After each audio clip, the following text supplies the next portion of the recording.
God, because when they pass by a cat, it's almost like rolling a ball of yarn past a kid. They're predators. And they'll catch bikes. Oh yeah, they get people on bikes. Yeah, that's happened a few times. They get people on bikes. They get joggers, people on bikes. They think you're running away from them. Could you took me running for your life, having something like that chase you? Yeah, I can. I mean, it hasn't happened to me, but I've seen them. I've seen 3 of them in my lifetime. Only one of them can scare the shit out of me. I saw one in Colorado. I saw one in Montecito, like Santa Barbara area. It was small. Those are small ones. They were like 50, 60 pounds. And then I saw one with a buddy of mine, my friend Colton and I. We spotted one under a tree that was 30 yards away. We were in a truck and it made me shit my pants. Wow. It was so big. This one was really big. This was a mature male with a big pumpkin head and huge forearms like a fucking bodybuilder. It was freaky. It was freaky to see because, you know, it was, first of all, it was dusk. So the sun was going down and the lights of the truck, even though it wasn't quite dark yet, the lights of the truck were making his eyes glare. Oh my God. And you could see him with the naked eye, but then I put my binoculars on. And so I've got these 10-power binoculars on. I was zoomed in on this thing's face. And holy, looks like he belongs in Africa. Well, he belonged right where he was, man. We didn't belong there. Let me tell you a really cool story that's a UFO, the best UFO picture I think I've ever taken. You have it? Look at it. You can see. No. Look at it for it. Okay, so can you find the program trailer on here at all? Or? Yeah, for sure. Find the program trailer. I'm going to tell you about this. So, yeah, let's just watch the trailer. All right, let's watch it. Exposing a secret government program investigating UFOs. That story was kind of a catalyst for a lot of things that have happened since. Members of Congress started to ask questions. Instruments report there is something there. There are flight characteristics that we can't explain. UAPs are unexplained. It's true. They need to be investigated. Here we are having a hearing where just a few years ago we didn't even acknowledge that these things were real. Do you believe in our government's possession of UAPs? Absolutely, based on interviewing over 40 witnesses over 4 years. You're telling me people have come forward claiming firsthand knowledge of craft of non-human origin. That's correct.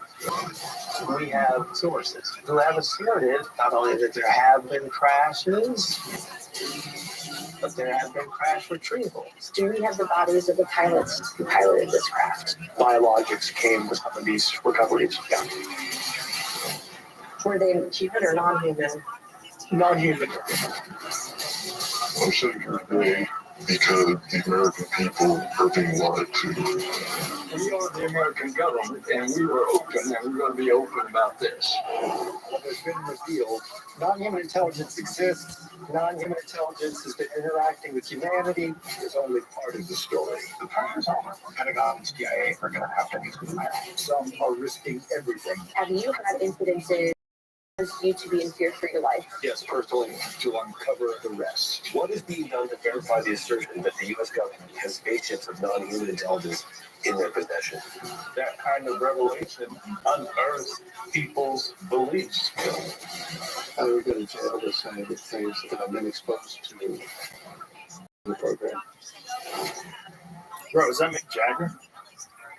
Was that other guy Mick Jagger? Isn't it amazing that's Hal Puthoff? Hal Puthoff? Oh, no. yeah, I know. Mick Jagger. That doesn't look like Mick Jagger. That's not Mick Jagger? Gary McKinnon. He's the biggest computer hacker in history. Let me see what he looks like. He almost went to jail for life because he was like, I'm going to find out what the government knows about UFOs. So he hacked into the systems, NSA, CIA, DIA, like, where is it? Yeah, you want to see that really cool picture? The fuck, no, in the Oh, yeah, he looks like towards the end. Yeah, no, he totally looks like Mick Jagger. It's really funny you say that because I totally thought it was Mick Jagger. saw it and I'm like, wait a minute, that does look like a rock star. He is a rock star in the UFO community. Coming up, you'll have to pause it quickly when it hits. But Gary McKinnon took it upon himself, a computer hacker, to find out if the government had proof of alien visitation. And he spent a couple of years hacking systems, and he got paid here. There it is. That was it. Bro, that's Mick Jagger. Doesn't it look like Mick Jagger? That's Mick Jagger. Mick Jagger's in the UFOs. You should just like only show that clip, like they do in horror movies where the mask is not that good. It's real quick. Yeah. But so I was going to tell you, there's a photograph of a jet circling Can I go into a little bit of Yes, detail? Because please, everyone's always worried about where's the good evidence, where's the good photograph. Show me There that we go. photograph. Yeah. So it's yeah, there we go. So this was a lost photograph that was recovered. Yeah. You know about this? I know. Okay, so I heard about this in the late '90s. Okay, so there was a guy, Nick Pope, who investigated part of the UFO desk at the Ministry of Defense of England in the late '90s, mid to late '90s, maybe even late as early 2000s. But in any case, and I was interviewing him for a number of my films. I did a film called Light of Blue, I saw before I did the film. And Welcome. I asked him, "You were part of the UFO?" I'm up. How are you? And he goes, Excellent. How did you find out about me, if I may ask?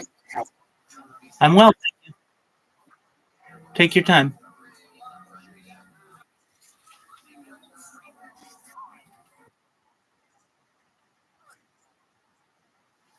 That could be.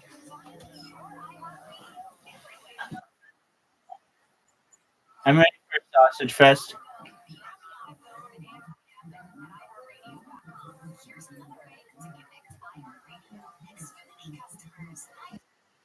Welcome. How are you? What up, Doge? What up, Patron? Hello, how are you? Hello. How'd you find out about me?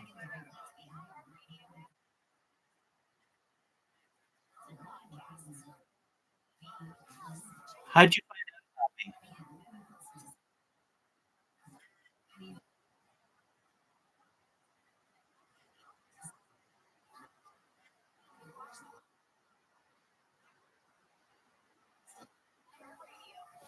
What languages do you speak? Excellent. All right. You speak Hindi? How did you find out about me?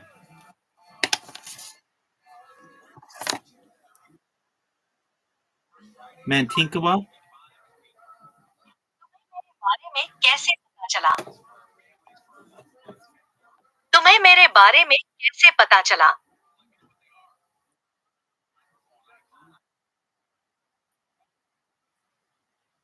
तुम्हें मेरे बारे में कैसे पता चला?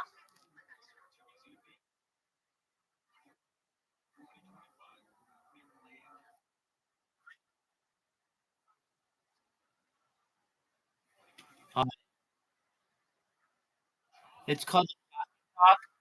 It's available on Amazon.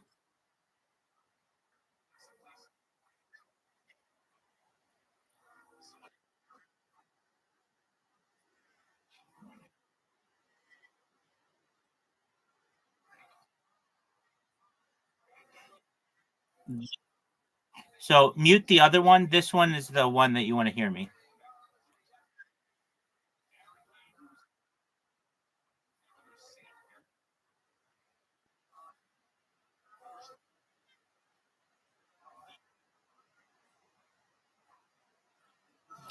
That is a different. That's another friend.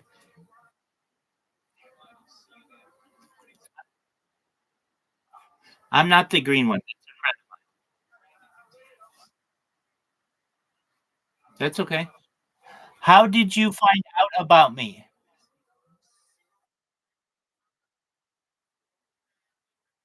Oh, okay, very cool. So you found out about me from Roblox. Excellent. Well, do you mind if I tell you about myself? Excellent. Well, I'm Rabbi Rothschild. I stream my life 24 hours a day, 7 days a week, 365 days a year for world peace. I don't want war anymore. I have more data uploaded to the internet than any person in global history. According to The Economist magazine in 2018, data is its number one. KG, what are you doing here? KG, you need to be quiet when KG needs to be quiet when I'm talking. You're okay. You're okay. That's fine. So we talk about some things on the stream. KG, shh. KG, quiet. We talk about some things on the stream that aren't normally discussed, things like anti-gravity, antimatter. We're watching an interview on alien disclosure right now. Dude, KG, I'm not going to talk if you exactly.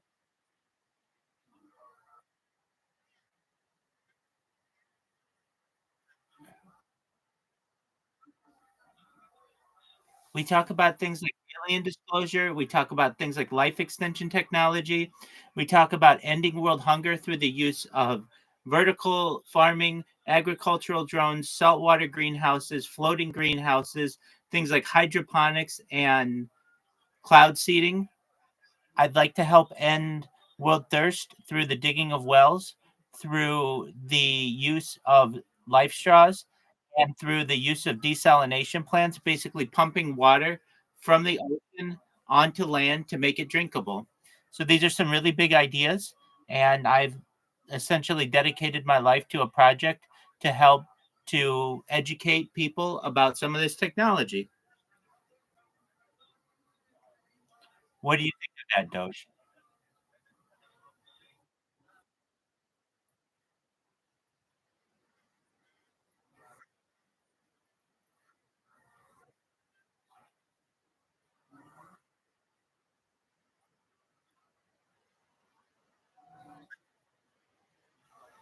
I'm glad you feel better now. That's good to hear.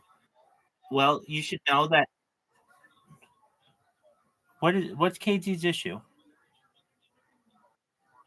What's KG's issue? Why did he just come off mute and say sex?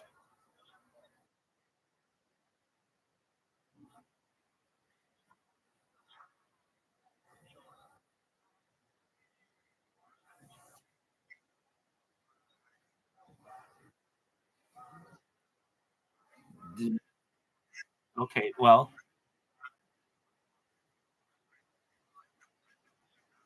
exactly. Oh,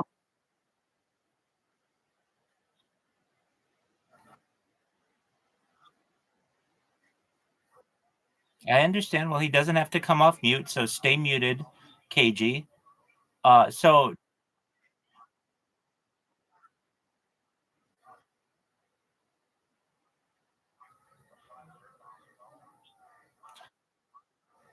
so Doge, do you like playing games?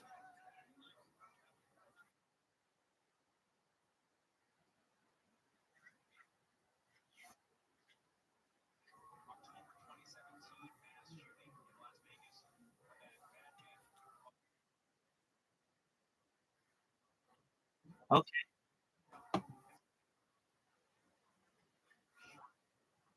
excellent. I'm going to send you a friend request, Doge. You seem like a very interesting person, and I'm glad that you were able to find me. If you ever need me, I'm here to help you. I am here to be a voice of reason.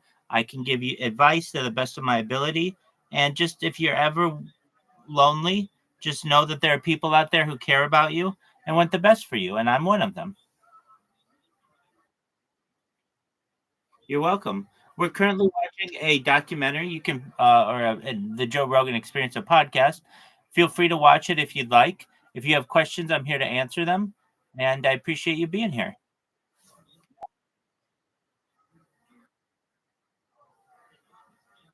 What is real or fake?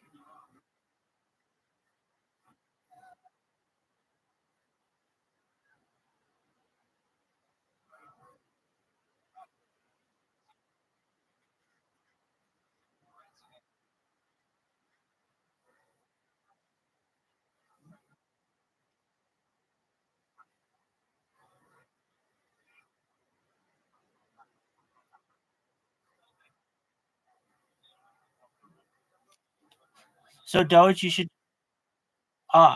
We were just watching a podcast. You can feel free to watch it. It's on alien disclosure, if that's a topic of interest to you. I don't know if you're aware, but there are many drone sightings, at least in the United States, that are causing news. And Joe Rogan has had some whistleblowers and documentarians on the subject. So we're just watching some of those. We're relaxing, having a good time, and I'm here to answer any questions that you have.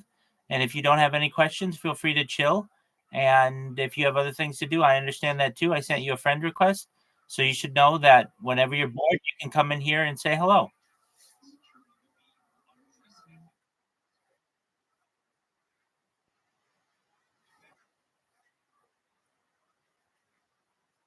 Yeah, I used to let people type in general, but unfortunately that was abused. That's okay. Just stay on mute, KG. That was abused, so I don't let anybody talk in there anymore. But we're always in here 24/7. So if you'd ever like to say anything, feel free to. And just know that you have a friend in me. And if you ever need anything, I'm here to help you, okay?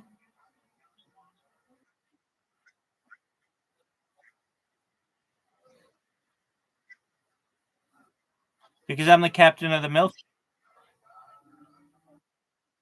Hell yeah, I like MILFs. There you go, Doge. You know what's up. They're experienced. You don't need to teach them anything. They don't play games. My kind of women.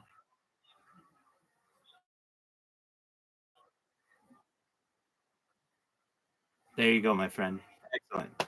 All right. Well, in the meantime, we're going to watch this podcast. Feel free to enjoy.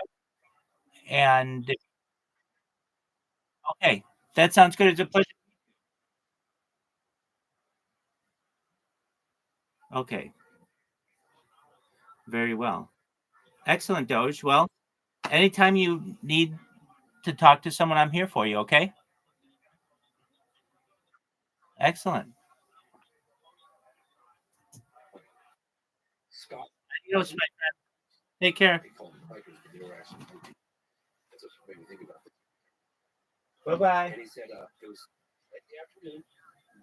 They were in a place I now know it's called Calvine, and they came upon in this relatively remote area. I know because I hiked out to the exact spot. It's in the movie, but and they came upon this diamond-shaped or disc-shaped object that was quite large, that was hovering silently, really close. I mean, close. And they were scared to death. And they were kind of hiding out underneath this tree, and they're looking at this thing like, what the? And we were looking at it. We were looking at this thing silently hovering. Remember, this is 1990, okay? And one of them had a camera. And just as he was considering taking his camera out, a military jet came in. Turns out it was one of those Harrier jets. I think it was a Harrier jet. And it came out into the scene and it flew all the way around the disc. And as it did so, the guy mustered up the courage, came out from under the tree, and he snapped 5 or 6 photographs of this object suspended in the air. And it went, so the disc is here, and the plane is flying around us. Click, click, click, click, click, click. And the reason why I know this is because the individual who kept one of the prints, thank you very much, Craig Lindsay, our press officer. Thank you, David Clark, for uncovering this because it's the most amazing picture ever. And the 2 hotel workers just outside the town of Calvine, Scotland, came back and they were like telling their co-workers, God, we encountered this thing when it was. So they go to the local newspaper and they were like, hey man, we just filmed something in the sky, fixed prints of it. It was 35 millimeter film footage, right? And they're going to go public with their story. 2 witnesses, broad daylight, a UFO, points of reference with a military jet flying around, 5 or 6 prints. That's pretty solid evidence, right? So the local newspaper was like, they're about to go public with it, print the story, and they were like, well, we need a statement from the RAF. So they contacted the press officer, Craig Lindsay, and they were like, hey, what do you make of this UFO these guys took? And the guy, Craig Lindsay, goes, I don't know what you're talking about. I haven't seen the picture. You haven't seen it? Well, what do you say to your friend? The newspaper sends him a print, big print like this, the one you see today. And he's like, holy shit, the hell is this? He's already a press officer, Craig Lindsay. So he starts getting in touch with the MOD and he goes out and he investigates this. We'll talk to witnesses. And he goes, well, you told him what happened. And he goes, well, what kind of noise did it make? They say it didn't make any noise. No, he goes, no noise. That's impossible. An object that could hover like that in the sky for that period of time, like 34 years ago. They made a noise. And the witness said no. So he was like, holy, this is crazy. So he takes color Xerox machine and he sends it to the MOD in London. He says, hey, there's a case that I want to check, you might want to look into, and here's a Xerox, which is really crappy. It's just a scanned Xerox, a fax machine over to the MOD. He said he went from the office where the Xerox machine was, and before he could get back to his office, his phone was ringing off the MOD. And the MOD basically stepped in, took over the investigation. They said, you can step down to Craig Lindsay. He steps down. He keeps the print, right? He steps down. They take over. Witnesses gone. 5 or 6 prints gone. Story killed, right? So 30, and we rumored about it because Nick Pope talked about this case in a book he wrote called Open Skies, Closed Minds. And then I talked to him about it in late 90s, talked to him about it again in the early 2000s, and he was like, Nick, especially in 2007, I was like, tell me about this photograph. And he's like, no, it's better. We had a big poster of it at the MOD, and I was like, well, where is it? He goes, well, I don't know. I stepped down and no longer at the UFO desk. And I said, well, then they just throw that away. Why don't you get in touch with the people that were there and find out? He's like, oh, James, I can't just do these inquiries. We killed the story. It was like, so I was fairly frustrated. So discreetly for over a 20-year period, I was making inquiries because I don't like to let things go, right? It was like, this issue exists. Oh, hell, let's get this one out there. But the story went dark. So David Clark found Craig Lindsay, and the way he found Craig Lindsay, the guy that kept one of the prints, is that he got a declassified government document out of the MOT's office that had redactions in it. And one of the things it said was, in 1990, it said, RAF press officer in Scotland, blacked out, said that blah, blah, blah, blah, blah. And he's like, huh, who was the RAF press officer in 1990 in Scotland? Craig Lindsay. Boom, contacts Craig Lindsay. Okay, he started communication going. And then after so much for redactions, right? And so this whole log starts going, they're developing and then he goes, well, gosh, I guess I might have one. It turns out he ended up keeping one of those prints which he had. And that story broke probably 2 years ago. David Clark, again, I can't thank you enough. You deserve accolades for this. And so I flew to England, David Clark and his crew, people that did the analysis work. Then I went up to Scotland. I met with Craig Lindsay, the art press officer, gave me the first and only on-camera interview about it, what astonished him about it, the analysis work they did on it, what the witnesses said, but we didn't have the witnesses, the people that took the photograph. We didn't have them, but I was going to report on the second witness because, wow, this is the picture that we've all been waiting for. This picture is phenomenal. But if you don't have provenance and you don't have the background story on it, it could be AI, it could be right, it could be hoax. So people call it a reflection, not a hoax. So I'm ending production of the program, and I get a text from David Clark, and he's something big's about to happen. And I said, what? He goes, just sit tight. I can't do public right now. Something big's in it. There's a new development. This is just tease. Well, I'm coming out with it. I probably he teased you. He did tease it. He did tease it. But I was like, well, I'm almost done with the movie. And if this is something I can keep in the movie about the case, please let me know. So long story short, this guy, Richard Greaves, who was one of the hotel cooks, worked in the kitchen with the photographers, with the two witnesses, took the photograph. And Richard Greaves came forward on print. And I contacted David Clark. I was like, hey, can you get me an interview with this guy? So he kept putting it off. And then finally, I was like, I didn't want to be persistent, but I didn't want to annoy the guys that put me in. Like, hey, you know what? You're being annoying, But I got to run into that point, right? Where I was like, I was wrapping the movie. The movie's done, and I want to get this movie out. I want people to participate, want it out. And then I finally sent him one final text, and I was like, look, I'm really sorry to pester you, and I know you're probably really busy, and I really appreciate the fact that you even said that you'll be with me, but that you'll give me an interview. And then probably about 10 o'clock that night, I'm in the editor room buttoning the film up, and all of a sudden I get a phone call, and he's like, I'm just coming out the pub, I'm ready to go. I was like, okay, grab a camera, roll it, let's record this. And he reveals that he knew the witnesses. He worked with them in the kitchen. He gave all the specifics, provided their names. And then he said that 4 nights after they took that photograph, they were all on a cigarette break at the hotel, early evening, pissing rain. He said a car rolled up. Okay, 3 guys in, a driver, 2 men in suits in the back. They roll up, they come out, they say cigarette breaks over.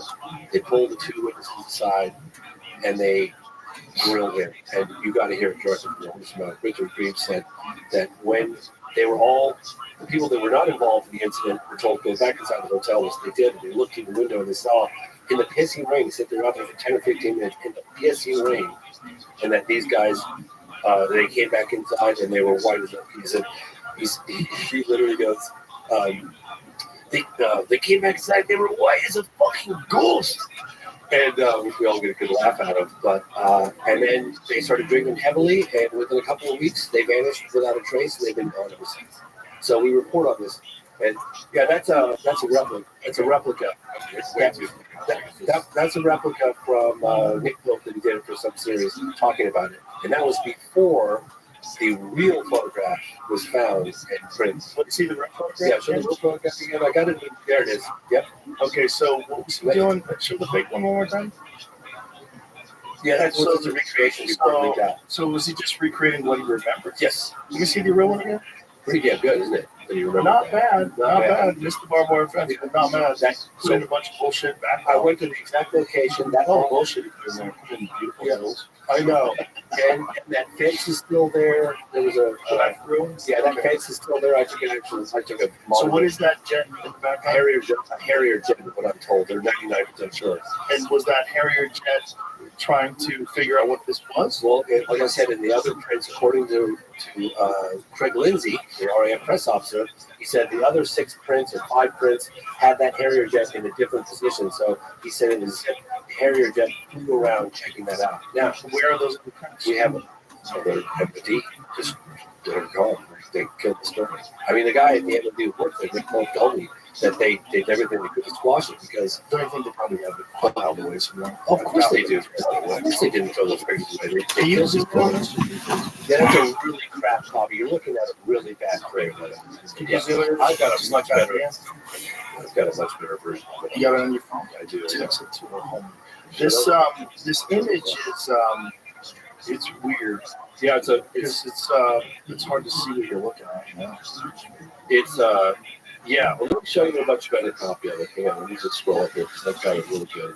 I got the original print of this copy, but you know, people talk about the more compelling data and the length. So this is the photograph that I took at the site. Get an idea of that. See how how similar, right? Yep. And here's the print. I could text that to you guys if you want. Yeah, text that to me. I'll text it. I'll text it to you guys. Send both of them. It's very interesting. Very interesting case. I mean, I think it's one of the best photographic cases because you're not dealing with just a UFO. You've got a military jet in the background. If you have a date and a location, guess what? That pilot's still out there.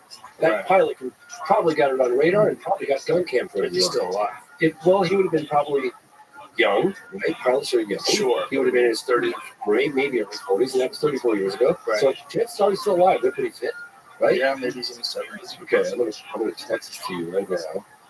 Here we go. Boom. Have that. Can I get you all of them to you? And here is a picture of Craig Lindsay. This is Greg. You'll remember this. Okay, this is the guy that kept it. You did? I don't know if it's because I have my phone on airplane. Yeah, take it off the phone, bro. I told you. Okay. Oh, you did? I was trying to explain to you. Oh, sorry. Okay, it's off now. I'm sorry. Otherwise, it won't actually send it. Oh, it won't. Okay. All right. Here we go. Here we go. It's like See, I know. I'm so bad. I know. You were telling me how to do it. I was like, I haven't done that before. It's funny. People that don't understand how to use their phone. Tell me if that goes through. Okay. Great. Do you need it? Okay, you do it. Okay, there's that one, and there's flip left to right on it. But, it just goes to show the lengths that the intel community, the Ministry of Defense, the DoD go to hide the more compelling photographic data because it's so easy to complain. Like, oh, if they're real, there'd be good. Well, there are some really good photos. You guys are looking at other stuff. Yes. I found drones that you can. I don't know that they're commercially available. Did you get all the ones you wanted? But you can have a drone up for 24 plus That doesn't hours. sound to me. Are you serious? Yeah. So weird. Am I saying it's the wrong telephone? I see your number. The number you have. I might have it. Well, I have it. I definitely have it on Signal. Here, you do it. Here, fuck it. You take over. You drive. Because I'm clearly failing at this one. I'm just gonna check to see what I sent it to. 'Cause I just weird. Oh, I can totally imagine that. I found some drones that these companies say that you can take off anywhere. They're showing them taking off from like small platforms in the ocean. They can stay up in the air for 14 plus hours. They're small and they do have propellers. I will say that. Yeah, and like I said, I mean, it's not the question is are all of these drones, explainable by aliens? And the answer obviously is no. The question is, are any of these bona fide UAP? And there's definitely some evidence to suggest that's the case. But again, there's always misidentification of more conventional stuff, right? Right. And there's always, and then there's a stubborn 4%. I'll give you an example. This is something that I've discussed a little bit recently. Did you find it okay? Okay, good. I finally got that enigma worked out. Yeah, it's just your 5G is very slow. Oh, really? Yeah, you're using AT&T. Oh, I'm using Verizon. Yeah, Verizon too. really? That's Oh. just Do I have whatchamacallit on? Actually, I accidentally cut myself because I'm the ones with the guy holding it up too. Oh, cool. Yeah, that's cool. That's Craig Lindsay. So, that's what I was thinking. So let me tell you a little story. It's pretty cool, which I never thought that this would happen. There's a guy, Kurt McConnell, who sent home service committee, and he participated in the very last in the film. He's in the trailer. And he, in an official capacity with high level clearance, he had been investigating UFOs ever since the New York Times article in 2017. So he was behind the scenes 2017, 2018, tail end of 2017, 2018, 2019, 2021, 22, 23, 24, and then he stepped down. And he came through some intel folks. We got in touch, and I said, hey man, my film's almost done. If you want, I can squeeze in one final interview. He decided to participate. We became friends. We've been talking.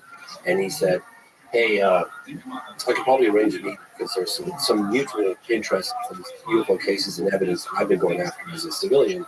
But he goes, hey, on the inside, if you want, I can go counsel with the heads of Arrow. He has John Kosakowski, and this other guy, Ryan, he was Air Force Office Special Investigations. This just a couple weeks ago.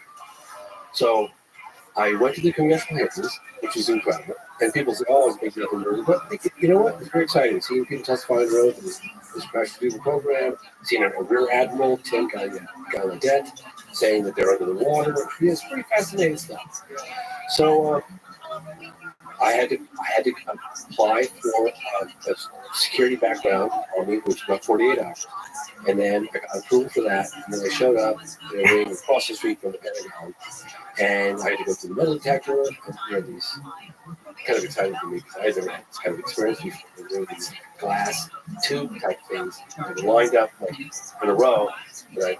And only one person can go in at a time. The doors open just like the Star Trek, and you walk in, and the door closes, the other one opens from the other side. Then I had to get my phone and everything and leave it outside, and then go into a skiff, which is a sensitive compartmented information facility.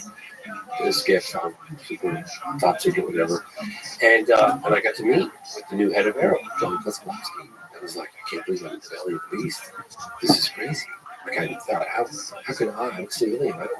I don't belong here. But we started talking, just very nonchalantly. I said, hey, you guys got to throw us a bone. I said, we're not going away. The story is not going away. And I said, and what ultimately does it? Obviously, the vast majority of UAP or UFOs can be, have been explained away in down-to-earth conventional terms, right? There's a stubborn 4, 15, 20% that really defy conventional explanation, not because of lack of data, because they truly can't explain what these things do. And many people are, these objects, the technology is just like these advanced than we have. And it's been well documented since the 1940s. Possibly some people would say way before that. Like modern day UFO wave, no question. So there's two stories. One is someone's been in possession of this revolutionary technology for 85 plus years and kept it secret. Or two, we're not alone. right? And it ties. So I said to the gentleman very candidly, we're probably dealing with a small percentage of tie. And it's the plan to tell the general public. This is just a couple weeks ago. And he looked at me and he goes, James, I can't part my hair without approval from the DOD. And you can quote me on that. And that was him, in my opinion, telling me, hey, this is structured in a way that I'm my anti-type. I can uncover all the things in the world, but I can't tell the general public or even Congress without the DOD approving it first. So that's what's kind of happening right now. And one of the reasons why we were so fortunate to get the number of I say whistleblowers or potential whistleblowers and people to come forward in the program is because they were super frustrated with the previous head of Aaron, which is a guy named Sean Kirkpatrick, which basically just kind of blanket, denied pretty much almost everything. And people were extremely disappointed with that. But Just like Blue Book. yeah, kind of like Blue Book, yeah. Right? Yeah, but Again, it but brings not us back. everybody's good. Not everybody's Right. There's a bunch of. Well, I think now also with the internet, there's ways to get information out that's much quicker and cleaner no question. than trusting a and that your life's in danger. Yeah. Welcome. How are you? Yeah. Now things just kind of. I didn't want to talk with you I've anyway. thought about this. Basically, I only want to talk with Caspian Z, and not even right now. Not even right now. We can talk. Hi. Unless you're gonna be cool, not you, but those people. They need to calm the fuck down. Yeah, and so it's not just because you can't after a year or two haven't successfully. Yeah. Welcome. How are you?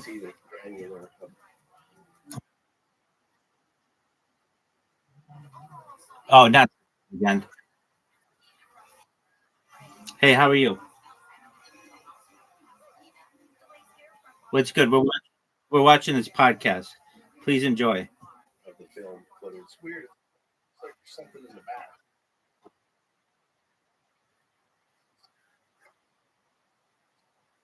It was silent. According to the witnesses, it didn't make any sense for an extended period of time. When it took off straight vertical like this, straight up, fast. It started going faster. It's gone. Yep, that was Craig Lindsay who interviewed the witnesses who told me that. And it's so weird though. According to Richard Greaves in Scotland, the Americans got involved. Yep, they showed up and they intimidated the shit out of the witnesses. And I know people can criticize me for reporting on the. It's not me saying it; it's the witnesses that are saying it. And I did it full bore for the first time in over contact because I remember hearing these stories for decades and finally was like, "They were going to think I'm crazy." This lady, mother of the two daughters, having visits, intimidation. I was like, screw it. I'm just going to report on this. I'll just take the criticism. And then I wasn't expecting this to be the case with this photograph, but lo and behold, it was. But anyway, it's a huge story. In my opinion, they can't put the genie back in the bottle. It's coming out, and it's drip. But I have to remind your audience, people that are feeling impatient, that we've had 3 open congressional interviews in the last. Yeah, We hadn't had me in over 50 years. It's definitely, even though it's still difficult to get information and figure out what's actually going on, there's way more open mainstream discussion of it. And it's frustrating. People are like, oh, well, why are all these people? Why can't they just say, why? Well, I like to remind people that the DOD has stripped David Grossman with clearances and won't allow him to get into his skip. It's one of the things that I talked to this guy, Brian Benner, who appears in the movie Politico, and he goes, if Congress finds out about it, one thing we know on the Hill is that you're going to find out about it. They can't keep it secret, it's going to leak. So they've been doing everything they can, and imagine as the DOD, to prevent Rush from going into a skip with members of Congress to release classified. Excellent. Very well. Plus,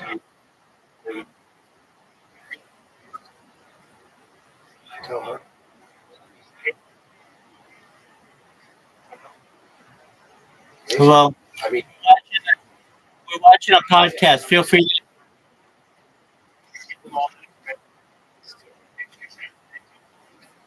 There's no question.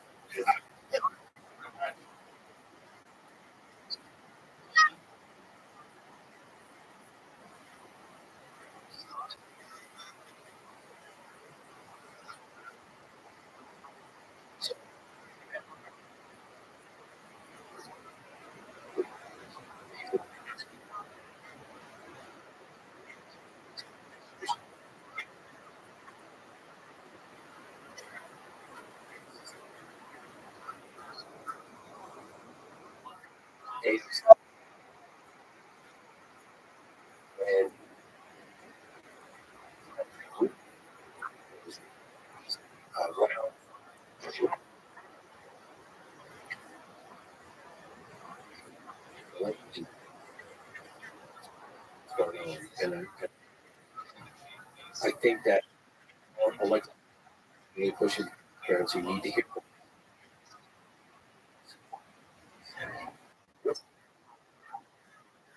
So that kind of thing.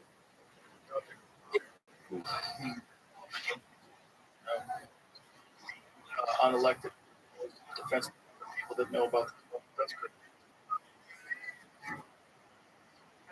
This is what I had a conversation. The way I would argue, if I would say this is security, and if except Russia, if Iran gets one, we're fine. Because we said in Technology. That's all. 101. Right? The basics. I mean, Me too, man. Outside the blink of an eye. I mean, these objects.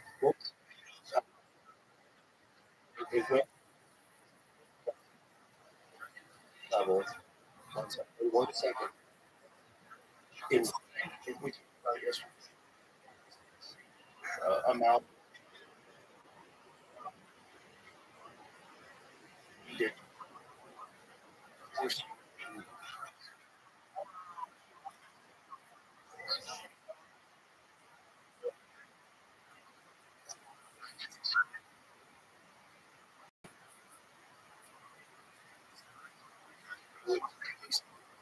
we don't understand. So if it's our my thought was, what if this? What if our drones, like whatever you, I have a problem with that speed. I have a problem.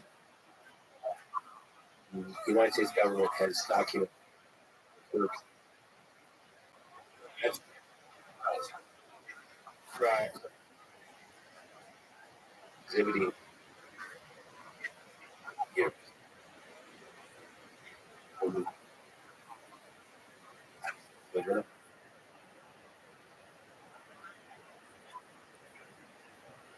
Credible reports. Next. So it's right. It's true. Well, This yeah. is the whole thing. Like it's just it's written down somewhere.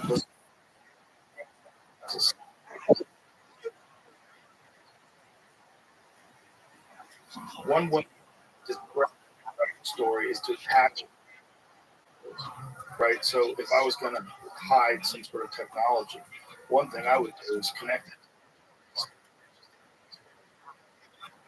A bunch of things easily dismissed. Abductions. Oh,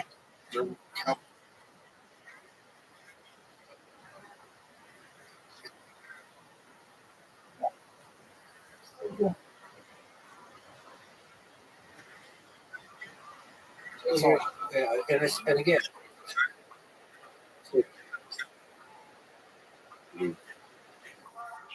justified, not just what Jim doesn't have first hand. I know. The reason why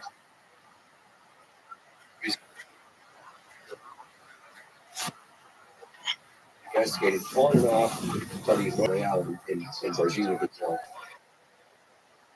I only found out the last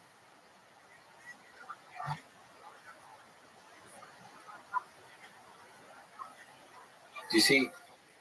Look in your watch. That was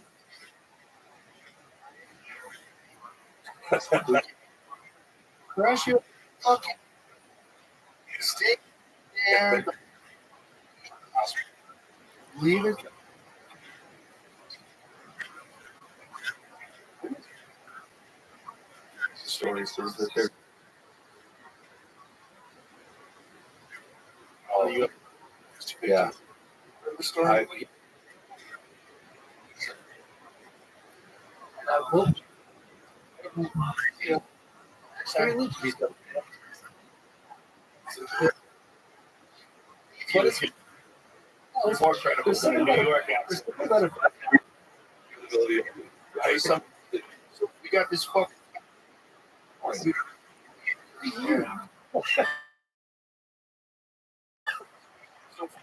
Don't do the right. Now, here's What is this building? And where's it supposed to be? I. Holding it back. No. Are you scared of this? No. Oh, I have a little bit, but I don't have the same connections on that. But do. Gonna move us around. Toilet. No, this guy. So I know the program was through the Dobbs repository. Some of the names are redacted. From correspondence, he had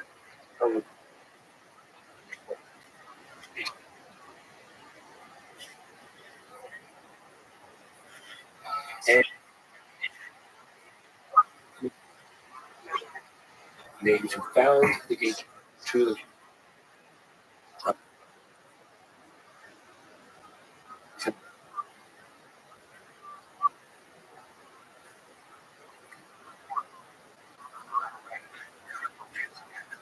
19 aerospace folks. But how about it?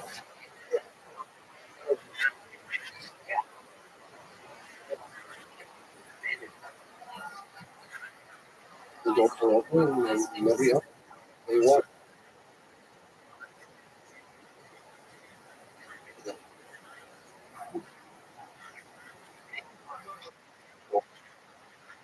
Yep, that's pretty much. So they left the craft that somebody they blew it. And I wouldn't be repeating this if I didn't think of serious credibility. Apparently, so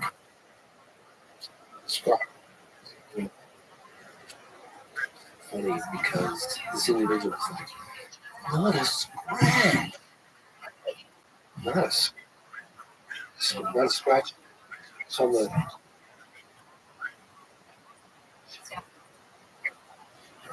This sounds like somebody who's more than just heard about it.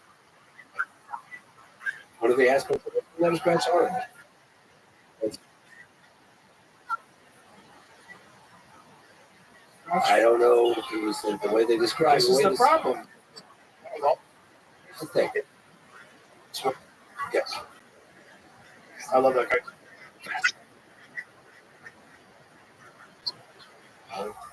Oh, hey.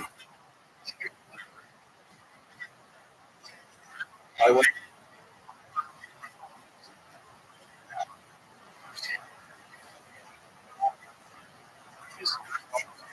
You told us.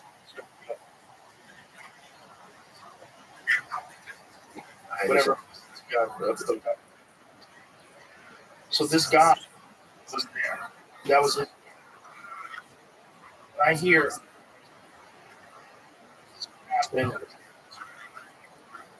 Talking to Jason. Sandy. Yeah, first.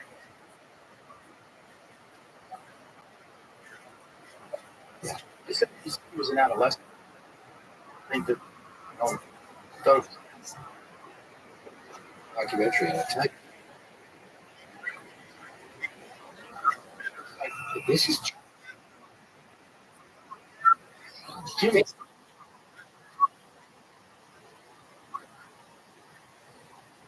You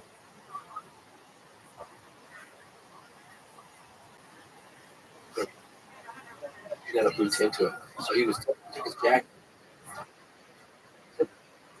this individual, because he was taking this person.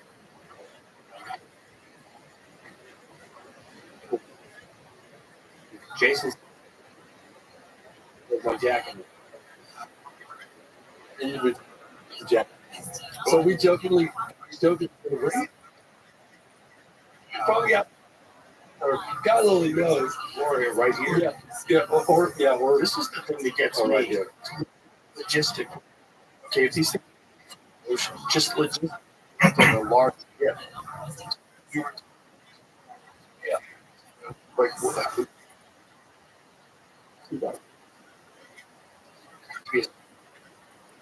It's my team. Or existed with us forever. Did you hear the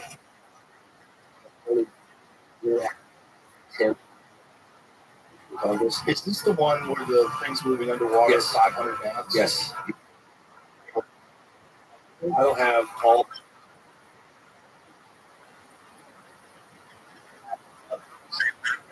the technology that defies any conventional. And they're really big. Moving as if there's no resistance. Yeah, and then So they moving can like a fighter jet would. information. I mean, supposed to very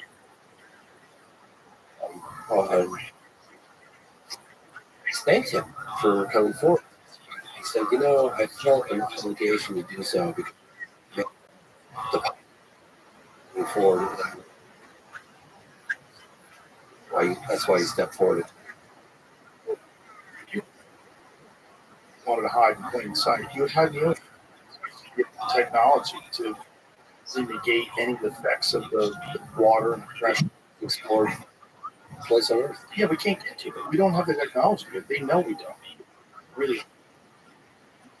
Fuck. What's his name? Went to the bottom of the very hole. He's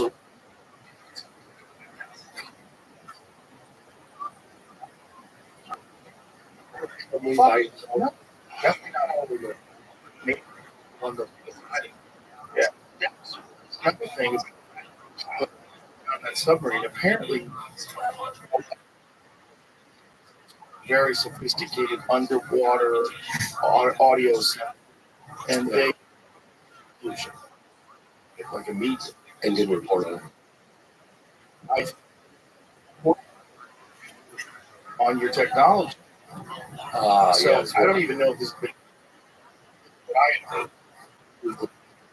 well, it's also it's got to be top secret clearance. one of the reasons why we know it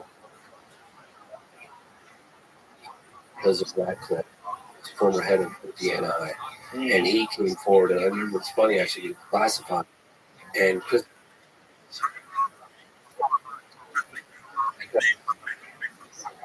Fox News overhead data of UAP that are from far out. And that happens. But getting back to frustrating, like, oh yeah, it's just another piece of evidence, piece of third party, not first hand. And that's what I'm saying is I totally agree with you. I'm frustrated. As somebody who's been chasing for 30 years, I take access. That's why I said this year to you early on, as long as I did, because I got something like remind your audience. You can't after something without knowing that it exists. You get the programs are staffs on special access, probably hidden somewhere in the deal. I know, but I mean, guidance to where are these things and how these things are hidden, where they might be found. We reveal a gentleman in the film called Maniac, and people are like, person testifying. Well, yes, true, but he so telling members of to find specifics. JRICS, what is it? This is where to find the more compelling data. I want to read this because it's important that people know that. He's saying, look, I've seen it, and this is where it is. It's called the official UAP data is kept either in SIPR, Secret Internet Protocol Router Network, or JWICS, Worldwide Intelligence Communication System, that's used by the DoD and only available with SCIF. And SCIF is a sensitive compartmented information facility. So, is it frustrating to hear that people criticize, oh, it's just another person? But he's saying, I've seen it. It's phenomenal.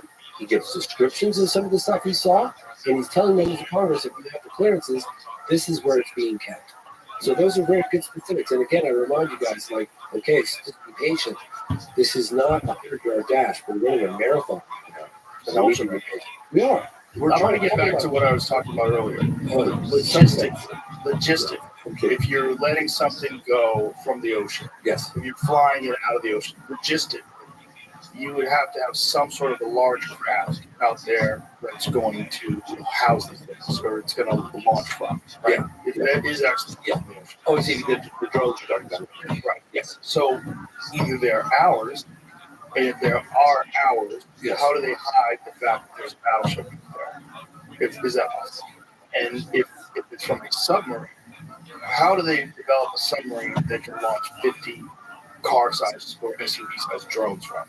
Yeah, that's one of the things that Chris Bonnell said to me this morning. He goes, that's the one element or aspect that really is a head scratcher. Because, but this is the question. 50 of these things coming in off the ocean. That's just confirmed. Right.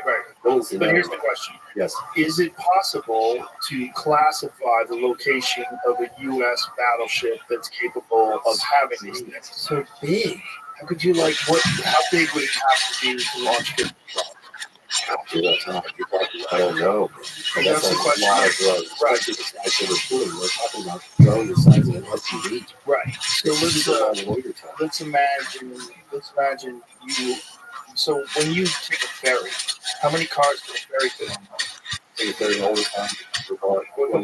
Like a legit one, like a European. 50 cars? I put the one that's medium legit. I put 25, 30, maybe 40, 45, 30. Yeah. So couldn't you do that with drones? Couldn't you have something that's a little larger than the average ferry? So you wouldn't need a battleship. Why would they do that? Why would they do that? Why would they have everybody scratching their heads? All these press conferences. You're talking about the head of the gang of 8, okay? If they need to control those guys, if they are really looking for a nuke, okay, let's imagine that this story about a Ukrainian nuke from the time when they disarmed them. There's one that's unaccounted for. This is one of those stories that's on the internet. I don't know if it's true. Yeah. That it's unaccounted for. They think it's headed to the United States. If you were trying to find that thing, like a dirty ball, yeah, or like just a regular nuke. That if you're looking for gamma rays, you could devise a drone that could search for that, and you'd fly it over an area, and you wouldn't care whether people freaked out because it's more important to find this goddamn thing, right? So if you have this technology. There's some skunk works. You can't do it from space? No, I don't think so. I think you have to be there. Certain proximity within, I think, to pick up whatever. Did you bring this up with Brian Graves? Yes. What did he say?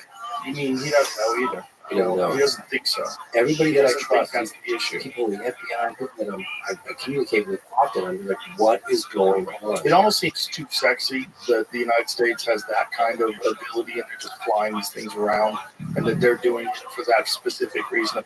This kind of technology that none of us are aware of. We have these drones that can shut off when you come close to them. The lights shut off, they disappear.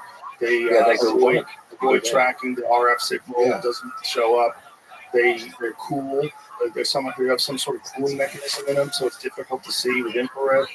I don't understand any of that. He was saying that's above what we can do right now.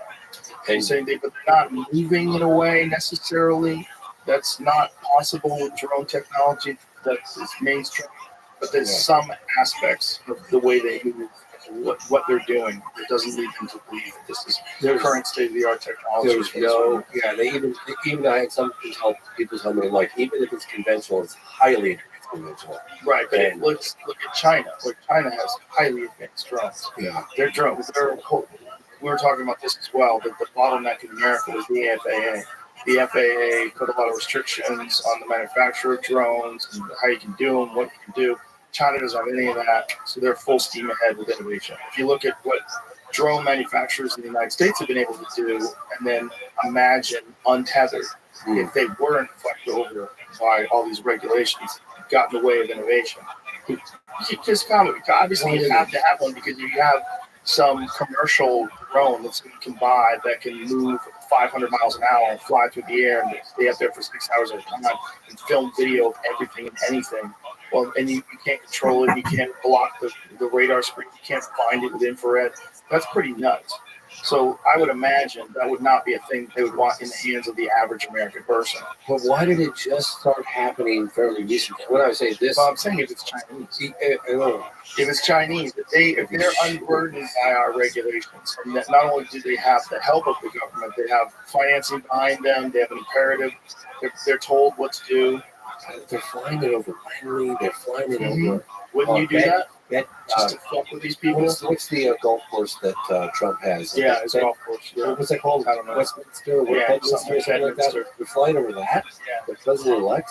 So Langley Air Force Base did experience incursions of unauthorized unmanned aerial systems in last year, December 2023, says Sabrina Singh, Pentagon spokeswoman. The number of those UAS incursions did fluctuate, but they didn't appear to exhibit any hostile intent. It's something that we have kept our eye on. Well, thank God you're keeping your eye on it. Yeah, we have no idea what they are, but they're fine. Right, this is the third year in a row this is happening right around Christmas time.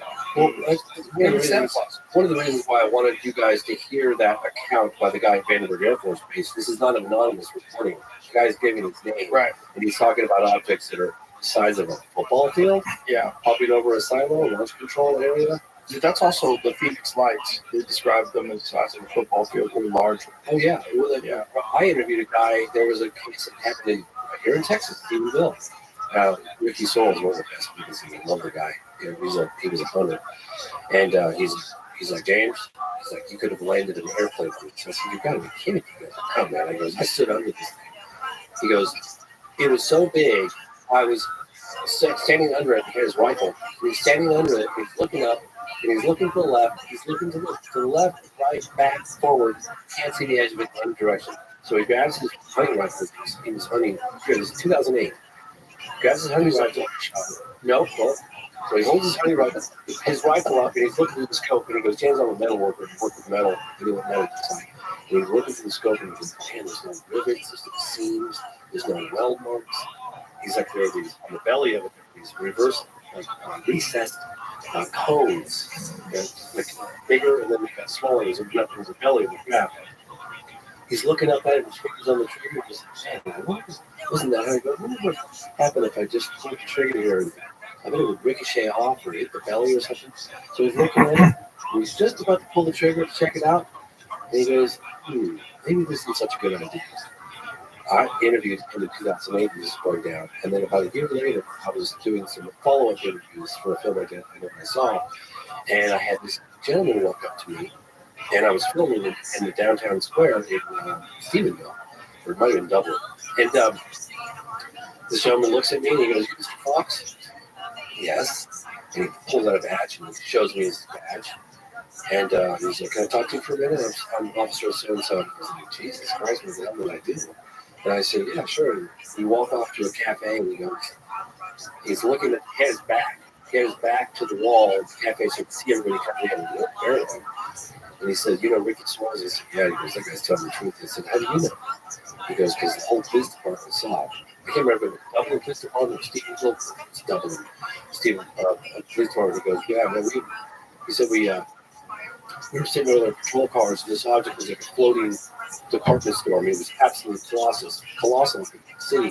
Check out my radar gun, pointed at it, and it was doing 22 miles an hour. And then he said it drifted off. One of the officers, I don't remember the name of the gentleman, took his dash cam, and he flipped it up and he filmed it. And apparently, one of the biggest mistakes this individual made, this police officer made, was that he didn't make a copy of it because the local Air Force Base requested that film footage and got it. And so I've been telling people to go after it. So my point is, this object was so big, it would claim that witnesses, the first hand witnesses that you would land an airplane. Yeah. I mean, what is that? Those are the cases that see that. That's the thing. Like, if you see that, do you even tell people? You sound like a kook. Yeah, Like, if I saw it, if I was outside in the desert, yeah. and I was just chilling, and something so big that I couldn't see the edges of it flew overhead, I don't know what I'd say. He said when it took off, it was like this. He goes, James, and Ricky didn't want to give me an on-camera interview for the longest time. He said, I'm not coming forward. I'm not going to do it. I'm not going forward. I worked on him for 8 months. Finally, I got the green light. Flew back out to Texas, got him on camera, put him in the movie. But he said when it took off, it went from this, a complete standstill, and it went straight up. As little I had it, but straight up and down. He goes, James, I said, describe the acceleration, please. Yeah, well, I'll tell you, the best way I can describe it is had I blinked, I would have missed it. That's how fast it took off. So from here, like that, he had helicopters hovering over his head. It sounds crazy. People would be like, oh, this is cool. But he had helicopters flying over his property for a while. Right around the time that I was trying to get him to go on camera, they came out to his underwear and his shotgun, and this helicopter spotlighted him up. And he ended up calling the local Air Force base and said, stop flying over my house at night. And they said, we suggest you stop talking about what you saw. And so he was kind of spooked. And about 8 months later, he finally decided that he was going to go home with the story. But, everything to lose, nothing to gain. Get this countless reports of these cases, and around the world, right? It's not just the United States. I've demonstrated that time and time again. But there's more in the United States than anywhere else, right? Well, I mean, one of my favorite cases was Zimbabwe. That's an amazing case. Right. There's more sightings in the United States than anywhere else, right? Seems to be an attraction, almost like a moth to a flame with nukes. Somehow they're interested in a nuclear capability. Silas, who's the lost control officer, he described this whole event at Galveston Air Force Base in the 60s, where these UFOs were witnessed on the base, and then all the missiles started getting shut down. And I remember saying to him, "Oh, what's your take on that? Like, what kind of He goes." And I realized why this individual was a lost control officer, because he was so natural and so calm and so cool. And he goes, well, James, the message I got was kind of clear. It's almost like taking matches out of the hands of a baby. About the news. Yeah. So, with phenomenon, you look at what they do, right? And that has some things. And then they events, right? Decades. But you also look at what they don't do. Because if the phenomenon wanted to end this, secrecy once and for all they'd have to do is have a Nation State parade or the next big Super Bowl, and it's game over. They don't do that. They've done some pretty crazy things, right? And case in point, March 13th, 1997, over the state of Arizona, who the governor, by signing witness. The main, Dog, how are you? Was this big boomerang shake back, and even the governor said it must have been at least a mile across when we did that floated. And I actually interviewed people that worked at the Air Force Base at the time, and they said that they scrambled jets to intercept this thing. And I interviewed a number of people that saw that craft. I mean, that stood on that lied down on their lungs and watched it float over the top of them. And apparently, according to this individual that I met in the late 90s at the Air Force Base, they scrambled the military jet to intercept this thing. He came up on it, put a landing on it, and it was so big. And it went from moving very, very slowly to accelerating like warp drive. Boom, just gone. When the jet came back to the base, his Air Force Base, they had to carry him out of the plane because he was so shaken. Yeah, I can imagine doing that. Well, can you imagine having to keep that secret? No. Can you imagine? Could you imagine taking the governor had right? The governor had to stand up with a rope, a guy in the audience. in 5 seconds. And then afterwards, once he left off, they still talked about it. Yes. They talked about seeing it. Yes. Yeah. I wonder why he had. So I interviewed him. I was the one that got him to break his silence after 10 years. And he told me, and I don't necessarily know that I fully believe it, But he took, because initially when it happened in March, and remember, the vast majority of people out in the night sky, you get a glimpse of hellbound coming. So it was witnessed all the way across the state of Arizona, and even in Nevada, southern Nevada. And there he is. Mike told me that it was growing hysteria. But initially, he had set out, and he said, we're going to find out, I'm contacting the Air Force Base, the Pentagon, and all these various services, and we're gonna get to the bottom of it. And then I don't know how much longer it was later that day or the next day, he held an unscheduled press conference, and that's when he had his aides dressed up in an alien suit, made a mockery of them all. And I can assure you, pissed the hell off his constituents and the witnesses all across the state of Arizona. They were furious. And I confronted him 10 years after, because I was pissed off. I was investigating that case when it happened in the 90s. And I interviewed a lot of really good ones. And he said the reason why he did it was because of growing hysteria.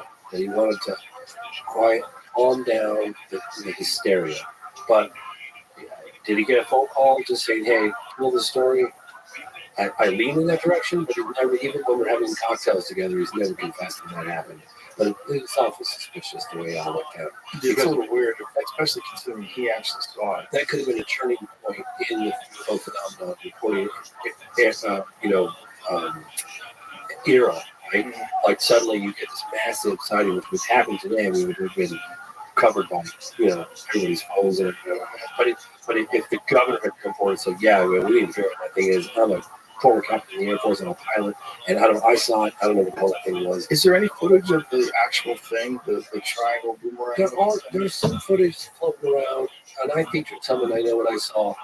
You got an object in the night sky with lights that, and at the time, in 2009, I did some kind of enhancement. I'm sure the software is a lot better nowadays. It looks like a big, I can draw it. Boomerang. Yeah, but more angular. It was like this. Like this. And my drawings are terrible. Like that? Look at the screen. Yeah, kind of like that. Yeah. Yep. And so that image in the far left, that's yeah, and there was that's it right there. So right? yeah, and here's something that kind of throws off the trail here because excuse me, the object came down with the state of Arizona and went from north to south. Is that legit? On the right there? Yeah. I honestly, I can't say. I'd have to really do a deep dive into it. Let me tell you what happened, because this is brilliant.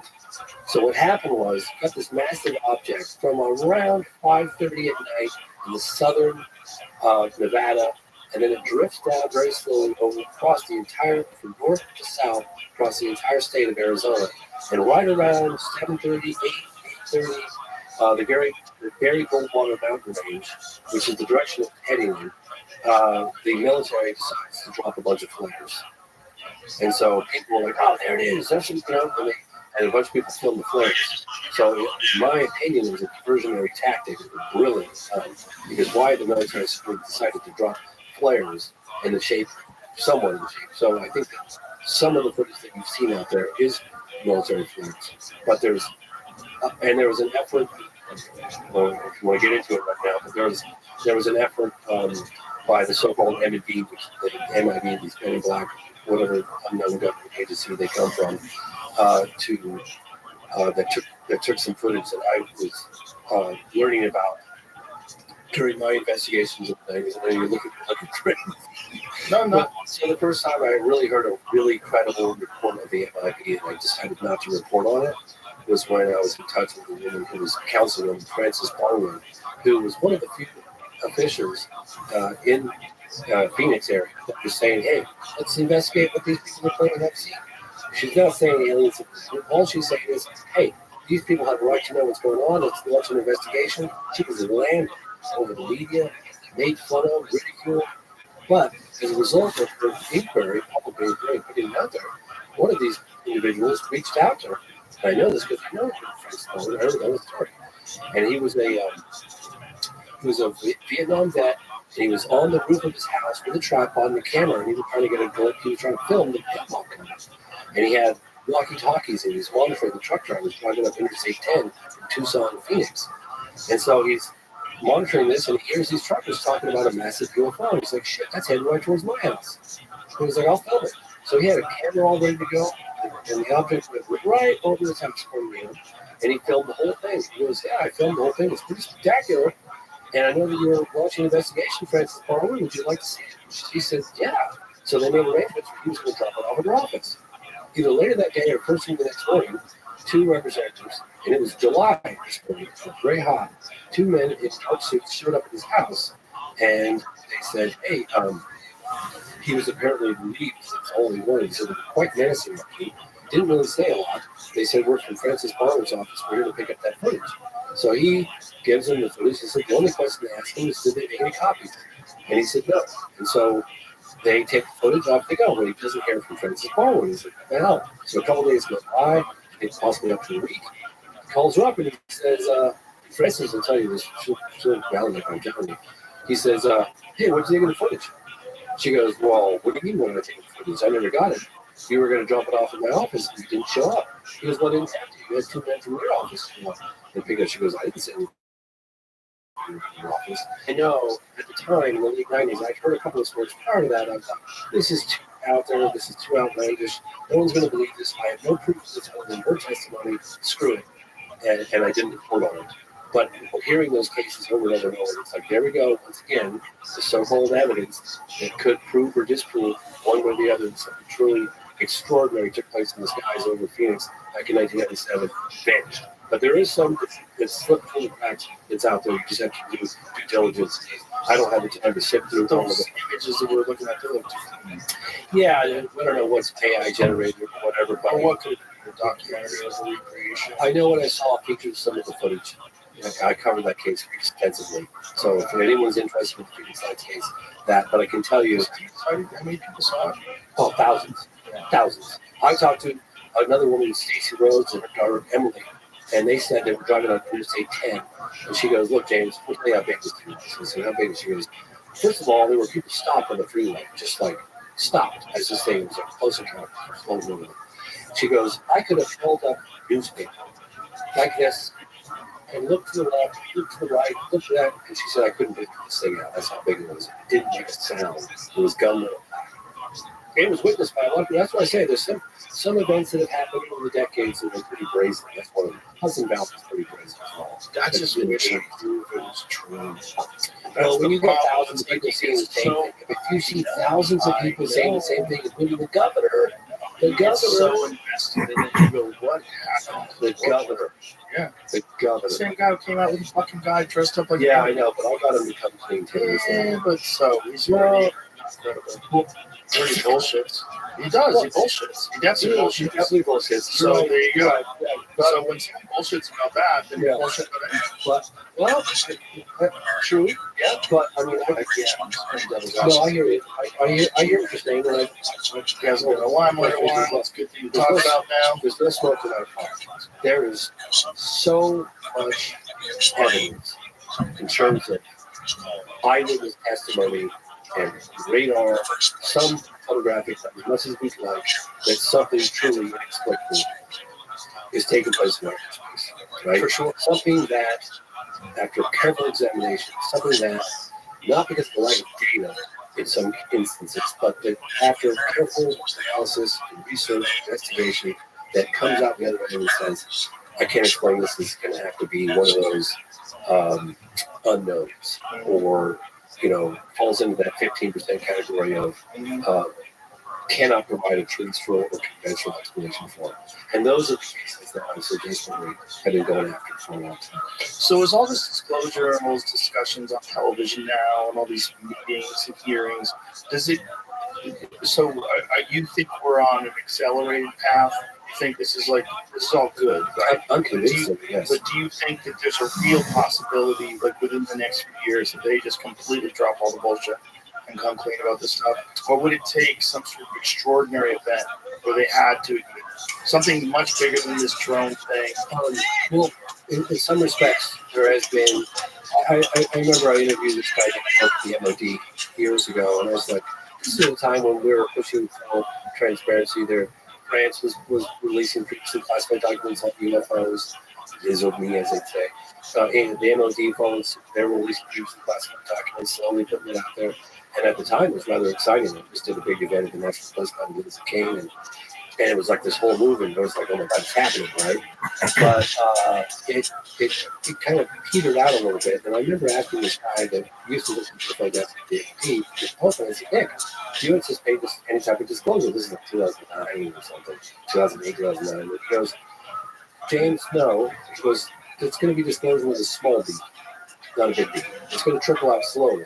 We condition people, get people prepared, test the waters. You know, one of the things that we explore in the program, and I've never done that, is the politics of disclosure. It's a far more complex. Let's just suspend judgment for a moment and assume that it's real. There really is an NHI, non-human intelligence aspect to the phenomenon, right? Let's just suggest it's real. Now, how do you disclose that to the general public? What about the impacts on organized religion? What about the impacts on financial institutions? What about the fact that we'd have to confess that we don't have full control over this? I mean, those are real considerations. And it's not just the United States, right? This involves the planet. This involves all the United. I wanted to ask you about this. You see what I'm saying? Like, Yeah. Oh, I do. I totally understand. It's more complex than you think. Oh, I totally get it. How does Russia handle these things? How does China handle these things? Well, there was a case in China that happened in 1994, right around the time of ruling Zimbabwe, also in 1994, called Monjawa. And it happened in the Black Mountains. It was the landing, alleged contact, was of the third kind, because it happened right at the same time of Africa. Similar message that was conveyed. I went to China. I met with an active general in uniform, talked openly about the UFO phenomenon. They were pretty open. I went to Russia in the late 90s, and that was right before Putin. It was right around the time of Putin coming in, and that was a period of openness. I went to Star City, Russia. I interviewed a cosmonaut, Pavel Popovich, a number of generals, and they were very open about it. In fact, they said to me at the time, if you're here to discuss whether or not the UFO phenomenon is real, the door's right over there. We're here to create an international coalition and international exchange of information and to talk about the implications of the phenomenon, which I thought was amazing. This is like 25 years ago, right? So now I don't think things have changed since Putin's been in office, but that was back in the late 90s. We lived in congressional areas in Brazil. There's been an effort. We should. They had hearings back in 1978 at the United Nations at these people, you know. So there's been an ongoing effort for this subject. I just think it's different this time. To me, it feels like they're not gonna. There's too much momentum behind this, and there's so much legislation. There's too much that's coming out, and it's too important. Look, whether you believe it or you don't believe it, if you can just imagine for a moment, if it is true, if the U.S. government does in fact have irrefutable evidence that we're not alone in the universe, that's so significant that we all have a right to that information, and that we should continue to support this unprecedented push for transparency with our elected officials and get to the fucking bottom of it. Why not? Everybody do it. Right? Yeah, I think everybody agrees. I think the general public disagree with you. Yeah, and then the new administration's coming in. There's, like, there's Ratcliffe and Rubio. I'm telling you, Rubio knows a lot. I know that. How do you know that? Because I've talked to people that have been in the room with him during the first. You haven't talked to him? No, I have not. But I talked to people that were in the room when he was being interviewed. From firsthand. I'm told that there were, I'm going to say, right around 12 firsthand people that have had behind closed doors meetings, firsthand people that are concerned about their secrecy, concerned about their safety, concerned about the implications of them coming forward and going public. That they don't quite have. This was a very good source of information. That the witness protection program, the legislation that they've created around that, is not quite there yet. It's getting closer. They need to continue to work on that. You don't mean like witness protection program, like I'll put them in whistleblowers. They have whistleblower protection. Right. I'm sorry. Excuse me. Yeah, whistleblower protection is not one. One of the things I really wanted to mention is that there is a gentleman, a young man who's 30, who feels like he's old. His name is Jesse Michaels. He's got this show called American Alchemy. He was a couple years old. Why is he very old? Because, when you're 30, you feel like you're old. Really? No, I did. When I turned 30, I was like, 30. Because just 10 years earlier, I was almost 19. Right. Or 11 years earlier, I was 19. Right. So for a teenager, suddenly when you're 30, you always think you're 30. And I was talking to him not too long ago, Jesse, and I said, He's like, yeah, I feel a little old. I was like, let's just get into your prime, baby. This is Rocky Road time. But I really wanted to. This is a guy who's young. Julian Dory is also doing some amazing work on this podcast. But he's young and he's doing a deep dive into the implications and he meets with aerospace engineers. The guy's, Jesse, you're a phenomenon. Keep rocking and roll. So I'm going to tip my hat to you. If you've seen this guy around, he's doing deep dives into what's happening. Yeah. He's documented with these podcasts, and he's doing a fantastic job. And I just got to tip my hat to the guy because he's 10 times smarter than all of me, and he's young, and he's a force to be reckoned with. And he's really he's answering all the questions. You're exploring all these issues that you and I were talking about. Well, I'm glad there's people out there pushing it. I'm glad there's guys like Rush that are sticking their neck out, and guys like you are making documentaries about it.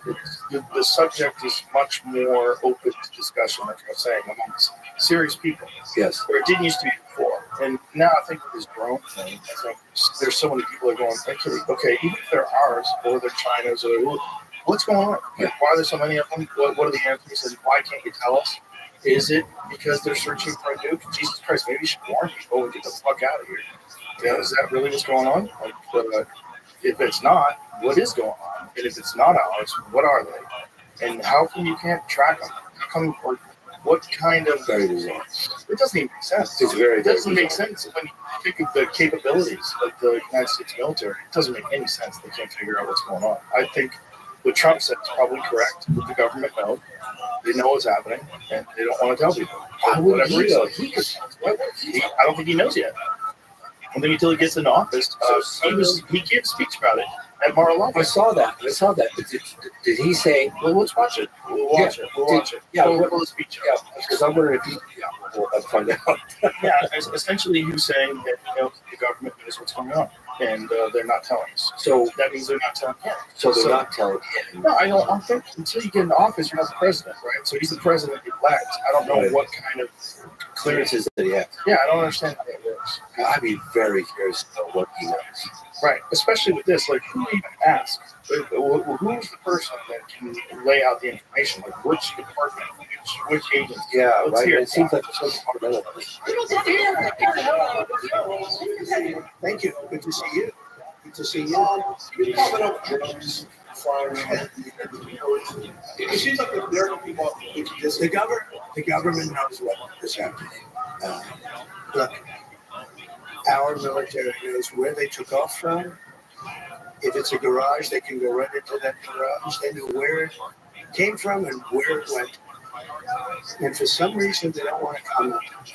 And I think they'd be better off saying what it is. Our military knows and our president knows. Our president. And for some reason, they want to keep people in suspense. I can't imagine it's the enemy because it was the enemy that blasted out, even if they were late, it blasted. Something strange is going on for some reason. They don't want to tell the people, and they should, because the people are really, they happen to be over Bedminster. They're very close to Bedminster. I think maybe I won't spend the weekend at Bedminster. I've decided to cancel my trip. Yeah, I think I won't spend the weekend at Bedminster. Yeah, I bet someone told him, Mr. President, it's pretty important that you don't go to the golf course. Yeah. God, that's so crazy. Yeah. Hey, what does that mean? I gotta, if you don't mind, I was contacted. What is this? No. This is all about exactly what we're talking about. This is something that I really need to put out there because it's very important. Okay. And it's an unprecedented effort spearheaded by this woman, Andrea, who runs a number of communities on Reddit. And she said that they're banding together for the first time ever, biggest grassroots campaign for government transparency. This is happening on Friday, the 20th of December at 3 p.m. Eastern Time. And this has the potential to reach millions and millions of people. It's the most unprecedented event on Reddit in history. And I'll post all of the necessary information on X because this is a very grassroots effort. And what are they doing? At James C. Fox on X, Twitter. It's the Reddit community is banding together for a huge grassroots campaign for government transparency. So basically, all the various platforms on Reddit, the paranormal, they don't usually get along too well, but they're all combining their resources and they're getting together for the first time ever. And and to push for government transparency. There's a couple of government insiders that appear in my film that will be hearings on this to answer questions and what steps need to be happening, what's going on today. And this is happening on the 20th of December, 3 p.m., and I'll be posting more information, very specific details on X at James C. Fox. I just wanted to get that out there before, because Well, the more of this stuff that happens, the better. The more people demand it, the better. The more politicians hear from the people and want to. I mean, especially politicians that are up for re-election, they want to show that they're doing what people want them to do. Yeah, I'd like to know more, but obviously, I'm very happy that we're hearing much more about the subject in a serious way. yeah, And whatever the hell's going on. yeah. Well, I really encourage you to watch the program. I will, 100%. I went bent over backwards, put together and explain everything in layman terms, what's happened from 2017 to today, because it's unprecedented. We're living in an unprecedented moment in history. There's an unprecedented push for government transparency, and I want to continue supporting our elected officials' bipartisan effort to get to the bottom of this. But I especially want to throw a shout out to Representative Burchett, because you're killing it. Thank you. Hey, Jamie, why don't you use ChatGPT and ask ChatGPT what's going on with the drones in New Jersey? I'd be very curious to hear about that. Yeah. It's a damn good idea. And maybe then ask Rock. But ask ChatGPT what is really happening with the drones in New Jersey. I'll just see what Yeah, so ChatGPT says. tell me how that works. Oh, So it's AI, right? And what is really happening with the drones in New Jersey? Let's see. So what does ChatGPT say? ChatGPT's going to search the web. Oh, it's Okay, amazing. these drones are very important. New Jersey on the East Coast. It's incredible how fast this is. Look how fast. Look at this. This is incredible. They found no evidence suggesting a threat to national security or public safety. Despite these assurances, some local officials and residents remain concerned. For instance, Belleville Mayor Michael Melham speculated the increased drone activity might be related to a search for missing radioactive material from a medical facility in New Jersey. Additionally, the public figures like Bethany Frankel have shared unverified theories about the drone's purposes, further fueling speculation. The situation is evolving, and authorities continue to monitor and investigate new reports. Residents are advised to report any suspicious drone activity to local law enforcement and avoid taking matters into their own hands, like shooting them down. People are shooting them down. So they shoot them down. They're eating the dogs. It's everything to shoot down drones as it could pose safety risks and violate laws. Now ask ChatGPT. Oh, let's just keep going with ChatGPT for a little bit because you're asking it again. Ask ChatGPT, if I live in New Jersey, should I get out of town? Yeah. If I live in New Jersey, should I get out of town? So evacuate. Yeah, should I evacuate? Say evacuate. Get out of town is like a cool words. Should I evacuate? Okay. This is amazing. At this time, there's no official recommendation for residents of New Jersey. Follow official updates. Yeah. Okay. As a precautionary measure, Are you sure?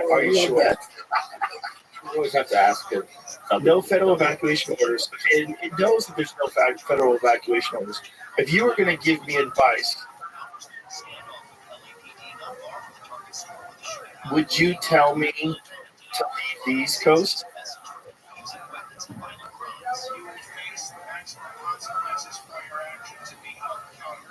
Advice is fucked up. Based on the current information provided by trusted authorities, there's no evidence of imminent threat. Yeah. Could you imagine? Put this in. Could you imagine a scenario where these drones are actually looking for a nuclear bomb? And if so, would you advise me as a preemptive measure to evacuate?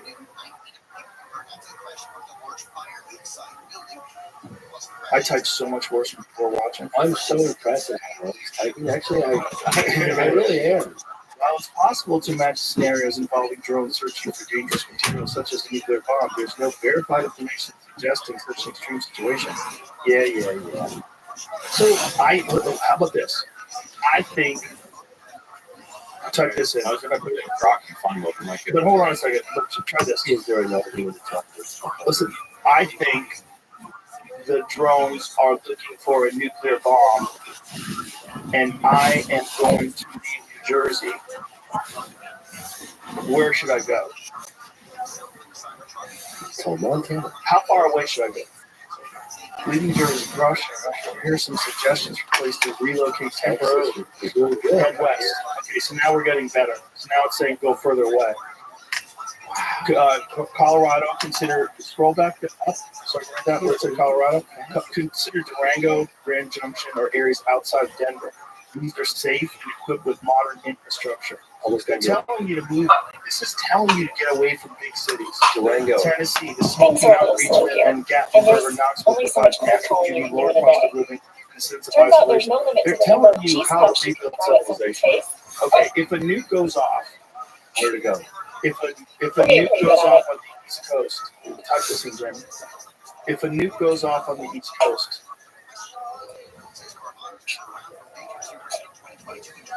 where should I be to be safe?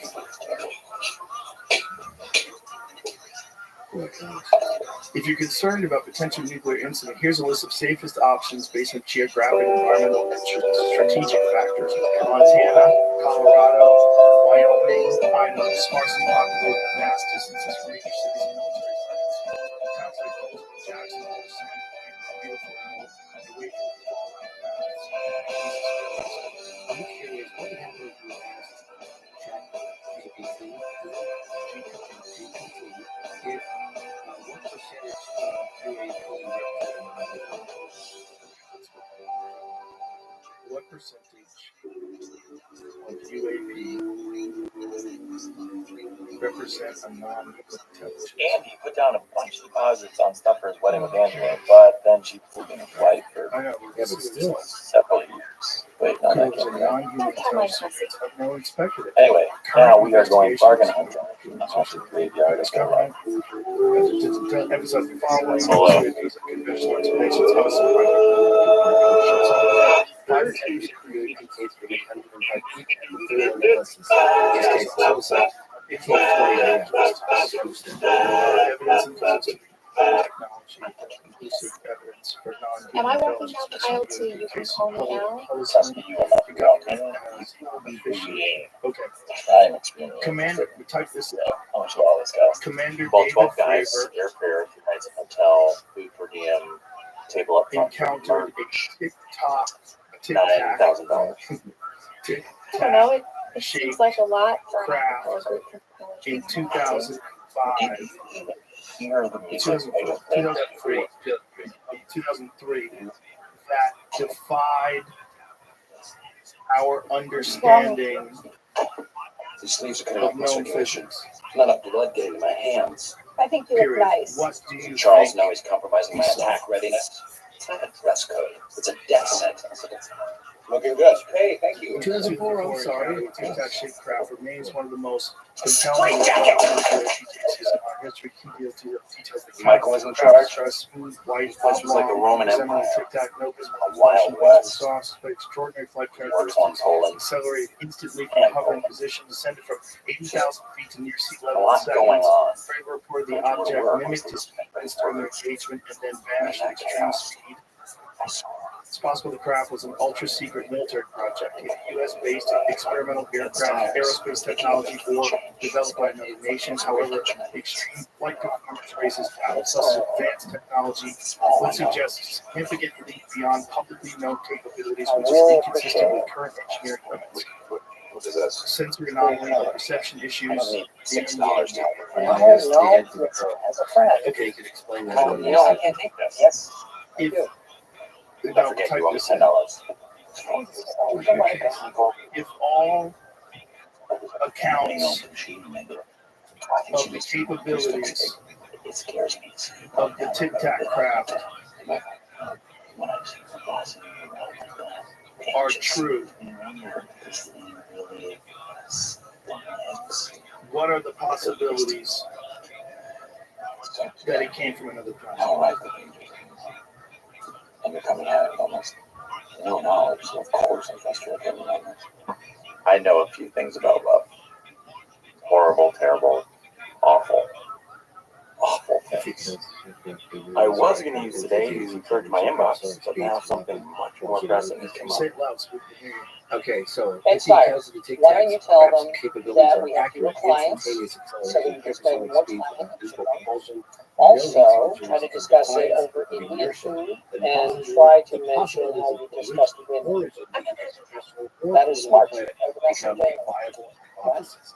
Here's why. You take Physics the lead is on this tech one. crap. Also, do not forget that Suggests the technology digital operates beyond our current understanding of physics. Morning, Propulsion Chair. systems, no visible propulsion implies propulsion system unrelated to conventional jets or rockets. Instantaneous acceleration defies inertia and physics. Achieving this would require manipulating gravity or space-time itself. Silent operation, no sonic impulse despite hypersonic speeds, points to a technology that likely eliminates air resistance, such as surrounding itself in an electromagnetic field or bubble. This level of technological advancement far surpasses anything developed on Earth. If true, such capabilities would suggest a highly advanced civilization perhaps thousands or millions of years ahead of us scientifically. If true, where do you think it came from? Why do you ask? This was 20 years ago. Bosses. I know, but I just if true, where do you think it came I wanted to make sure it worked. How about this? You're concerned? It's still I'm not sure. Final thoughts. Look at this. It's amazing how fast it does it too. It's amazing how fast it does it. Tic Tac, the Tic Tac UAP is real and counts are accurate. Its origin may very well be extraterrestrial or involve unknown physics and technology that we haven't begun to comprehend. The extraordinary nature of the case suggests an equally extraordinary explanation. What do you think? Why are you asking that? What do you think? Extraterrestrial visitation seem plausible, or is there another explanation that resonates more with you? So type this. I believe it seems plausible that they are extraterrestrial in nature. Someone has a personal hero. If true, if true, where do you think they came from? Personal hero correlated. Okay, I think I get it. Or identifying where they might come from involves exploring nearby stellar systems, planets, and plausible scientific ideas about interstellar travel. Here are most different possibilities. Nearby star systems with habitable zones. Alpha Centauri system, 4.37 light years away, closest star system to Earth, Proxima Centauri, potentially habitable planet, exoplanet, orbiting Proxima Centauri within a habitable zone. If life developed there, it might be technologically advanced enough for interstellar exploration. So it's giving me a list of all the different possible star systems. This one's only 39 light years away. What was the closest one? Alpha Centauri was that? Was it 4 years or something? I don't know. Let's go back up a little bit. 3.9 million. 4.3. Alpha Centauri. Here's the crazy part. Remember the twin paradox thing? They say that if you get like two twins as kids, say one's 10, they're both 10, and you put one in a spaceship that travels the speed of 1 year, he would come back on board that spacecraft and get on his home, and his brother would go. I can't wrap my mind. Right. But they say it's pretty much. But that's speed, right? I think what we're talking about is different than speed. I think it's instantaneous relocation. Right. So I think it's I think instead of like the speed sound with 2 points. Right. So I think the idea is that instead of a rocket that goes 5 million miles an hour, shoots off of Earth and keeps going until 5 million years from now it runs into this planet. I think it's different. I think if I had to guess, there's something that can manipulate gravity and space. What it would do is instantaneously appear in these places. Like you talk about companies and how we should I have, and the way they explain it is that, and Bob Lazar's version So of his why you would not? because Bob Lazar's version I was upset about the shirts written first. Now I'm okay. kind of makes sense when you talk to people that are trying to develop some sort of gravity or drive. And the way Bob Lazar explained it is that this element, when bombarded with radiation, creates this. I'm really butchering it. Creates some sort of a Michael, are you all right? gravity field that allows it. The way you describe it, like Tell us what you're talking about. if you took a mattress, a very soft mattress, and put a very Girl heavy bone, says she'll make out with you. could push it, the That the mattress down boyfriend is to that waiting around area, the corner. and that this like holds time. Right, so you go from Oh, here to you here, don't but just you tell us stretch what it down. happened. Suddenly I those got 2 you. points Basically, connect. it's so wonderful. Yeah, Right. and so Okay, wherever I it is, know how we did it. it's here. So it's not like it's going Well, a I don't million know. light years. Is that clear enough It's for a you? million light years an hour. Yeah, Space is malleable. exactly. It's just Well, it makes sense if you think about how technology scales. And if we do, I think Brian brought up this yesterday as well, that there was research, I just suck. there's I papers written suck. about the idea of having some sort of a gravity drive, or having some sort of a gravity propulsion system, something that doesn't rely on conventional. So what? Your body's a 10. Rockets, pushing Pajamas. gas. You did it. Exactly. And he said that this is something that was discussed a long time ago, but then it just stopped. And we brought it up quite a while ago. There was an episode we brought up a paper that was written in the 1960s about gravity drives. I put I on. want you He's a propulsion expert in terms of the propulsion behind the physics behind the things. He tried to get him to explain it to me in sort of conventional layman terms, and of course my tiny little brain. But I felt like I almost grasped it for a moment with the entire amount of power that it would take to create that gravitational field around the object. He said that's why you see them doing these maneuvers in like physics, right? And everything inside the box would just splatter. That you're immune from that person. Which also would make sense. Is Mr. Schofield there? Right, but that would also make sense if you had something like that go in the ocean as well. Right? Because whatever's around you wouldn't Had a matter. long relationship with Harper Collins Publishers and Mr. Schofield. Don't worry. Oh, look, everyone, we're all making observations. Space, water, And how would be transmitted? Well, if you do me a big favor and tell Mr. Schofield that Michael Scott has tickets to the Wilkes-Barre Penguins game this weekend, and if he would like to join me. I remember Hello, Daniel, how are you?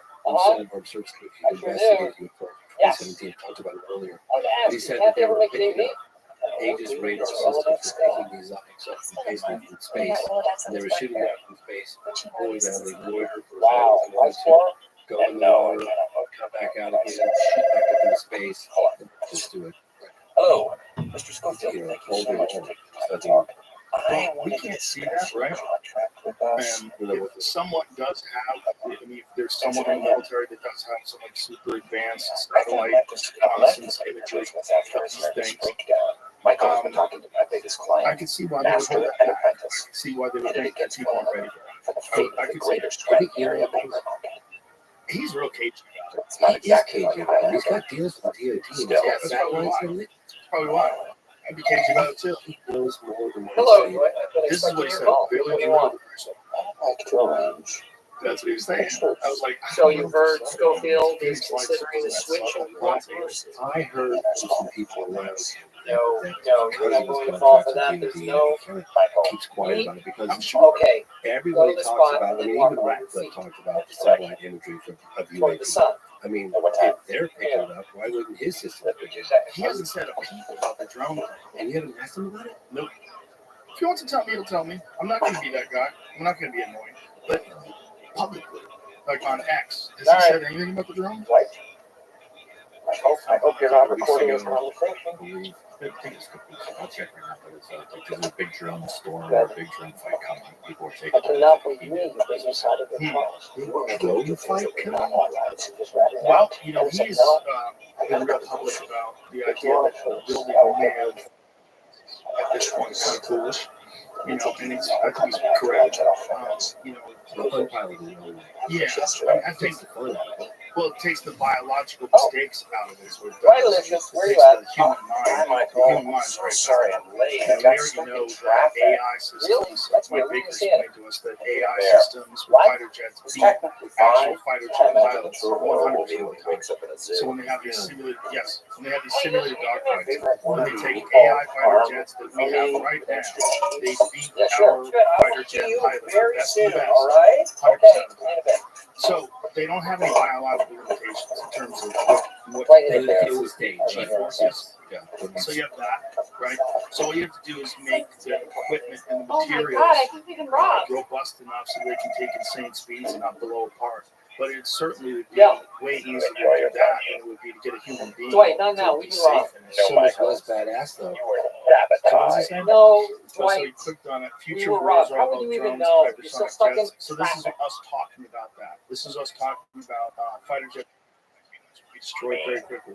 So What about he our talked troops? about it. So we put a clip I up broke of us it. talking On about it on the purpose? podcast. This Why? was You November think this is some kind of game? 28th. This is And so neither side is air superiority tanks are easily destroyed by missiles that leaves infantry and artillery basically in World War I. Drones are not yet available in sufficient numbers to matter, much like aircraft in World War I. Harm The defense in sandwich depth here, trench and war I'm going to eat it. And I knew that you would do that. The real false So harm did you is get the their impression worst when you sin. spoke to Elon about UFOs that he knew more than he was telling you? You said he's cagey. Yeah, he doesn't. He doesn't even entertain the idea of UFOs. So if you bring up the Fravor incident, he'll just say no, it didn't happen. Or It doesn't seem interesting.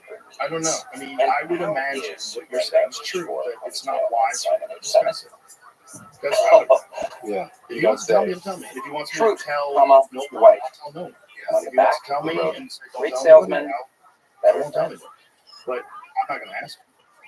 I think his position as, being the guy at SpaceX. And say Why would hello you- to Sherry. To it just Yeah, it's way too much to say. Yeah. Also, White. like, if anybody's going to find out, they can find out. If there's something going on, something legitimate going on. The guy in rockets, Ukraine, that's the guy. He's going to know. I thought the first time I saw that it was AI generated. I was watching it and now I just thought that's There was a land before that. And now you can get it. It's not like what he's one more done is thing. accelerate Have you what listened we while I are say capable your of biggest doing lie? far beyond the masses. No, Do no, just a no. few years ago. So, Michael. I used Michael. to have a David Can you hear me? I can't way hear early, you. way early. Great. Feels ready to see you. Thank you so much. Michael! I was like, hey, that's how it's going. He goes, no. He goes, I don't work for people. Website here. And he goes, well, he worked so hard, his expectations were so high. At the hospital, I think he's taking out of turn. she was giving Really? birth. Yes. He does not have the authority to say that. I, on the other hand, am the president, the owner. He goes, And are you saying you invented paper? I'm at the hospital. That's pretty cool. Sure.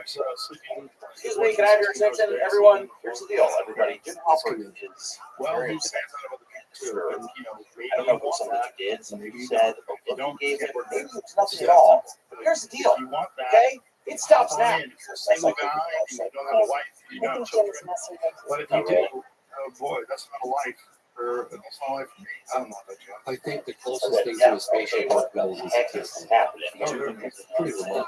I've had three. This is my third. The acceleration is just It's not it's like a bad. gut punch. Yeah. That's not gonna happen. And the autonomous driving is I know that you want I remember what somebody said to me, acceleration. I stepped on it, Model 3 performance. it's fake. Oh, man. Yeah. I was great, right? Yeah, I threw myself sideways. I felt I learned something about myself today. wow. Motorcycles. I was just myself up. I was like sitting here talking for hours.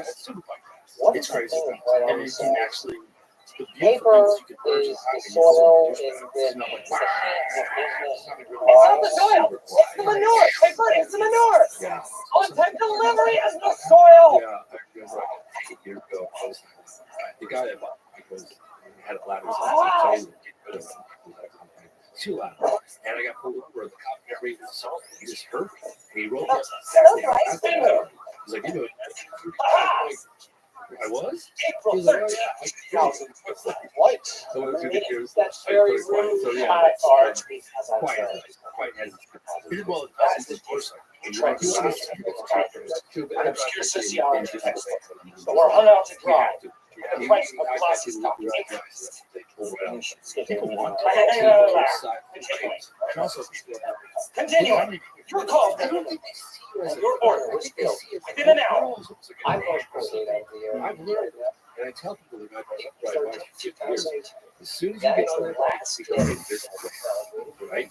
pretend no one can see And it. no one can see We all you. know that All of it. You can make eye Loaded contact with companies somebody like doesn't Thunder even Info see and Capital right? Because I do fall block by for the me, wayside. like I said. Two of their branches have closed within the last year. I wish they Like could I said, I would love to drive. it's They're open. basic branches. Like I said, just, you know, Yeah. I had 3 friends. I was. Why don't you guys just email me your best offers and that sounds good.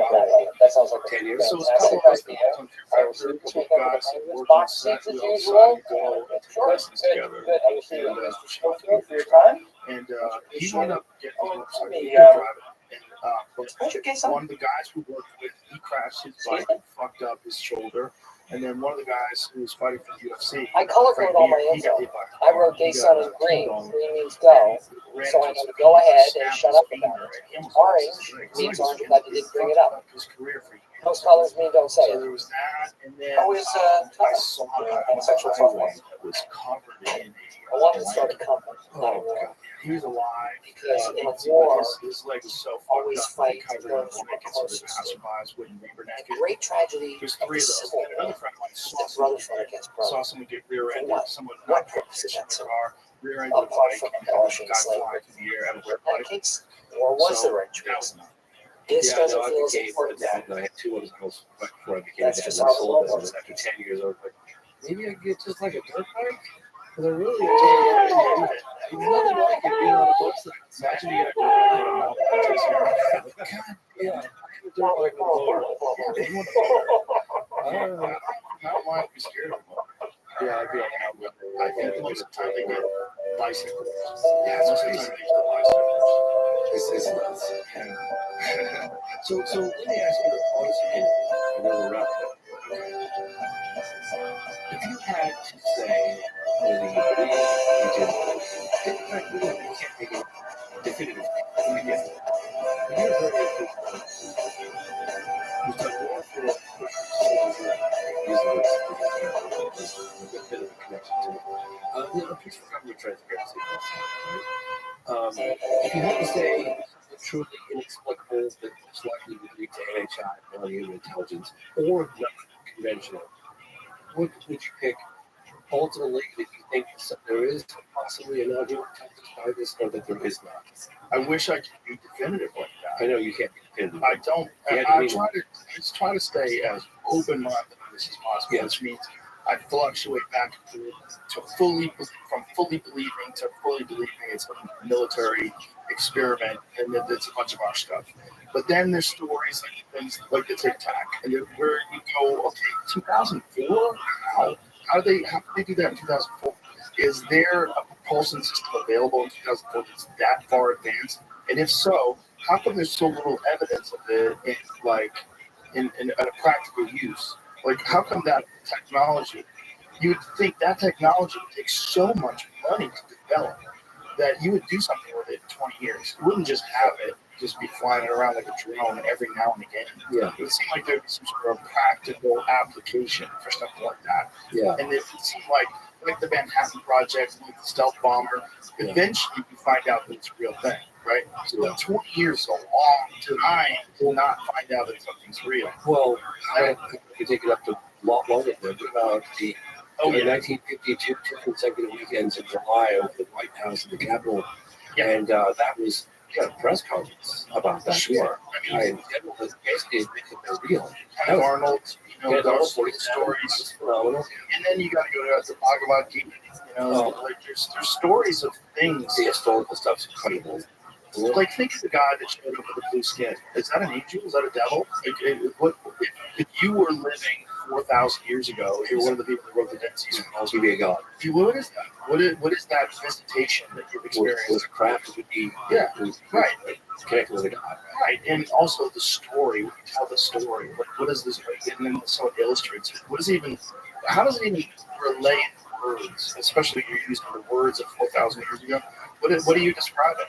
And if they really have always been there and they've always been visiting us, that's probably how you would describe it. You would describe it like Ezekiel did in the Bible. Yeah, you know, I was in Africa investigating the alleged landing of some kind of the third kind in the Zimbabwe area school in 1994. I was there much later. And the teacher, Judy Bates, who's now the head principal, and she was sharing with me these drawings that children did of the alleged creatures. They were amazing. All these big eyes and big heads, all them big eyes, blah, blah. And I'm looking at the drawings. One, the school drawing was phenomenal. And she gave me, I took photographs of it. And then a month later, I went to Australia and I was investigating an alleged landing at Westall Primary School in 1966. And that was incredible. I was there investigating and showing some of the drawings of the alleged aliens that I just had investigated in Africa. And some of the people were like, oh, wow, these drawings are amazing. Like the Wangina cave art. I was like, what? The Wangina cave art, the Aboriginals drew these things, and so they pulled up Wangina. The parallel, thousands of years old, right? These cave paintings in Australia, the parallels, the consistencies, it was the comparison of the two. Was like, oh, let's take a look at them. Yeah, look at Wangina cave painting, UFO or the There's most likely something there. I just don't know. And if it's a thing, so let's say it's a real thing. Is it from another planet, or is it more complicated than that? I think it's more complicated. Yeah. Well, that's John Valle's. Yes. Yeah. Very bizarre. Right? Super bizarre. Look at the three of them. Not the one in the center, Jamie. Yeah. Look how weird it is, man. That's so fucking weird. Look at the one with the dark black eyes, Look right? how pale they are too. It's like, yeah. It's very weird. And there's the big dark eyes right down, just go straight down. Yeah, right. Go to the right. Right there. Look at that. Very weird. Very weird. And it's also very weird how this is 4,000 years old and then Close Encounters of the Third Kind in the 1970s. 4,000 years old. And I'm telling you, I could show you the drawings. One of the witnesses. Very weird. Yeah, it's just phenomenal. Listen, man, thank you for everything. Thanks for what you do. Thank you so much for helping. My pleasure. I mean, your fucking dogged determination to get this stuff out there. It's very important. You promise you'll watch the program? I will 100% watch it. Definitely. I will. Thanks, sir. Awesome, brother. Appreciate you, James. Thank you very much. Thank you. It's on Amazon, the program. And then Moment of Contact is freely available everywhere. Yeah. The phenomenon. Yeah. I know what I saw. I'm doing 50 years of denial. Oh my God, it goes back. Yeah, you've been deep in this rabbit hole for a long time, sir. Thanks, Thanks, George. Bye, buddy.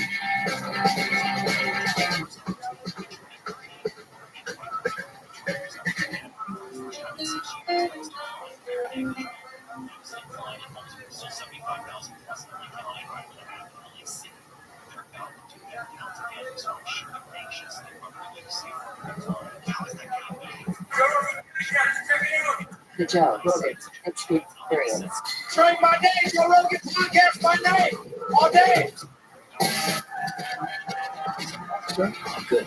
Very good to meet you. I really enjoyed the show. Shout out to Tucker. It was a very high podcast, and whenever someone is convicted of any political figure, any person of power that's convicted of corruption, you automatically assume that they're guilty. And after listening on Tucker's show, I was like, oh, Jesus. Like, it was such an eye-opening podcast and such a disappointment, too. It was so disturbing to hear your version of the story, which was so different from the version that was, put out on media. It was also, corrupt politician goes to jail. Oh, he went to jail this week. And then you hear your take on it. Oh, God. It's very disturbing. And I just wanted to show you this before we get more. Biden just released a bunch of people multiple Chinese spies, and an individual convicted of possessing child pornography.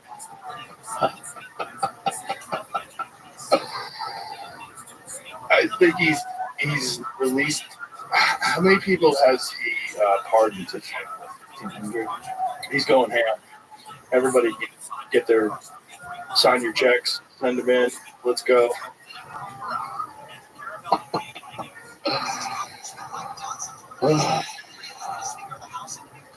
Wow.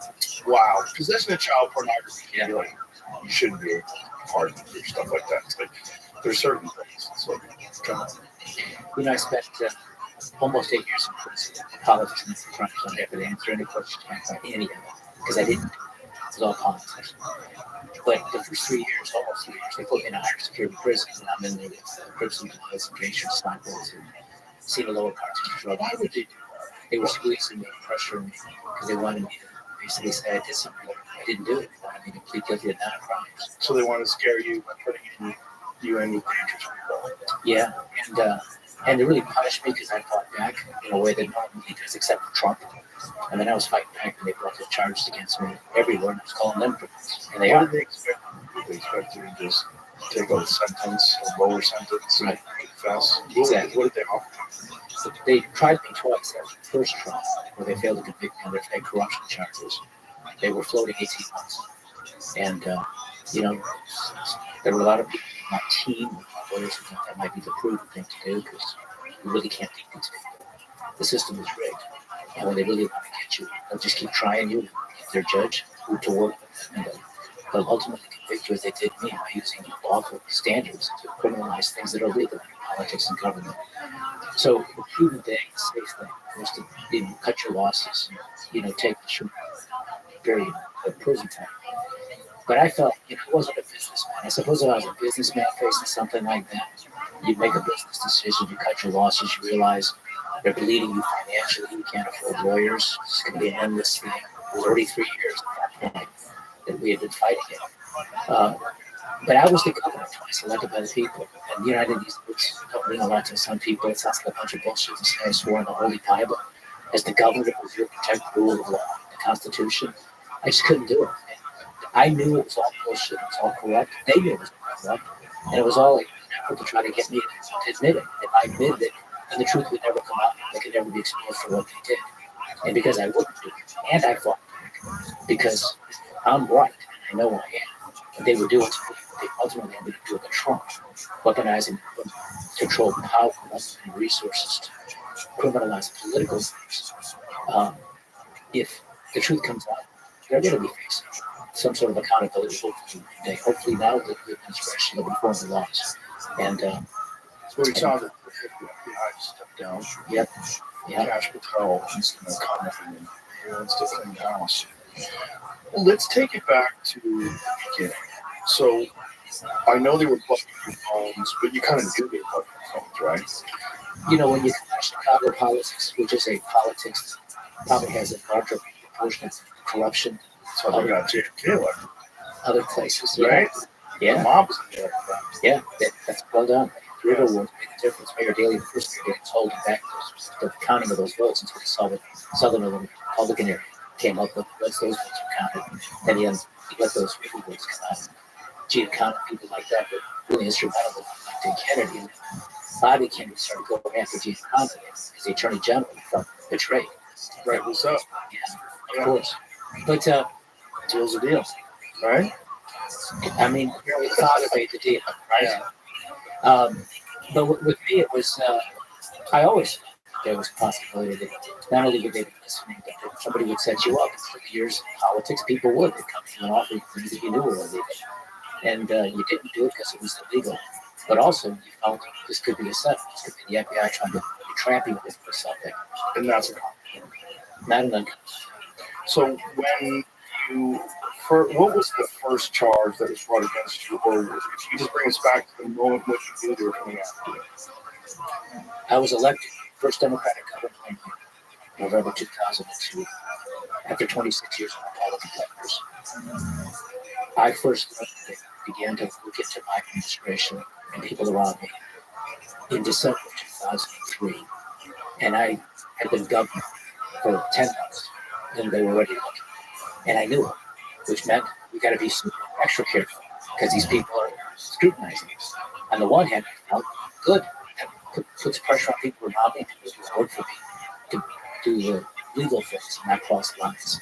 I never imagined the FBI and the Department of Justice and these U.S. attorneys come out of the best schools would be so corrupt and dishonest. I felt like, okay, look and see how we do things. If we make some mistakes along the way, we'll make adjustments. So they chased me for 5 years. And by the time they taped my phones, there was no surprise. There was all kinds of pressure at the time because they got a guy who was close to me in Obama, a guy by the name of Tony Rusko, who they probably convicted him of things that were crimes either. They were squeezing him to say things about me and Obama. He wouldn't do it. They put him into solitary confinement for 3 years to get him to invent crimes against us. He wouldn't do it. This guy's a stand-up guy. Obama sold him out, and he did more for Obama than he ever did for me. I knew of it. And so at the time when they began wiretapping my phones, which was late October 2008, everything I talked about doing with regard to the appointment of Obama's successor to the United States Senate, I felt it was very possible they were listening. How could they not? Because they were chasing me with so much wanting to get me. And Obama and I both were in their crosshairs in the very beginning. I think the politics of the changes, his political fortunes improved. It looked like he was going to be the next president. And these people, these U.S. attorneys, get appointed by the president. And these were Bush appointed, Cheney appointed prosecutors. And it's very unusual that the previous administration's prosecutors stay in office. When the new president comes in, they leave. That's what you see with Trump. And the other parties, people come in. But these people stay in, and they arrested me. What they wanted me to do was to basically say that I was guilty of trying to sell a Senate seat, and I was trying to sell it to another guilty party, who was the guy who started the whole thing, by the name of Barack Obama, who wanted to buy that Senate seat. Because that's where the whole thing began, was Obama on election night. He sent an emissary to me, suggest a political deal, because he wanted this woman named Valerie Jarrett to be appointed to his Senate seat. Pause for a second, hold the thought. You changed that. Do you hear that? Do you hear that fight? It was on the last podcast too. Yeah, it's on. Just ended. What was that? Yeah, that's it. Okay. All right, we're back. This episode is brought to you by the Farmer's Dog. Dogs are amazing. They're loyal, lovable. Just having Marshall around can make my day 10 times better. I'm sure you love your dog just as much, and you want to do your best to help them live longer, healthier, happier lives. And a healthy life for your dog starts with healthy food, just like it does for us. There's a reason having a balanced diet is so important. So how do you know if your dog's food is as healthy and as safe as it can be? Well, Farmer's Dog gives you that peace of mind by making fresh, real food developed by board-certified nutritionists to provide all the nutrients your dog needs. And their food is human grade, which means it's made to the same quality and safety standards as human food. Very few pet foods are made to this strict standard. And let's be clear, human grade food doesn't mean the food is fancy. It just means it's safe and healthy. It's simple, real food from people who care about what goes into your dog's body. The Farmer's Dog makes it easy to help your dog live a long, healthy life by sending you fresh food that's pre-portioned just for your dog's needs. Because every dog is different. And I'm not just talking about breeds. From their size, to their personality, to their health, every dog is unique. Plus, precise portions can help keep your dog at an ideal weight, which is one of the proven predictors of a long life. Look, no one, dog or human, should be eating highly processed foods for every meal. It doesn't matter how old your dog is. It's always a great time to start investing in their health and happiness. So try the Farmer's Dog today. You can get 50% off your first box of fresh, healthy food at thefarmersdog.com/Rogan. Plus, you get free shipping. Just go to thefarmersdog.com/Rogan. Tap the banner or visit this episode's page to learn more. Offer applicable for new customers only. So Obama was. So how did he try to negotiate? Like, what? He wanted this person to take a Senate seat. What was said? How did it go down? How do things like that work? He used third parties, emissaries. So that you're not. So he doesn't have to meet with you. So you can say, Obama asked me if other people. So there's plausible deniability. To some extent, that's part of it. numbers. But there's other dynamics that also it's just a little bit easier to kind of test the mood of the other person if you have a third party who both people like or respect. In this particular case, it was a labor boss by the name of Tom Balanoff. He came up to me election night in November 2008. That was the election you voted for. You and I are both guilty of that. And I was there. Chicago was magical. It's historic. It was great. Finally, America, crossed a significant barrier. A black person can be elected president of the United States. Every black child growing up can now look and say, one day maybe I can. There's the American dream and opportunity. So in that sense, it was a beautiful thing. This Balanoff guy comes up to me and he says, Barack called me last night. He said I was pumping gas in this gas station in the South Loop area, downtown Chicago. Barack called me last night. He said it was around, he even told me the time, like around 6:30 or 7 at night. And he asked me to come to you. He would like you to appoint Valerie Jarrett as his successor to the Senate. He wanted me to know what you want. I wonder if I can come and see you so we can discuss this. I said, sure, call me tomorrow. Now, that's totally legal and appropriate. He's not suggesting anything illegal. Obama just wants to pick up the political thing. But what happened, they criminalized it against me. And so they criminalized Barack Obama trying to force his pick for Senate seat, and you accepting. Obama wasn't trying to force it. He was trying to make a deal to persuade me to do it. But what would you get out of it? That's what we discussed for 6 weeks. So the FBI was talking about that. We discussed all kinds of crazy ideas, a lot of good ideas. Spent 2 days talking about the possibility of appointing Oprah Winfrey. Would you might appreciate this? She's from Chicago. Do you remember when Trump won? There's like NBC or one of these fucking people tweeted out, "This is our president." It was Oprah. No, I didn't. Yeah, you can find that. What, like a major network tweeted out, "This is our president." Wow. I was like, okay. So we spent 6 weeks talking about all kinds of ideas. Because this was, to quote me, fucking gold. Not giving it up. We're going to get a chance to do something with this. And all of these ideas, thoughts were discussed with my governor's lawyer around those calls, largely because I knew these people were just, and I wanted to do whatever decision I made, it was legal. We didn't cross lines or make a mistake, maybe I missed something. And, this was unique, and so I explored all kinds of ideas. I even spent one conversation with him, I'd appreciate this. They played this in court on the first trial, and my wife's sitting there, loving, beautiful, devoted, and faithful wife, sitting in court every single day, both trials. And the media, and they could do whatever they want, these prosecutors, the judge was their guy. And so they're playing all these tapes out of context. They're not allowing me to play tapes we want to fill up the context. They only play 2% of the tapes and denied 98% of them. To this day, those tapes are covered up because all kinds of people around those calls. There wasn't anything illegal about it. But, Robin Manuel, Harry Reid at the time was Democrat of the Year. Every possible big-time Democrats on those calls. But to go back to some of these crazy ideas, I was trying to appoint someone who was black but not in politics. I was looking for a military hero of some sort. Everybody wanted to make them senators, you can imagine, in politics. I wanted to think outside the box, and we were testing all these ideas, including Oprah. And I'm talking to my lawyer, Quentin, and I say, hey, here it is, NBC, nothing but respect for our future president. If that's the case, I'm going to do what Ellen DeGeneres did. I'm going to move to England. I'm not going to do it. I'm just going to mock NBC. So what is this? Yesterday, a tweet about the Golden Globes was sent by a third-party agency for NBC Entertainment in real time during the broadcast. It is in reference to a joke made during the monologue and not meant to be a political statement. We have since reviewed the tweet. Right. Okay.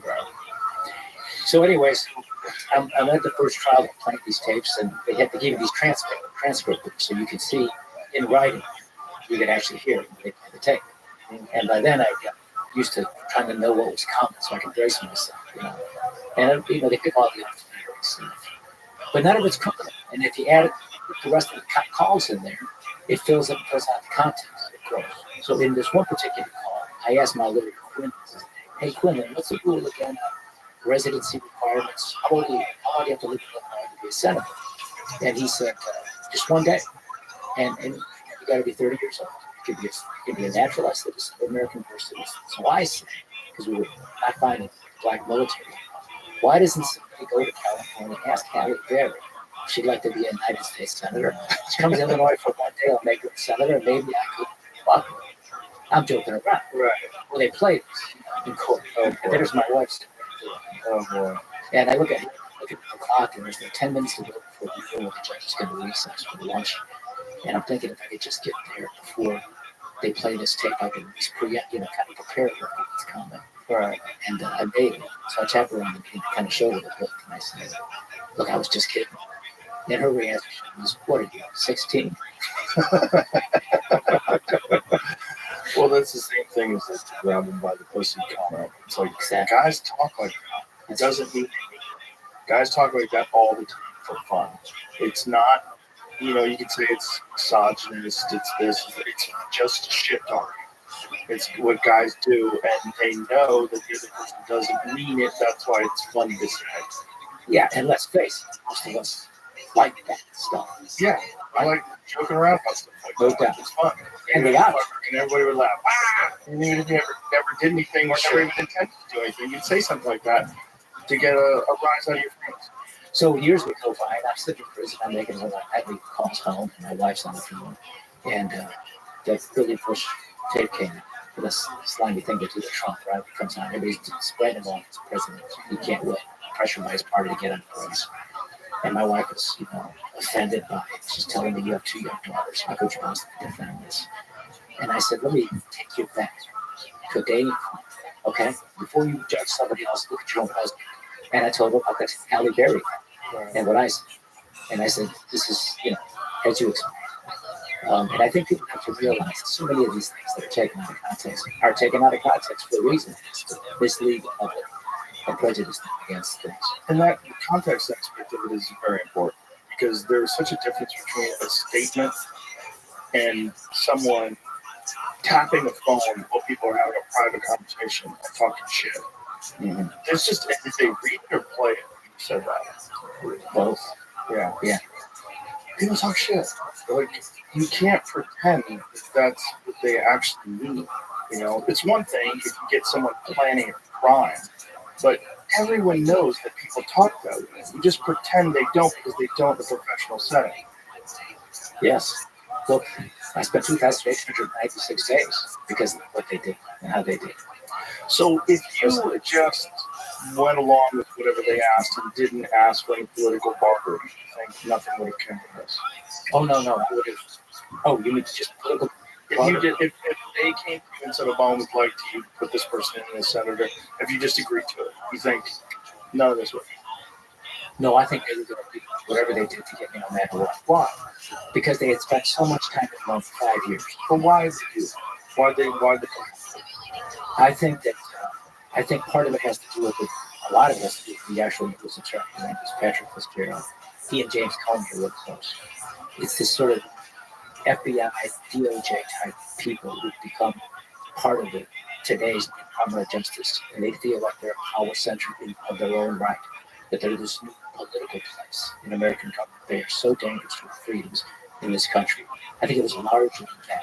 He had convicted the previous governor, Republican governor, Ryan, of crimes that he had committed when he was the Secretary of State of Illinois.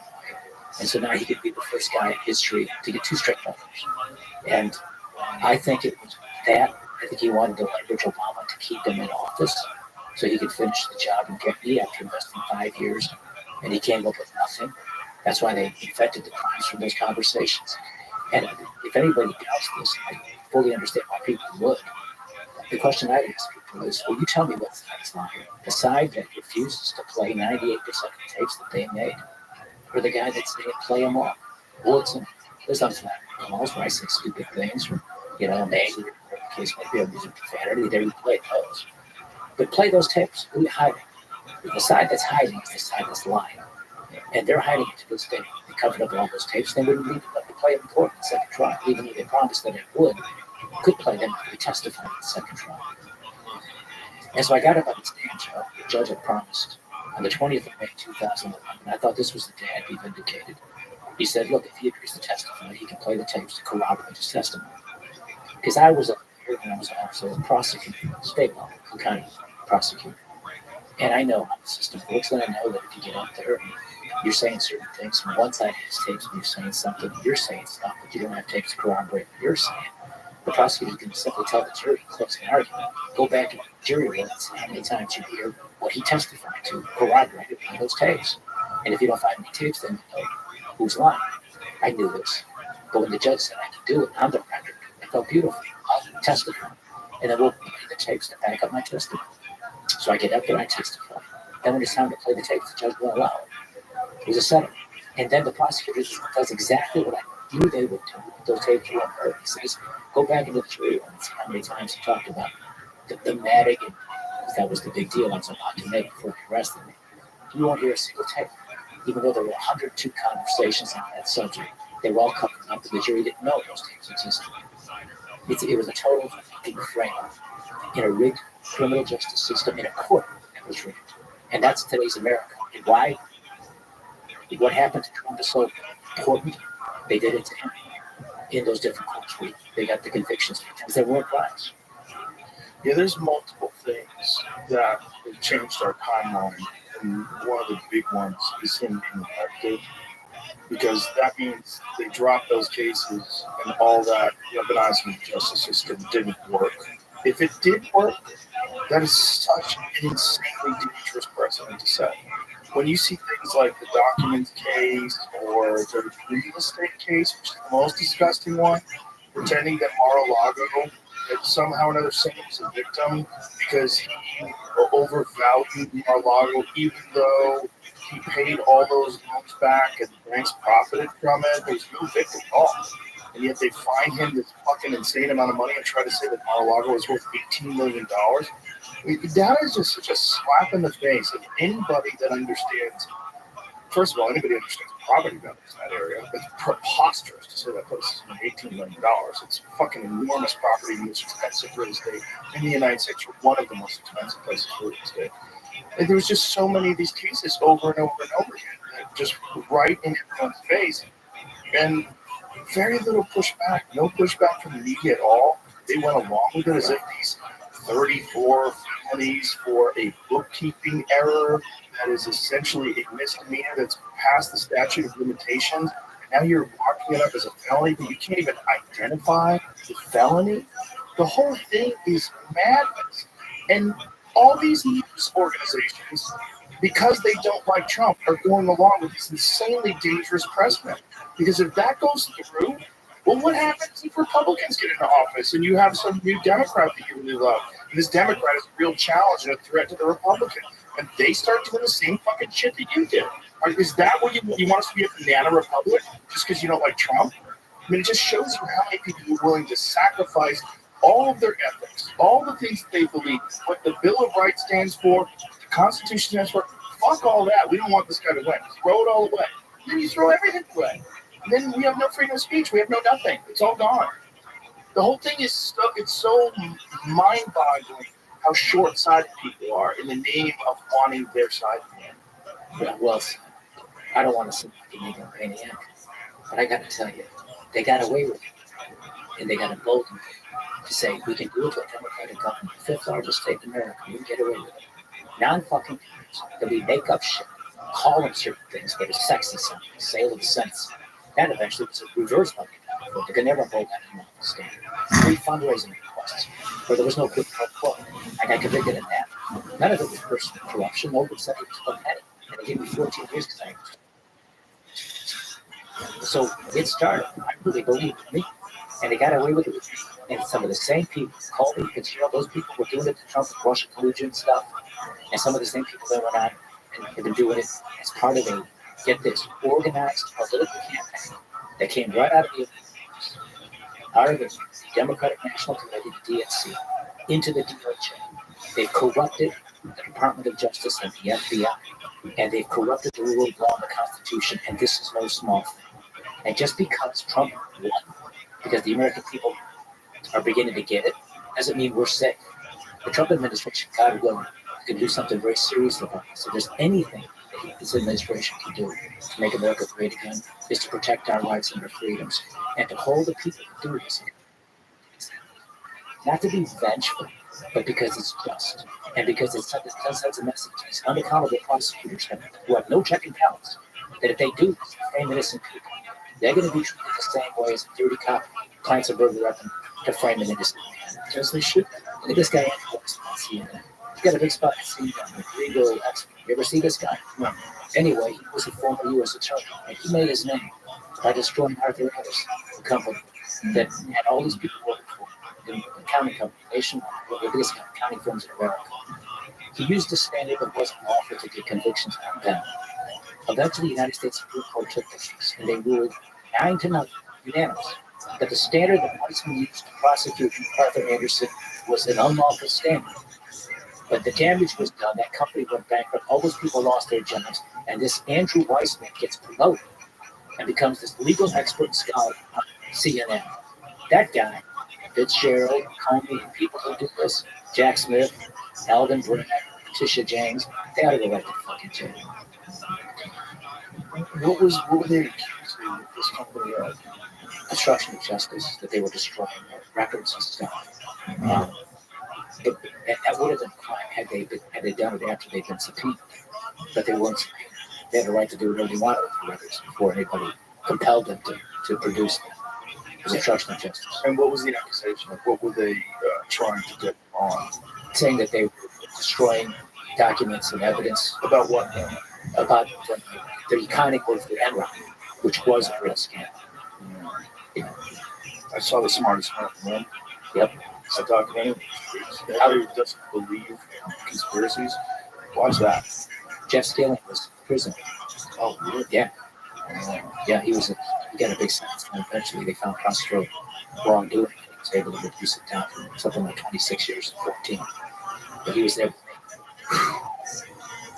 along with spelling and socks, Mr. P, A, G, and all kinds of things. All kinds of writing a book.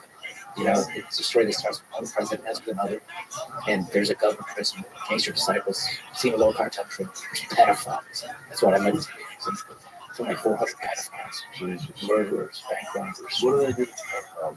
They're a protected class because everybody fuck them up because of the nature of a lot of the criminals. Some of them are worse than others. Some are like this guy that can pardon Biden, which is unbelievable. Whether into child pornography, but some were far worse than that. They harm children. So how do they protect these people? You get more than canceled if you even say something bad to them. You can't offend them. Why?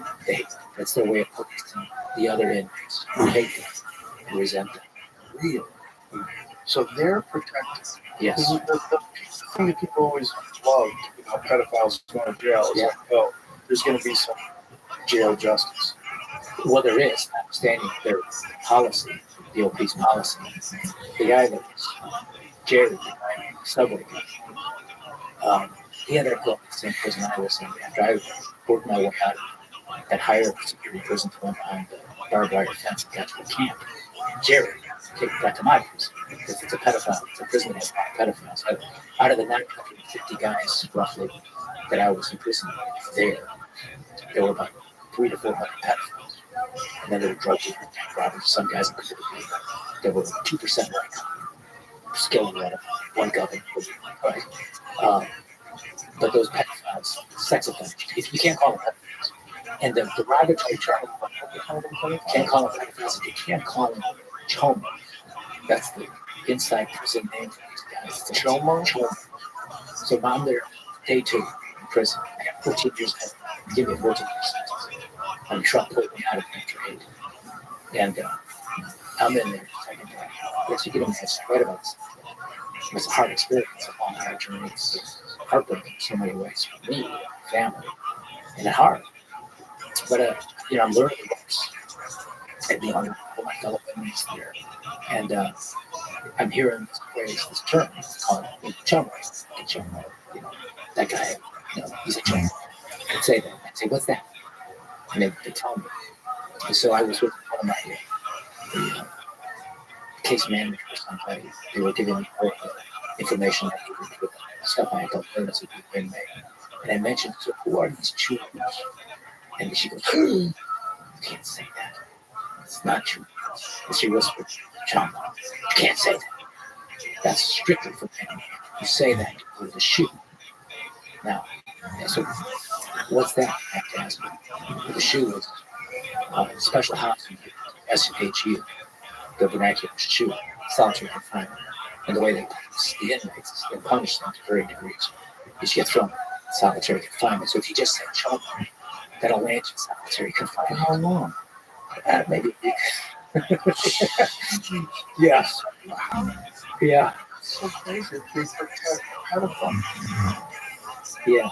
Now, I don't want to sound like I'm too liberal or something, but they have to.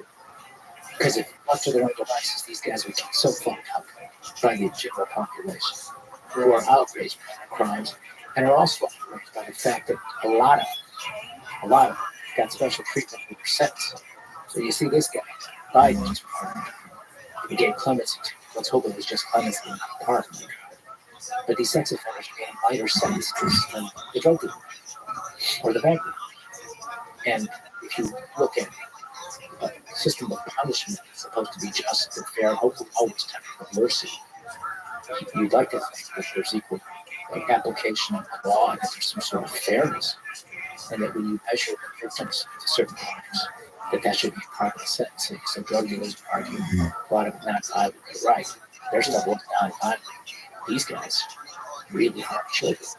The ones that touch children, not the ones who just looked at the pornography. How did they justify you being in this high security prison? Like, why would they put you in with pedophiles and murderers, gangbangers? Why would they do that? Obviously to squeeze you, but how do they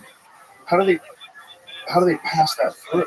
You get anybody who gets a sentence of like 10 years has to do time, and you can't be in a camp. So certain people can't be in camps. For example, any kind of violent cannot be in a camp. Pedophiles cannot be in a camp. That's good. And camps don't have, fences. There's not iron gates that lock you in. I mean, I went from 50,000 square foot governor's mansion to a 6 foot long prison cell. I mean, it's real prison like in the movies. Those iron gates shut you in, and you're restricted. And you're with some badass guys, They're interesting guys, and a lot of guys I really like. But they did it because they purposely gave me a sentence of about 10 years to force me to go to shithole prison and to try to not just squeeze me, but to punish me. And the punishment was because I had the temerity to fight back. Who is this guy? He was only twice elected governor of the fifth largest state to challenge us. And I fought back. And, frankly, the beauty of it is that had I not fought the way I did, Trump would have never met me. And he saw me on television fighting back. I mean, I fought back in ways that predated him. He does. And it wasn't my design. It was just, I felt like, Jesus, I didn't do anything wrong. And he knew it. This is politics. And, this is wrong for our country. I can't get rid of this. And by the way, if I fight, they are criminals. I have to fight back. And so I run all these TV shows, everything. And Trump saw me in the video. And by the way, when they arrest you, they arrested me at 6 o'clock in the morning at my house. And it was a super sensational press conference. It was international news. Back then, in December of 2008, there were two assholes. The two biggest assholes in the world were me and Bernie Madoff, because they arrested him like a day or two after me. I remember this. And it was, just had to fight back, and so I was. But you can't make a living. Yes, they threw me out of the office, and you learn who your friends are in politics, and how to settle one. They all wrote to protect themselves. They all voted to throw you out. And because the politics was bad. Well, that's a time where podcasts were complicated. Yes. Imagine you go on a podcast and just lay out the whole case and exactly what's going on. You play tapes. Can't play tapes. I'll tell you why. Because they recorded. Because they, of course, they arrested. They play me. This is fucking golden, like you're doing nothing. But they don't play the comes after it. Right? It says I want $100 million in a Swiss bank account, which, by the way, the current governor Pritzker called me to ask me to make a senator because he inherited $1 billion. That's the one you'd sell it to. Right. But if I said that would be a problem. But there was no that. They covered that up. So they go before the public as any crime arrested. They go before their judge. They get a seal. They put a gag in it. So the tapes cannot be played publicly in court, and I can't talk about what's on those tapes unless it comes from my independent recollection. I can't release them. It's a crime. Can't talk about what's in those tapes unless it comes from your own personal recollection. So you can talk about the tapes. You just can't play them. Correct. You can't quote them. I can quote what I wrote first. I remember something, of course. But at least you could have laid out your version of it. So people could hear Correct.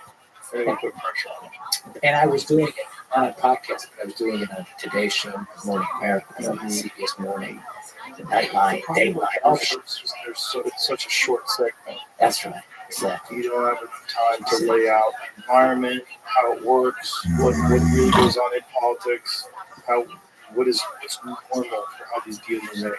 Well, yes, exactly. So this person that Obama wanted, whatever happened to that person? She became like a top advisor for Obama in the White House. Now, there's a school of thought, there's a theory that's plausible. Obama publicly said he did not send this labor guy. But Ballantyne was innocent in 2 trials, testified twice under guilty, and Obama caught it. Obama then sued the FBI the day or 2 after I was arrested. And if you lie to the FBI, they call them 302. It's a crime. But I've learned the FBI is really the FBI. And you sit down like I did stupidly, you talk to these people, they say you lied, and you say they lied. Who are you going to believe? Sure, right? It's a big mistake to ever trust them, to be honest. So my advice to anybody out there, chase by the FBI, don't talk to them. And I thought they were good guys, so I sat down and talked to them. Well, Obama talked to them. And every defendant is entitled to relevant evidence that could help him or her defend themselves against criminal prosecution. But to this day, they would never give us Obama's 302s. So did Obama really send this guy? Did that guy testify too? Or did Obama not do it like he publicly said he did? He said he didn't. So somebody's lying. Somebody broke the law. Ballantyne's lying in virtually 2 trials. Or Obama is lying on those FBI 302s. Or he lied, which is a crime. Or he lied to the public, which all too often politicians do all the time, and Obama's one of them who does it a lot. He does it a lot. Ballantyne, this guy, what would be his motivation for saying that Obama wanted you to do that? The theory is, on a lot of political instances, and how it works, that he was an emissary for Obama mainly, who became Obama's chief of staff. He was a member of Congress. I had a pretty good relationship. It's all over the United States with me. And so that Obama never said anything about it, but Rahm Emanuel sent something to him. Rahm Emanuel asked him to do it and instructed him to tell him that Barack himself asked him, because it's just a theory. And the theory is plausible in that what would be the motivation for Rahm to do was that at the new chief of staff of Obama, and in the power game of politics, which is something he knows really well, and I know, is people want to be close to the king. And Valerie Jarrett was Michelle Obama's best friend, and she was a threat to the influence of Rahm and others. And if you get her kicked upstairs to the U.S. Senate, she won't be in Rahm's way to have more of a voice, more say in Obama, in the direction of Obama's administration. Now, this is a theory. It's a theory. Interesting theory. Mm-hmm. So, what's the like in prison? Mm-hmm. I read about this in detail in my book. It's like chapter 3 and chapter 4. Have you published it? No, it's coming out. It's going to come out. I hope by spring. I hope I get it done. I'm almost done. You have a publisher? So it's interesting, the politics, the publishing companies. I've pre-sold it over 8,000 already. I haven't even put it out for pre-sale yet. I'm about to do it. Lago something books. Lago books or something. I haven't done it yet.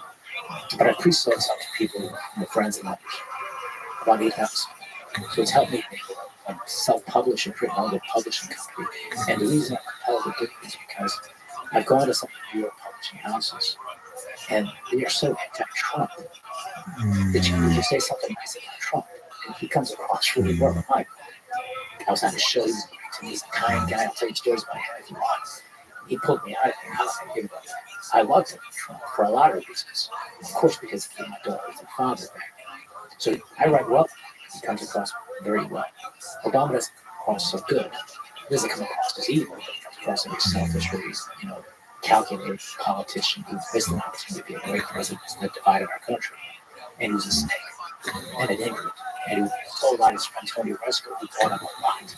This guy bought him a lot next to a mansion he bought after his run to the United States Senate. Obama's at that time only had $750,000 they could afford for a mansion. They wanted to buy the adjoining lot. This really upper class neighborhood called Kenwood, Hyde Park neighborhood in Chicago, by Obama's library. And they couldn't afford the other lot, so he went to his friend Resco. Obama, Resco's a kind-hearted person, and he wants to help his friend Obama. So he pays this price, $750,000 for the lot. The Obamas paid less for the lot with the improvement on the big mansion. Obama now trying to be president. That comes out. He's got to fix his political problem. He goes to Resco, and he says, I got to put a fence between the lot and the mansion.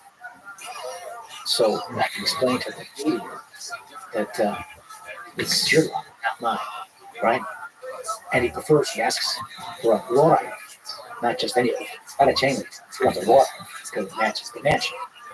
And then he has Resco go for $13,000 for the wrought iron fence.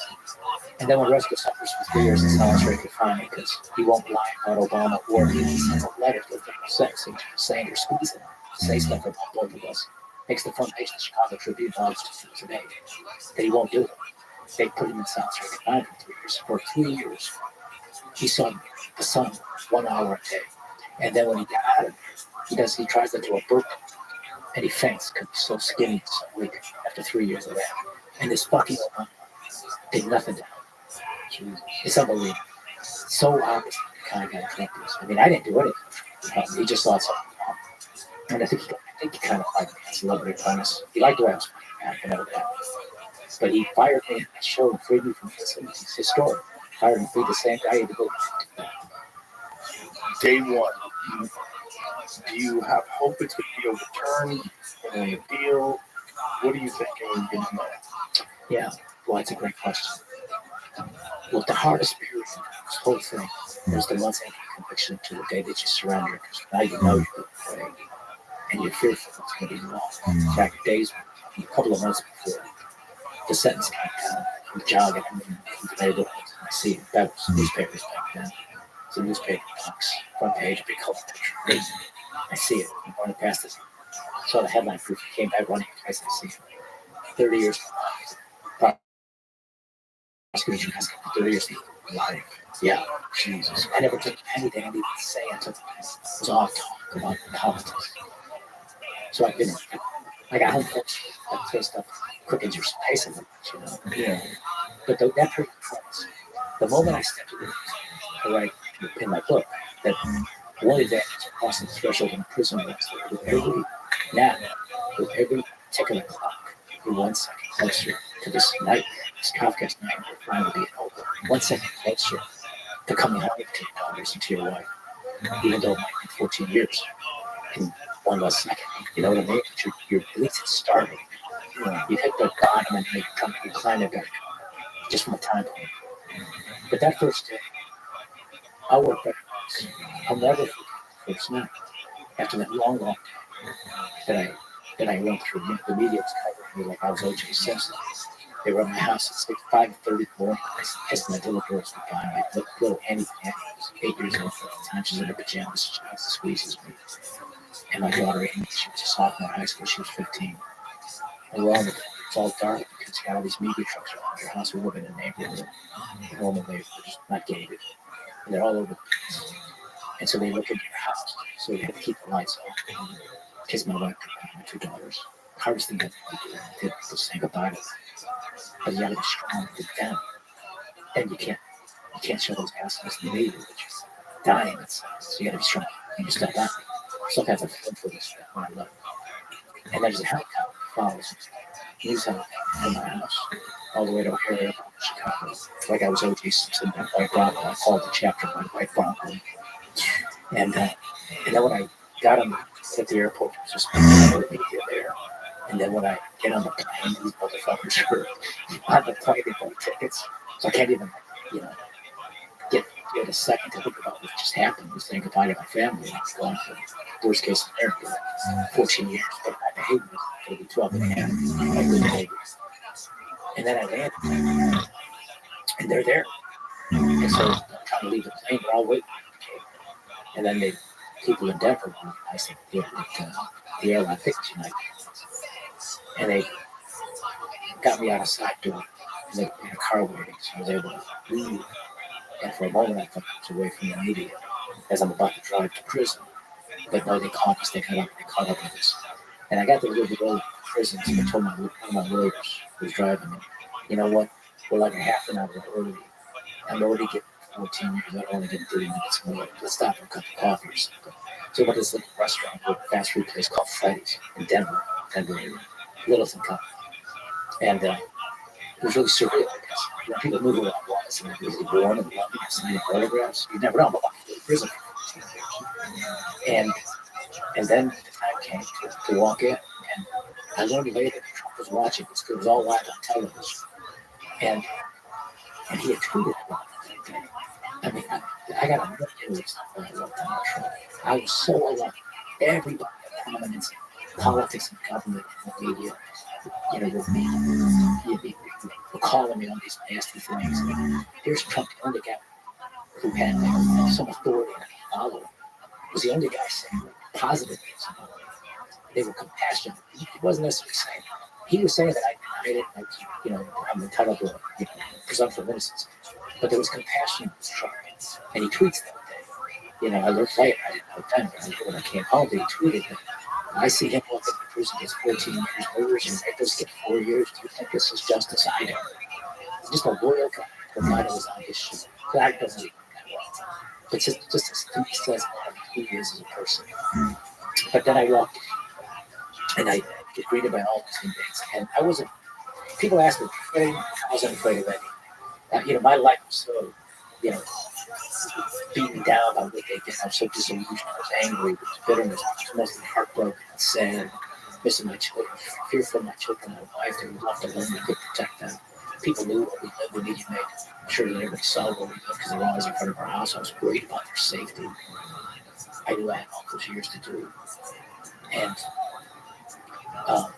now I'm in prison. All these guys are watching me coming into their world on my television. So I had two things going for me in terms of how my stock fellow inmates. Number one, I was a celebrity. And they just saw me coming into prison. Everybody walks into prison live TV. And the bigger, more important part was I got what we call a 14 piece. Inmates got a 14 piece. And he didn't snitch on anybody. See, anybody that gets a long sentence means they're getting punished because they would talk about it. The guys who walk in on light sentences become immediately suspect by the inmates, the culture there, as snitches. And they hate the snitches. Snitches are bitches who get stitches. Right? That's what they said. So I walked in there and I had immediate street fight with those guys. And they were really nice to me. They actually gathered together the little beans they had and went to the commissary. They gave me necessities for my first week: toothbrush, toothpaste, shower shoes. Just a very nice, kind thing to me. These were drug dealers, bank robbers, tough guys, all tatted up, tough guys. Their gangs tatted on their heads and stuff, or on their biceps or drawing down. I write about how the correctional officers wanted me to actually join the white group, the Aryan Brotherhood guys. The correctional officers. Why did they? So I in one of the chapters, the early chapters, that's I wasn't in prison 27 hours before I broke my first prison deal. And they called me in to report to the lieutenant's office. And I had to explained to me this was my first full day. It was my second day there. It was after my first full day when I walked in. And I got a chance to see the prison yard. And I walked around the yard with a couple of black guys. One from the south side of Chicago. Gang banger, drug dealer. They were slim. And another guy named Walter Hill, he's St. Louis. And I was their governor. And they were really nice to me. And we walked around the track. We were talking about, and I was interested in facilities. One of the things I was determined to do was to work out a lot and to read a lot. And eventually, the Bible, if you want to talk about that at some point, because that was so meaningful to me. But they called me in the next day because the word got out that I was walking the track with black guys. And it was explained to me, the authorities, that prison's a very segregated place. That the unwritten policy, I keep wording, is that people have to be part of their own cars. Called it the euphemism for gangs in prison is cars. What car do you ride in? And that they thought that for my own safety, that number one, I should, walking around with black guys, I need to be part of the car, and I need to pick up the white car and go see these two guys, Cole and Sadness. Sam, yes, his name is. I thought it was Sadness too, exactly. Because I'm looking around, who's Sadness? Sadness. I'm looking for Sadness. His name is Sadness, and Cole was, I think he was from Texas, and they told me that I should go see them. So out of respect for the police officers, correctional officers, I said, okay, I'll go see. But I made it clear to them, listen, I don't give a, because they told me, look, when you get into a conflict with somebody, that's inevitable. Because you're in prison with a bunch of guys for a long time. There's going to be all kinds of disputes. You want people to roll with you, you want to close. You're going to put the weight back in the weight room like he would have wanted. There's all kinds of shit that's going to happen. Conflict will develop between guys. Live a close life. The way we keep order is we keep the races and the different ethnic groups separated. They all become part of their individual cars. You sit with them in a commissary. I mean, at the cafeteria, called the chat hall. You work out. You walk the track. You're polite to the others, but you don't really get friendly with them. Because if you have confidence, your car will protect you, especially if it becomes a conflict with somebody from another race or another group of people. In the prison, a lot of black guys, a lot of Latinos, a lot of guys from Mexico, Sinaloa, tell people, a lot of Native Americans, there were Pacific Islanders, and of course white guys, and sex offenders, they were their own. And so they all pretty much, they build their own cars, the separate cars. But I told them, I don't fear anybody. If somebody wants to fucking kill me in some ways and put me out of my misery, I'm not going to do this, kind of thing like that. It's racist. I'm not doing it. Whoever's nice to me, I'll be nice to them. And I'll respect your rules. I won't sit with the black guys, with any Latino guys, and sit with the white guys. But I'm not going to, unless you're ordering me, tell me I can't walk with these guys, or talk to these guys, I'm going to keep doing it. I say, well, we can't do that because this is an unwritten way that we operate. Keep order in prison. And they told me something, which I respect. They said, look, you're not in the real world. This is not a place where you could be a civil rights advocate or an activist, civil rights activist. This is a prison. You don't have the same rights here that you have out there. But we can't order you not to have relationships or conversations with people from another race. But we can order you to stop doing stuff that could be counterproductive to us keeping safety. So if you're going to sit with somebody outside your race, a child, that's a direct affront to us. And there are measures that we can take to make sure that you don't do those things. And I respect the fact that they said it was to keep order, and it was the culture. Pretty much everybody in the prison system accepts it anyway.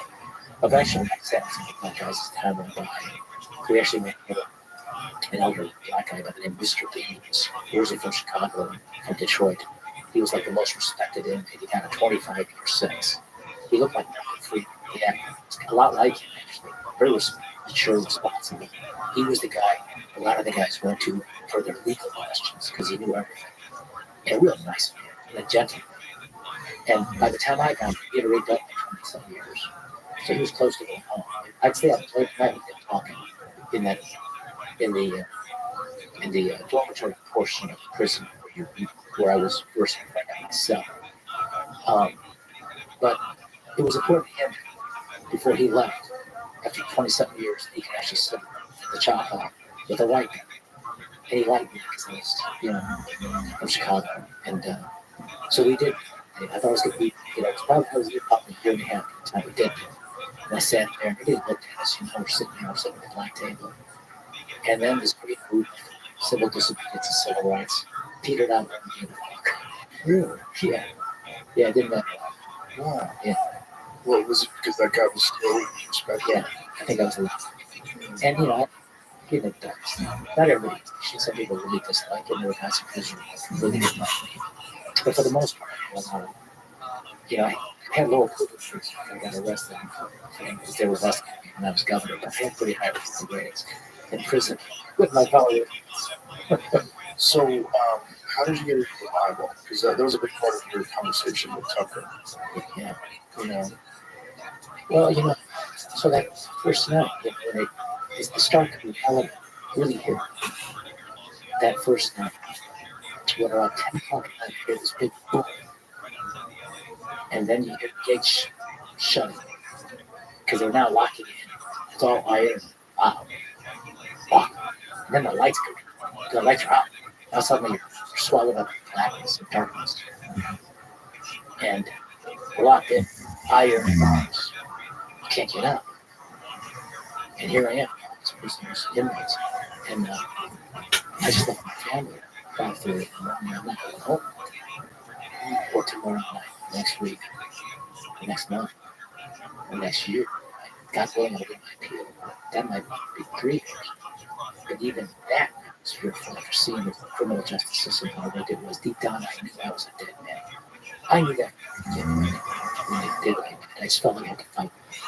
do you think there's anything you could have done that would have gotten you out of all this? I could have pled guilty and gotten less of a sentence, something like that. But what about if you just, when they came to you with that senator, if you said, sure, we'll hook that up? No. I don't think that was ever still. No. And they wanted me to snitch on Obama. And they arrested me at 6 in the morning. And I just write my tattoo in my house. SWAT team, different member SWAT team in my house. I'm the city governor of the largest state in America. I got a security detail in my home. But 4 hours later, while I'm in custody, it's good content.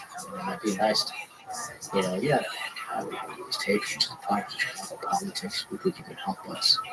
I'd like you to talk about Obama, who wanted to make a deal with you. Stuff like that. Tell me. It's clear with the I said, look, I didn't do anything wrong. As far as I know, you didn't do it. There's really nothing to talk about.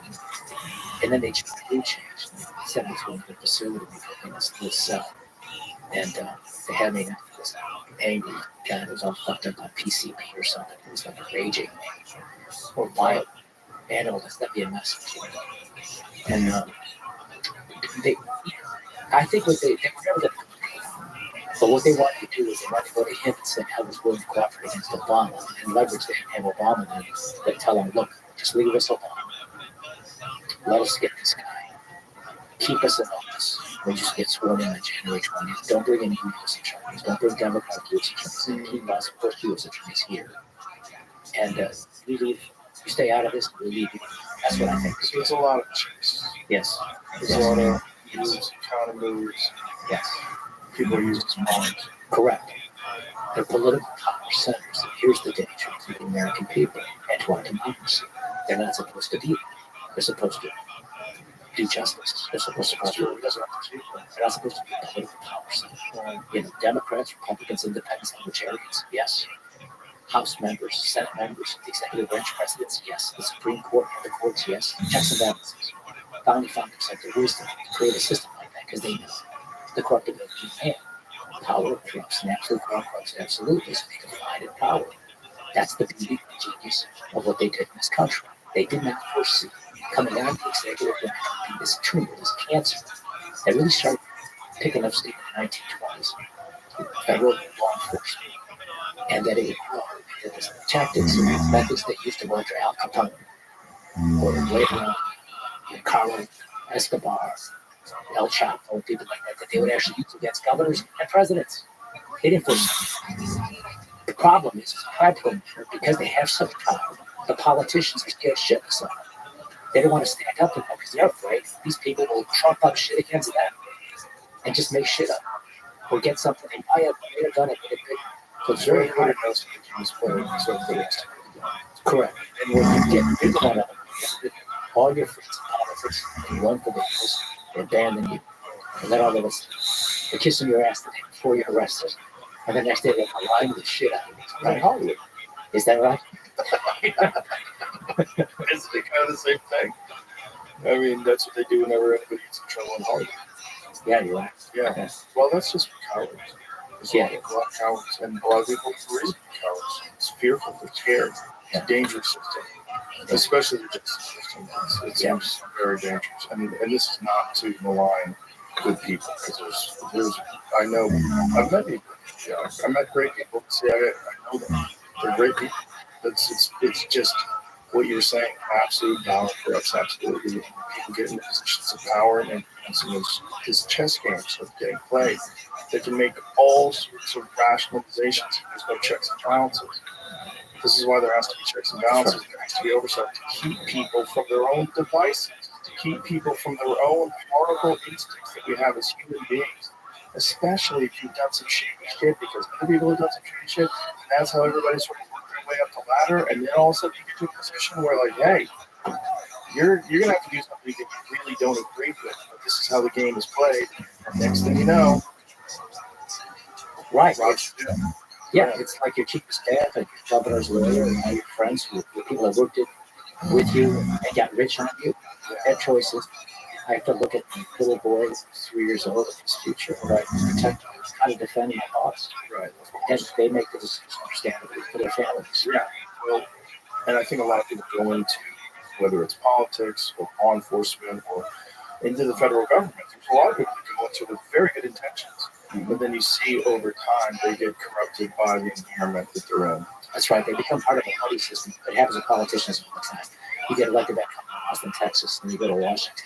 And you get co-opted by the system because you're young and you don't know, or you're new and you don't know. They show you the ropes. And the ropes are controlled by that deep state, that establishment, of the long-term members of Congress, the people in different agencies, the staffers. And it's a whole different world there. It's basically them against us. There is a deep state. In state government, federal government, it's really almost law enforcement. I mean, especially corrupt law enforcement. Did you ever see that documentary? What is it? District 75? Is it Precinct 75? The 5-7. The 5-7. You know what it is? 7-5 or 5-7? There's a gentleman named Mike Tapper. We had him on the podcast as well. And then, 7-5. 7-5. On first day, he's a cop. He watches the cops kill you. And, they essentially say to him, you jump, right? It's like, okay, you jump. It's like one of those situations where you're like, okay, I guess this business that I'm a part of now. I wanted to be a cop, now I'm a cop. Yeah. And then he runs with it. Like, so he's drugs, kidnapping people. It's a fucking crazy documentary. He's a fun guy. I mean, it's obviously did terrible things, went to jail, but the documentary is so fucking crazy. What's it called? The 7-5, right? 5-7? 7-5. Yeah, what am I? Just told her. That's it. That's the documentary. Michael Brown. Yeah. It's fantastic. It's a really good documentary. And, you just realize, like, Jesus. Obviously, the cocaine crisis in Miami is another great example of that. And one of the best documentaries about that is Cocaine Cowboys. Fantastic documentary. Yeah. I can't recommend it enough. One graduated class of the police academy in Miami, they all either went to jail or were murdered. The entire graduating class. That's how corrupt it was. Yeah. It was just off the charts, cocaine and money everywhere, chaos and murder everywhere. Yeah. Yeah. You see, here again, the stuff we're talking about, it's so important this justice system gets reformed. I'm so excited about the fact that Trump and people he's picking. Pam Bondi, he's a great person, he's got a good record. Patel. Because if we don't trust the criminal justice system, when you tell me a story about those dirty cops, and I'm sure that's absolutely what they were doing, those who prosecuted them were right to do it. Oh, they definitely were. Yeah. They were dirty cops. But what if you don't trust those prosecutors? Right? Well, suddenly the whole system breaks down. You can't trust them forever. So much at stake. I failed to tell you what that first night was like in that first night. I just should wrap it up very quickly. But, there I was in this tournament, so long, and so heartbroken, so fearful of my kids and my wife and what it was like for them. And imagining that my life comforted my daughters as if I had died, because I kind of did. I was awesome. I'm going to grow up without a father. Right. So all of that's going through my mind. And then I reached for the Bible. That my wife gave me per person. Take with me first. They don't let you bring anything else in, but they let you bring the Bible. I wasn't believing God. I was believing in prayer. I was raised in serving with a Christian church. But I never read the Bible. I was just so busy trying to get ahead. You know, I had to go out and make campaign promises, speeches, get baby, shake hands, raise money. I tried Genesis. I did fucking Genesis. So and so became so and so. I put this by the side. I can't. Right now, suddenly here I am in a deep fucking dark valley, facing 14 years of this. So alone. I'm not gonna fuck around with Genesis, Deuteronomy, Leviticus, or any of that stuff. I'm going something right away and give me some hope. And I went to the verse. There's no shepherd. It makes me lie down in green pastures. And then I kept reading the Psalms. And I know the story of David. And I associate myself with him. I know I criticized him blind. But people need to understand I'm like David. I'm not saying I'm not. I'm not saying I am. I'm just saying I looked at his example and I got strength from him. Because he was being chased by Saul in this cave for 11 years for chasing him. Thinking he had done that. Maybe there's hope. I'd read his Psalms because they're just prayers to God. Is what they are from him. And they would help us. So I kept reading. Isaiah and the fiery furnace of affliction and how adversity and hard times is God's way of testing us to make us stronger and better. We learn those hard lessons, the fiery, through the fire of hard times. And of course, there's the Gospels, and the best story of all is a Christian, is the story of Jesus. And there he is, the Garden of Gethsemane, saying to God, because he's so afraid, because he knows what's coming, what they're going to do to him. And he says, "Oh Father, please let this cup from me." I mean, I get choked up just thinking about this. And he says, no, Father, not mine, your will.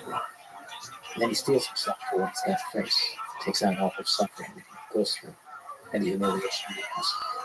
So I read it for 2,896 days, and I know it in a way I never did. And I love it. It brought me so much closer to God. And there were moments, as crazy as it sounds, I'm not running anything, so I'm not here to try to win Christian evangelical votes or anything. But there were moments here in the process, not those first 2 weeks, because they were so hard. But after I was there, year six, year 7, and I'd read the Bible, and I was really looking at it, I was reading a lot of other books. And I did visits maybe a couple times, in the beginning it was like 2 or 3 times a year in the beginning. And then as time went by, it was hard for our daughters, and I would encourage them not to come because they were in school. We were hopeful to get justice in the courts, and only another 2 more months they probably could come to you. Don't come. Now, so it's less and less of that. But I had moments, and I was lucky because I was in Colorado, which is a beautiful place with great weather, and blue skies, and snow-capped foothills and Rockies. That's where the prison was. And then when it would rain, it'd be rainbows. I believe these godly things. And I'd sometimes get done with something, and I'd walk that track, stretch them a little bit, and see that beautiful rainbow. And I can almost feel the presence of God. I know it sounds like bullshit, but people don't know that. But when you've been beaten down so much and you're so fucking alone, I look for God. I really believe I found him. And I feel like I'm at a place now where I'm grateful. We're grateful for that experience. I wish it never happened. And I had bitterness. And I hate the motherfuckers that did it to me. And I know I'm not supposed to hate them. I'm supposed to forgive them. I'm not that good Christian. I hate them. They belong in shade. But I have to say that experience, reading the Bible that way, maybe it serves a higher purpose. Maybe in some ways, it was good for me. I think you got the most out of that horrific situation in that regard, right? And sometimes you have to experience horrific tragedy to experience incredible love. That's a weird thing to think of, but I think this battle that we have constantly with good and evil, it's a real thing. That it's sometimes in your darkest, deepest moments is when you recognize the truth.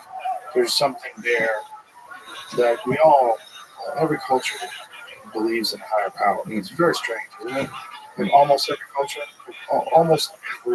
culture has some sort of belief system about a higher power. It's something you could say. You could be very cynical. You could say that's just human beings looking for order and orderless, chaotic place, and that your creativity and your inquisitive nature, rather, leads you to constantly search for a dad in the sky. You could say that. But I've talked to too many people that have had these sort of, like you've had these breakthrough moments in life where you come into contact with something by opening yourself up to it. And It's so cynical to disregard that. Everybody wants to pretend that they're smarter than they really are. It's a terrible trait we all have. And that prevents you from, especially secular people, atheists, people that are like knowledge atheists, prevents you from even considering the idea that there's something to this that you're not getting. In your simple little mind, your desire for order, to look at this and go, no, you just live and you die. You don't really know. You should probably listen to some people that have had profound experiences, because there's been a lot of them, and there's been a human history. And to just completely dismiss that as all nonsense, it's just like, that's such a cynical perspective of human beings. And so the fact that, look, I'm not saying bad things have been done in the name of also people have been slaughtered, wars have been started, people have been demonized and othered to the point where you're allowed to kill them because they believe in one thing. It's not universally good. It's a scaffolding for ethics and morals that I think shapes society in a way that's not really possible with just anarchy. You know, you need law and order, you need something. It's what keeps us together. But you can be a brilliant, intelligent person who's just unusually passionate with your whole life for that reason. You can still be an excellent contributor to society, but God, the people that I've met, and one of the things about coming to Texas is I meet so many avowed Christians. So many like really proud and intelligent and vocal religious people. And they're some of the nicest people like you could ever meet. Like a real Christian. Like I've met some real Christians. This my friend Alan that runs a homeless like a rehabilitation community here in Austin. He said the guy's just a real Christian. And he lives with these people. That's right. He's just like walking amongst them, doing it for money. He's like, he doesn't have a mega church, doesn't travel to Rolls Royce. He's a regular person. He really is acting like the Christian from the Bible, like the best example of a Christian from the Bible. The Bible talks about false prophets because people are human nature. Yeah, there's a lot of us false prophets. Well, but I mean, we call them in jailhouse Jesus. These guys, they walk around until their Bible verses. Yeah. We talk about that. We talked about that in terms of psychedelics, spiritual narcissism. I think the same sort of spiritual narcissism that encompasses these preachers that talk in front of stadiums full of people, fly private jets and drive Rolls Royces. It's the same sort of thing as a guru who wants to take you to the jungle to give you drugs, or someone who wants you to join their sex cult or thing. No one works anymore. Or food, Mr. Guru. There's a shit ton of documentaries on these folks. That's the false prophet. It's a danger. It's a real danger that we have in looking for someone smarter than us. It's a normal pattern of behavior from tribal societies. All tribal societies had the wisest person who was the leader. This was the person that everybody trusted. He's the guy with the most power. He knows who food is. He knows how to get the fuck away from the enemies. He knows how to keep order, and he's reasonable in how he governs the village until someone overthrows him. That's your guy. And we have this hierarchy to look for in everything. We really do. We look for it in all sorts of things. And if we find it in false prophet, we'll go with it. So I bought a picture here. My podcast or my comedy club is in a place called the Ritz Theater. This is beautiful theater from 1927. But before that, I bought another building that was owned by a cult. It was a building called One World Theater. I didn't buy it. I was in the contract there. I spent a bunch of money and got out of it because I watched the documentary on the cult. I was like, oh my God. It was a guy who was like a porn star and a hypnotist who started this cult in West Hollywood. And after Waco popped off, this guy had escaped from West Hollywood because, the Cult Awareness Network, and after Waco, Jesus Christ, how many of these cults are there? They were targeting this guy. So he changed his name, moved to Austin, built this theater, and the cult had already disbanded a bunch. And my friend Ron White, the comedian, told me, because he had performed, they turned into a concert venue. this theater that this guy had his cult followers built him so he could dance in front of them. It's beautiful, 360 gorgeous place. And this is the same thing. It's just a person who convinced all these other people that he had the answers. He was a hypnotist. He was really good at fucking with people and really good at like talking people into certain states of mind. They all wasted decades of life. It's literally that's a false prophet. That's right. By the way, congratulations on your magnificent success. Thank you very much. Yeah, me too. Yeah. No shit. Yeah. You know, I was stuck when you were on the rise. So when I came, That's great. I'm happy. Yeah. Don't know why. Yeah, When I talk to somebody, this is great. but it wasn't long before I got home. I'd say within a couple of days, I got this thing called an iPhone with this. And this guy, Joe Rogan, had this big deal having on his podcast. I said, Joe, who? And they told me. It's remarkable. That's crazy. So you went to jail before iPhone? Yeah. Wow. What a fascinating blip in time that is. If you really look at it in terms of impactfulness, like a piece of technology that completely changed the world. Yeah. That might be one of the most, that's bigger than the laptop. I think it's the most impactful. I think the invention of the iPhone is one of the most impactful things human beings have ever created. Not necessarily in a great way, but sometimes in a great way. Oh, yeah. You know? Yeah. There's a lot of great things about it, but the invention of the smartphone, for all good or bad, you missed it. And that's really crazy. Yeah, it's crazy. Can I go back to spiritual? I just want to say that I consider myself, I think I have just the cure for brother. You know what I mean? I think you're both. Yeah, I really do. I know. And I have a certain confidence to me. But I'll tell you something. I wasn't supposed to do this by myself. I needed God. And it was that, my love for my sister, I could never possibly give. I had to survive and somehow find my way, however long it would take. And I had to do it in a way where I could be so strong and be constructive and actually plant seeds for a better life or whatever I did. My little girls can see that, God forbid, tough times come, because it comes to all of us. How do you deal with the hard times? Do you embrace the adversity and try to turn it into something good, or do you just give into it? And so that gave me this idea in person. And I spent a lot of time just reading all kinds of things, because you got time. You got a lot of time. I read a book 3 times. I talked to this Tucker Carlson called Answer for Anybody. A guy named Victor Frank, a whole lot of gone through things a million times worse than anything I've gone through. He lost his life, his family, through genocide. He was in Auschwitz, survived that. But he said, the last of the human freedoms, after everything's been taken, the last of the human freedoms is our freedom to choose our own attitude in any given set of circumstances. And that if you can find a why, you can find a how. And my wives, my little girls, and my wife, no matter how hard this was going to be, I had to survive this. I had to do it, and I needed to do it in a way where it would be the best possible way to do it that can help raise my daughters from afar. Because I didn't raise my daughter, and my wife was our little girls. And so that gave me real purpose. I had those moments of despair that people. It's very natural. A lot of movements, as you can imagine. I could never, ever let myself get so down that I would not be active in any given day. I had to go out there, run those miles, the way to push it, whatever it was, read those books, do the stuff I would write about. Because I love my daughters, and I'm doing it for them. That was my purpose.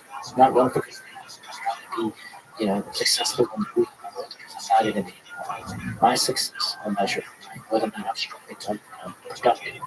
Because I'm doing this for my kids. Does that make sense? It does. Do you think the experience of being in jail is horrible as being a better person?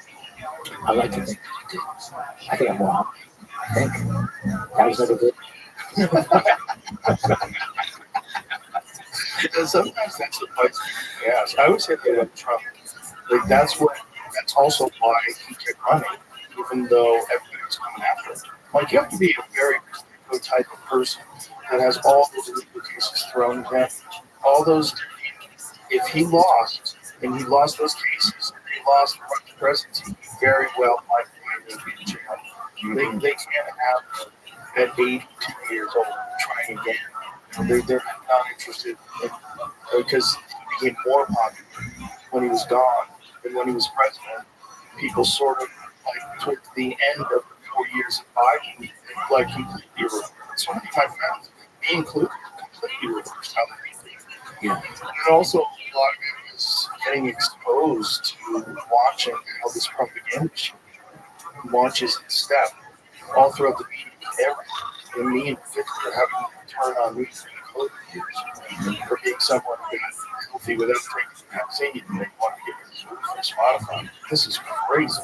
This is wild to watch. That was, minor stuff compared to what happened. Certainly compared to what happened to you. But just, I think people are less likely to believe mainstream narratives.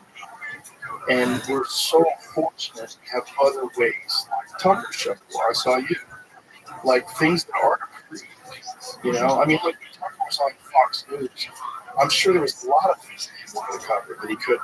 Like, there's no way he was on Fox News. He could have interviewed that guy since he blew Obama. Right? This guy, Tucker Carlson is such a wild guy. He's got a guy on for like, how long was the podcast? To find out how long the Tucker Carlson podcast was with the guy who blew Obama.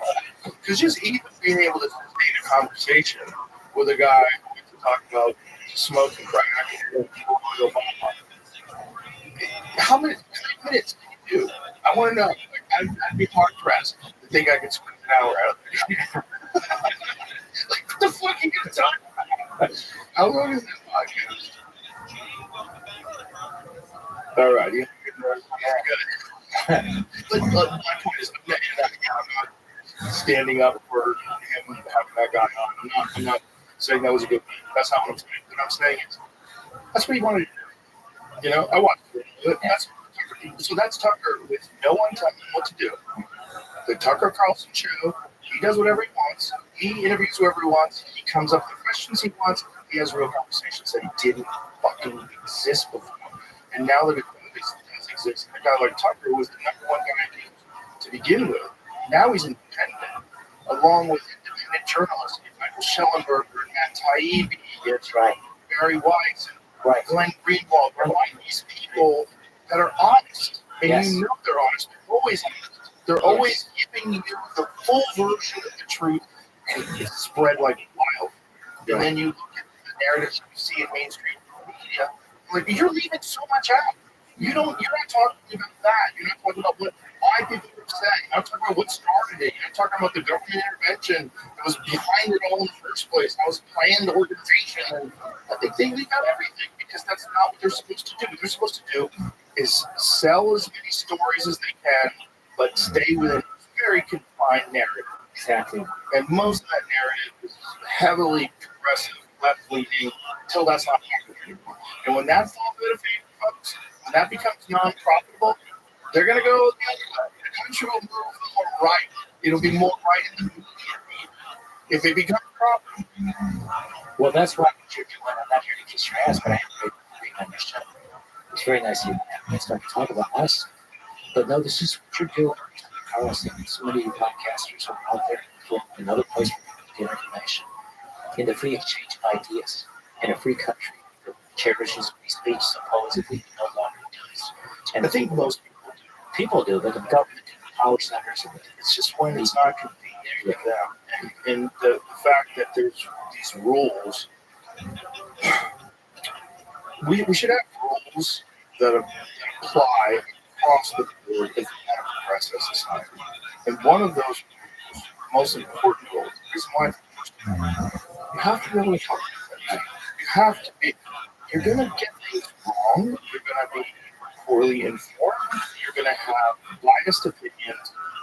Hopefully, someone who is more informed has a more objective and more honest opinion, more accurate opinion, and hopefully you're strong enough so that resonates with you, and you can put your ego beside you and go, you know what?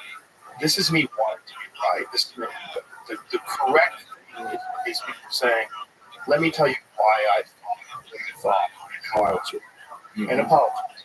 And if that doesn't mean you're weak, it just means you, like everyone else in the world, sometimes it's like I have a friend, I don't want to say his name, Very, very nice guy. Super, one of the smartest fucking people I know.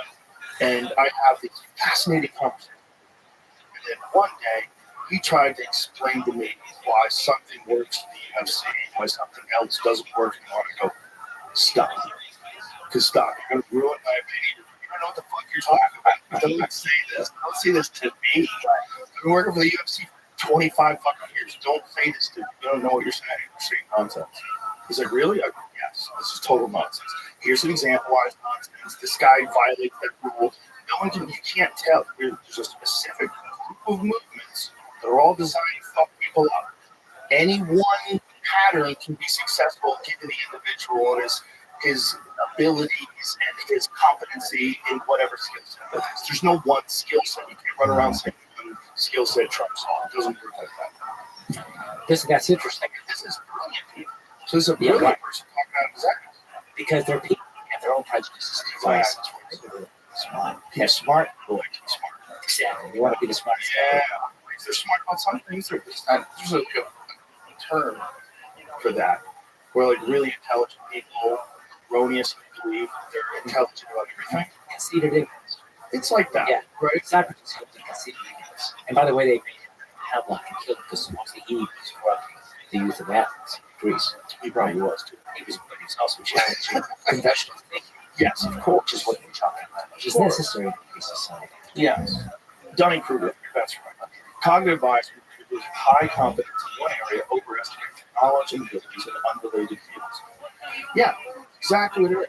Well, it's super common with really good people that are very good at things. People that are very good at things, any one thing, like if you're a wizard at basketball, you probably think you're way better at playing pool than you really are. You know, there's a lot, like, I'm a fucking man. You know, like, guys cracking home runs every day. Yeah. He wants to play ping pong like motherfucker. I'll figure this ping pong shit out in about 5 minutes, and I'll start fucking you up. It's just not true, you know. And there's a lot of people that are smart people. Unfortunately, this happens with tough people too. Tough people want to pretend they're the only tough person. They all want to. Everybody has this weird thing where they think they're different than everybody else. And that's what leads them to be champions, but that is also what makes it incredibly difficult to come back from a devastating loss for some of these guys. So they fight a guy, and you know, they've been a fucking man for years. Yeah. And all of a sudden they're in there with the guy like, oh my God, I'm getting hurt right now. I'm getting hurt. I'm probably going to get stopped. And you see it in their eyes. They can't believe it's happening. They never envisioned the time where this guy's going to come out. They're against the cage and they're getting lit up. In my mind, I'm seeing the sparks in front of their eyes. You get hit with sparks. And if you get hit with like a big shot, like you don't know where anything is for a couple seconds. Your legs aren't working. I'm seeing it in this person that thought they were so good they could fight this other person. They didn't see it the way everybody else saw it. You know, they didn't see that they were past their prime. They didn't see that this is a bigger weight class, or whatever the variables are that lead to like a devastating loss. Yeah, like Durant hurts at the 80s. Mismatch the size and knocked him up. Second round. Yeah, that was Hurts in his prime. Because you got to realize Durant did go full 12 with Hagler. Right. But Hagler was in his prime. Right. But Hagler had a respect for Durant that I think almost was unfortunate. Because like Durant, he's smart. He's smart. Just that Hagler in his mind, Durant was like one of the legends. Yeah.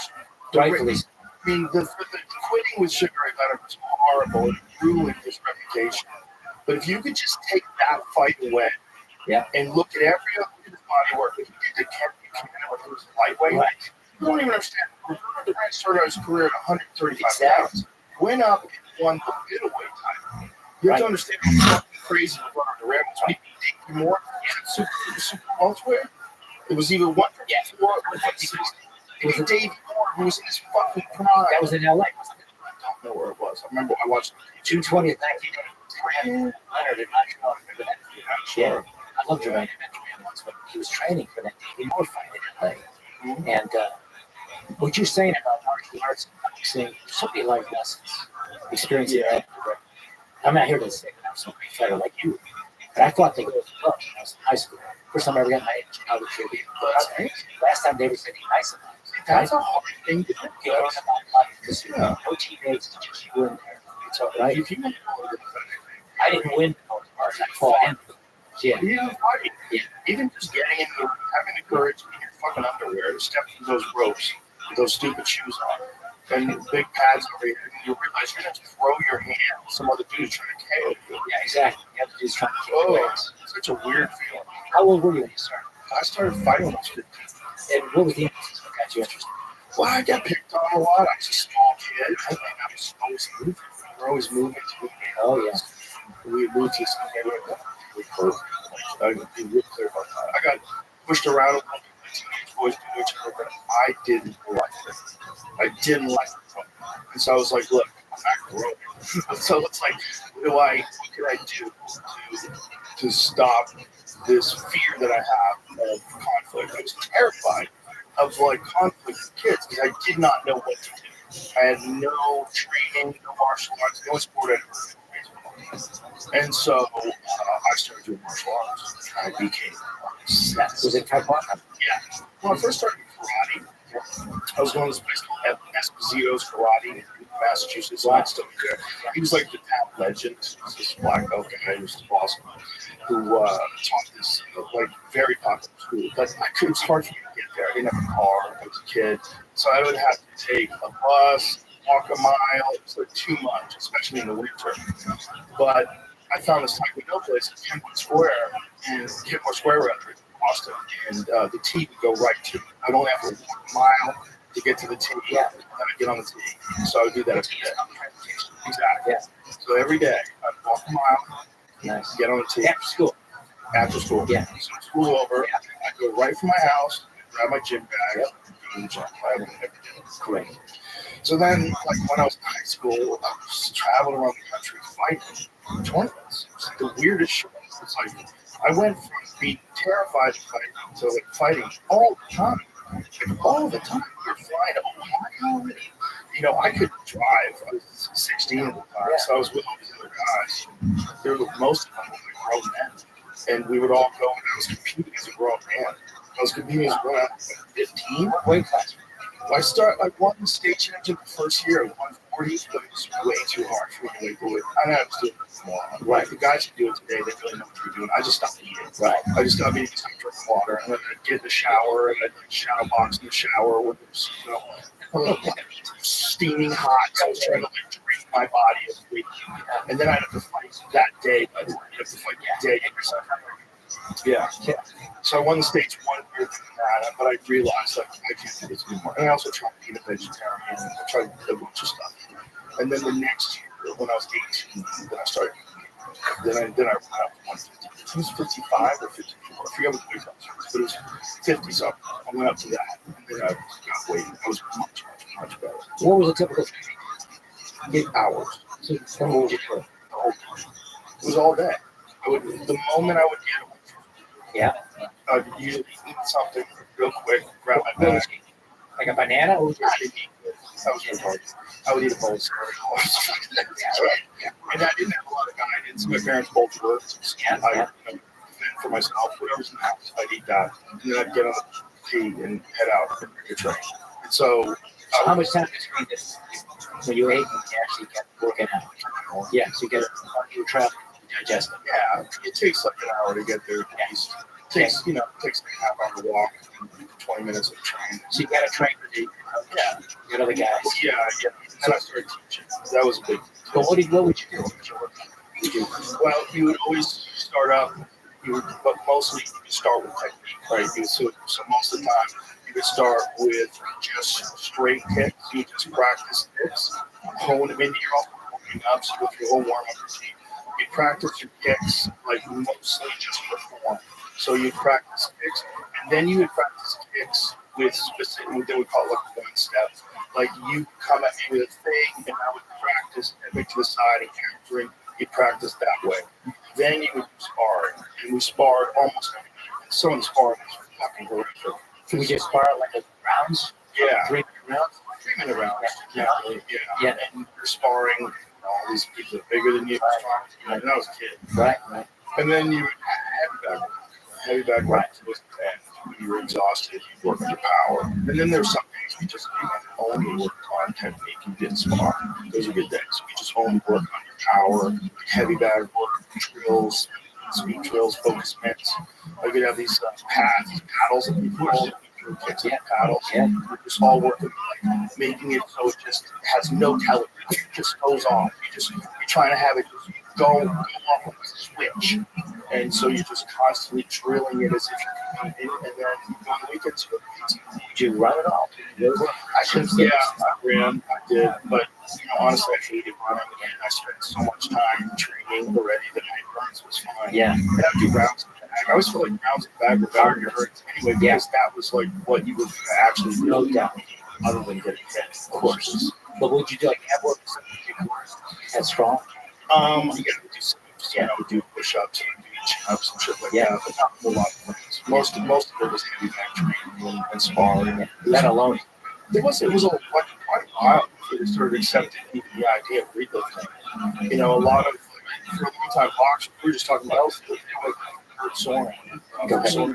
Yeah, he was saying that like boxers were told if they lift weights, they would be really stiff until Evander Holyfield. And Evander Holyfield kind of changed everybody's opinion of it because he lifted weights, moved up to heavyweight from cruiserweight, and it was awesome. Yeah. And everyone's like, maybe weightlifting just makes you stronger. Yeah. And now they all do it. It's kind of funny. Like almost all of these guys have some kind of strength and conditioning routine. Yeah. So what do you do now? Stay in shape. You're addicted to your lifestyle. Right. I'm addicted for mental health reasons too. Me too. I think doing something difficult is very important, especially if it's self-administered. Do something really hard that makes the rest of your day easier. And it also is just, Andrew Huberman's talked about this. There's a specific area of the brain. And when you do a couple of things, that area of the brain grows. And when you're sedentary and you're not doing shit, that area of the brain actually shrinks.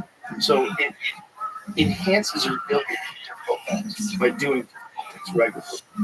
So it's not just like, I'm addicted to it. It's like, no, it's a vitamin. Like, you should do it. Like, you should do it. It makes your brain more so. Like doing hard things. Like, I like to sit on the couch. Bitch, I do too. Everybody likes to lay on the couch. That's not the point. The point is, it's not good for you. Listen, what you're saying is so true. I get back to my experience. Among the things that make it through is what emotional heartache. Yeah. I found that putting myself in hard physical exercise really helped me get softened less of that emotion and heartache. And it just made me feel less hurt by forcing physical practice, by running 10 miles, for example, on my first Christmas day because it was so brutal and I had to be a shithole place for Christmas. You know what I mean? So what you're saying is, and obviously your situation is very extreme, and you need relief. And that through Jesus, for exercise, for everything, constantly being worked up for just person listening. Do something right. Just make yourself do something hard. Just trust me. Feel better. Better. You'll be able to handle things better. You'll be able to handle speech better, conversations better, interactions with people better. Just you'll have more love in your heart. Yeah. The friendliest people I know. It's interesting. The friendliest people I know. If you met some of my friends that fight against me, they were. Met them. Like they're the most lovely people. Like Daniel Cormier. He does color commentary with me. So it's me and Daniel. We've got John Adams. We're all very tight. Daniel was light heavyweight champion and heavyweight champion. He was a G division world champion and was dominating in a weight class that in Strikeforce he's like 5'11". He's not a big guy. He's just such an insane tank of a human being. And his wrestling was so insane. His just will so insane. He dominated different divisions. He was a killer. The nicest fucking guy you'd ever meet. If you're hanging around with him, you'd never believe that he could pick up anybody in the room and smash them on their head. You'd never believe it. You'd think he's just a sweetheart of a guy. So, because of my very boxing experience, I got to know boxers. And recently, I was helped Tommy Hearns, helped Trump get Tommy Hearns' endorsement. And he hurts. That's the time of Chicago. The nicest guy. This guy was such a fucking badass fighter. Oh, God, Tommy Hearns is a assassin. Yeah. And the personal level was gentle. God-fearing, soft-hearted, which is just like and a lot of the guys that Fox Sports in Chicago, a lot like that. The guys had a lot more success than me because I was just the best. I was a bit of a guy. But I noticed that you're saying, I say something about tough guys and Trump would think to go back to Trump. That would be interesting. You got to have that kind of self-love to do all of the shit they threw at him. And you got to. You have to be a psycho. You have to be the type of person that tweets, I hate Taylor Swift. Like, I know. Maniac mindset. But without that, you don't keep fighting. Like, they tried to kill him twice. That's right. You know, and one of them disappeared. And there were literally people online doubting whether or not he got hit. You see blood coming off of his ear. Yeah. People were staying on the stage so that he could avoid prison. I mean, I heard prominent people say these things. Yes. Some prominent woman tweeted that he got shot because he's trying to get out of going into the system. Like, I don't care what you were trying to say. That's such an insane take on a former president who's running for office to be assassinated. You should be against assassinations. Assassinations are horrible. It's against the law. It's one of the most horrific. But what did he do? He paid off a lady? Is that what he did? You think he should get shot in the fucking head for that? Well, like, what did he do? What did he do that you think he deserves getting shot in the fucking head? Yeah. And this complete lack of appreciation that the whole thing is rigged.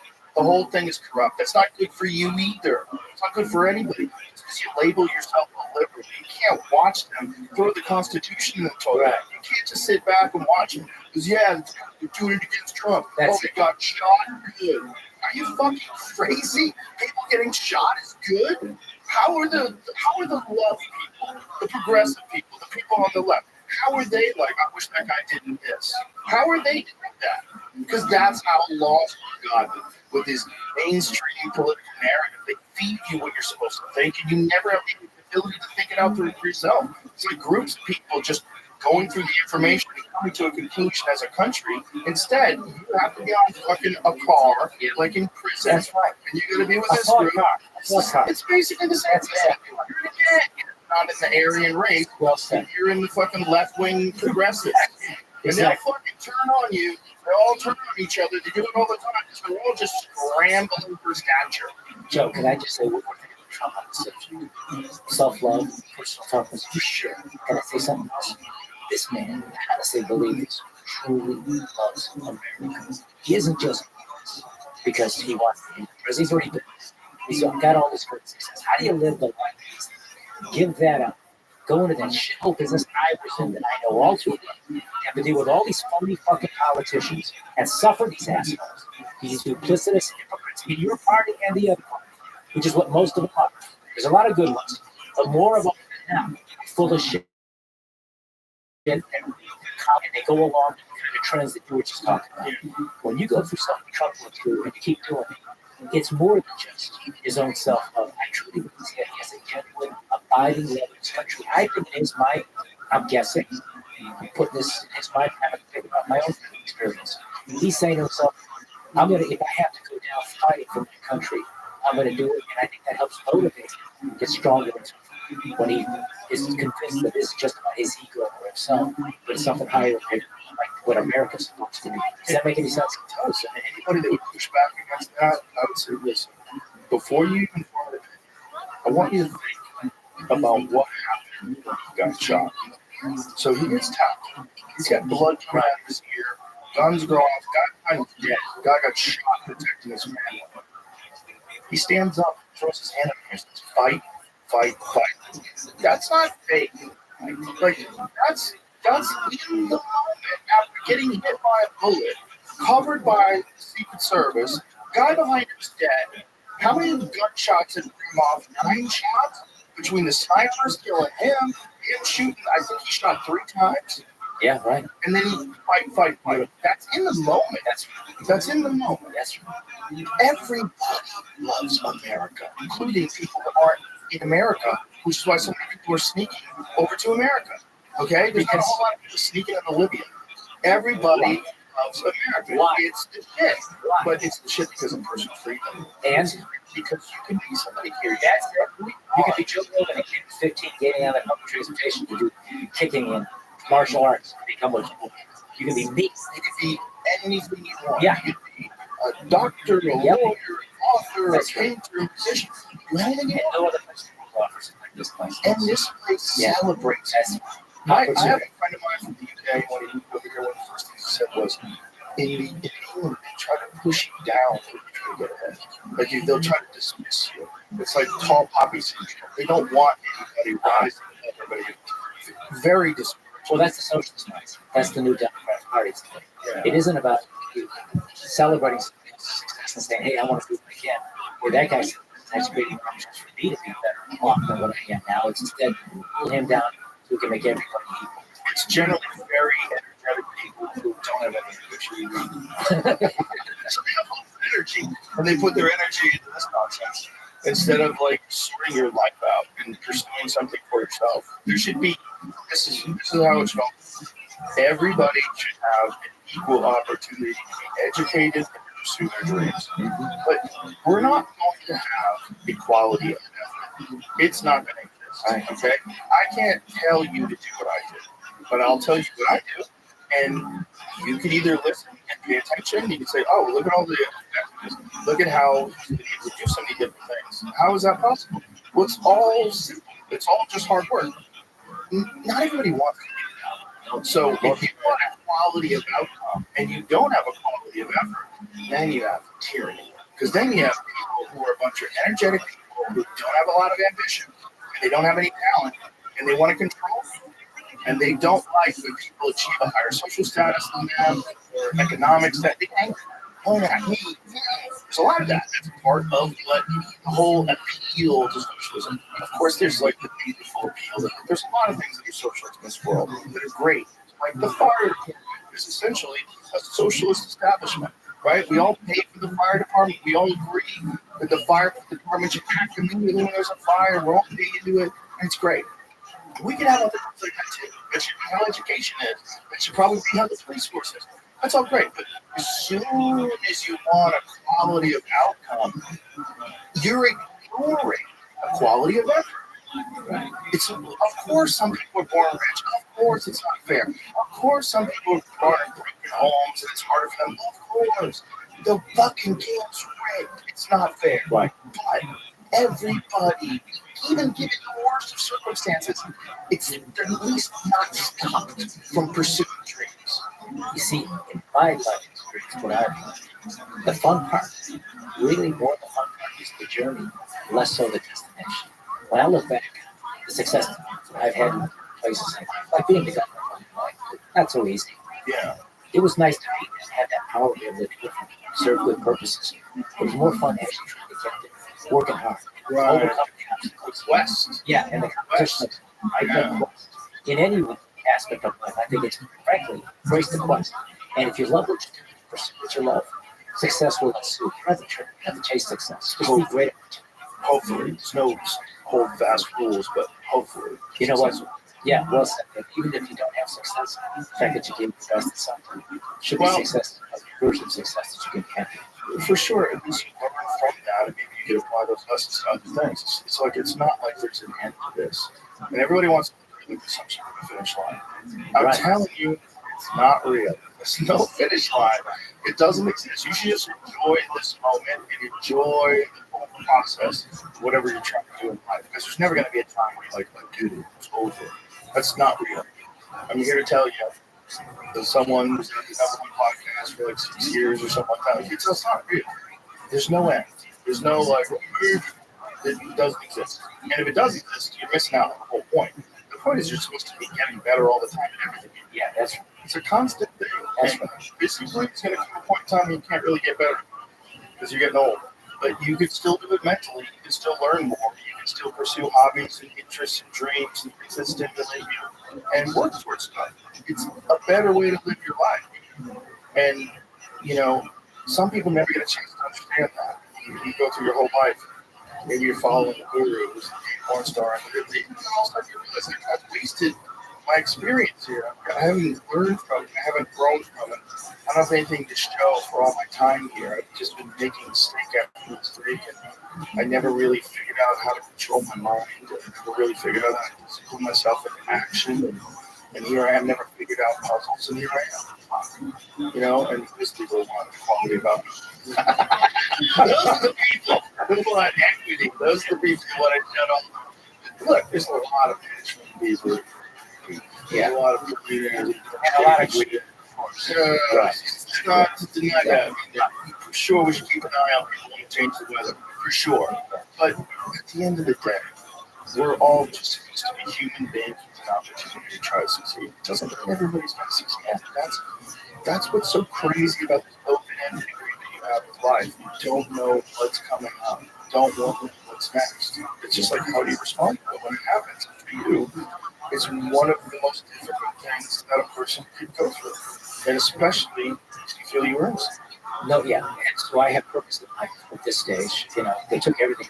You know, they passed laws saying I can't run for anything in Illinois. Believe it or not, just me, that Constitution.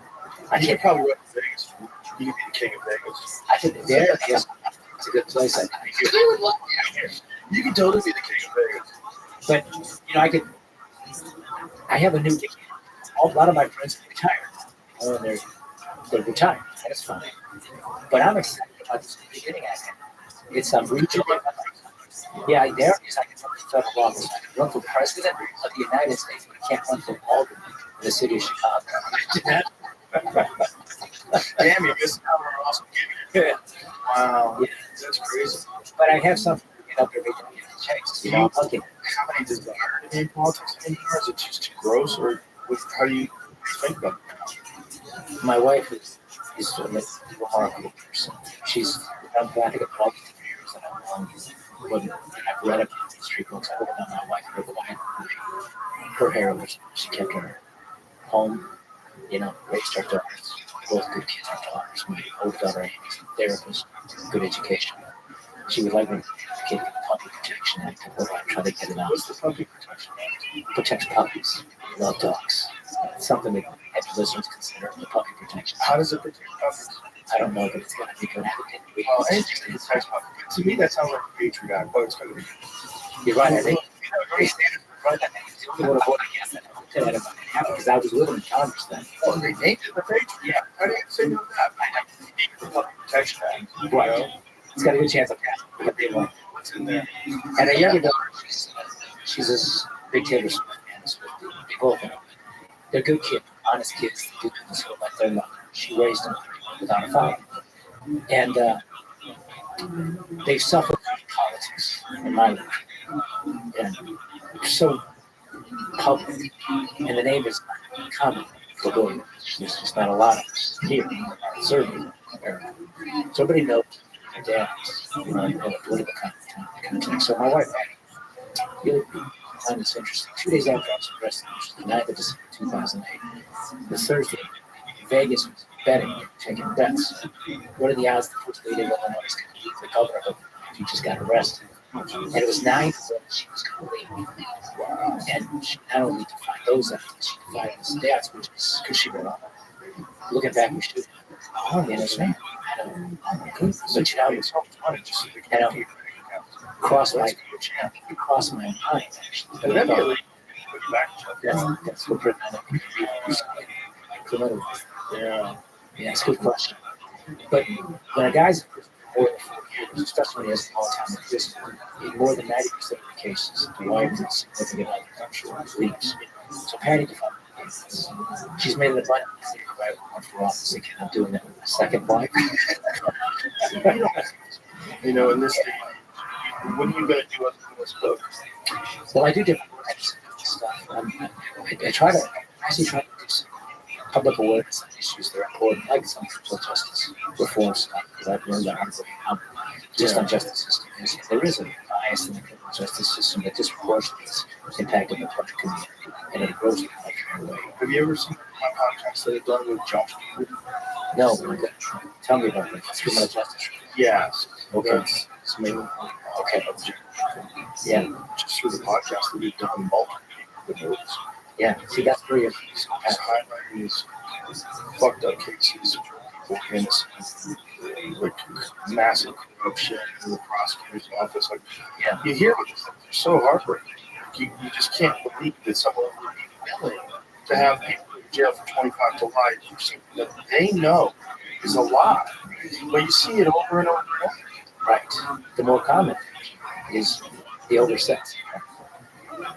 Those 8 years, I mean, the overwhelming guys I was with, they did it. They were the prosecutors got it right.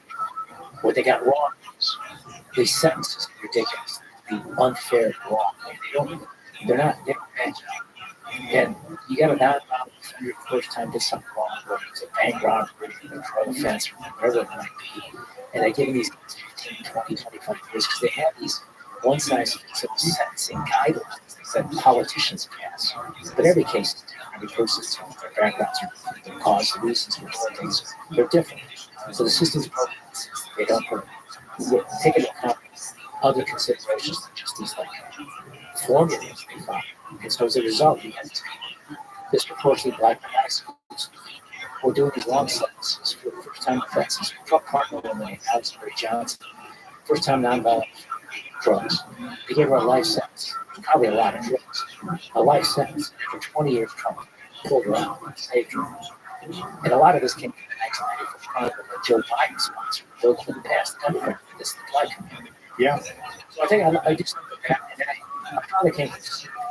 And I went to try to do it in various public areas, not to place of serving in the Balkans. Because it's the country that we bombed in 1999. The United States and NATO bombed Serbia without the United Nations. The way Russia's in Ukraine. And Serbia was because they were trying to force the Serbian government to give a part of the country Kosovo. Give it up. That'd be like NATO threatened to bomb us to say, give up Texas to Mexico. And the Serbian government said, we're not going to do it. So the United States decided to bomb them. They didn't sign the agreement. It was maybe France called the bond delay agreement. They would have put us for money. Now, Kosovo, there's more to everything. The complication is the geopolitics of Europe and the Middle East. Serbia's in the Balkans is the gateway to the Middle East. It's in Europe, it's the gateway to the Middle East. A lot of the political dynamics international at play there. But the Serbs and the Serbian people were allies of the United States in both world wars. They love America. They wanted relations with America today after the we bombed them. The Clinton administration took that part of the country away. What did they do? They bombed Belgrade, bombed all the big cities. They just indiscriminately bombed the cities. They bombed military bases.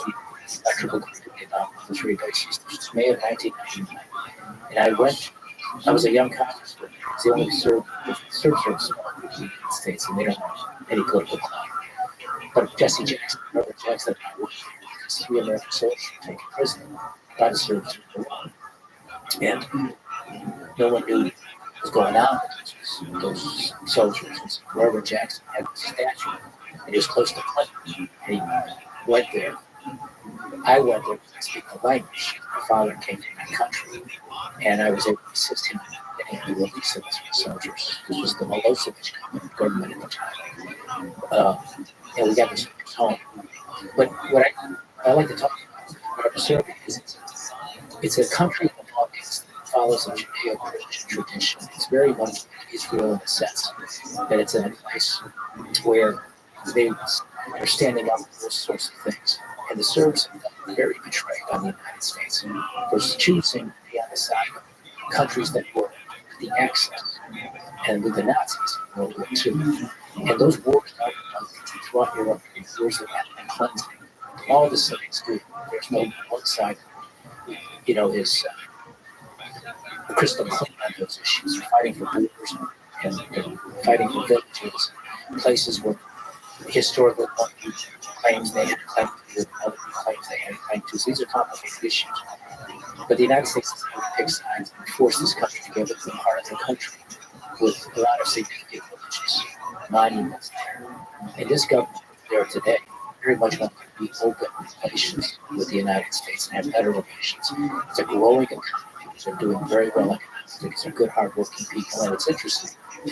In a poll recently, European countries in this presidential election, Trump versus Kamala Harris, the Serbian people had the highest support of Trump. Something like 35% of the Serbian populace supported Trump in the last election, better than any other country. And so whatever I can, it's my father. I'm American. I looks American born. It sounds like you're fucking for an ambassador to Serbia. Oh no, I'm not. What if he gave it to you? Take it? Unlikely. No, unlikely. Come on, fella. No, only because I really wish he won't do. Take it down. Burger King. No, he's in a Big Mac, right? McDonald's. Take it down. He likes McDonald's. There's a new opportunity in the Trump administration to rethink sort of our policy and some of those relationships. You understand politics far more than what difficulties do they face in implementing real change? So there's all these ideas, the DOGE idea, the Department of Government Efficiency, RFK taking over HHS, right? Health and Human Services. And so then Cash Patel, the FBI, Tulsi Gabbard. What is her? She's the director of national intelligence. Yeah, that's a huge position. Yeah. So they all have ideas to eliminate corruption and reduce mitigate it, and weed out all the bad actors and find out what's in the way. What would stop them from being able to do that? You're talking about an almost movable object. You're talking about the deep state. You're talking about entrenched interests within government and inside of government. You're talking about what I call the political industrial complex. It exists in Washington. It exists in state governments like in Springfield, Illinois. It's the usual people. And the two parties are split on some issues. They play within certain parameters. And if somebody wants to think outside the box and challenge that and actually try to shake that up and change the priorities of how it operates, frankly, to actually benefit the people, because the mindset there, and I know this because I was a congressman for 6 years, I was a governor for 6 years, the mindset is what we can do for the people back home. The mindset is what the people back home can do for us and for all the different special interest groups that operate and are latching up in the system. This is very real. It's very real in every part of it. It's very real in the military complex, which is something Tulsi Gabbard and accept the others, if they get their positions, are going to be addressing. The weaponized Department of Justice, very real. Living is a testament to that. So is Trump, very real. The bureaucracy that's entrenched, they have a hard time moving. These government employees, many of them are even going to the office. They're working from home. They are entrenched, hard to move. So this is going to be real hard. It's going to be constantly. They're going to fight back, and they're going to keep trying to do the Trump what they would do. And I think the opportunity for the Trump administration, for President Trump, is for 6 months to a year, because this time he has a bit of a honeymoon the voters. He didn't get that in 2016, but this time he has it. He's got wind. That was a man. Yeah, it was a man. He's got, but he's going to get no honeymoon. And traditionally, presidents get, even the other party, get the first 6 months of place pissing all over. You know what I mean? Trump and Lincoln were two presidents who were quite honest. And Lincoln's gets southern states to see on the left. Trump wasn't quite that. But no one's been treated as a new president. It's terribly treated by the Democrats in Washington. Because he's a real threat to change things. He's a guy who's actually trying to keep his promises. And he's appointments. They're very different, very unusual. But they show people learn the lesson that you can't trust those Washington insiders because they'll infiltrate the organization. And they'll be the ones who try to like that carry out the orders. You know what you really yeah, the people who that's right. Those fucking people, they might as well be psychics. They might as well be the person with the neon sign. It's reading cards. Yeah. Because they're so off. It was so wild because people were so emboldened by them being so off. You know, I'm sure you've seen a lot of these hilarious videos of Democrats who are absolutely short going in. They're all fired up and cocky and hollering and making fun of people. And then, bam, you see this landslide. I'm pretty good at patting myself on the back in business, so I pat myself on the back. I called him. I think I would talk even before that. Trouble's going to be called about in the streets. But I thought it was going to be a lot closer because I thought, you know, to try to make it blunt, if she just never did interviews and just only did speeches like that first one that she did. That first one she did, like, you got something to say to me? Say it to my face. The whole person was bouncing like, whoa. She was young, energetic, to him. Like, oh my God, we all go behind her. And so the wind behind the sails of the media, they were all marched up. They were all marching together. They were all telling her, she's the best, she's number one, she's going to fix it. I thought it was working. I really did. I was like, this might work. Yeah. Which I was fascinated to see. I was fascinated to see the whole machine turn in support of her. People that mocked her, the ratings, just 6 months ago, they're making fun of her. She's largely been quiet. And then all of a sudden, she's her answer. Yeah. That was propaganda. Yeah. Wild. They were propaganda. They got away with it. They propped this guy up to be this demigod. It's not. Did you see Jill Biden dunking on her at speech today? Was it today? I think it was yesterday. Just talking about Joy. Is that the one? Oh my God. Yeah, it's amazing. Yeah. Jill Biden, like, subtly does a Kamala Harris impression, and the audience knows it. And the audience starts laughing. Yeah. Which is just like, I want to be a fly.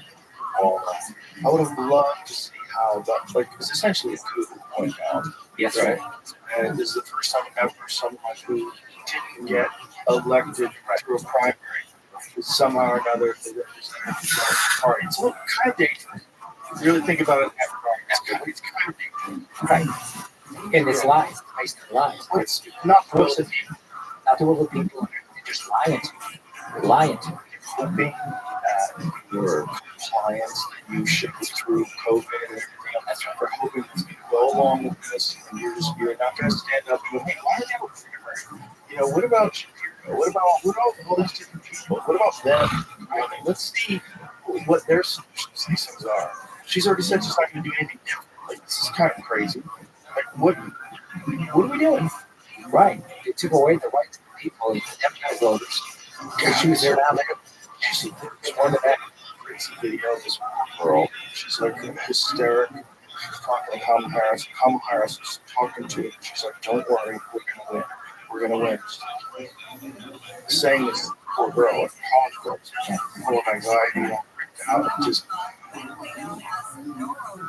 I just get so upset when I watch it. It's like, what got in your head that got you thinking that some horrific end to women's rights is going on? What happened? I'll tell you. You've been lied to over and over again. The establishment, the Democrat Party, and their allies in the that was a very serious threat. My daughter's a and that Donald Trump is a rotten guy, and he's not. They've been demonizing him for so long, and it's on purpose. This is part of the political strategy. And eventually, most of the people saw through it. You don't give yourself enough credit. You come on here, you actually make a decision. You swayed a lot of people to this action. So thank you. Because I think that's probably saving America before America was great again.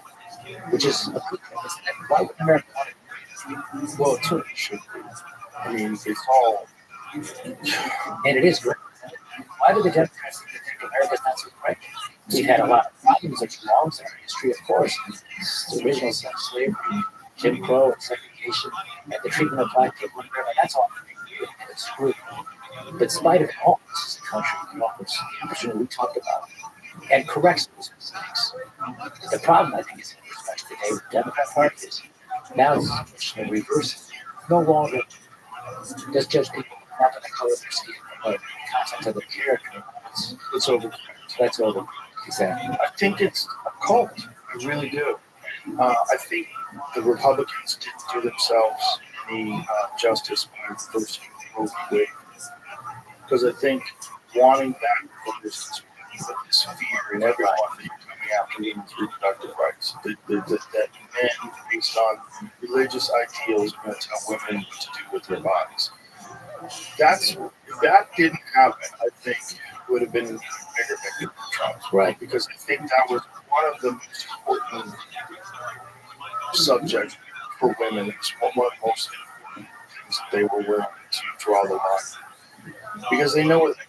So as soon as you let someone have control of what you can and can't do with your body, just to a small extent, but like we talked about with COVID and so many different things, when people have power and control over people, they abuse it, they manipulate. And if you all of a sudden have laws, so whether these were unfounded fears or not, we were worried that people would get data from their fertility apps, right? So you have ovulation apps, and these ovulation apps, you say when you have your period, keeps track of when you're ovulating. That if a woman had one of those apps and was living in a state Roe v. Wade's reversed where abortion is illegal, and then she travels to another state and has an abortion, and she can be prosecuted based on the laws of the state, which is, to me, that's terrible. I agree with that kind of power over, especially if they're doing something that's legal in that state. The whole idea of states' rights is supposed to be, first of all, we're all given passports to travel from state to state, right? Every state is essentially almost like a different country, right? Right. This is a very different country than California. Right. I lived in both places. And, there's other places. New York's a very different country, but we all agree to travel back and forth. So then you need to fuck them up. You don't know what I'm doing in this state, and I don't want you to check. If someone has a miscarriage and then they go visit a state that has abortion laws and then they get visited by jackboot thugs, think that they can oppose like some girl in jail to send a message, that's fucking terrifying. And that I think comes a lot of votes. And maybe it's a wrong perception, maybe it's an extreme version of it. I'm exaggerating, but I don't trust people. I don't trust people to have power over people. And I think the less power people have over people, the better. I think if you want people to have less abortions, make more birth control people, make it available everywhere. Education for them. Kids are crazy. Get horny, go nuts. But there's a lot of people that make mistakes that if a man could get pregnant, if men could get pregnant, obviously the abortion would be an app on your phone. We would have them at the gas station. We would get abortions every year. There would be no babies. It's a very complicated decision for someone to make. Joe Biden said that a long time ago. He said abortion should be legal and rare. I have a long history as a Democratic governor and congressman supporting a woman's right to choose. I haven't changed. I'm a huge Trump supporter, but I haven't changed. I'm for the same reason just explained. Not to mention the fact, who am I as a man? That's what gets so wrong. Yeah. I just very complicated. And the people on the other side, the pro-lifers, these are good people. I generally this is the killing of a baby. But Roe v. claim had said this decision, broke it down into trimesters. Within the first trimester, that's a life in being. That's not a human being. And that's always seems to but the idea of government doing what you just described, can you imagine that like who's going through what I've gone through the government would do to my family? That means it's sympathetic to what you just said. But if you it's very, very good. I don't think you should let the government ever be involved in the choices for your Yeah. I don't think. And I understand. Yeah. I get it. I've talked to very intelligent people that believe that life begins at the moment of conception, right? In the case of baby trying. I don't agree with you, but I can put myself in your mindset. I can see that. I can see how you would think that. I can see how you'd say you're wrong from it. I can see that you just don't agree with it. And, I don't agree with it because I would not be able to carry a raised baby. I don't give a fuck what you say. And if you want to influence that on a person because you have a different set of beliefs, where does that end? Where does that end? Right? It gets fucking weird. It gets weird when you let people control people. Think about how many people are yelling at people to wear a mask outside. Where's your mask? People are fucking weird, man. Giving any kind of control over people, I don't trust them. That's not like a abortion position. That's I don't trust people and their decision making. And their abuse of power decision. That's what that is. That's my position. Yeah, a lot of people who are demanding those masks and would deny your right to choose whether you have a vaccine or not, the same ones who are very much pro-choice when it comes to a woman's right to choose, but they don't apply the same standard to other things. Oh, so fast. My body, my choice. Yeah, right. Yeah. Right, exactly. Which I agree with. Fucking everything. Right. You know, if you want to get face tattoos, I would recommend it. I have a bunch of friends that have face tattoos. Yeah, no, I got a bunch of them. I love that kind of tattoo. Post Malone got a bunch of them. I love that kind of tattoo. Listen, I didn't know those prison guys like that. A lot of nice guys with face tattoos. How many fighters I know with face tattoos? Yeah. Fucking great guy. Sean O'Malley. I met Sean. Face tattoo. Awesome guy. There's a guy in prison named Crow. He was clearly a Dodgers fan. How do I know that? It's a Dodger. That's how this is. And I sang for this guy, and about 110 others at the GE graduation by prison band, G Rock Jailhouse Rockers. Oh, wow. There he is. Record. No, they didn't allow that. But, that's too bad. Those are amazing groups. yeah, Get that. but you couldn't allow that to get that in. Damn. Let them have YouTube channels. But I have to. There's YouTube jail channels. YouTube, tell the jail, you can make profits off of this. Why don't you split the profits with the internet? No, you got. Look, I've met a lot of guys. A lot of these guys are not that guy. They broke the law. They should be held accountable and have justice and also mercy and a chance at a second. Also mercy. Absolutely. Please, let's have more. Yeah. Rehabilitation. Whatever happened? Some of these guys have such good hearts. There's this bank robber in prison, Michael Torres. Good guy. His name is Socks. Robbed him. Socks over his face when he robbed the bank. Is that why? You know, I don't know. I have a chat with him because I taught history with him. He loved Jeff. He had a Civil War history. But what he did was he moved back in Central California. Appreciate this. His father was a Pentecostal minister. Oh, and he wants that. His father taught him to always respect the values and respect your elder. Okay? So he storms into a bank and shouting, "Motherfuckers, everybody on the side, I'm robbing this fucking bank. I'll kill anybody and blow your heads off. If you don't comply, you don't follow my orders." Right?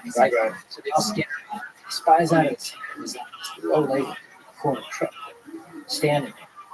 And at that point, he recognized her and he puts his bank robber pause, puts it on hold. And all of a sudden, after this Mr. Hyde here, screaming motherfucker with his assault weapon for a gentle time. Jekyll, right? Goes to the woman, calms her and soothes her, tells her, "Man, don't worry, this won't take too long. It's going to hurt you. I won't be long. Let me get you a seat." So some guy sitting in the chair, and he says, "Get up, motherfucker, or I'll fucking blow your brains out." And he ushers her to the seat. Okay, so he sits her down. Oh my God. Then he goes back to the bank robbery, gets all the money, stops by, says goodbye, leaves, plan his getaway. They get him within 15 minutes. It didn't take long. He's apprehended.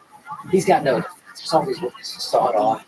So his lawyers correctly say, "You better just ask for mercy. Don't even pretend you didn't do it. He killed him." Prosecutors 20 years in prison for sentence. Okay? And they're mostly always given the ass is federal prosecutors. The defense lawyer recognized the judge was 83 years old. They bring this old lady because there's witnesses they call mitigation. Mitigation witness to say that Socks, the bank robber, had some good qualities. She tells the story of how kind he was to her in the midst of this bank robbery. And the judge gave him 10 years. So his kindness to the old lady, the values of his father, saved him 10 years. And he was a great guy to his time. Where he got time to press the side was your kind of guy, fun, and he left class and talked about General Grant and Shiloh, and he gets these guys. The motherfucker was a badass, dude. This guy was a badass, dude. That's hilarious. Yeah, there's good people that make bad choices. Yeah. Yeah. We gotta throw people away. That's crazy. There's so many people I'm sure that have a lot of potential. And I've met a lot of people that are amazing people. Amazing. Very resourceful, very enterprising, very smart. One of my favorite things I've ever had on is Freeway Ricky Ross. Tell me, is that the singer? No. Yeah. No, it's the real one. Okay. The real Ricky Ross was selling cocaine from getting it from the government and selling it in South Central Los Angeles and not even knowing like what he was part of, the funding the Conchas versus the Sandinistas. Oh, yeah. All for nothing. Yeah. Freeway Ricky Ross. He was a legend. He was making millions every week. Millions of dollars. Couldn't read. Right. Couldn't read. He was like a tennis player, really good tennis player, but probably illiterate. Goes to jail, becomes a lawyer in jail, teaches himself to read, The state. This is federal prison. This is federal prison.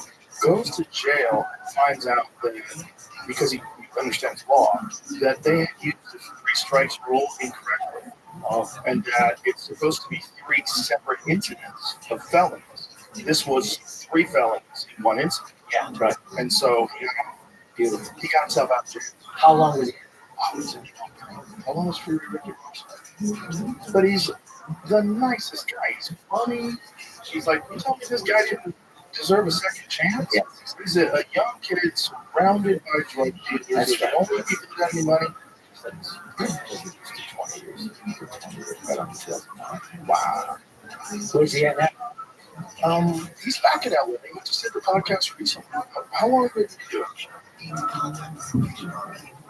Was it last year? I feel like it was this year. What month? 6 months ago, yeah. You know what I would like to do in the beginning? Make enough money where we can have financial security for my family. I was making $62 a year. Every year, right? I'm a lawyer. I'm a hospital. I guess what they you know, I was a tutor for the first couple of years in higher prison. And then when I got to the camp, you know, 4 to leave, top floors, 3 floors, moved to the library for a while. I offered some work in the gym. I was just The worst job was in the kitchen. And I write in the book, okay, it looked like I was going to go home in August 2019. Trump was pulling me out. But he's getting all this pushback from the politicians. And he had a problem because he called Zelensky Ukraine. And the Democrats were impeaching him on a telephone call, which was absolutely the thing for him to do. Because there was evidence, videotape evidence of Joe Biden talking about Burisma, Hunter Biden's son, and firing the prosecutor. He's going to put $1 billion of federal money, U.S. money, to Ukraine. That's probably wasn't money. It's at least reasonable enough for the chief law enforcement officer, the president, to ask this guy, would you look at him? That's all he did. So now I'm on. But when it looked like I was coming out, I was literally transferred out of the camp. And they said, you're going home. Trump sending you home. I had to go back, understanding Trump for political purposes. Dwight has to. But they put me back in the kitchen. One of the cops there thought, this guy is some like special inmate because the president almost pulled him out. They're going to show this asshole. He ain't going to deal. They put me back in the kitchen at 4 o'clock in the morning. You wake up at 3:30, washing pots and pans for 8 hours a day. They call me the governor of the district. Right? Yeah. That paid $5. That's so crazy. Here's what I like to do. Be successful, make money, if things are good, have a best-selling book, really got work in the house. I'd like to meet your guy Rick Ross and others. I'd like to have a foundation that actually does something meaningful. Maybe some sort of vocational training, culinary training for inmates who are coming home, have no opportunities to learn the skill that they don't teach themselves, but they should. You should talk to me. Yeah. Yeah. I feel like that's my cause. I feel like I should. Yeah, I'll connect you guys. I love that guy.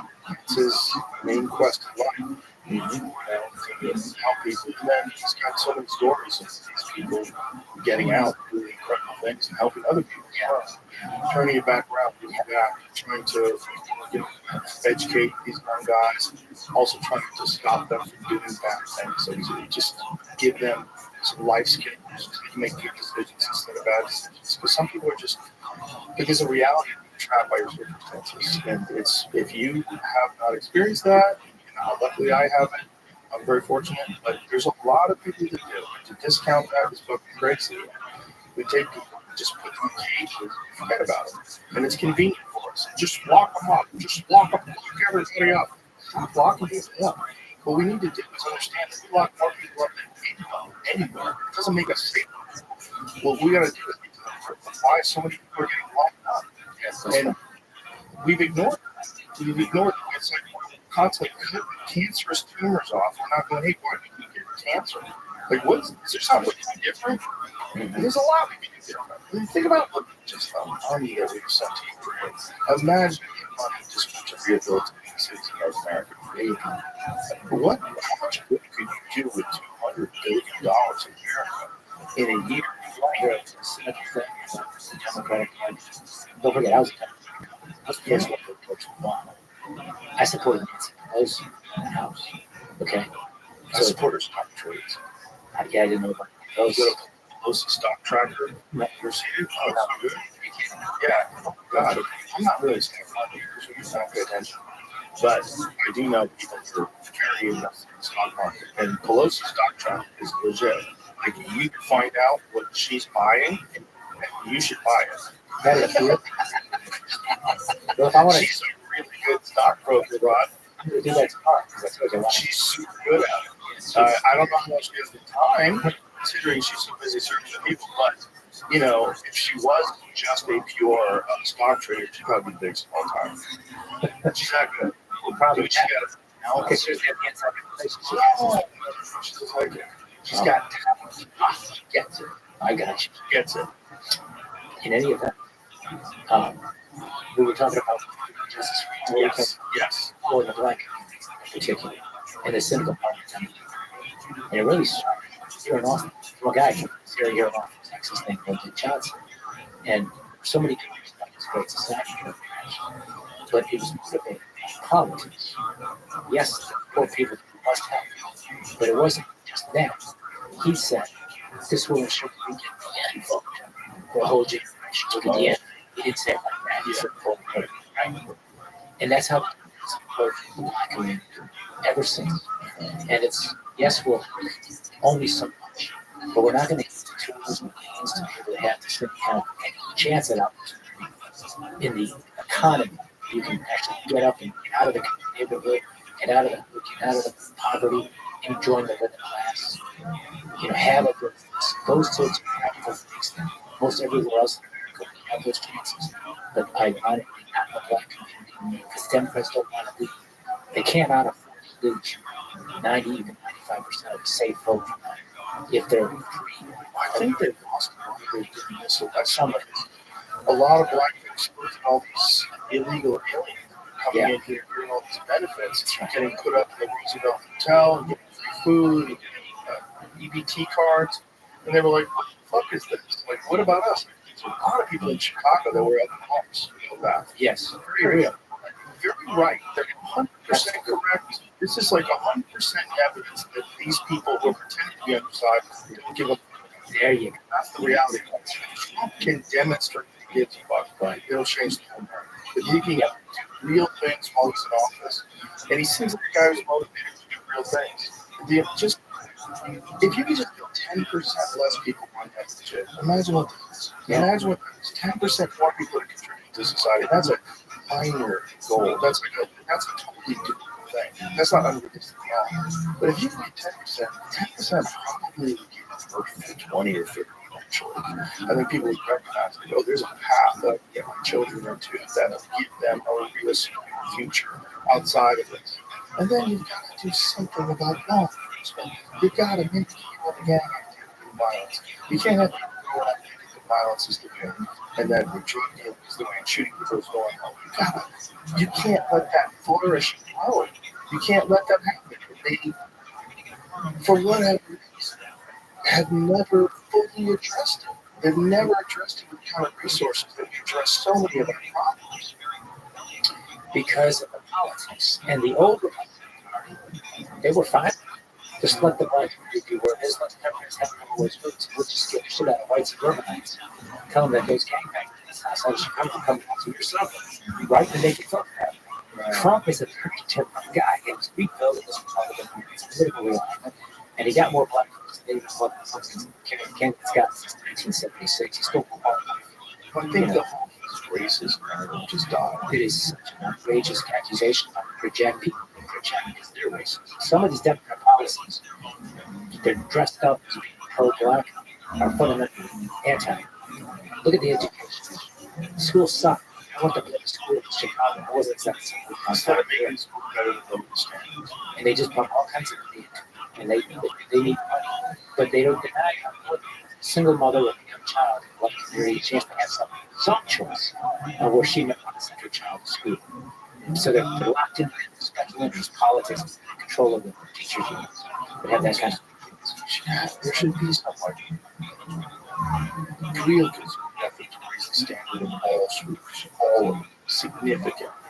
And again, I keep going to agree, but if we're a country that's like, what are we, $1 trillion, $3 trillion, how many trillions of dollars in debt are we, 39, whatever it is, whatever crazy number that doesn't make sense in my head, whatever the number is. How do we have so much money to send to all these countries in foreign aid, just give them $1 billion back, you know, in case they get hit by storms, you know, for natural disasters? What? How much would it cost? How much would it cost to fix every school in the country? How much would it cost? You can't. It can't be done. Okay. You tell me it can't be done with $39 trillion? If I gave you $39 trillion, do you think that you could fix every school in the country? I bet you could. I bet you have a lot of money left over. Okay. So let's forget $39 trillion. That's ridiculous. But what's the number? Again, how much would it actually cost to just put like proper planning, a real strategy, and hire the best professionals you possibly can, compensate them well, with a goal entirely focused on fixing the education system in America, taking our standing where we are internationally, which is very low now, and raising it back up to the top. How do we do that? How much would it cost? Just help me out. Help me out. It's not insurmountable.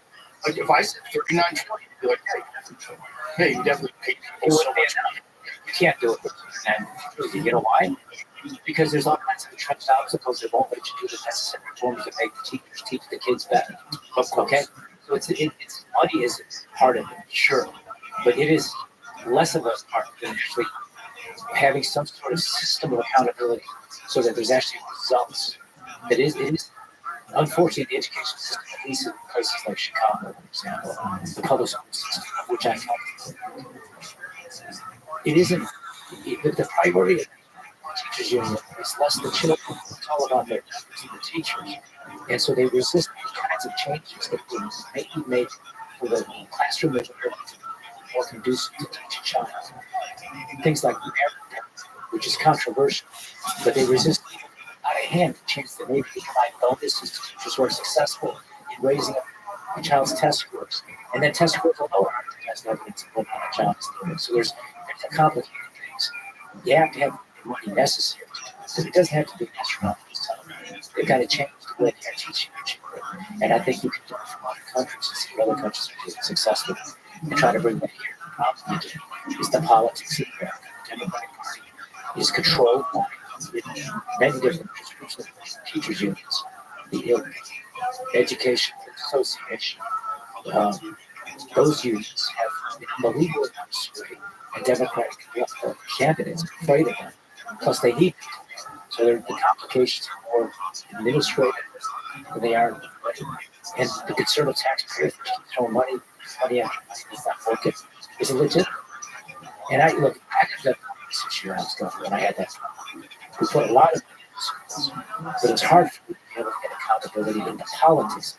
So you think that even if there's some sort of executive order or some sort of bill that gets passed where they concentrate entirely on raising the standard of education, whatever, like this is a priority for the country. The more people that you have that are highly educated, the less losers, the less crime, the more people participate, the better the dream gets, the more competition there is. We all strive. Rising tide lifts all boats. That's what I love. If they did that, you think that teachers would be the biggest impediment to actual success? The teachers union would be the first place. But they see the way the special interest groups in government, the special interest groups work in government, they build coalitions. So the teachers union is a powerful. By themselves, they would have a hard time stopping it. They would need the support of other groups that they have supported in their issues. And suddenly you've got not just the teachers unions, but you got the AFL-CIO, the United Auto, you got all these different unions like, and then couple that with some of the more progressive interest groups, LGBTQ perhaps,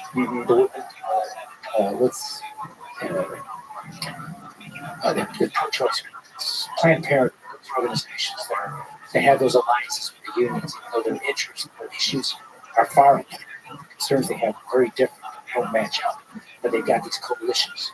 So you'd have to get over all of that to be successful. Not to mention the fact that you've got, natural resistance to significant change. If you're looking for a place that's crying out for major reform, all you got to do is perform some kids that come out of public schools and poor neighborhoods and say there's something wrong here. And it's black kids who are reporting it too. And there's also the factor of their growing up in crime-ridden neighborhoods, and they're probably not getting enough nourishment. Right? There's a lot of factors that would also be ability to even absorb the information, the stress, and the trauma. So what you really got to do is fix all that.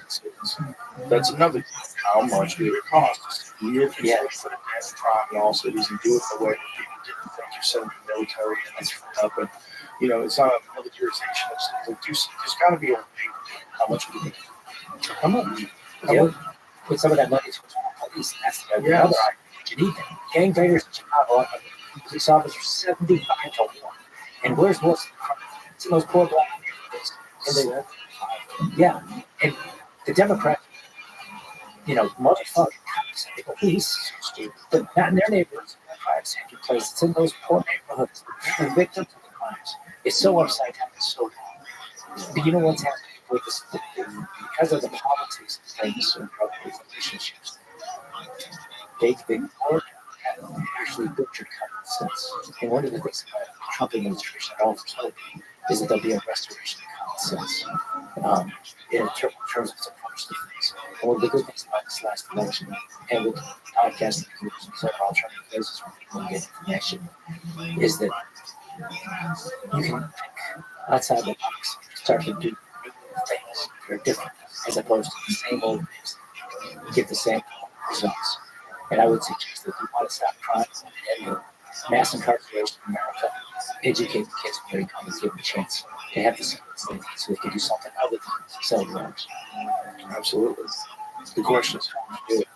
If you were a part of the administration of Donald Trump, heard this conversation, and said, you know what? I think he's right. I think we can do something about it. What would you do? On education or on something else? Well, it would first be it's both connected, right? Crime and education. Yeah. And the lowest income, most crime-ridden communities, it's the lowest education numbers, right? So they're inextricably connected. So you can't just deal with education without dealing with crime. So you'd have to deal with crime. I think I'm an expert. The crime part, because I've seen it from both sides. I lived in both places. I think, I'm happy to volunteer my services and to share my experience. But I think on the issue of organized prosecutors and the corruption of the DOJ, I don't think anybody knows that subject better than me. And I think I'm happy to provide any free advice or suggestions I can have. So that's what you want. In addition to that, I would say, which I would.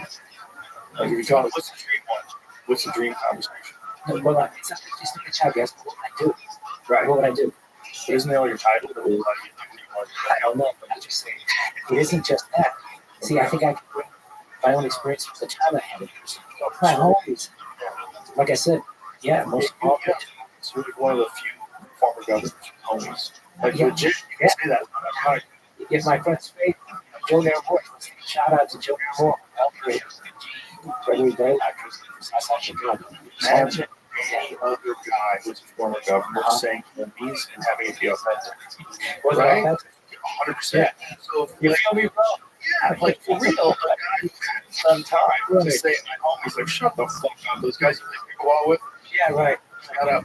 But you have actual homies. Yeah, and I try to help them as much as I can now within my limited abilities. But the way I can help is I think I can bring perspective on how merciless our criminal justice system is and how we do have mass incarceration and how this works that's on a book called The New Jim Crow and how it's excuse and a reason to discriminate against black people based upon their felony convictions, how they go to prison, but they're not guided to actually learn the skills that they use when they get out of prison. All these things can be corrected. I feel like I can work on something. I think you're the perfect person to ask us about how do you feel about private prisons? I don't know enough about all the details, but I'm very suspicious of that, the profit motive in private prisons. And a lot of it, for example, the commissary stuff that's been privatized and things along those lines. I don't know about that. My feeling is probably not. You can do some version of that by contracting out to some private companies to come in and educate inmates, which might be interesting. Bring some private companies in that could teach vocational training, particularly culinary skills, which is very much something that you can get out of prison and have a chance to get a job, maybe get your own restaurant, start your own business. It's practical. Privatizing that could work.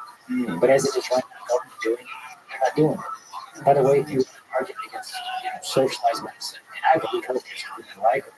I believe I was the healthcare governor. Frankly, things, even though I'm the only governor in my history, the only one that I tortured up there in the state capital, the only one. I feel like I was the best governor in history for the shit that I did for healthcare for every child, free public transportation for every school, which was the same thing. Mammograms, pap smears for underserved women, and if we find cancer, we get it treated and save their lives. This thing called open time, computers can go on, have the big holes that kind of transponder where they can go all across the country, the first in the country to do that. All kinds of stuff. Where an average citizen says, this governor did this for me. I can't think of a fucking thing that my other governors have done for anybody.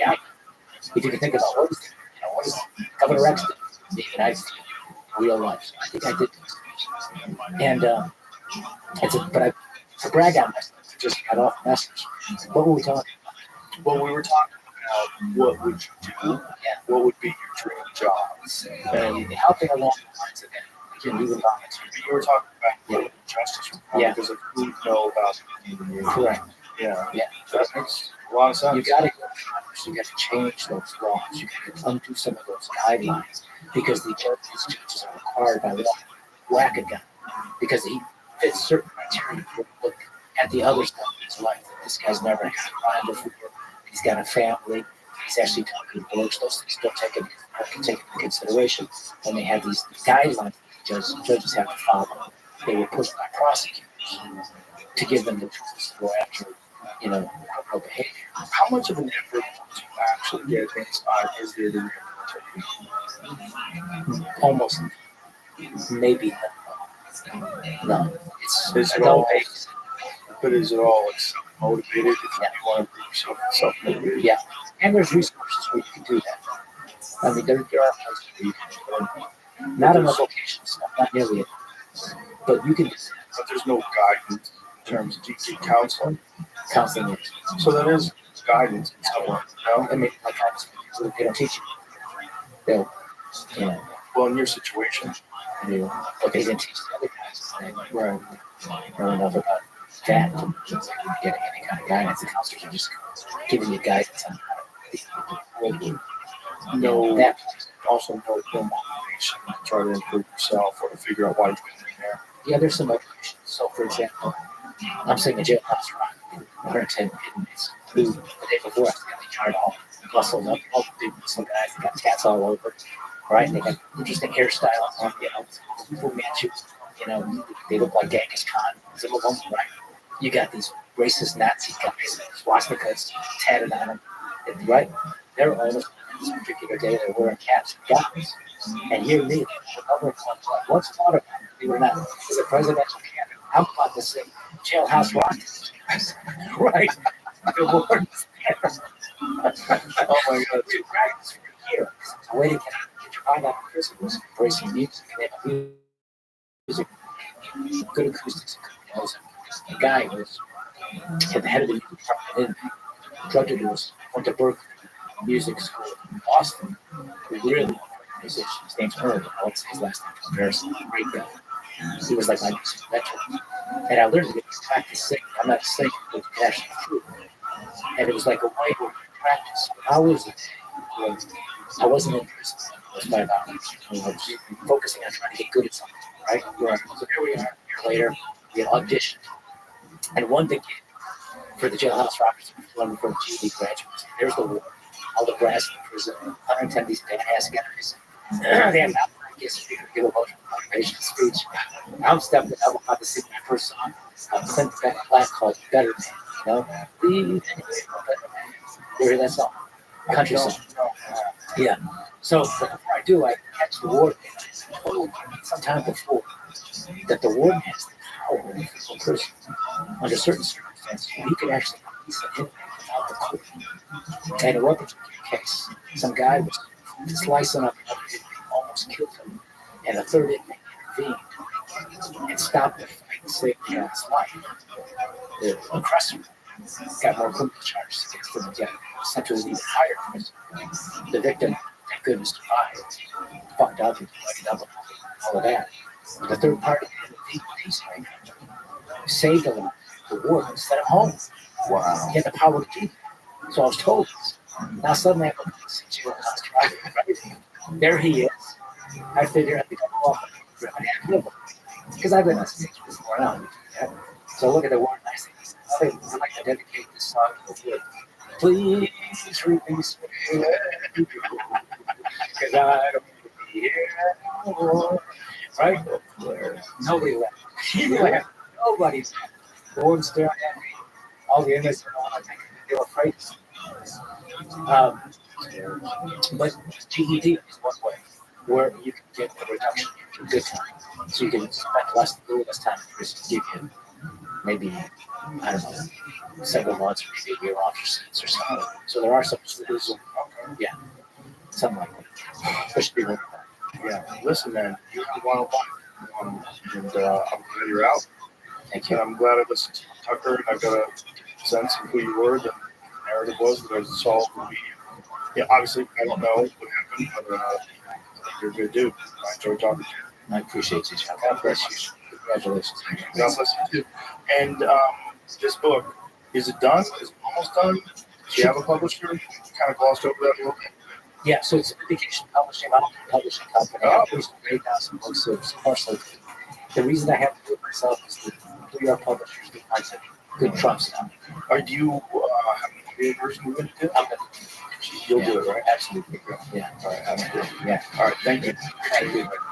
Bye, everybody.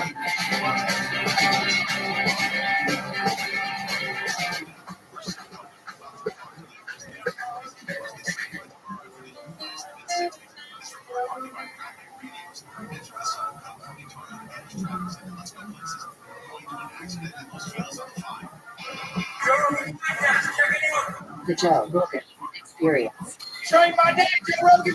Yes, my name. All day. Hello. Good to see you again. What is the latest in the world of... Congratulations on that. Thank you. But you wanted to talk to me about this drone situation, and I've become very concerned. I don't understand what's going on. I think there's a bunch of different narratives. Some of them are very scary. The scariest one is that the drones are looking for gamma radiation because there's a missing link. Yeah, let's address that first, please. So there has been a lot going on. I made a text post about this yesterday to try to assuage some fears. So I saw the clips that did wanted to get it. Yeah. So, you know, I've had the privilege of interacting with a lot of government organizations over the past few years. I've been digging down this rabbit hole. Law enforcement at a federal level, the executive branch, legislative branch, and some of the folks that I've come in contact with, they specifically work on weapons of mass destruction. Okay, so that's their job. So if there's in the United States, among other agencies, they would be some people that would be sitting in a scanner for 24 hours a day trying to figure out where it is to go get it. Right? So you can imagine that would be a mental priority. Right? So I engaged with folks. I asked them, you know, what's the sense here? You know, people are kind of starting to panic a little bit. This message is getting out there more broadly. And they assured me that's not the case, that there is not a loose nuke or other type of weapon of mass destruction. These objects really are pursued right now. Otherwise, they just keep working and stiff nonstop to make that go as a probability. So, you know, that's part of why I have a high confidence level that this is not a response to massive, weapons of mass destruction threat in Eastern Seaboard. So I just want to try to dispel that. And I've seen a lot of talk about moving, and I don't, although this is, I think a dangerous and scary situation that's going on right now, at least from that particular angle, that's not the case with others here. So, how would they persuade you? Just by saying, that's not the case, or are they giving you information that leads to this conclusion? They would be the black movie, essentially, right? So, and they're not one, right? So the government is holding back that secret from direct researchers, the government that are responsible for finding these systems, or they're not because there's their work. So the thing that I heard is a missing nuke from Ukraine, and if that was the case, so what could they do? Is there any truth to this idea that we have the type of drone capability that we can send these things out and search for gamma radiation, they'd be able to find it? So there are teams that respond to this types of potential emergencies, typically within the Department of Energy. Having potentially hundreds of drones flying around and trying to identify these isn't necessarily the best way. Gamma radiation is typically well shielded in weapons, and at very high altitudes or even moderate altitudes, like we're seeing these objects, it'd be pretty difficult to detect them. And the way that DOE typically operates in this environment is ground-based teams searching for radiation cells. So it's not necessarily consistent with how they would do it to begin with. And then based off of the information, that's what leads me to believe that's not the case. Well, that makes me freaking out this weekend. I think a lot of it's one of those things, especially in this day and age with social media, there's so many narratives that get spread and retweeted. And, I know inside the East Coast to get out of the East Coast. Head for there's a lot of that shit. There's a lot of different versions of drones, and this is what's weird. But if they weren't ours, if they're not ours, you would think that they could just track them and find out where they land, who's got them, how are they being used? Is it RFI, like radio frequency? Is it some sort of different technology that's allowing them to pilot these things? What is it? Yeah, they'd be able to do that and figure it out, right? So how come no one's been arrested? How come no one's been caught? They haven't, tracked these things down to the source? Yeah, so that's a lot of questions. Let me back up by starting back. This started about 2 years ago, at least. So a little bit like this. Really? Volume? That's the differentiator right there. But so Langley Air Force Base might be familiar with the fact that they had drone incursions, unknown type unemployed last year. That happened during about a 2.5-week period right before right where we are now. That also happened here before. Unknown objects operating over the base. They couldn't tell where they were up here for them. Same period of time, 2-3 weeks before Christmas. This is year 3, right? They were expecting them to come again, third year in a row. And there was some effort before to be able to better understand these when they came back. And they did come back, but they came back with a wider swath. Right? Now we have them all in New Jersey, all the way to Massachusetts. And it's hard to tell exactly the quality of reporting right now because it seems to be, the bigger the story gets, the more people just look it up and seeing anything, pointing it out. But, there are reports from Texas to Florida, California, Ohio, Minnesota, Pennsylvania. It's not just New Jersey itself, it seems. And even the Wright Patterson Air Force Base was shut down for drilling just this last Friday, a little days ago. So this isn't just a one-off event. It is in the sense that it's so large and so many people are paying attention to it. But this has been occurring for at least 3 years around military bases, and that's nothing to say with things that we were seeing over the Eastern Seaboard and other training ranges that fighter pilots were seeing as they do in their operations. So I'm a little hesitant to link it to that full story that we have here, this full conversation, but at least for 3 years it's been occurring. So, kind of get back to your question, why can't we do more about it? It's a hard problem, I think, for a number of reasons. It's hard, but it's very solvable, right? I think this can be solved.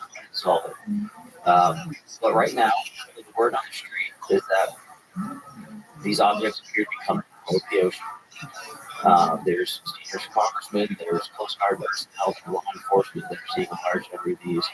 come from somewhere over the I don't know if that means necessarily they're popping out of the water physically, or if they're coming from some unknown location in the water and then proceeding over the coast.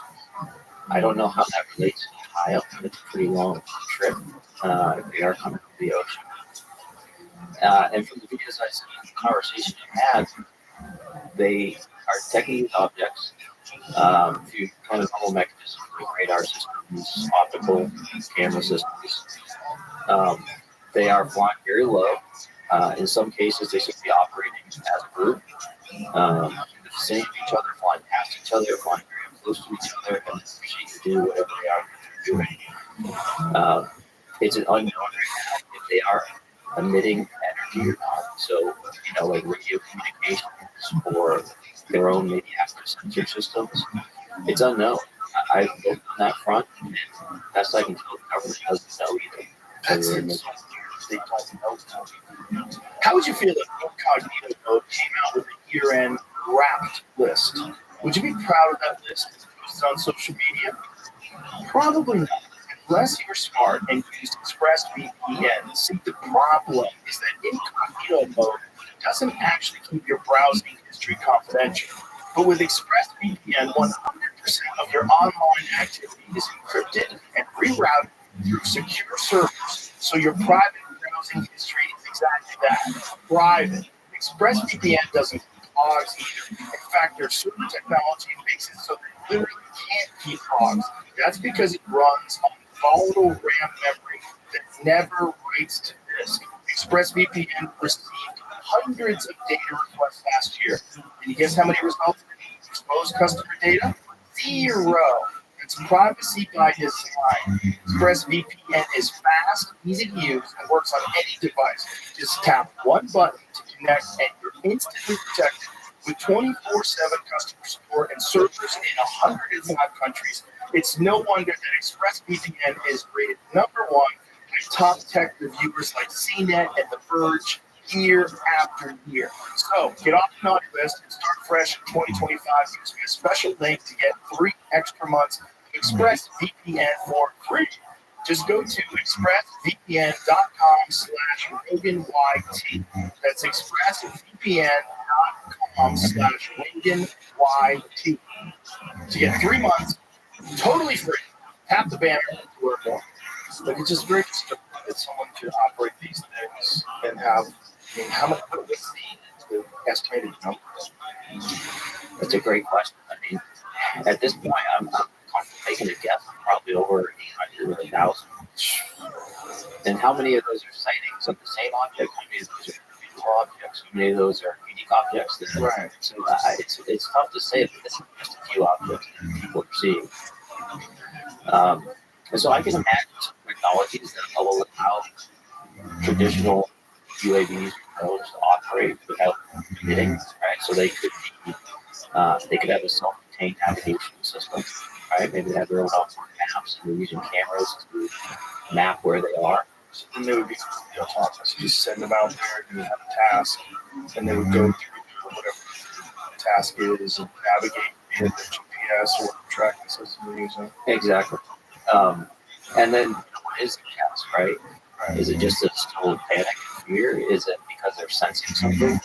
And if they are sensing something, they would have to use what's called passive sensors, right? So like a camera system is passive. You're shooting a radar out, and bounce off some bad act, right? And that's easy to detect in a passive system.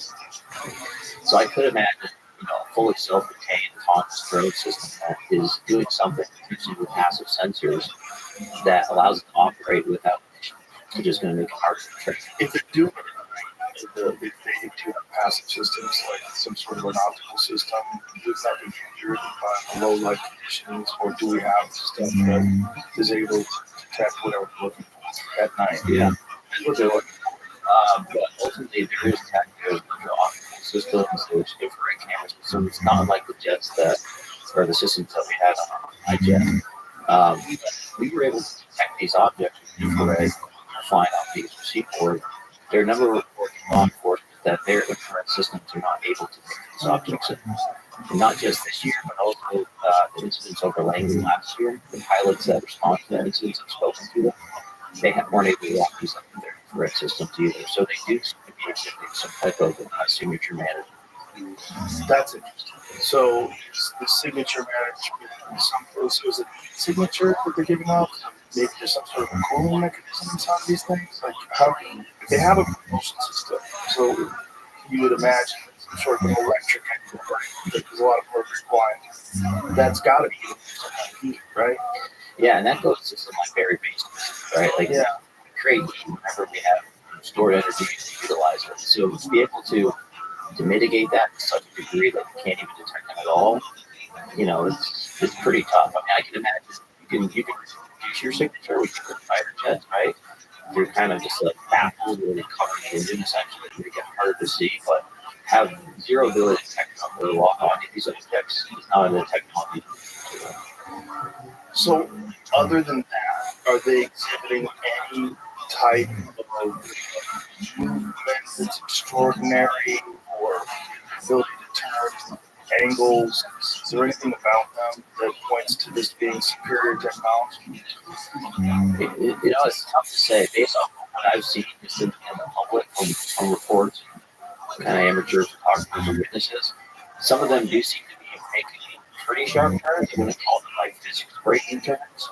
They don't seem to be operating as a normal aircraft, right? So they're down low, they're making what appear to be high G turns, maybe like 3, 4, 5 G turns at relatively low speeds, which is indicative of them having pretty significant power to them, right? Anything you turn like that, you're burning energy essentially. So you have to be able to make these high G maneuvers and remain in the area for like 5 or 6 or 7 hours and still have the battery life propelling them to then go in the ocean to a point where they're untrackable.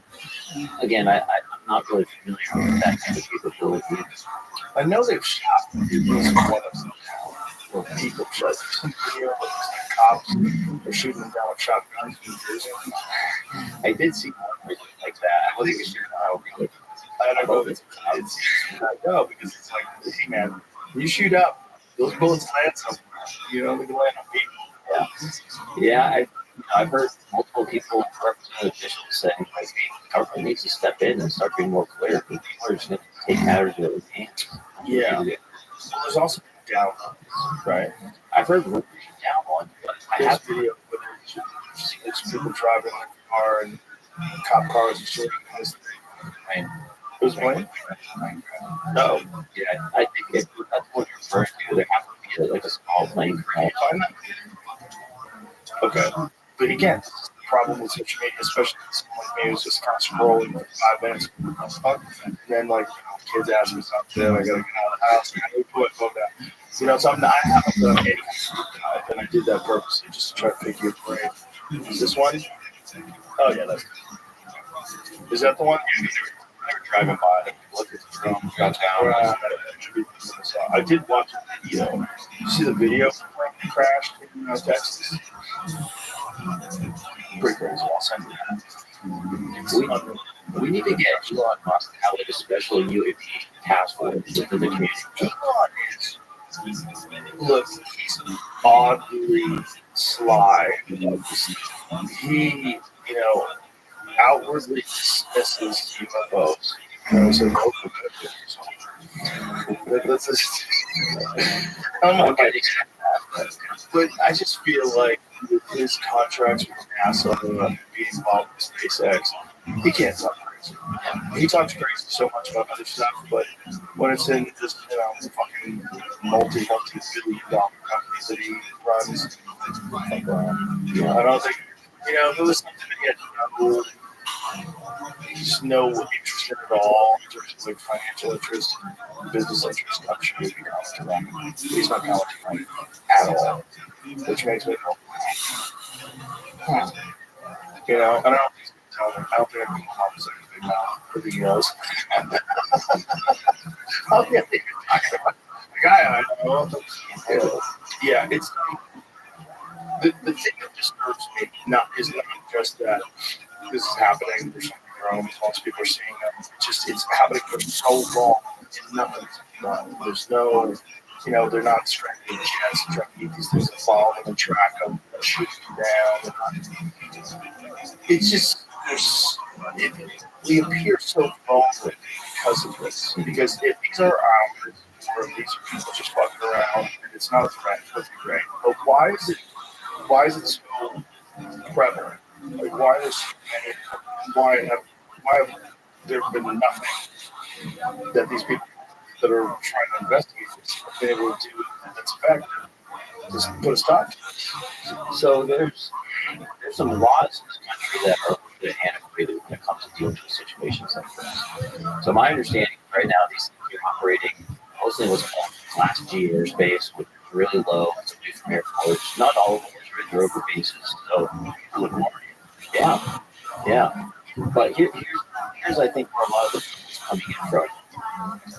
I think the government has to make a presumption at this point, based on feedback from the DoD and others, that if this is not a foreign adversary, you have to make the assumption that it's a U.S. citizen that's operating.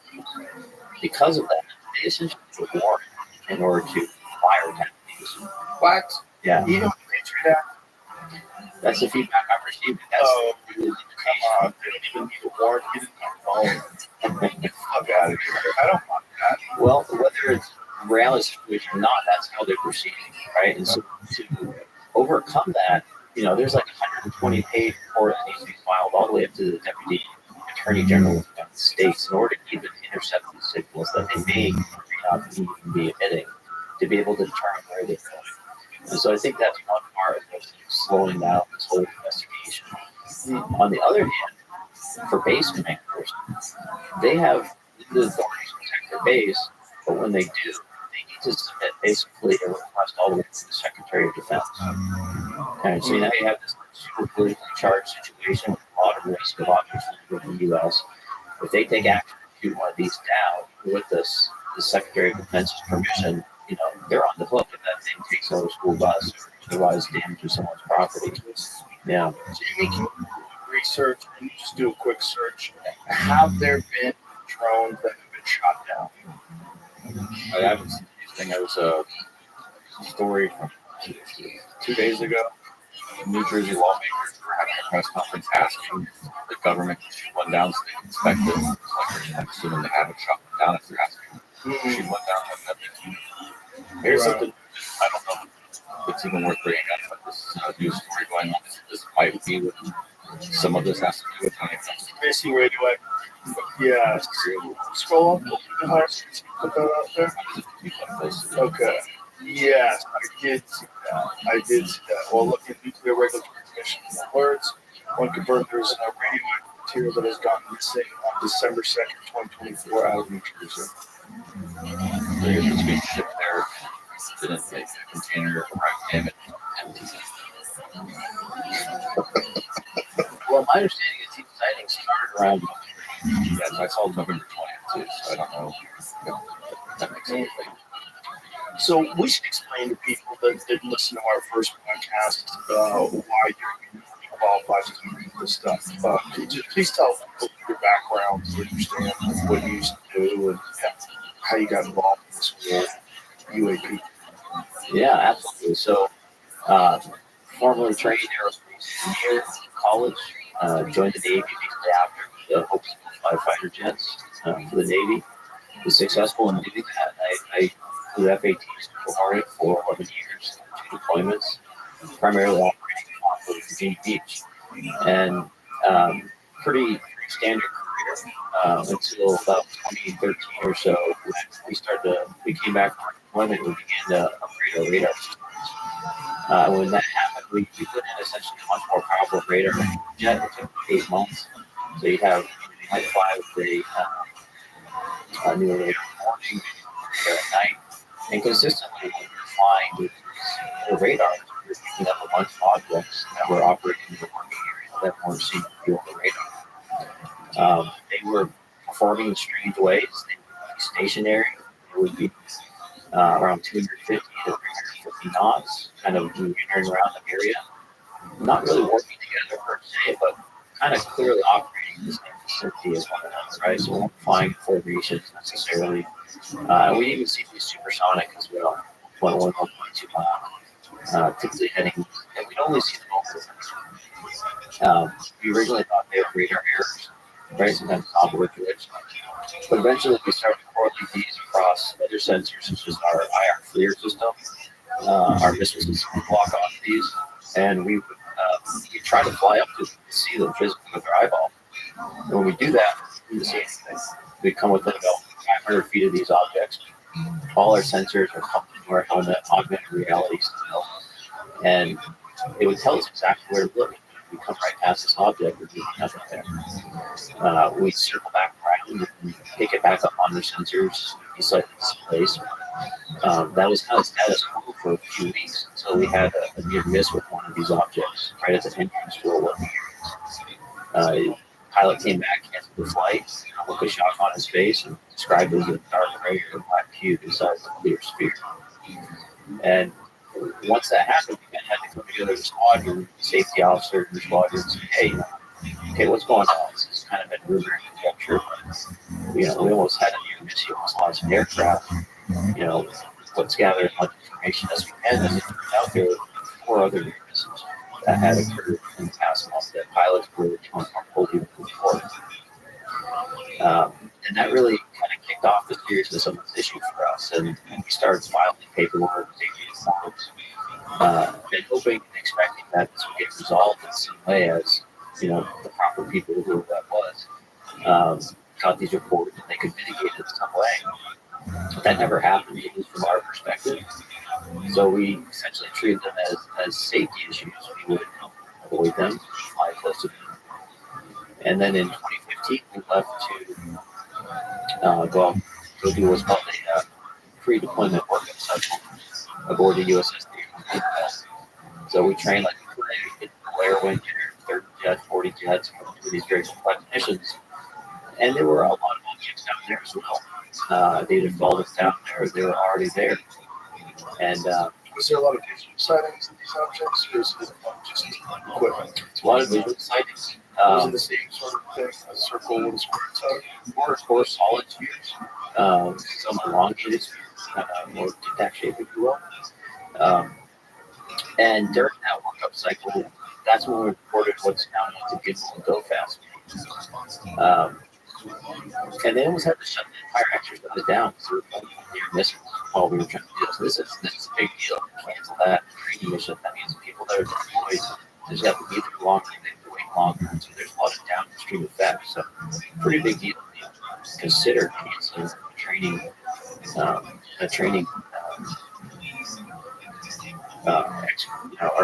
mission like this. So again, we filed it up. We didn't know what else to do, and we went back to our training.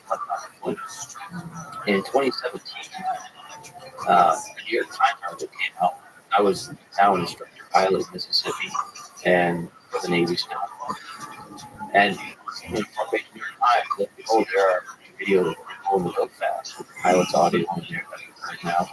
And I'm like, holy shit, this is still going on. Massive deja vu, I imagine. And that I saw that as private, essentially, that these videos now have been somewhat smuggled out on the front page of New York Times. Do we know how the chemical investment is done? My understanding is that what was done partially with Chris Mellon. So there was 2 videos that were attached, right? So when recording the jet records 2 screens. It records. You show them. So it records these 2 screens, right? The bottom screen is like a God's eye view of your radar, and the right is your full. And when you watch that, just before and after, it's stitched together like side by side. And that's that's what I saw, and that's how I got my understanding of this situation. So with the crosshairs, is that they're trying to lock in on it? So they can lock it on, right? Yeah, they weren't able to get a lock in their air-to-air mode, so they actually had to grade down to an air-to-surface mode, kind of a manual lock. That box that you see. The air-to-air essentially looking exactly where the radar is dropping off, and should automatically lock on it. But in the method that you see here, the pilot manually saluted the sensor. This is kind of like a last-ditch effort to get it. And he's like restarting it. That's when the box keeps getting bigger. It's getting smaller. It's not capturing it. Will it be difficult? Why is it difficult to lock on? We don't know. One theory is that it's relatively close to the ground, there's background, right, to use the sensor, but How far the ocean is this supposed to be? it's somewhere around 10,000 feet or so. So it's really not that close. So it's really not a great explanation, but yeah, you can see it try it there. Now, what did they estimate the size of this thing to be? I don't know if it has estimated the size. It's hard, from a pilot's perspective, they're not going to be able to make a real-time assessment of the size. Because how far along this thing are they? They're about 5 miles away or so. 5 miles. Yeah. Okay. So you see that range 3.4 right there. That range is coming strictly from the AT for your sensor itself. It's not a very reliable indicator of the range. That's what the radar is. So although it says 3.5, if 3.4 and then ticks down, it's probably a little bit range. So the speed is that on there anyhow? How fast is these going? So we have 170 east of C, right below the range, and that's indicating our relative velocity. And that's miles per hour or kilometers? It should be knots, so it's probably like 80, 190 miles per hour. No heat. Well, there is a heat differential anyway, so we're in white time. So objects that are white are hotter objects that are black. I've used some binoculars. Yeah. You can see like refuge shit. So that's just that it's cooler than the surrounding environment for whatever reason. Yeah. 70 miles an hour. Yeah. And it's just to be clear, the 170 represents like raw speed. This thing, which is different. Yeah. This one, does it show the speed of this? Yeah. This is the one that contains. Yeah. And when we're looking at this signature, we're looking at does that represent something that's cooler than the outside grid? Hotter? What does that represent? This one's black. So this is showing us that it's 100 meters around the area. And would this be similar to what you would see if you saw a jet that was flying? No. I mean, thousands of feet around like that. I mean, in terms of the signature that it gives off, temperature, or would you be able to see visible means of repulsion that would be accentuated? Yeah, you use the exhaust coming out of the ground. Be able to see the skin of the aircraft. The sensor is not great, but it's good enough where you can break out some pretty good detail on the jet. It looks like a jet. Right. This definitely doesn't look like a jet. It kind of looks like an exhaust, and then it turns sideways, which is really weird. Is there anything on that that shows the speed? For the bottom left, you see 242 knots. That's how fast the aircraft that is recording is going. The pilot's was 120 knots against the wind. And my recollection was going at a relatively slow speed for a fighter aircraft, around 100 knots or so at those speeds. Looking at the radar. So, as far as you know, we don't have anything that moves like that. No. And we don't have anything that gives off a signature like that. No. No. And were they able to figure out where this is going?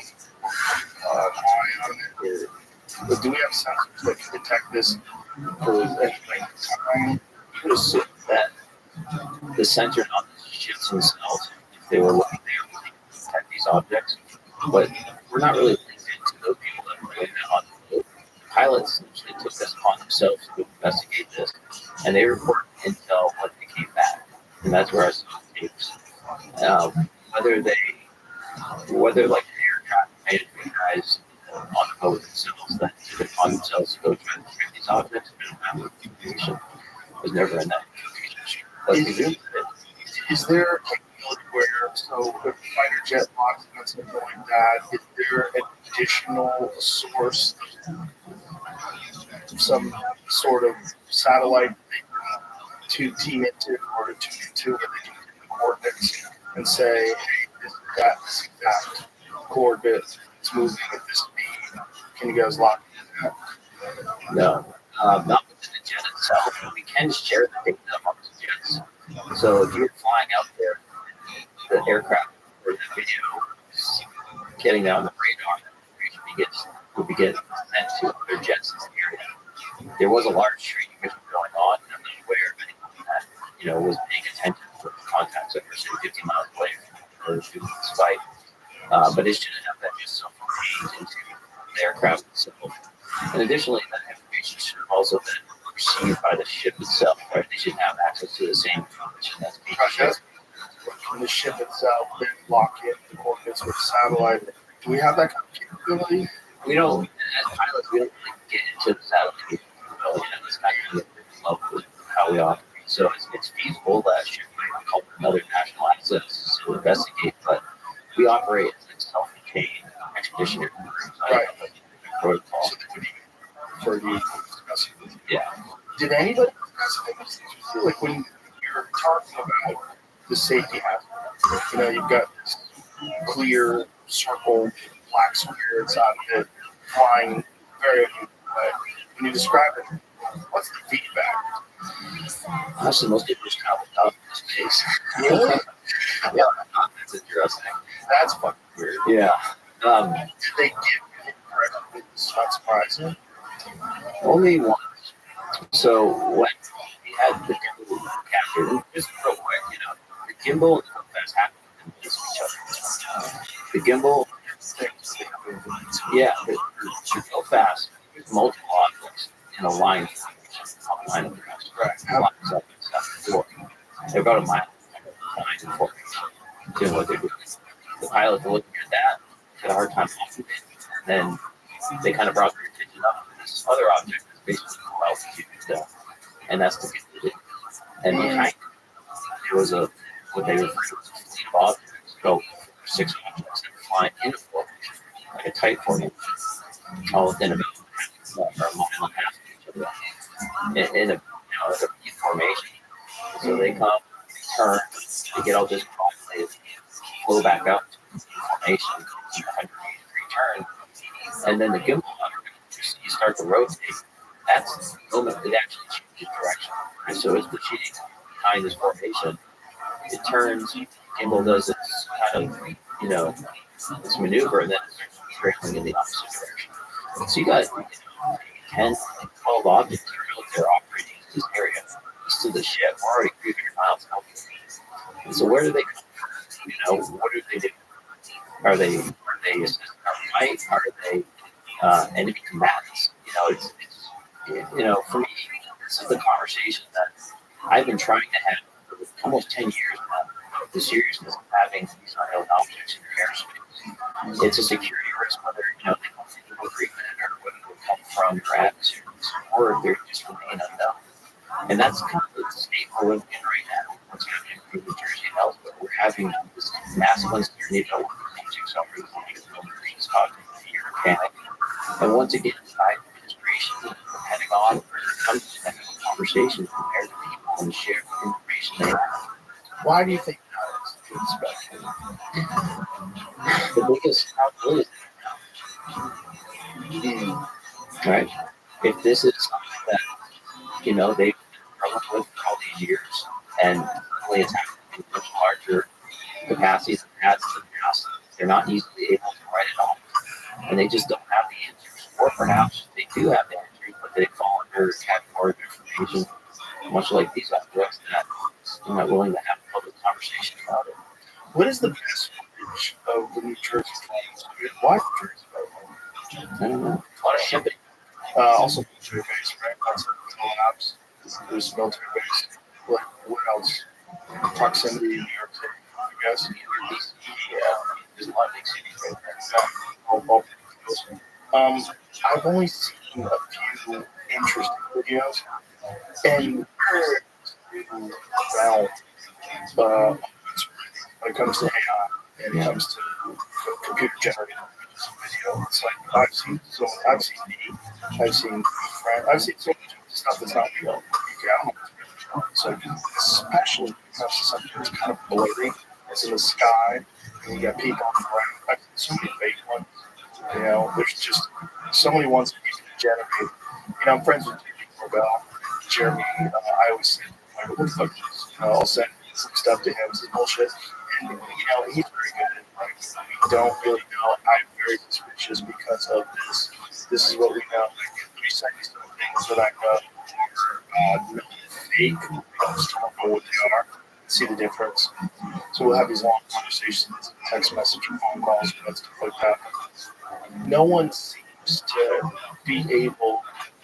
There's not one person you can go to. You have your people specific everything. I think it's just obvious for reason people, but if they're not giving up signatures like that are standard, these normal trails of these heat signatures, and they're able to stay in the sky for hours and hours, just that alone points to, at least, if it's not our adversaries, if it's domestic, superior technology that we're not even aware of right now. I mean, how is it taking this guy for 5 hours? Like, what is, if you got like a top of the food chain drone, who is it that's explaining to us the issue with why China has superior drone technology? Has FAA entries? Well, someone's explaining the reason why these like high-end drones might be used in the green room. Yeah. Yeah. So the FAA rules and regulations have sort of stifled the development and the improvement of these domestic drones. And so most of the hobbyist drones are coming from China. In China, it is fucking incredible displays of drones. Yeah. Where they do track in the sky. It's amazing. And it's because regulations, because of the FAA pragmatic rules, being incompetent, at least being overwhelmed, where this has not been able to progress domestically the way it's been able to do in China. So it's, that alone seems like a giant security threat. The fact that China has had just full integration with government and been able to have this technological innovation that allows their dreams to be super powerful. Like, what they're able to do with displays in the sky, unbelievable. Like, really wild stuff to see. That seems like many steps above what we can do. And the fire displays that these things put on are just part of the puzzle, right? Because warfare is changing. It's changing drastically. And this is, something I'm trying to raise the alarm bells on for the Ukraine war. We're seeing it now. Warfare is going to these highly mobile, non-traditional platforms where you can have, a group of guys that are basically teenagers now going out and conducting operations with these small drones. And, God forbid that an adversarial nation is now deploying those technologies here in the United States. If it was Russia or China, they were doing it correctly. If we put a declaration of war, I mean, they're essentially invading our land, right? Is there some avenue where they might be hiring criminal gangs in some way to do this on a creative level? I don't know, but I'm certain that China and other nations are watching this unfold very carefully. It's detecting the gaps in our homeland defense systems, right? I mean, this is a major issue. War is changing.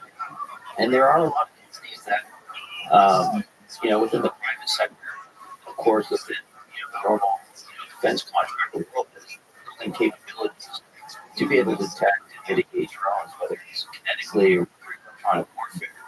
But we're not including those. By the way, the electronic warfare measures that have been deployed against the New Jersey drone have been effective. So they have tried to take these out with non-kinetic weapons, disabling navigation systems, otherwise trying to fry them, bring them down. It has not been effective. That's not good. Yeah. That's very concerning. So, is there any good footage that you can point to? I don't even know where it's located. People in the news that are reporting. I was looking at it, just showing the planes. It's not good. I just found one. Looks like a guy. I don't know what the video is. Yeah, that's I don't know when they shot it. They're saying it was last night. Could right. Yeah, could be sure. But this is part of the problem with this weird world right now with fake information. It's so difficult to figure out what's going on. Did I send you that video, Jamie? That guy in company. This is the guy that made me most nervous. I'll send it to you right now. This guy made me nervous because this guy is talking about how this, whoever the hell this Steve is, he believes he's looking for a nuke. Also, Then you tweet. no, did I? This guy, CEO, who has government contracts. The people you're talking about don't say this. That's So listen. correct. Well, Saxon Space here in Kansas. I'm not normally a TikTok kind of a guy.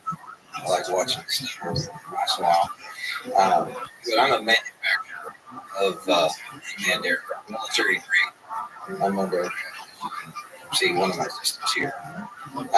There's all of these mysterious drones going on off the East Coast, and as a professional, as a subject matter expert, I wanted to give you all my opinion on what I think could be going on with these drones. I don't really believe that these have a nefarious intent. I could be wrong, but I want to give you the truth, what I believe is my own opinion, and I'm not going to insist on anybody. So, if you think it's bullshit, whatever, it's cool. I don't want to spread misinformation, as we know. There's a lot of that. But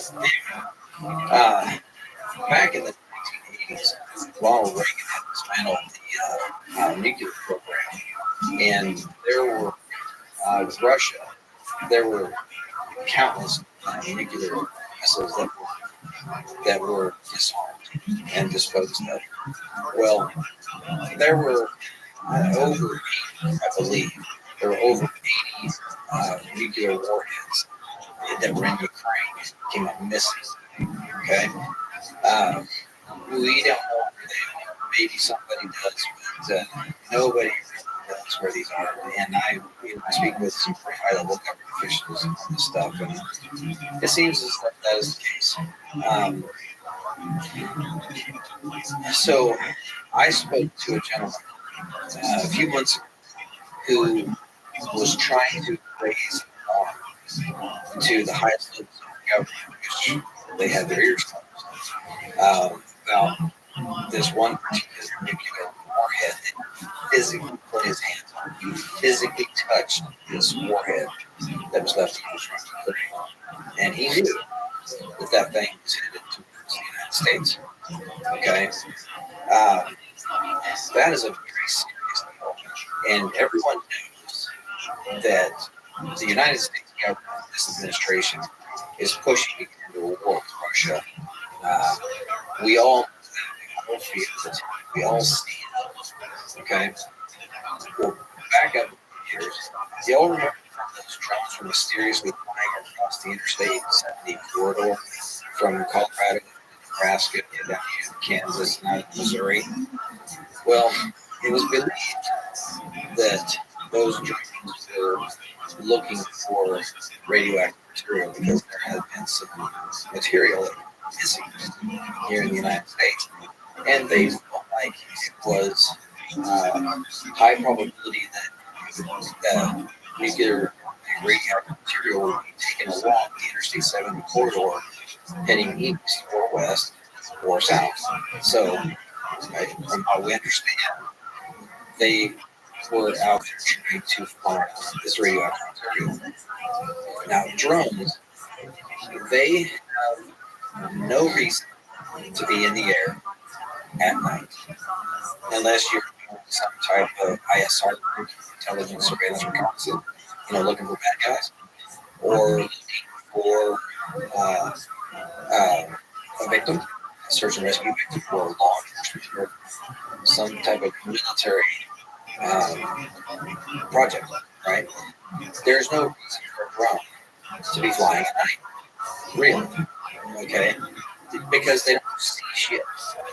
So, unless you have optics, drones really don't see stuff. You need to do mapping during the day. If you're going to do farming stuff, mostly do it during the day.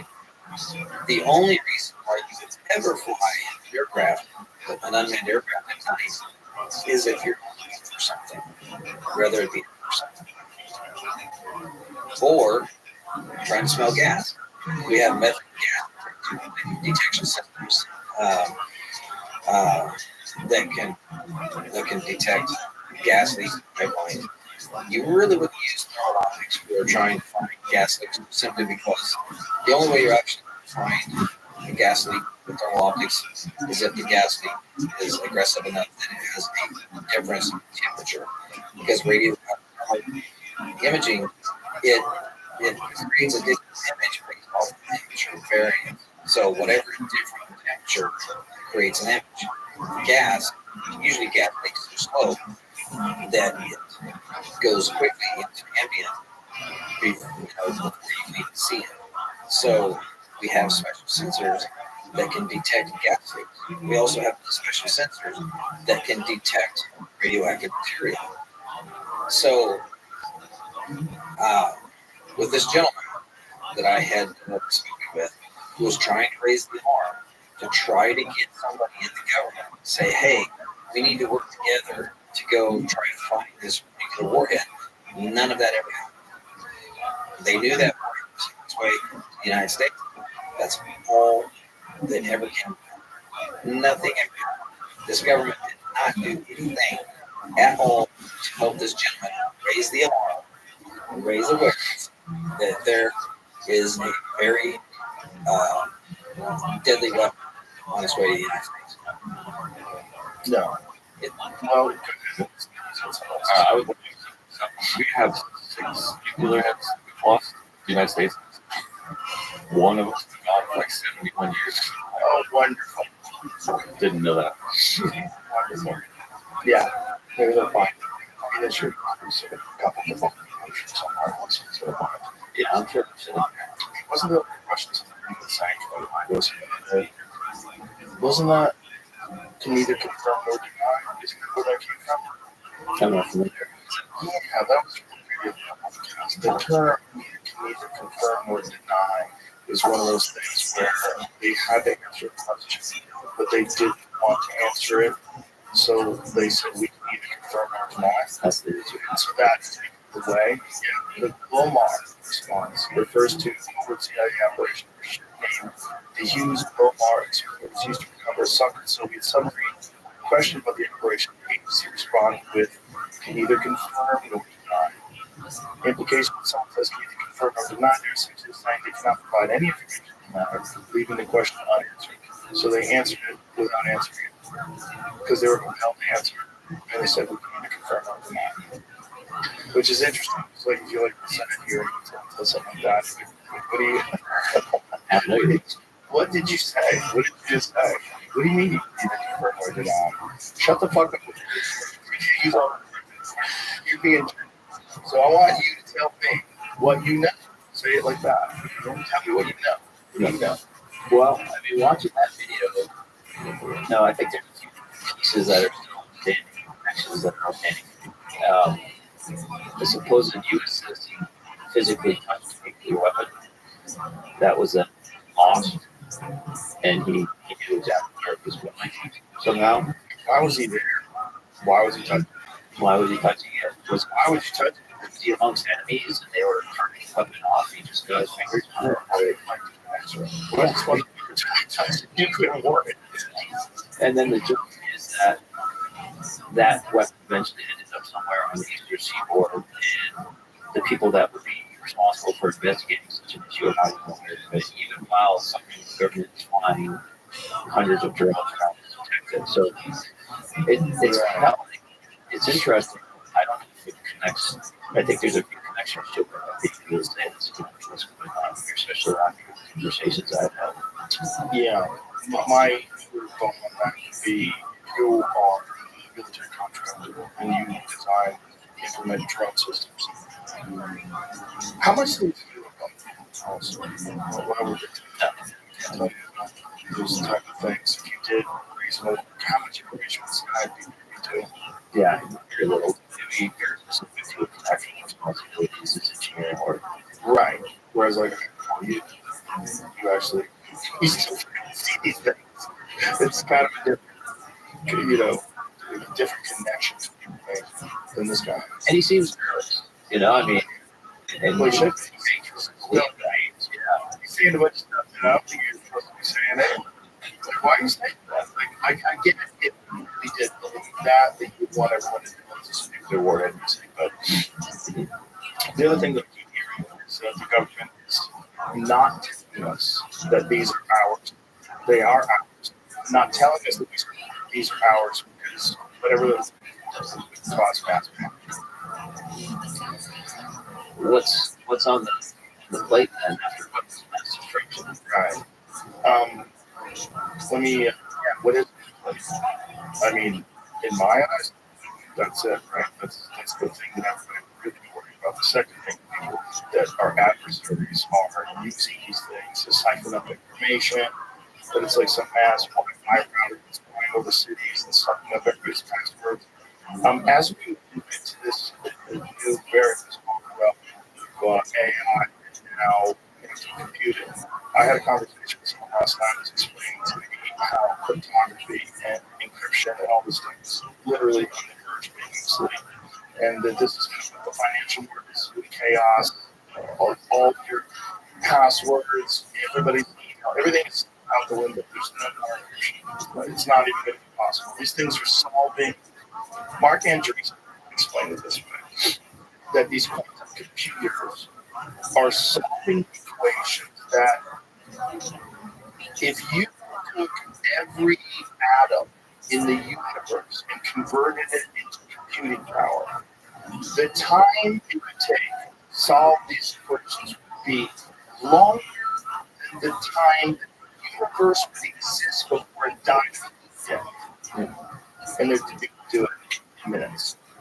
So the concept is, and this is where it gets super weird, that this is proof of the multiverse, because these computers are using the computing power of perhaps infinite parallel universes simultaneously to achieve these answers. Which is like, what do you say? Like, what the fuck did you just say? You just say that if you took every molecule in the universe and converted it to computing power, it wouldn't be able to do this. This thing that you have in the warehouse, that this thing has more computational power in this looks like as big as the room, than the fucking universe if it was a computer. What are you saying? And you're saying this is the proof of the multiverse? What does that even fucking mean? And what happens if China gets this power? If we're able to do these equations, right? It's kind of almost like proof of concept of the technology being efficient, efficacious. If they're able to do that, what if someone is more advanced than us and gets this connected to AI and implements some sort of strategy for complete global domination, power grids, financial markets, completely takes control of the assets, closes down government computers, locks up databases, deletes any information that's pertinent to who knows what, power grid, fucking different information structures like satellites, cell phones, or all radio, all shuts everything, shuts it off. We're fucking helpless. Like, most cars have computers. Most people don't even know this. Like, your car has a computer in it. When you have a Chevy, you bring it to the dealership, they plug it in, this is what's going on. And the computer, they're like, if something shuts off, everything's the only thing you have old cars. That's it. Everybody's like Cuba. Everyone's driving around these ancient cars. Yeah. We basically have all the electric computers, all the chips done. It's all done. My understanding is that this is something China can look forward to. So what I mean by that is that they have not just been working on this technology to break encryption now, but have been storing our encrypted data from the past, such that when they do have that breakthrough, they have a long data to utilize just what's happening. I know this absolutely happening because my friend Bobby Dakota racetrack, and when they had the Formula One race at his racetrack, they found these boxes that were connected to this Wi-Fi system and these boxes were inside. So the public Wi-Fi system had been compromised by these data sucking boxes, and so they called it Homeland Security. They have like someone that got to the racetrack and physically connected these boxes to a public Wi-Fi system. How many weeks is that going on that people don't know this? This is the first time they've done it with people race in Austin. You're going to get overfoot race fans, suck up all their data. It doesn't make sense, right? This is something before. So what do they do with that data? I think they took it as an attack. So you think you're connected to the regular Wi-Fi, you're actually connected to the adversary's Wi-Fi. He's sending your data through there, then he sends that to the original box that you thought you were communicating with. And so they get all the information. So all your passwords, anything you're sending, yeah, PayPal, yeah. That's how they try to crack the network as well. Really? Familiar with that? Yeah, setting up their own servers, essentially, servers that man attack. But, back to your point about China trying to work on computing on AI. I think China is probably one of the biggest motivating factors that the government has right now for opening up the conversation on UAP. Right? So we haven't had this peer threat that we have to worry about that has a totally different investment government structure than we have, right? So in the United States, we have this capitalist market. We have innovations that break out through that model, including AI. But there are some capabilities where they are not appetizing to the market itself, right? For example, how do we just suddenly stand up a fabrication facility in the United States that competes with the operations in Taiwan? Right? It's not something that the VC is going to invest in. It's going to take billions of dollars. Exactly. Like the Samsung one. Exactly.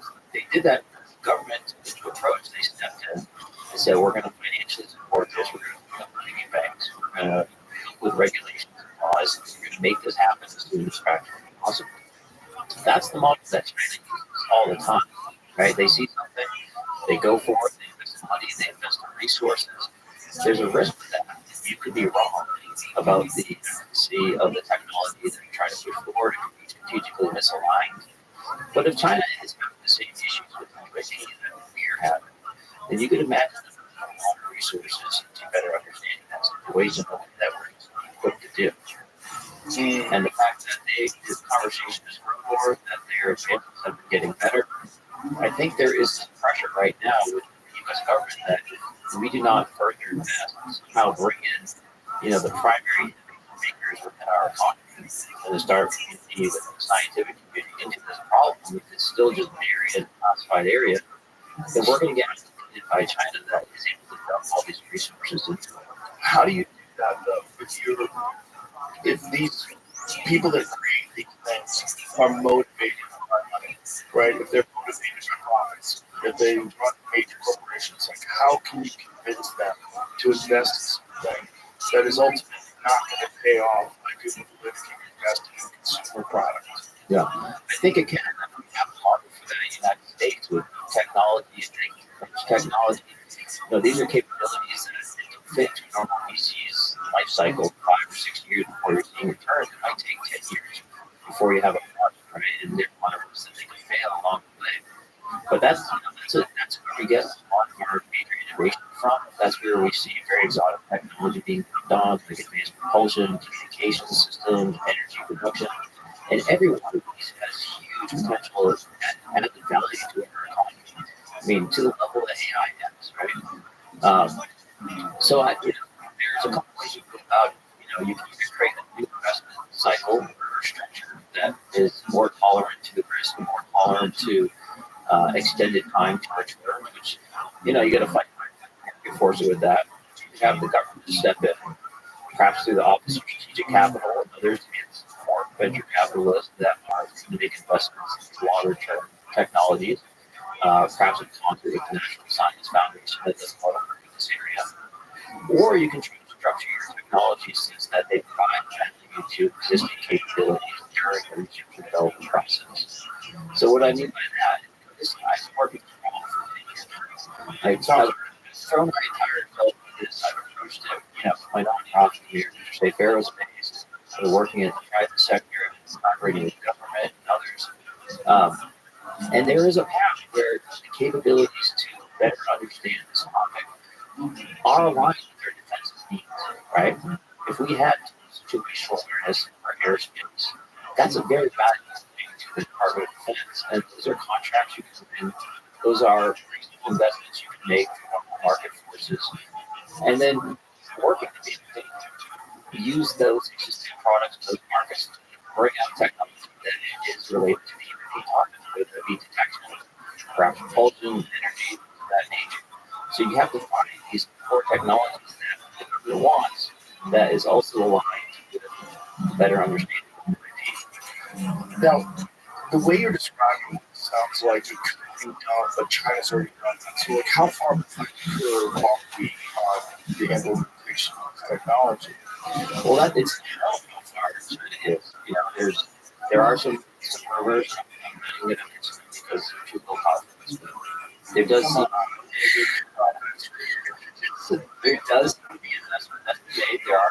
That they are having the same problems and perhaps have been better motivated than they are to investigate one that they have been able to recover. Do you know about the anti-raptor? They do what Mainly, yeah. What's the type of technology? it's interesting. You know, I mentioned this out front with the guys earlier. There seems to be these interesting technologies that were once ridiculed back in the day. Cold fusion, others. It's a good way to ridicule it. Yeah, it's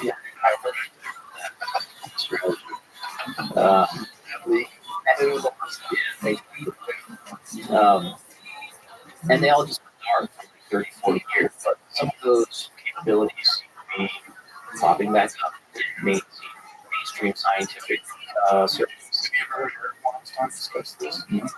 He has a very, you gotta get that tinfoil hat really tightly secured to your head. But he believes that this is one of the reasons why physics has sort of stalled for the last 20 years. He thinks some of the best minds have been moved into a project, and that it very well might be something along these lines, something along some super advanced propulsion system. Mark Anderson had the same conversation in the White House where he was talking about classifying AI technology now, that they've done it before. What is this? Justin Trump says he's staying away from his New Jersey golf club in the drill sites. The government doesn't know what's happening. The military knows. Oh, the government knows what's happening. Our military knows where they took off from. They know where it came from, but where it went, something strange is going on. Yeah, sure. Our military knows where they took off from. If it's a surprise, they know where it came from, where it went. And for some reason, they don't want to happen. And I think that our military knows, our president knows. And for some reason, I can't imagine it's the enemy because it's the enemy that left, even if they're right. Something strange is going on for some reason. And they should, because people are really, I mean, they have to be they're very close. But this, I think maybe I won't spend the weekend. I've decided to cancel my trip. I don't want to.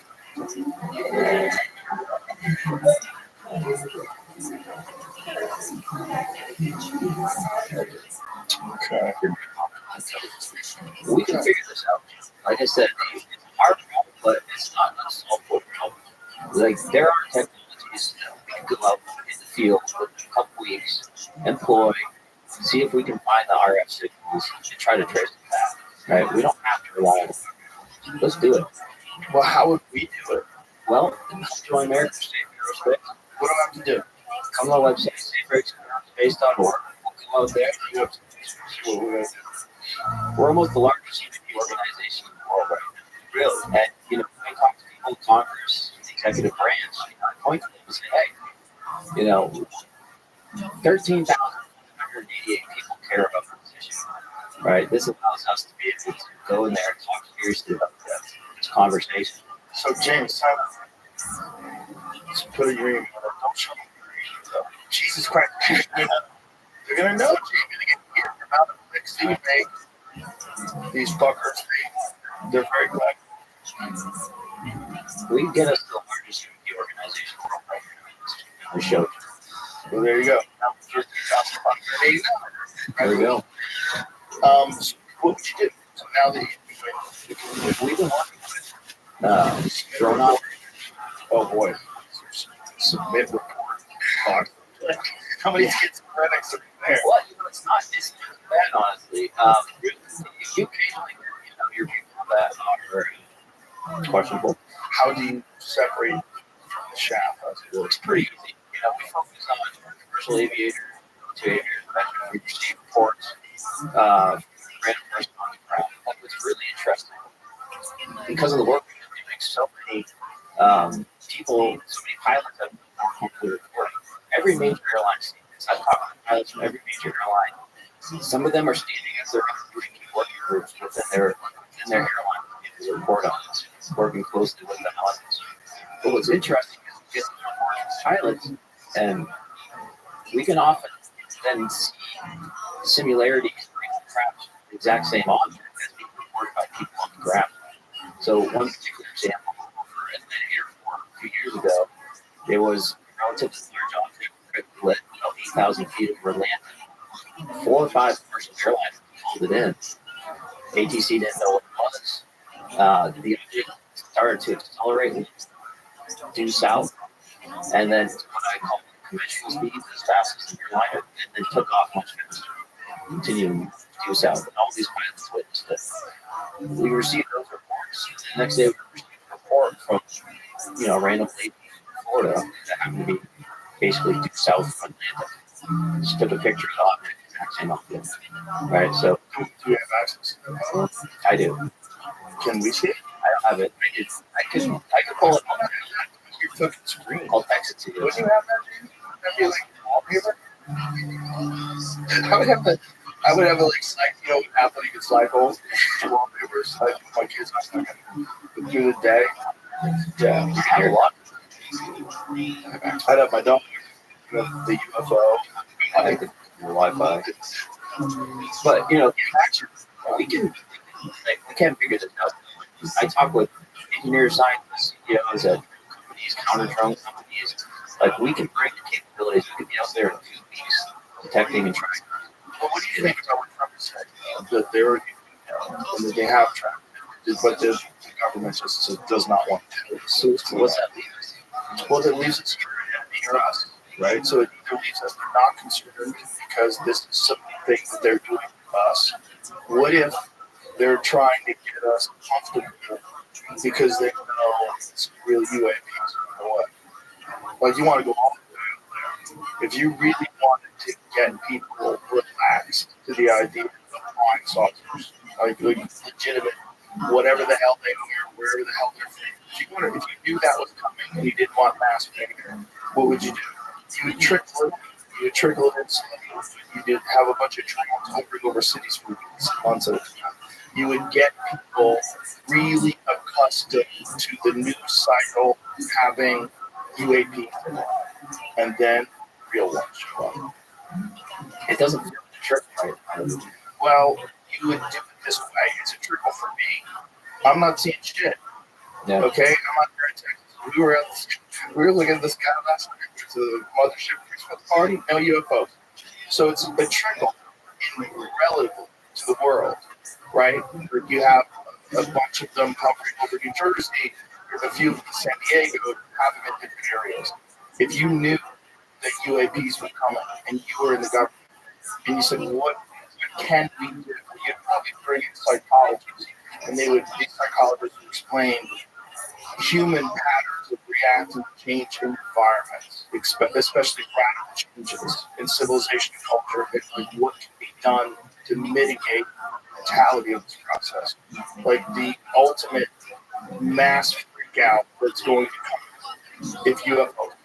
Get people just so accustomed to UFO, like the mask, right? Sounds like this comparison, but like 5 years ago, if people walk around wearing masks, what's happening?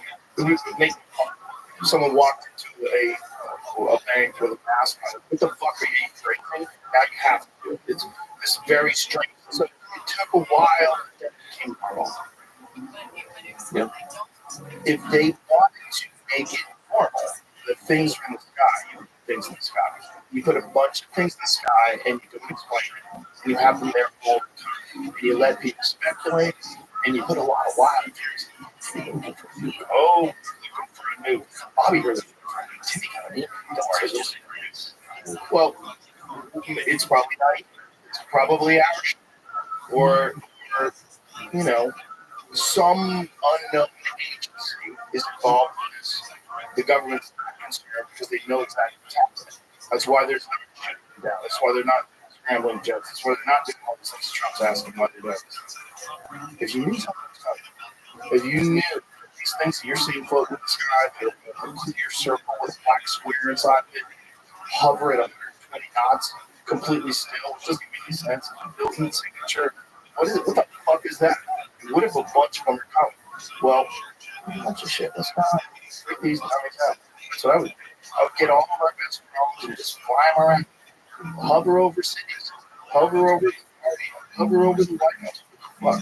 Just get people weirded out and get them accustomed to UFOs. You ever see District 9? You ever see them right over here? Really fucking fun with people. But it's kind of what would happen if aliens were here, like camps, have them just get used to it after a while. We get used to shit.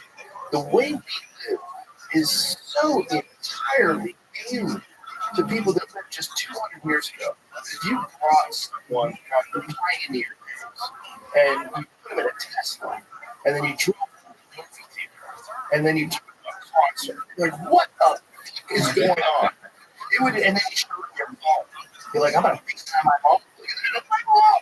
What's up, mom? It's crazy. But we're so accustomed to it that people tell you to get off your phone. You get off your phone. Really, like, live your life. Get off your phone. You're so connected. Bizarre world. But it's accustomed. You're accustomed. It's normal. It's completely normal. I wanted to normalize the idea of us. I just want to put stuff in the sky all the time. Fly around with experimental aircraft. Do like a low trajectory over a city. Some new stuff off. Freak these fucking people out. Get used to being freaked out. And then when the real ones come, it's much less. Well, some politicians, as soon as yesterday, Chuck Schumer, Robert Garcia in the House, they've started to kind of use the whole drone and or UAP in their message, right? And they started to talk about, did you get that photo? Jamie, sorry. It's political. Sent it wrong. You were talking. You can airdrop really fast. Yes, it's waiting. The Jamie map. Yeah.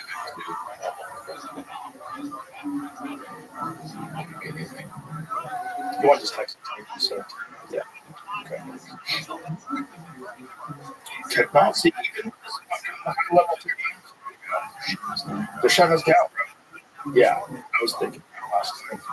My Bluetooth keeps keeping out while I'm trying to stream music. But I realized there's so many people connected to the Bluetooth that you have that Spotify thing where you're sharing, like, I forget what it's called. Well, you like a bunch of people contribute songs that you can always add to your little playlist. All going on. Fuck the tracks, all of it's dangerous. I'm like that close to getting on crazy Google phones. How's that even? Is that a good one? I think, Eric Prince has a good one. He's got some 12 phone and actually physical switch where it deactivates the batteries, like separates the piece of plastic, goes between where the battery connects. And so even if you shut your phone off, you can still listen. Like, that sounds so crazy. It's absolutely true. Yeah. And you can't take your battery anymore. It's like a convenient thing. Sorry to make it more. Sorry. Your battery, and then also it's like planned obsolescence. So your battery's going to die. You're going to need 9 months, right? Come on. New Zoom feature. Come on. You need this in your life. You need this new Zoom feature. You need that extra 15,000 megabits. it's just I don't know. But I think privacy is kind of gone, and I think it's going to be super gone with this quantum computers. It's over. Like there's no privacy, and I think the real problem is the financial. It's all numbers, right? It's all just ones and zeros. If somebody controls that before we do, if somebody breaks through with this type of technology and then just shuts all these things off, like how many Bitcoin crash. I don't even know. Does the Bitcoin come first? Google says it's breakthrough quantum chip can't break quantum computers for sure. Like they say it like this. Wow, we can't. Yeah. We can't break it. The will chip is not capable of breaking modern cryptography. Well, listen, I don't believe that. First of all, and second of all, my real concern is this is one step in this. We are about to go off of a technological cliff. This is one step. ChatGPT was one step. They're about to do ChatGPT 5, which is magnitudes greater power than ChatGPT. It's supposed to be like a giant leap. ChatGPT. Okay, that ain't shit. That ain't shit compared to AGI, which I think is 125. So artificial general intelligence, and then connected to a quantum computer, and literally talking about big plans to put their own nuclear power plants to power their AI systems. It needs so much power. They want 3 nuclear power plants. What are you about to do? What are you doing, fucking egghead? What are you doing? Are you guys making God? Like, what the fuck are you doing? You don't even know what you're doing. It hasn't even been made yet. The problem is, if you don't do it, our enemies will do it. And we're so shitty at communicating with other human beings all across the world, stealing resources and throwing governments for so long that nobody trusts us. And then while all that's going on, we're in the middle of creating artificial intelligence that's infinitely smart for us and might be working in parallel universes. Like if you can do an equation and you're telling me that this equation through these quantum computers is proof of a multiverse, like what happens if AGI gets connected to the multiverse? What do you even know? You just do it. Do you even know what you guys need to do? Can you tell me what's the best case scenario? What's the worst case scenario? Can you tell me what you thought about? Instead of just fucking all gas for brakes, and everyone's all gas for brakes, we're all fucking hot riders on the highway, headed to this weird thing that no one really knows what it's going to be, but everyone agrees it's the greatest technological breakthrough the human race has ever experienced. And it's happening so fast, most people are like, what? What's going on? What are they doing? Most people, if they're not listening to podcasts, they're not on Twitter every day, they're not on Facebook, they're not really paying attention to this stuff, most people are like blissfully unaware we're about to awaken a God. Blissfully unaware we're about to connect to some insane technology that hasn't even been. It's so insane that it's sort of like one of those things where someone tries to tell you how many stars there are. You know what? You can't comprehend it. Your head goes, what does that mean? Like, what's the number? What? Like, when they were saying that it computes something that all the supercomputers, it would take some septillion number of years to do that they can do it in 15 minutes. What are you even saying? I don't know what you just said. I know I can, if you told me how many serials to write, I could probably keep doing it until I got to the right amount of serials. I don't know what the fuck that means. My brain's good for like 150, 500 people. That was about 3,000 people. I was at the Formula One racetrack. How many people was seeing Eminem? I took a guess. I don't know, 110,000. It was like, I was wrong by 50,000. My brain doesn't understand numbers. And maybe you get millions. Imagine like put it up. People, oh, that's about 2 million. No, you can't do it. You can recognize 150 people. It's about 150 people. When things get big, they just get too weird. And the universe is insane. Insane. So your brain doesn't do it. Just, everybody, even the most, Neil deGrasse Tyson, get a astrophysicist, get one of those guys. They're not going to be able to, the brain's not built for it. So this thing is so much more powerful than even that. Even the whole universe is confusion. That's a computer. Like, that doesn't even make sense. And they're just, what are we doing? We have AI. We have quantum.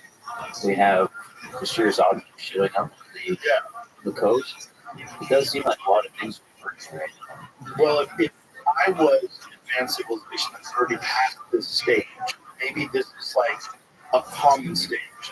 Maybe this is just like a bee's hole and make beehives. They all do the same thing, right? Maybe this is a strange stage that intelligence gets to when it reaches a point of technological sophistication where it creates an artificial version of a thinking being.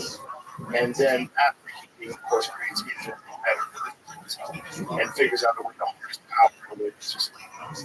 We can't even conquer it, which is what I'm going to computer connected to AT.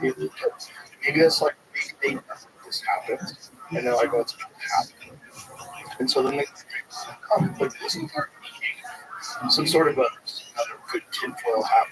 So what are they talking about? There's some super top secret meeting that people from the James Webb Telescope because of something they discovered. There was some thing that they had seen that they decided, I don't know, if you really want to be terrified, it's not an asteroid, and it might be, or it might be there's some new thing that rewrites the date of the beginning of the Big Bang, which is the kind of talk about doing it now. There's some people that want to push the creation of the universe back to 22 billion years instead of like 15 point whatever it is. Who cares? Why keep that secret? It's not going to freak people out. That's not just being charitable. It's saying like, well, there's something out there, or there's something. It is. I mean, it is possible. We're doing it. We send things, right? And if you know that we're going through this thing right now, we're about to create a AGI. We're about to implement quantum computing in this country. Who knows what it'll be in other countries? If this is just like a thing that beings go through, and we get past this, and we find another planet out there, it's also like dropping bombs on it. We would probably start circling that planet, making sure that the whole thing. I mean, it just seems like it's probably insanely difficult to get intelligent to the position that we're right now. That's subject to natural disasters, asteroids, supervolcanoes, earthquakes, tsunamis, all different things that can wipe out once you bring it back to the caveman race. If all that is known and this is going on, it should probably be in the best interest to sort of protect this investment in evolution and not have us knock back to some age and have to start all over again. Not let us pick ourselves 13 minutes left. Well, outside of us making ourselves, what do you think that the Trump administration, should do about the UAP topic? I think they should. Yes. Yeah. He couldn't help me. I tried to get it out of him. And he wasn't to help shit. He basically, I've seen some things, I know some things. Transparency is very important. I think you people tell us what you want, tell us what you want. And if you can't, I have to think that it's a military intelligence. Like, you don't want the enemy to be capable of control. That's what's going on. That's why they can't tell us that actually makes sense. But if it's not that, and it's that we are experiencing contact on a regular basis with something that we can't explain or understand, you don't have the right name. That's not yours. That's the human races. People love the super top secrets that no one else can know. And you're in the but you can't have that. You can't have that. If you're telling me you have to go because we've developed some sort of a gravity propulsion system that's infinitely superior to anything the Soviet Union has or the Russia has, fine. That's not my business. Not the business of the military and national security. If that's why you can't tell us, I totally understand. But if you are in contact with fucking aliens and you know they exist, there's something that visits us, whether it's from another dimension, or whether it's from an appointment. That's not yours. That's not yours to tell. You can't treat us like fucking babies. Like we can't handle this. If you actually have recovered a crash GMO, look, I understand the implications of national security if you try to back engineer them. I understand. If you're saying, look, we have to get this, China gets this is game changer, we're fine. I get it. Anything else, you have to tell me. Because it doesn't make any sense that you, some unelected, some guy who's working in coordination with Raytheon or whatever you're doing, you can't keep that shit secret. That's the world's information. You know, that should be fine. This is something that the human race needs to know. We need to know shit. We need to know it. Again, if it's our stuff, we can't say anything about it because we can't let China know that we have that. We did huddle up these physicists in some obscure college. We did create some wild shit that the rest of the world is not really ready for or doesn't understand yet. People But other than that, you gotta fucking tell us. You gotta tell us what the fuck is going on. I agree with you. And how is it happening like that? This is where it gets squirrely. Where it gets squirrely is like in 2004, we didn't even have a fucking iPhone. Okay? So in 2004, everybody had flip phones. You were the shit. You had a Motorola Razr. You were living in the future. You know, so that's not, it's not feasible that you can have something that moves like a tic tac in 2004. That's not feasible. That doesn't make any sense.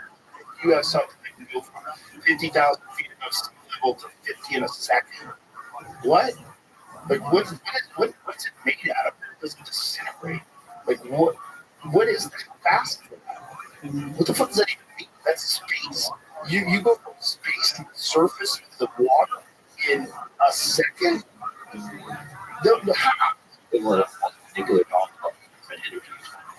How is that possible? Like, that doesn't even make sense to me. So, if it's not out, and if it's not some back engineered stuff, then what's going on? You know, I think there's two conversations that kind of go on in this topic, right? And I think they both know each other. So you've been talking about right now. They don't have the right to keep these essential pieces of knowledge from us about users, right? And I see that as a conversation around disclosure, right? What is the government doing? What are they going to reveal to us? And we can integrate it into our knowledge. But I think there's an as important side of the conversation called discovery, if you will, right? But what can we learn in the public sphere outside of the classification window that allows us to understand what's going on outside of the reins and control of the government itself? And I feel like there's mutually supported, right? The more disclosure and conversation there is within government, the more that people are motivated on the outside to investigate this and research it. And the more that is done, it pressures the disclosure side of the conversation to keep up with the conversation, share with it. Now, I don't know if we're going to get to a full disclosure like you just talked about without increased pressure on the discovery side and the public side, because I think they would keep that information quiet. I don't know if Trump would be content to do that. You know, I don't know if Tulsi would be content to do that either. You know, if she's going to be, she's what, Director of National Intelligence? If she's confirmed. Yeah, if she's confirmed. I don't know. But here's the thing, it's like what we were talking about before. If it is a national security issue, and fuck, how is it? Right? Like, if Bob talks to, right? Let's go to the wacky ones, right? It's Bob's story. I don't mean because Bob's wacky, because it's 1989. Okay, so we're in car stuff. Fucking, fighter jets in the 1980s. Can you imagine what fighter jets flew in comparison to a fighter jet from 1983? No way.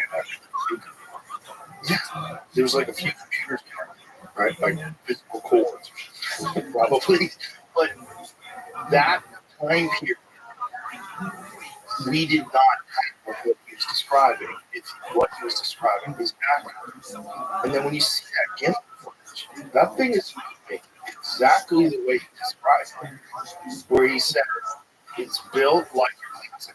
That's actually an image of it right there. That little model that we have. This That's what he described. So this is now 1980. He's saying that this thing, when it would fly, it would turn sideways. It would turn like 90 degrees, and that's where it would, whatever the kind of generator was inside of it, it would point in the general direction. That's what the gimbal did. The gimbal turned that way. And what he's describing in this react is some sort of an element 115, this whoever is creating this thing, a stable version of this element, and when it's blasted with radiation, it creates some sort of warp in space-time and in some way. Whether it's gravity or whatever it does, it's time, and it just shoots off at the same rate as speed. But the things inside of it, I would imagine, aren't experiencing G-force the way it does in traditional propulsion systems. It's the only way a biological thing can survive, right? But then I'm thinking, why would it even be biological? If it's so much more advanced than us, we're already creating artificial ribs. We're already creating artificial eyes. We're already putting brains into people, and we're fucking apes. We're apes. And we're like, Joe, I'm going to fix some wires, and I can do it for me. You know, now Timmy can fucking use his eyeballs, and we ended up with Noah, the guy who was the first ever patient. And his name's Noah. Nolan. Sorry. Cool guy. I said two names. No disrespect. But he has his eyeball like a cursor. Like he says like an 80 bot. He's video game. So he plays video games better than people that can use their hands. Because he can like he shoots like exactly which is nuts.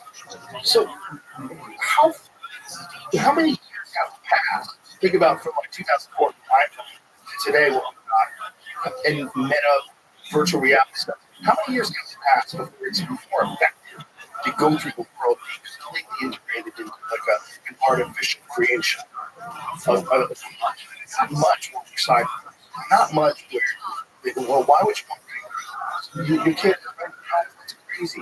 Get them the new eyes. They have infrared, radar, they can detect gases, you can move away from it's like safety, it's better for you, see better, you never go blind. When they go bad, places. Everybody would just get the fake eyes. It's just like a jet, right? Fighter jets, they used to be barrel around jets, jets for targets, but we're able to integrate all the technology that allows us to interact with the world. It's not put right into our brain yet. There. So maybe those things are what happens when technology and biology integrate over a long period of time.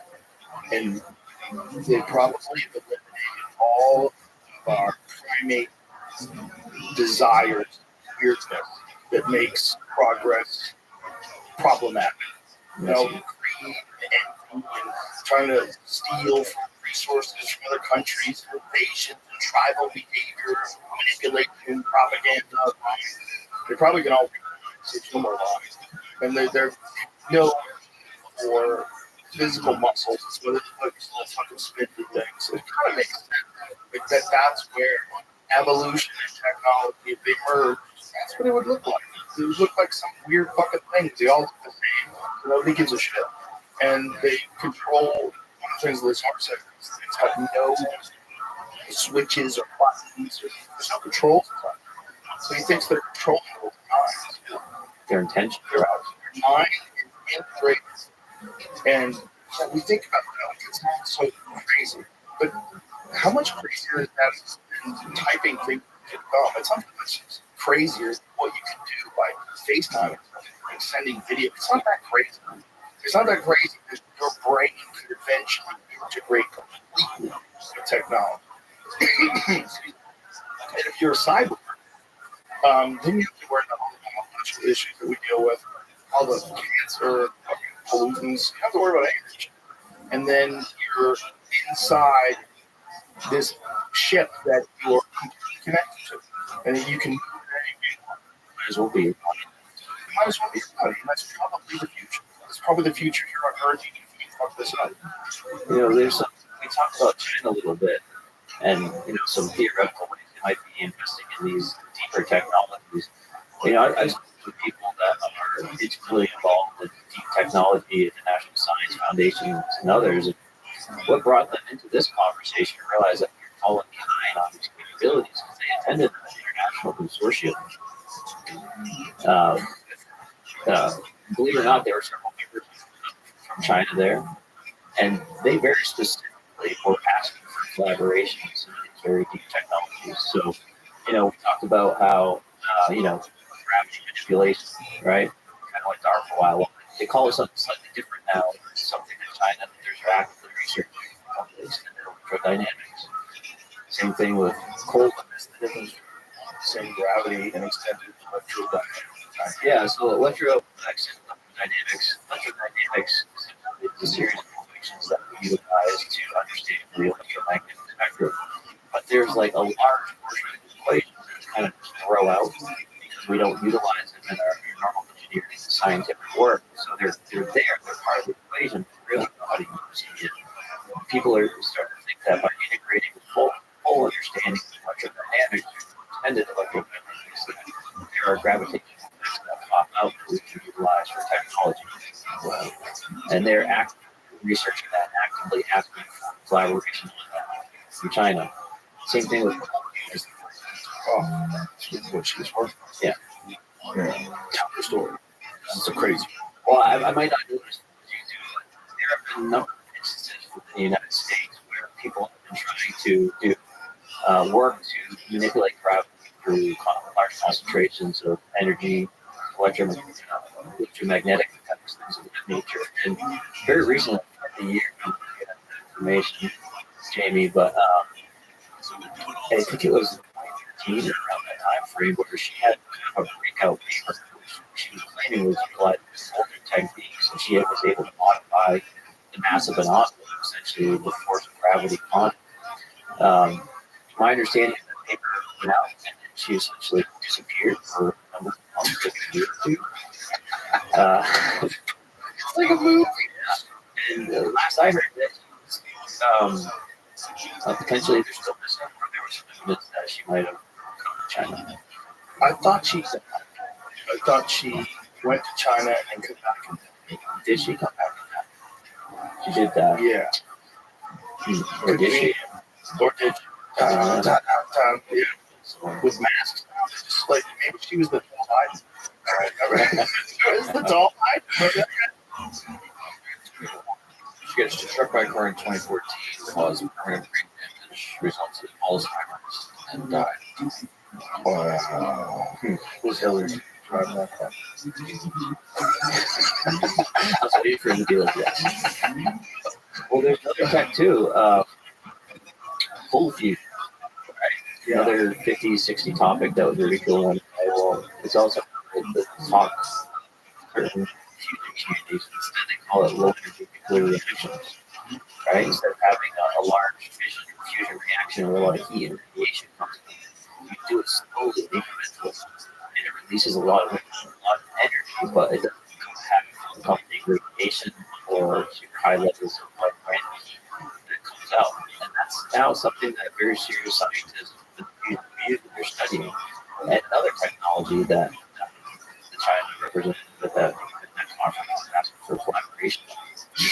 Are we investing in this? Is this work that we're doing in a dark lab? Because the open source community doesn't have the resources to be able to invest in this. Well, let me ask you this. So if you were, if you were them, and you wanted to work on some very, very advanced, if you had some knowledge that this stuff is possible, but you couldn't look at the private sector because then it would get pilfered, it would get infiltrated by Chinese spies, which happens all the time, right?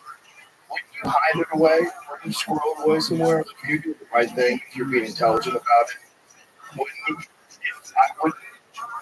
It essentially can't be public because it is in the interest of national security. It's such a big deal. If they develop a propulsion system that is completely reliant on gravity, they figure out they're flying places instantaneously. If that's the future of space travel, like how do we get there? That's a really big deal. And that community out there, look, China can steal the data, or Russia can steal the data, or Hong Kong can steal the fucking can't have anybody get hold of this. But here's the thing: if we're the superpower, then I think it makes sense for us to hold that information and develop it on our pace, because we're not worried about competitors that are going to catch up to us and potentially be friends. But when we're operating in a world where peer adversaries like China that do have the ability to actually work on the same technology, that's where the model breaks down, right? Because if we're artificially our progress in order to maintain the secrecy, and someone is catching up to us, our only real solution at that point is to activate, millions of super smart and motivated people in our country to start pushing ourselves ahead. We get leapfrogged in countries that can do that through private investments such as China. That's a very, very good, because look at awesome superpower. So get into this stuff. And maybe that's what's been happening for the past, 20, 30 years. That's lit. That's where this whole Area 51 fast forward shit comes into play. Because you have to think that if this is happening, this is around the time of the collapse of the Soviet Union, right? Yes. This is We had a good 30 years. And have you ever seen the Tsar Bomba? yeah, had it once.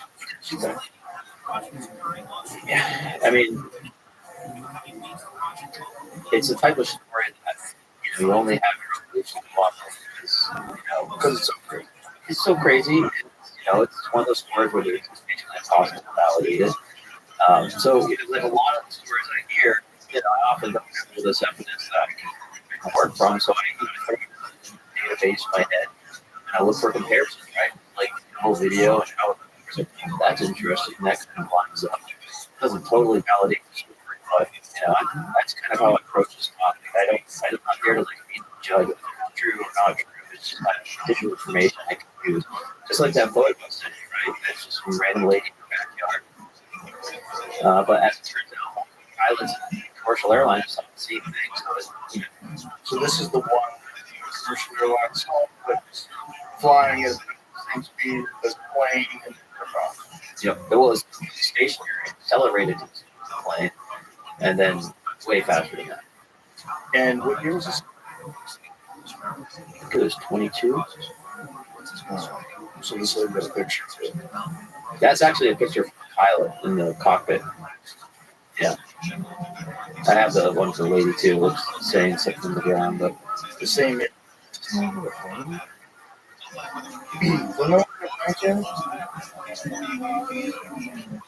look like the front, like the nose. I mean, it's right now. So it's one of those things. that looks like a multiple lights. Oh, that's a cloud. That's tripping. It's tripping. The thing is, like, Aircraft could have an operator. unless you have a really good phone, like if you have a Samsung, it's like that one next. How much are you going to be able to see? That's why, with these cases in New Jersey, what's most compelling for me are these, like, they're not the images themselves, but it's these elected officials, law enforcement officers, and others that are, like, very flabbergasted what they saw, right? They're not just like, well, yeah, there's something, but, I mean, they're pissed off, very confident what they were seeing. They're having a hard time putting words to it and having a proper photo. But as you can tell now, I think it's not easy to just put your iPhone up in the sky and grab a photo of something that's far away, right? Yeah, they're not designed for it. They're not designed. And even the best ones. If something's in the sky, you're going to get a shit. Yeah. Very high power equipment to zoom in. And you stabilization. We'll lock it in place. There's so much like AI on phones that interact with your photo before you even see it. You can tell. We got in trouble. We're taking photos of the moon. It wasn't really a photo. Did you see how that got figured out? No. You can't split things by the roots, right? They're too fucking smart. And so these guys were kind of suspicious of whether or not this thing was actually taking a photo and zooming in and getting photos. So they put a blurry photo of the moon on the screen and then stepped to the back end of the room and zoomed in on the blurry photo that's on the screen, and it filled it out with like high resolution and showed graders and everything. It's like, oh, it's bullshit. Yep. So they're trying to say it's AI, but it's not. You're not enhancing it. I understand. Like, we know what the image is. The image is blurry bullshit. And you turned it into a clear photo of the moon. So this is shenanigans. Well, let me tell you, I think what needs to happen here to be able to better situation. Right, and I think this applies for New Jersey. It also applies for the much greater kind of good conversation as well. So I feel like the discovery, I really don't disagree there. I think we can only motivate the government so much by just knocking on the door and asking for information. There needs to be an unclassified scientific investigation into this from the perspective of trying to attack it as a scientific phenomenon, right? Instead of trying to attack it from a request for the government to release new information. So I think this should be a national priority, right? We need to have very senior people in the White House that care about this topic, that are leading the charge, perhaps at the Office of Science and Technology Policy, somewhere at that level that can lead this conversation and start to employ different organizations of public unclassified names, such as Department of Energy, such as the FBI, and the reporting sources, so that we can gather this information, investigate it, and then form theories about how we can protect it, whether that be through X-ray data in the United States, whether that be through other satellites, other large data sets that we can use to detect these disturbances, and work with the Department of Energy to be able to look for scientific ideas and then utilize their compute resources to be able to process and churn through all this data and see what pops out on the other side. And I think that we can then bring in organizations such as the National Science Foundation, National Science Council. We can bring in National Science Foundation. We could bring in offices such as the Office of Strategic Capital and start to actually support the public interest in this conversation by having people that now can access these large data sets and these large compute to be able to run experiments, bring forward new data sets and technologies, and have it be like a true national effort at a high level. Right? I don't think that the current structure of the Ultimate Anomaly Resolution Office within the Pentagon, serving as a whole of government point, is going to be effective, especially considering that they are technically charged with investigating potential crimes of the Pentagon itself, right? Conflict of interest there. So this needs to be raised to a much higher level, and we have the resources in the United States to truly study this. And I think by doing that, we can then, potentially confirm what is being discovered through this unclassified method with classified sensors, but leave it so that it's repeatable and unclassified so that the scientific and academic community can see the results of that and work off of it.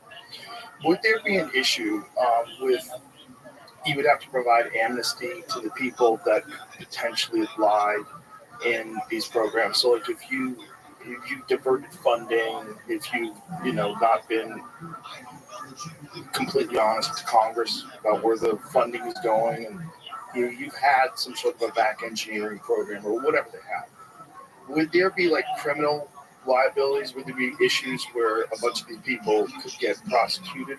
Potentially, yeah. So that would, if I was them, I would, I'd keep hiding it. Like, fuck Exactly. this.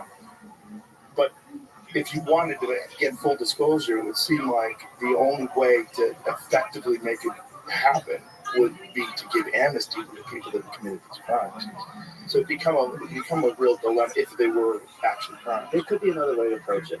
So one thing, especially after the last hearings, we've stronger whistleblower protection laws, right? Maybe you've heard that. I've updated my thinking on that. I've done a lot of research on whistleblower protection laws in the United States, and it's actually quite interesting. We've had whistleblowers from the executive branch whistleblow to the legislative branch in the past. We had the church committee. We've had thousands of people that have come forward and shared classified information with Congress outside the bounds of the executive order that allows for the creation of classified information. None of them have been ever prosecuted.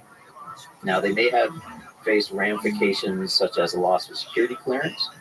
They may have lost their job, right? Those are real risks. I don't want to downplay them. But the way the system is currently set up, there's an executive order that allows for the creation of classified information. You have the National Security Act that was created in Congress and signed by the president. And these are the two laws that essentially allow for the creation of that type of information. So when a whistleblower goes to Congress and shares that information, the Congress people are just as susceptible and vulnerable, perhaps, to having having classified information that they're not privy to. Right? So they're in legal jeopardy in a sense.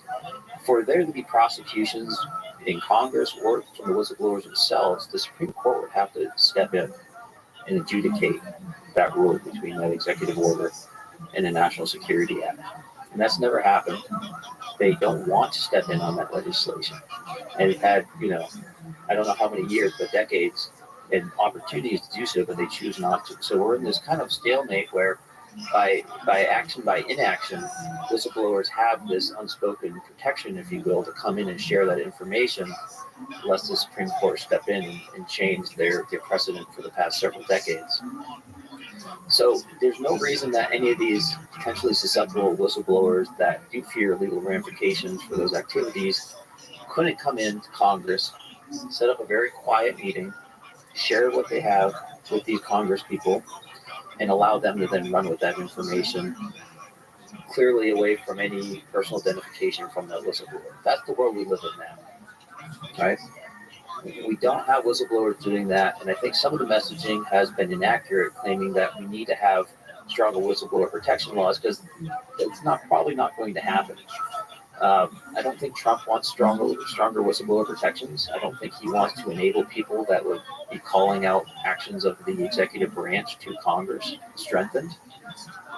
That's not necessarily aligned with some of the activities that happened with Colonel Vindman and the Ukraine incident, where they essentially utilized those whistleblower laws to share information with Congress about what they perceived as wrongdoing. Right? So I don't see those laws getting stronger, but we're in this kind of weird false dichotomy right now where people are asking for them and not willing to come forward. But ultimately, I think we just need someone to step up to the plate and come forward to Congress with this information to be able to move the conversation forward on the disclosure side. Right? So what you're saying to me, what it sounds like is like you're almost like advocating for a complete restructuring of how the information gets disclosed. Instead of the way they're doing it now, someone come in and sort it out. Like you. Why don't you do it? I would if I was asked. I bet you'd be asked. I hope you would be asked, I should say. Because I think you're uniquely qualified and obviously very invested in this. Like, you wouldn't want someone who's not invested in this, leading this. This is a super complicated, nuanced rabbit hole that you have to go down. That you have to be balancing out all the possibilities in your head at the same time while you're trying to get this information out. And whatever you guys experienced, whatever those things were, if that isn't ours, we should probably know. We should probably know. And I don't know what it is. I don't know if it is ours. I get that if it is, you can't tell me. I get that. But if it's not, what's going on? What do you think it is? Like, if you had to guess, some of it's got to be ours, right? In like a broader conversation, or specifically New Jersey? Well, broader conversation. Yeah. It's clear to me, based off of all my research and connections and conversations, a couple things. One, people are absolutely seeing things that seem to be exhibiting capability beyond state of the art. Like the amount of conversation. Like this one you sent me. I mean, that's an interesting one. Yeah, I mean, multiple witnesses seeing capabilities of craft operating in flight regimes that we don't have the technology to do. So that's step one. Step two is I've been a lot like a blind man touching an elephant. I don't know necessarily it's an elephant yet, but I'm feeling the tail, feeling the trunk, feeling the foot. And what that elephant represents is the government's classified work on this topic. Right? I've butted up against it through people that have been actively engaged in programs that are investigating this in ways that are not public. So I know that there is something there behind the scenes. I don't know how deep it goes. I don't know specifically the type of the little amount of work that's being done. It's very clear to me that there are boundaries that I've touched, others have touched, that represent that work. So it would make sense. It would be aligned that the government would be very interested in this technology. And I think it's time that we've we put the proper protocols and processes in place so that the public can discover this information. We have the technology, Joe. Like it's not that we don't have the technology. I mean, I'm personally working on space situational awareness sensors that we can put in space in order to maintain custody of these objects. Now, if no one has ever gone full disability, no president, how much do you think they tell them? And what, if anything, could you even imagine would be a valid reason for not telling people? I think that there was probably a presidential order at some point in the past that is likely still in effect. And, you know, unless another president is fully read in and countermands that order, then it's business as usual. And perhaps that's one of the reasons they don't tell presidents a lot of information on this, is because they want to maintain the effective authority, keep it in play, so that another president doesn't countermand it. Yeah, because none of them spill the beans. None of them. None of them feel obligated to tell the American public. You know, I think I can see both ways there. That's the problem. I can see it from the point of the national security thing. If they're back engineering these things and trying to do a race, it's essentially no different than if we engineer it ourselves. Like, at the end, someone's making it. So we might have integrated some of these capabilities into some of our technology that we might look out the window and see, right? But deep in the bowels of the system, you know, there might be capabilities that were discovered or motivated through the investigation of these objects, right? So I can see why they were, I agree with you 100%, right? And I don't believe that 100% information should come out. You know, I mean, I've worked in secure information, I've worked in the military, I understand the need for these capabilities, but the core information that we're not alone in the universe potentially, there's no government on earth that has the right to hold that information. Agreed. I think everybody agrees to that. There's no reason why they should. That's human information, and it's if we're really confronted by an absolute fact that we're not alone, it changes everything. We kind of know it, but we're not sure, and we haven't seen it. And if you have seen it, you don't know what you saw. But what is that? Think about how that would motivate us as a populace, right? Oh, yeah. To have this carrot on a stick out to say, here's how we access the rest of the galaxy. Yeah. Right? Imagine what that would do to our technological innovation. How many millions of kids right now would go to school in order to be engineers and scientists to be able to work on this? Oh, yeah. It would completely change the world. Maybe we'd have, you know, less Facebook apps and things of that nature and AI wrappers, but we would be working on deep, important technology that's going to unlock the rest of the universe to us. Or we give into our alien overlords. Because they're coming, they're going to be super powerful. And every civilization that we've ever encountered that was primitive always had a terrible go of it once we showed up. Well, maybe we'd be better prepared. Well, I would hope they wouldn't beat us, that they would be past, well, look, human beings today, as you know, especially if you follow like Steven Pinker's work, where you look at crime and violence throughout history, human beings today live in the safest environment that's ever existed for people, relatively overall, despite all of our problems. It's trending in a way of more peace.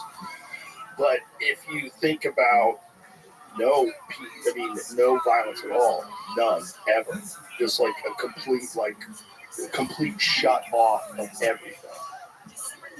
That's what you'd have to be if you were a civilization that's eclipsing all the problems that we have here on Earth, that's bypassing all the war, all the bullshit, the destroying the environment, the inequality and the allocation of resources and the control of the populace. Like, that's all out the window with this super, super sophisticated society.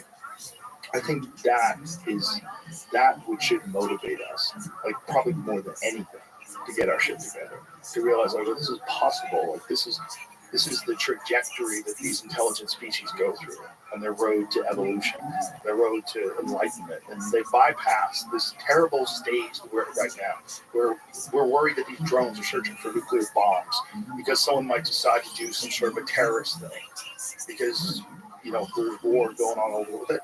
If we could just know that you can get past that. It's like we're in a phase where our technological development is outpacing our social and moral development. Or in our biological development. Just like you can only think of so many a number of so many things, you can't think of all the stars. I don't think our biology can keep up with the input of all this technology. I think we're getting numb. We're getting weirdly numb to it, you know. And I think it's just so inescapable in today's society that if you want to be integrated into today's society, you have to have one of those goddamn phones. You have to be connected. But we're moving in this very particular direction, and it seems like if we get through this chaos, what these things that are visiting us, all of the things that people describe of telekinetic communication, telepathic communication, the ability to explain things to them in a way that like clarifies what they're here for and why they're here, that's probably what we would do. It sounds exactly like what we would do if we could get past all the problems of being a human being in 2024 and all the violence and chaos and all the lying and propaganda. If we got past that, that's what we become. We become some star-faring creature that's like completely enlightened and shows up and is just checking on the apes to make sure they don't blow themselves up. It must be a hell of a time to come watch us, right? Right. And if think about like technology and technology evolution is always so much faster than biological evolution. Like, how far ahead are they? You know, if they're a million years, what does that even look like? Like, what does that look like? Do you hit a wall? Like, do they just quote unquote know everything, right? Right. Or and then maybe that's what allows their moral compass and their biology to catch up? Or maybe they're the robot custodians of the God creating intelligent beings, and that all they're doing is set for AI. AI created them and sent them out into the universe so that when the apes get to the point where they start making nuclear weapons and bombs and reactors and cold fusion and gravity, you like just make sure they get through this, okay, boom, and then whatever the fuck quantum computing connected to AI becomes, that's what it's like. We're farming that. That's something I thought about, you know, when we talk about biological creatures in these crafts. Yeah. You know, it could be that those are not things that traveled here from far away and they're just kind of hanging out, right? Like that might have just been. They might have created these objects, even with biological substrates, if you will, here using local materials and put them together because perhaps biological creatures are more appropriate for the type of interactions they need to do instead of a fixed machine, right? Oh wow, yeah, that completely makes sense, right? Like if you can create life, which they're very close to being able to create fake artificial life, like in like single cell forms, and haven't they created like, aren't they like creating like artificial embryos? I believe they have started to create like animal embryos, and that's just from scratch. I mean, they could beam over, you know, DNA sequences and just fabricate them here. Yeah, but that seems like totally doable, and that would make sense if they could breathe our air too. You just engineer it so that whatever this creature is, it does your bidding. And just they're the custodians. They just hang around. But they're not even like advanced aliens. Synthetic human embryos created in groundbreaking advance. This is so crazy. These are human. I didn't think they were human. Synthetic human embryos using stem cells in a groundbreaking advance that sidesteps the need for eggs or sperm. Oh, it's over. We're fucked. Yes. We're fucked. We're so fucked. I'm so anxious. It's so scary, man.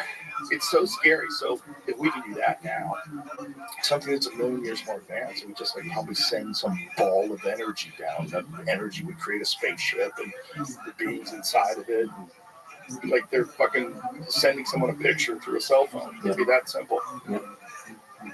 And that's probably, I mean, it's probably what it is. They're probably the custodians. You know, we think of them as like advanced alien beings. It's probably not real. Probably advanced alien beings is AI, and it's the most advanced because it just goes from nothing to God. And maybe it needs custodians. The only thing that would change my mind on that is if they truly have some kind of faster than light travel that allows them to transport, you know, physical objects from extreme distances to nearby. Right, and then because then the cost of sending that information is irrelevant because they can just send things over. So, you know, I can see both sides of it, but it's something interesting to think about You know, and imagine the science and technology fields that a full understanding of this conversation would open up. I mean, it would open up fields of knowledge that we can only imagine right now. We only see in sci-fi movies. Right. Even if we don't understand how they're doing it, if proven to be true, everybody has to stop and go, okay, what's going on here? Like, how is that thing moving that quickly? Like, where's it coming from? How did it come from 2,000 light years away? Like, how is it even possible? And then they have to figure it out. And how? I don't know. I mean, maybe. What is your take on the crashes? Because that to me is always like, God, if you're so advanced and you come here from another galaxy, why do you fuckers keep crashing? Like, what is it? And then there's, I'm sure you're aware of Diana Pasulka and stuff. They call them donations. Like the people that research these things, whether or not it's even real, like the people that say they go there and find these fragments on the ground, they refer to it as donations. One thing I like to think about is, you know, their planet, you know, we're making a lot of assumptions here, but the planet might be designed a different way, right? Like their atmosphere might have significantly less oxygen. It could be much thicker. And so they might have bypassed this whole period where they had rocket propulsions and gas shooting out the back. And so they might have taken them longer to get to space, but maybe they did so with a much more developed technology. So then they apply that technology, they come over here. Now they're in a regime that perhaps they were unexpecting. There's, you know, gravity disturbances. There's, you know, more oxygen in the air. There's different things that perhaps they either weren't expecting or just was different than their home environment. And then, oh, by the way, there's these stupid apes that are shining stuff at us, that are launching nuclear weapons and actually knocking us out of the sky. There's electromagnetic interference. So I could see a logic there that shows that, you know, you make the assumption that if they're here, they're gods, right? They can do everything. Maybe that's not the right way to think about it. Well, also maybe think about the sheer numbers. So if we think that these things are real, so let's imagine they're actually coming from another planet. So if they are coming from another planet and they're capable of coming here, that means other planets are capable of sustaining intelligent life that could be starfarers. So if that's possible here and there, it's probably all over the place. So if it's all over the place, who knows how many numbers of things you're dealing with and how far advanced they are. And like you said, like what technology they develop. We always think technology is like completely linear, and we think that like what we did and the way we did it is the only way it can be done. But the best evidence that's not true is Egypt. The best evidence that that's not true exists. You can touch it with your hand. You can see photographs of it online. We don't know what the fuck they did. And whatever they did was super advanced for 4,500 years ago. And we don't know what machines they used. We don't know how they cut it. We don't know how they measured it. We don't know shit. How they figured out to put it north, south, east, and west almost perfectly. No one knows. No one understands how they got the stones there. It's all speculation and guesswork. But whatever it is, it's insanely impressive and a different sort of way of implementing human ingenuity and engineering and thought into construction. It's very different than anything we've done. So it's a clear path. Like they had an enormous amount of resources in that area, and they had sustained a civilization there for thousands and thousands of years to the point there. They had developed methods and technologies that we don't understand today because they're not here anymore. I love the work that Graham Hancock has been doing, and I see it as almost like a parallel conversation, the one we're having. Yeah, I mean, there's something here. A lot of people can go out and look at it. I mean, sure, I've never been to the pyramids, but you know, the information is there if you're willing to go look at it. And there's this massive stigma within the academic community to say, no, that's not right? Because they're in this zero-sum game. They're all trying to win the next, you know, contract and grant, and they just want to stay right within the line of what's acceptable. And he's bringing forward very interesting points about a time period that I think we all understand now is a lot less understood than we thought. There's also parallel civilizations that coexisted with European civilizations that are very similar to what we know about in history, that were like the Mayans, for instance. Like, what the fuck was going on in Mexico? Like, how come? Because we know when that was. Like when Cortez visited, was it Cortez or Cabeza de Vaca? Who visited the Mayans and wrote about it? It might have been Cabeza de Vaca. I think it's in that the book A Strange New Land. But when they first encountered these people before they gave them diseases, like they had this insane civilization with gold headdresses and ornate dressing, like, and everybody's like, what is this? Like there's insane stone structures and human sacrifice. Like, what the fuck are you guys doing here? Like this is a totally, completely different type of civilization. Yeah. While in Europe they're wearing fucking wigs and they're trotting around and like all coexisting. So we know that human beings can go in very different directions in terms of the way their society develops and the technologies they implement. Why wouldn't we think that that would be the case with everything in the known universe? Like everything in the known universe, there's probably an infinite number of paths that intelligent creatures can go to creating technology. And like you're saying, some of them might take like way longer than our path of, implementing combustion engines and electronics. And they might be using frequencies. They might be using some sort of different way of generating energy that we don't understand. Maybe their planet has super strong electromagnetic fields, right? And so they can leverage that in a way we can't. Well, the thing Lazar was talking about was that this planet had a stable version of this element 115. But I think, even, what does that mean? What is element 115? If there's 114, element 115 is whatever the fuck you find next, right? If you don't know what it is. Like it was all theoretical until the Large Hadron Collider, they developed a version of it for, a millisecond, so we know that it's a real thing. He's trying to have a stable version. Like, if you live in a completely different solar system and a completely different planet with completely different, there's planets out there that are made entirely of diamonds. Yeah. Did you see that one? Yeah. Found a giant diamond in the sky. Get a picture of that, please. Yeah, what the fuck? Like, I think that there's probably an infinite number of ways intelligent life evolves, and some of it probably doesn't look anything like us. Like octopi.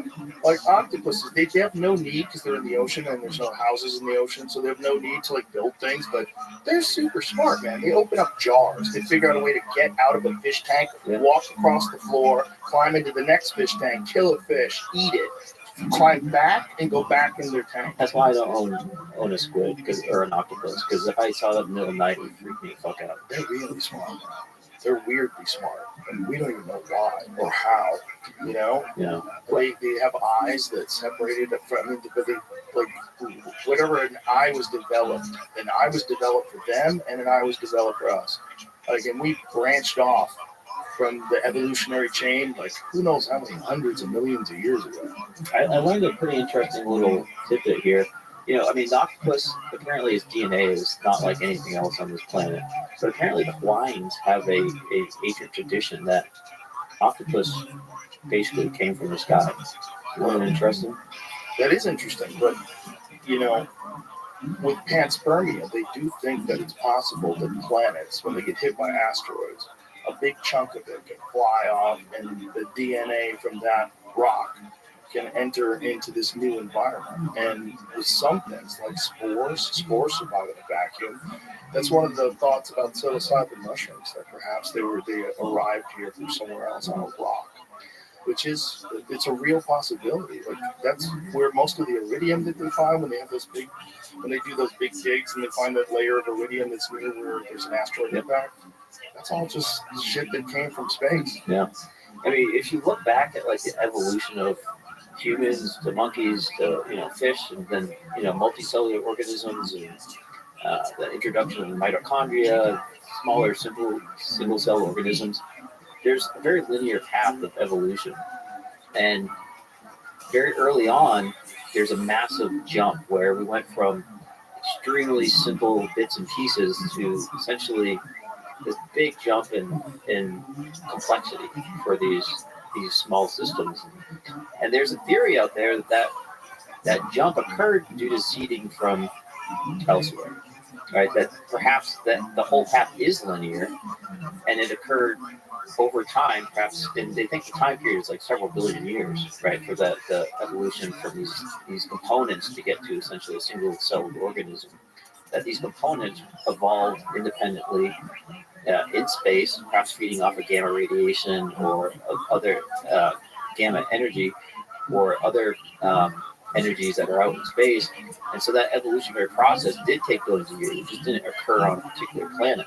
And then over time, as meteorites hit the Earth, then we see this uptake in complexity because of the arrival and then the further evolution of the biological, chain that led to us. And it's pretty interesting.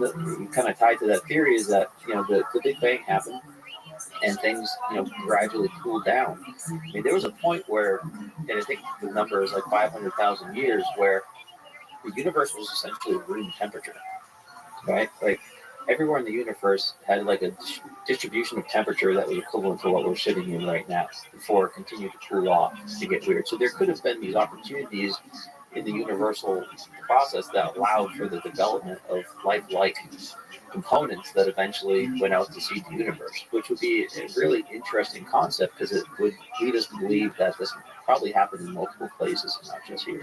That is a fascinating idea that it's like seeds. And I mean, that's the function that these asteroids have.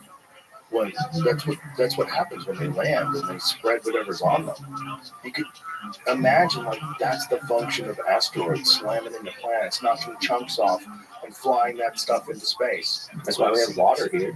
I mean, we didn't just organically create water on this planet. It came from asteroids and other debris. It's comet, right? Like comets, yeah. Yeah. A lot of comets are just made up of just ice, right? Yeah. Which is fucking nuts. There's a chunk of ice bigger than Manhattan flying through the sky. Yeah. Or diamond. It leaves it, right? And leaving trails. And some of them they can mine. Like that's going to be really fascinating. Once they figure out how to do that, land on an asteroid and mine it. Yeah. $1 trillion industry. That was Bruce Willis movie, right? Wasn't it? Well, I think they're trying to blow one up. I think it was. We sent miners there. Armageddon. Yeah. All right, they weren't mining, right? They trained miners how to be astronauts because that was clearly the easiest choice. Instead of training astronauts to mine. Well, we were getting to that. The James Webb Telescope secret squirrel meeting. Did you find anything on that? Nothing? I don't know specific that I was supposed to be looking for. Okay, let's try it. Let's say James Webb Telescope top secret meeting, urgent discovery. I had everything, but I have. Give me the bullshit. Give me the stuff that's shady. There was a congressman that had a classified meeting with James Webb. Yeah. It's like they have any discoveries. I don't know. Oh no, not discovery. Top secret Classified meeting discovery. Come on, Jamie, indulge me. We don't usually put classified stuff out there. Yeah, do it. Put it out there. NASA denies existence of classified briefings on James. This was 2 months ago. So right Oh, so they definitely have it. Yeah. Definitely have it. It's probably bullshit. It's probably a fun thing. NASA denies it. In recent weeks, rumors spread rapidly on social media, I think it was a fun one, suggesting that NASA's James Webb Telescope had made an extraordinary discovery, potentially alien life. The members of Congress had been briefed about it. The rumors intensified after U.S. Representative Andre Carson, who had previously chaired a congressional hearing on unidentified aerial phenomena, declined to answer a question about classified briefings when asked by, run by journalist Matt Laszlo on X. Laszlo on X. He's been doing good work in the UAP topic. Matt Laszlo? Yeah. Shout out to Matt. Speculation prompted a Freedom of Information Act request filled by the Black Ball on September 22nd, 2024, seeking any records, classified or unclassified, about James Webb Space Telescope briefings provided to Congress, particularly related to the telescope's findings. The request aimed to clarify whether any congressional briefings had been held about significant discoveries made by the telescope, which has been in operation since 2021. So the response was, copy of records, which includes videos, photos, electronic or otherwise, of all briefings about James Webb's telescope and program made for Congress. I ask that you include all classified and unclassified briefings on the James Webb Telescope program or briefings on findings made by that program. It says those searches located no records responsive to your request. Need to confirm that tonight? I mean, if I was hiding the fact that we're going to get hit by an asteroid, that's how I would do it. I wouldn't tell people. I wouldn't respond to this feed. Look, freedom of information. We're going to put me in jail. We're going to be dead in 16 minutes.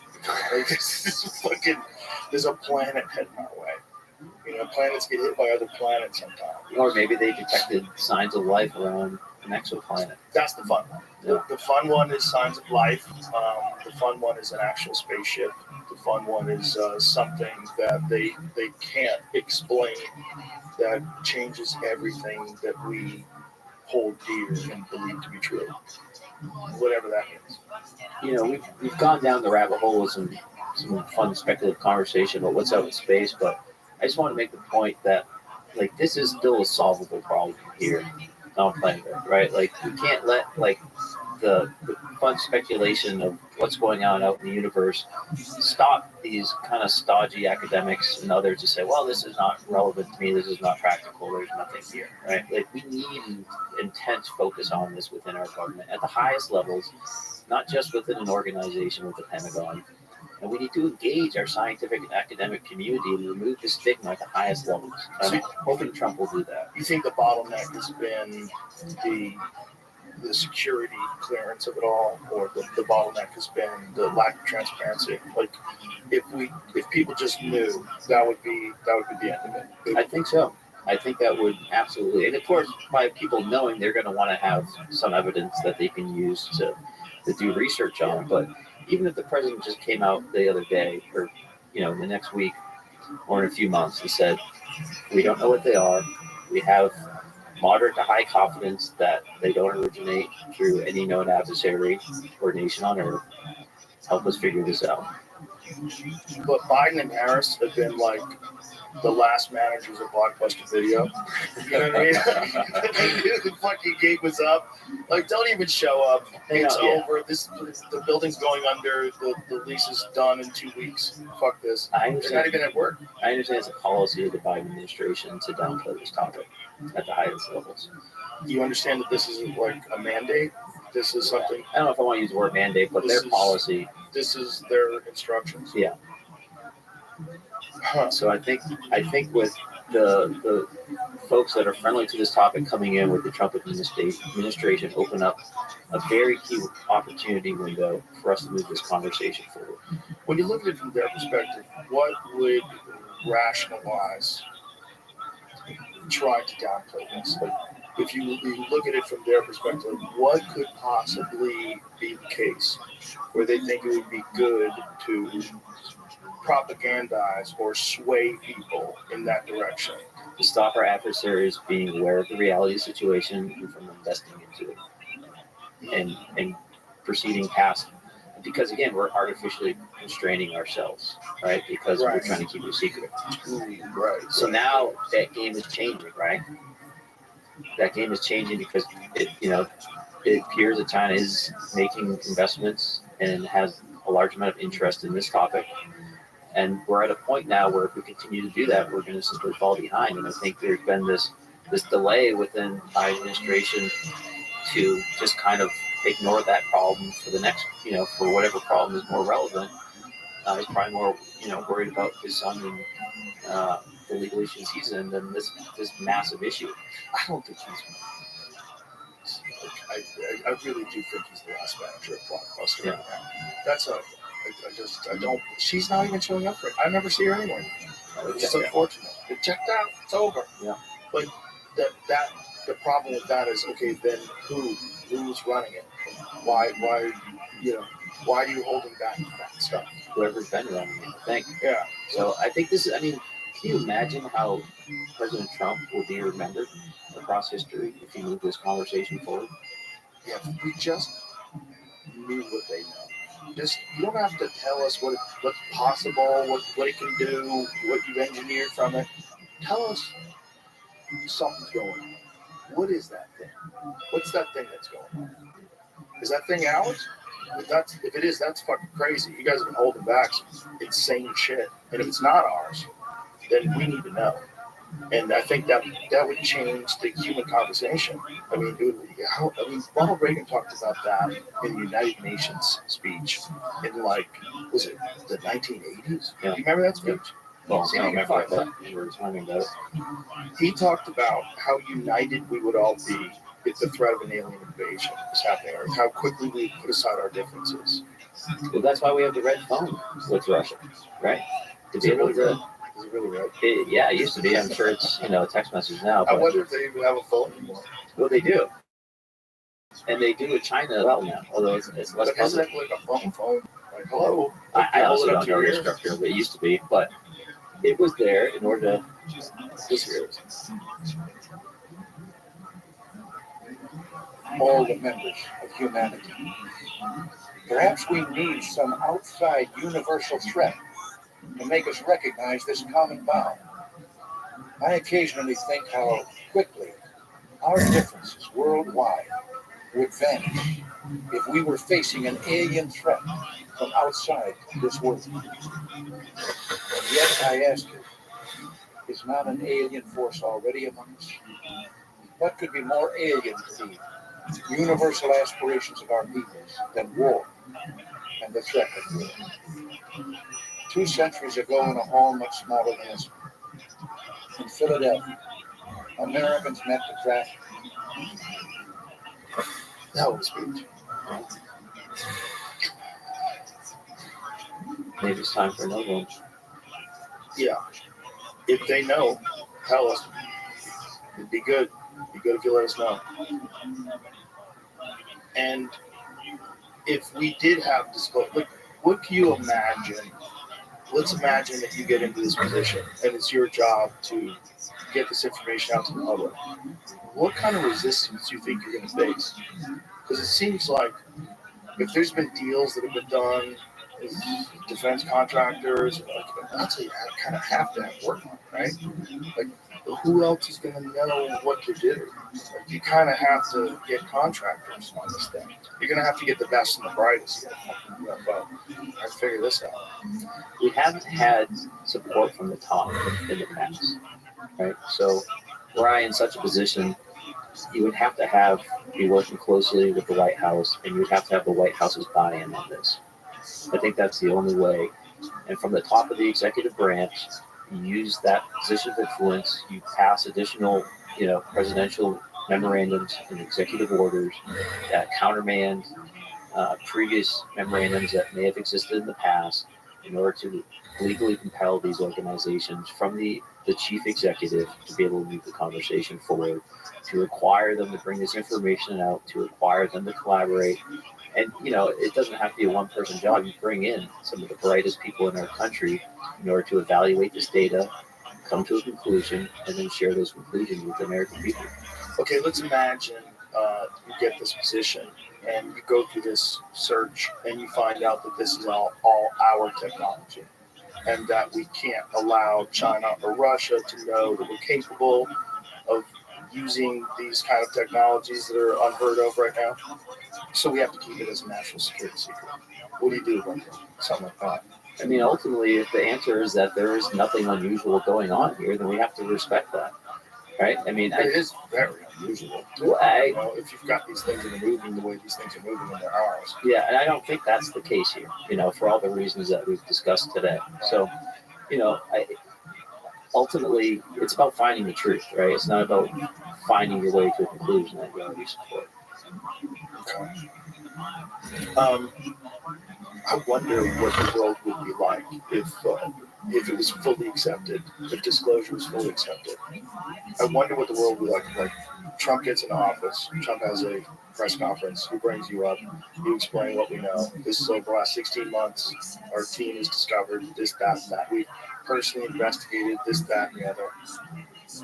Where are the crash points? Where the fuck are you guys hiding those? Because if that's real, that's the end.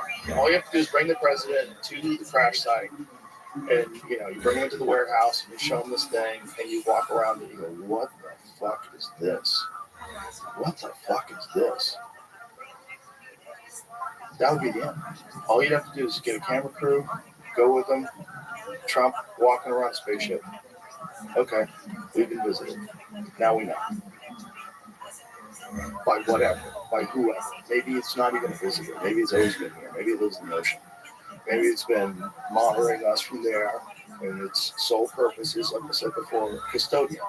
Make sure we don't blow ourselves up. But either way, we should probably know that. We should probably know there's fucking bases in the ocean.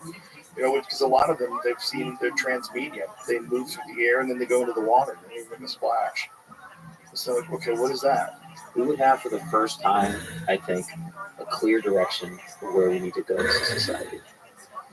We would revamp our academic processes, our fields of study, our beliefs in religious structures. I don't think they would nullify it. I think they would probably amplify it. And it would, I think, have the equivalent impact of a positive nuclear bomb on our economy. We would have certainty in what direction to invest in and what technologies to pursue.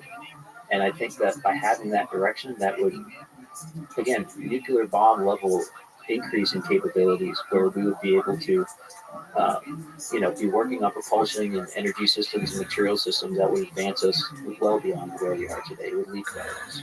And if we sit on our hands and we don't do that, we're going to find our adversaries in a position to do that instead, which will completely rewrite the geopolitical environment.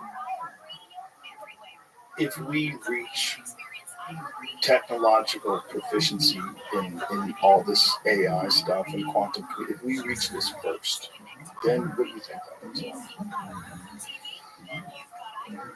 I think, well, we already are in AI to some degree, but I don't think it's a technology you can necessarily contain to one country. I mean, China already has their own AI out there. So I think it's going to be somewhat business as usual, at least on the AI side. Quantum computing, a little bit different. The technology investment is much higher, but still, if China can come in and potentially steal that technology and replicate it, then we're just in another level of arms race at that point. But if we have the ability to invest in deep technologies that we are aware have an endpoint in reality, instead of having to guess the strategic value of something, it's going to allow us to focus our resources in a way that we haven't had the opportunity to in this country. That's great rose-colored glasses. That sounds really good. It does. When you say it that way, I'm like, wow, it's a very positive outlook. I hope you're right. What do you think? I don't know. I definitely don't know. I go back and forth a lot. I go back and forth as to whether or not these are visitors or whether or not they're interdimensional and they're always here. I go back and forth whether or not they're ours. I think some of them are ours, probably. I go back and forth to Lazar's talk about how they have been doing flights with these things. They figured out how to at least get them off the ground and move them around the sky and have them land them. If that was going on, if that's real, if that was going on in 1989, who knows? Who knows what the fuck we have right now, if that's real. But if we are being visible, it's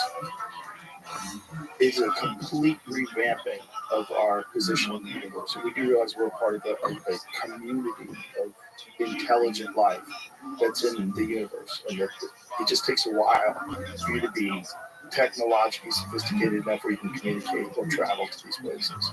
But it eventually happens. And then we just realize the lights come on. There's like a billion eyes out there staring back at us like, whoa, like we're all connected to this thing. Well, I think it would give us a lot of reason to collaborate. It would give us a lot of reason to collaborate, and like Ronald Reagan was saying, it would force us to recognize that we really are one thing here on planet Earth. It's us together. We're not different countries. It's crazy. We're all just, of course there's different countries, but we're just human beings. We should all just be like the same thing. We don't need to fight. There's no reason for any of this stuff. All this shit can be worked out. In the future, it should be. I just think technology's got to kind of like help us along in that direction. That's probably exactly what's happening. But it's pretty strange that in the meanwhile, like what we're facing today with these superpowers duking it out, trying to develop technological and military dominance, this would be in the movie the exact time that alien life would start showing up. If you're gonna have a movie like where the aliens come to make sure we don't kill ourselves, now would be arrival time. Now would be the time. It's like we're all sitting in Plato's cave, duking it out, arguing about what's on the wall. Right. When a few people are creeping upstairs, realizing that we have a lot bigger things to worry about. Yeah, we have a lot bigger things to worry about and a lot bigger things to look forward to. Yeah. And I think the only way we're going to know what the territory is if we get a legitimate map. I think some people have a legitimate map of what we're looking at, and some people don't. And that's where you and I agree that's kind of fucked up. Yeah. And it's not their position. You shouldn't be able to. Well, people like yourself bringing attention to this topic, Joe, is huge. You know, I mean, I think the momentum that we've seen over the past 3, 4, 5, 8 years since I've been doing this is really changing the conversation. I speak with people every single day. I work this every single day, 7 days a week. And the amount of people that are changing their tune and coming around with this conversation at all levels of engineering, scientific background, financial resources is absolutely huge. And I think the pressure is going to continue to build. And I think that the opportunity we have here with the new administration is unprecedented. And I think we need to do everything we can do to leverage that to move the conversation to a point of no return. I think it's possible to do. I really do. And I think that's what the general public wants at this point. I think people are really tired of not knowing. Like, if it's all bullshit, tell me it's bullshit. Like, tell me how you know it's bullshit. If it's all real, fuck you for hiding it for so long. How you been hiding this for so long? How do you think this, if you had to guess, how do you think this drone thing gets resolved? I mean, they can't just stay in the sky. I have this kind of pit in my stomach that this will probably stop in like a week or two, and then we won't learn anything new. Now, I don't know if that's how it's going to play out, but that would be consistent with what happened in past years. Do you think it's possible that they're just testing to see how people would react to drones flying around space? Due to the lack of coordination in government on this topic, I would assume that that's what they were doing. They would have had a better plan to communicate. Well, why would they communicate with state and local authorities if they could do it in a way where they get clearance to do it? And, you know, it's a need to know thing. And they just like have these things fly around just to gauge how the public's perception would be. Even within the federal government, there seems to be confusion, right? So I'm not even referring to local government and law enforcement. I'm talking about like government agencies that are actively investigating this seem to be out of the loop as well. So if they are trying to trick us, and when I mean us, I mean like basically everyone, you know, even within the government, even what people need to know. I mean, it's so hard for me to rationalize that they would be willing to manipulate 95% of the government in order to run some kind of experiment or social test with unclear value at the end of that chain, right? Like, what exactly are they preparing us for? Is it a broader integration of UAP knowledge into our conversation? That's the only thing I could think that would require such secrecy. Well, do we have drones that are capable of doing exactly what these things do? I think so. I mean, for the vast majority of cases that I've seen, you know, on social media and whatnot, I think so. So is this domestic or these Chinese drones, like the top of the line drones that can do what these things are doing? Are we making those here? I would have to make the assumption that the government, with the defense community, has built various drones that are capable of doing similar things for deployment overseas. Right. So again, there's not one video. I know we've looked a little bit for one that exhibits capabilities that gives us a high level of confidence that they're completely unusual. But we're not seeing that necessarily, so I can't jump to that conclusion yet based off of the information that's being presented. But the overall activities of all these objects and the historical consistency with other sightings in this part of the country lend me to still consider that there's anomalous activity that's going on in this area. Anomalous in terms of what we know we're capable of? Yes. Like, what is an example of anomalous that exceeds our capabilities? Increased signal management, right? Not being able to be detected off our we have very sophisticated radar systems on the eastern seaboard, including in New Jersey.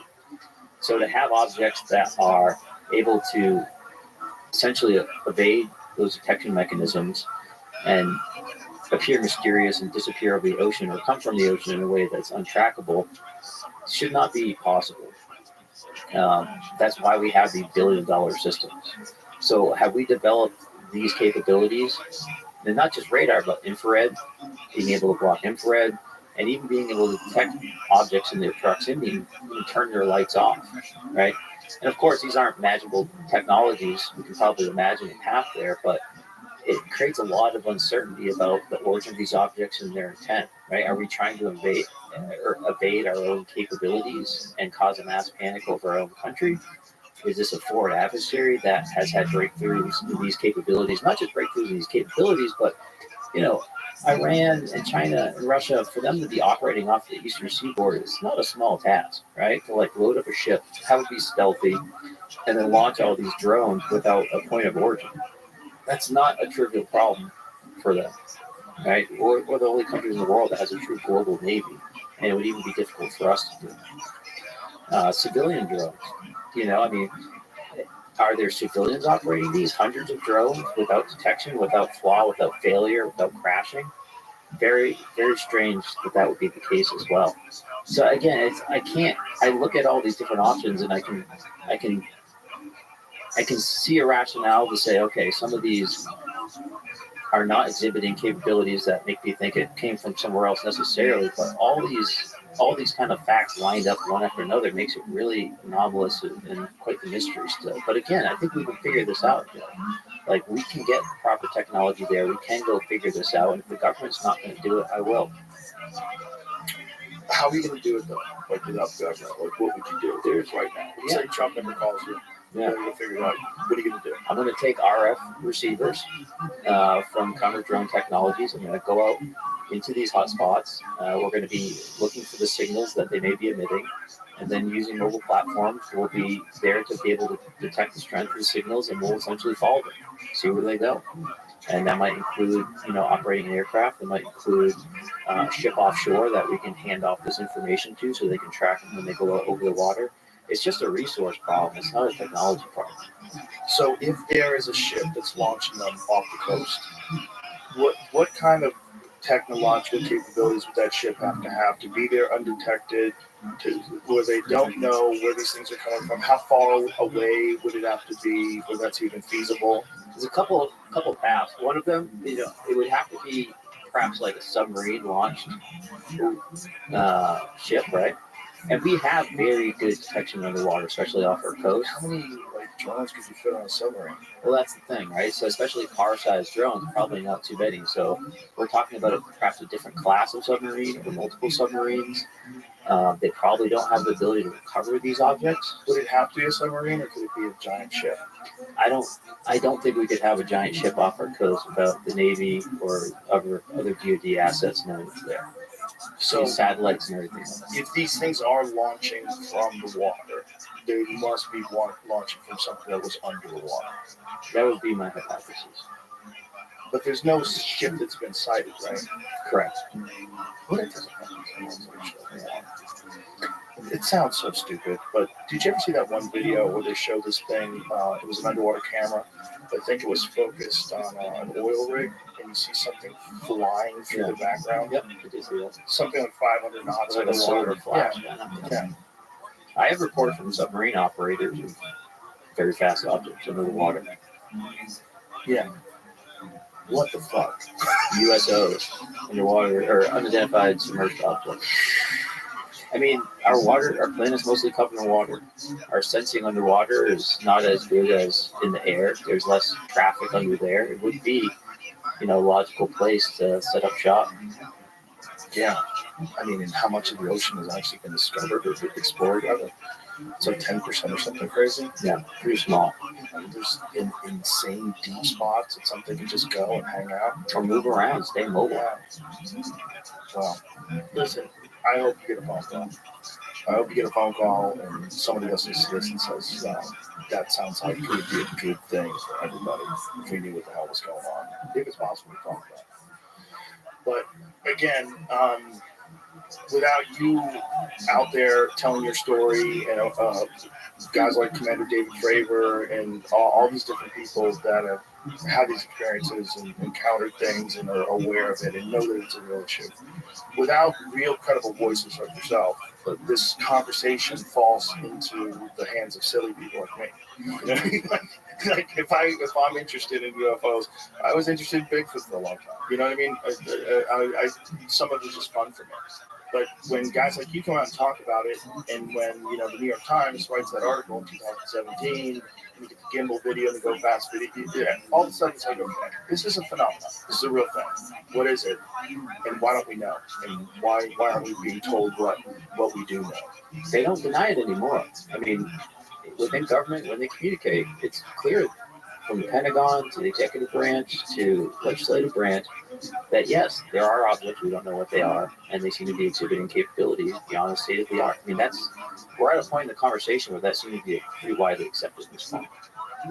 How hard would it be for people to accept that it's coming from an underwater civilization that's popping out to check out us? That might be harder than the whole alien theory. Right.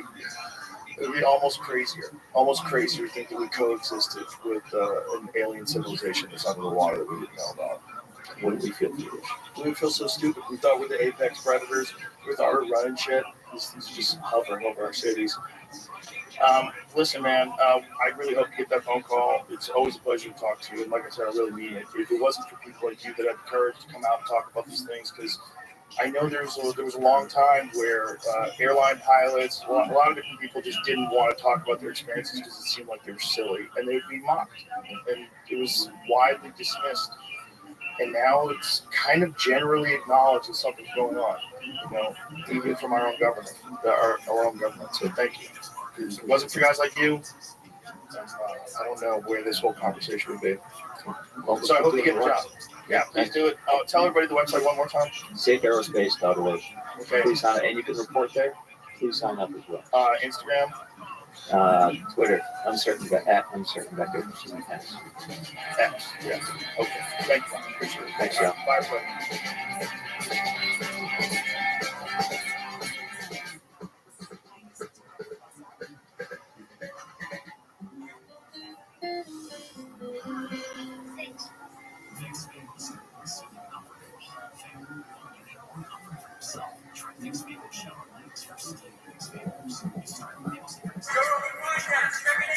The Joe Rogan Experience. Train by day, Joe Rogan podcast by night, all day.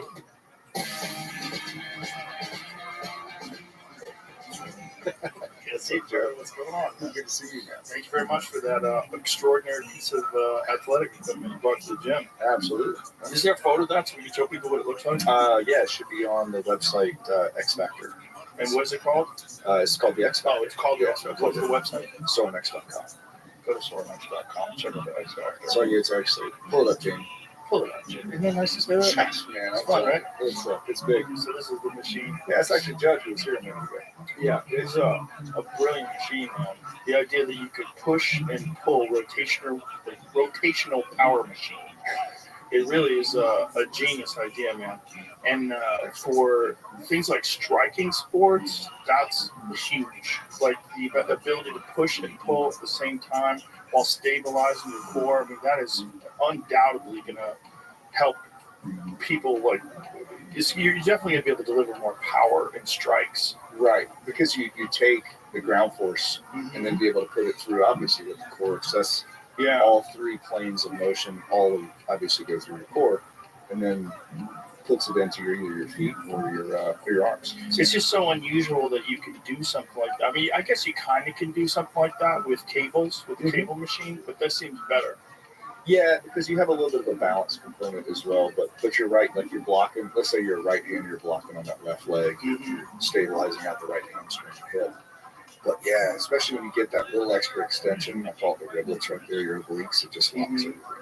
So I'm interested to see what you come up with. It's pretty dope. And you were telling me that this was originally, like you came up with this idea from an older machine that's not around? Yeah. So we I've been in this industry a long time, and as well as you have, but it's kind of taken a remastered series where we're taking all like the cool stuff that could have been our designs, but could have been just old designs that are just like kind of lost to the ages. You're like, hey, that was a cool piece, but it sucked because you had to load it weird, or it was like maybe it wasn't as safe as it could have been. And so it's like, let's break the whole thing apart, figure out what was good about it. And then that was like the 8th iteration. We just kept playing with it. And then it's like, when you realize the double axis is what made the user experience cool. And it's like, okay, this is badass.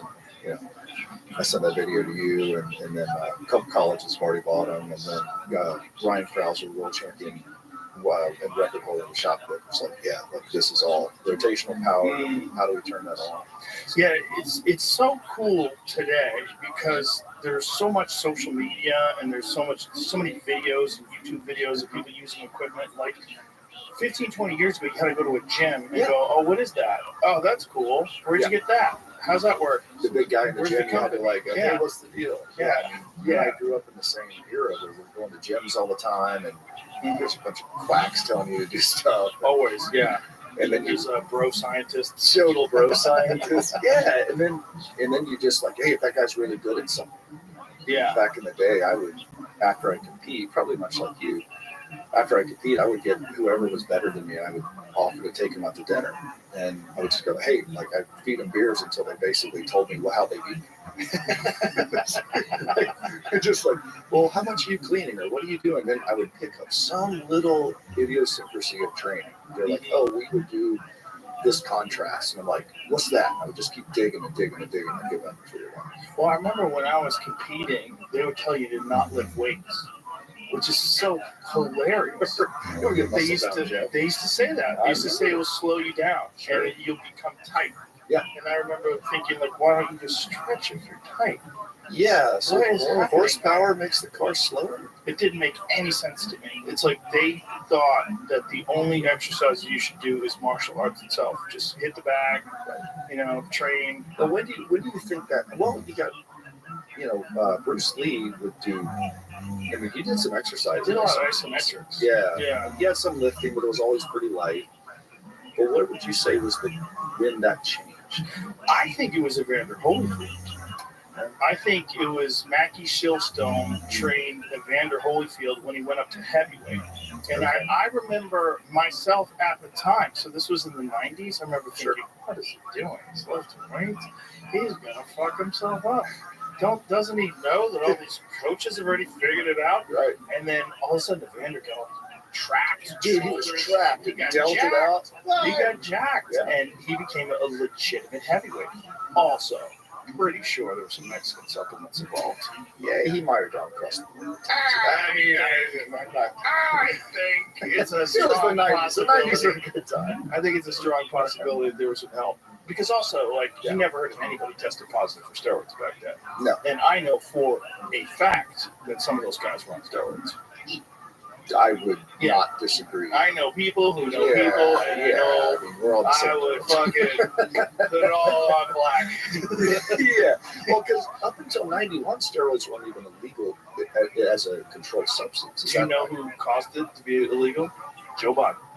No shit. Yep, that motherfucker. It was all him. Yeah, Derek from More Plates, More Dates was telling us about it the other day. Like, that motherfucker, he did it. That should be a loan. Well, I guess the idea is that people could abuse it, right? But here's the deal, folks. You can abuse almost everything. Sure. This is my argument against online gambling. There's a lot of people that think online gambling should be banned because so many people are losing money on online gambling. Shut the fuck up. Do you know how easy it is to not online gamble? It's so easy. You know how easy it is? I've never online gambled. It makes two of us. That's how easy it is to not online gamble. I'd probably forget my password to get into the thing, but yeah. But I'm not discounting the fact that gambling is addictive. I personally know gambling addicts.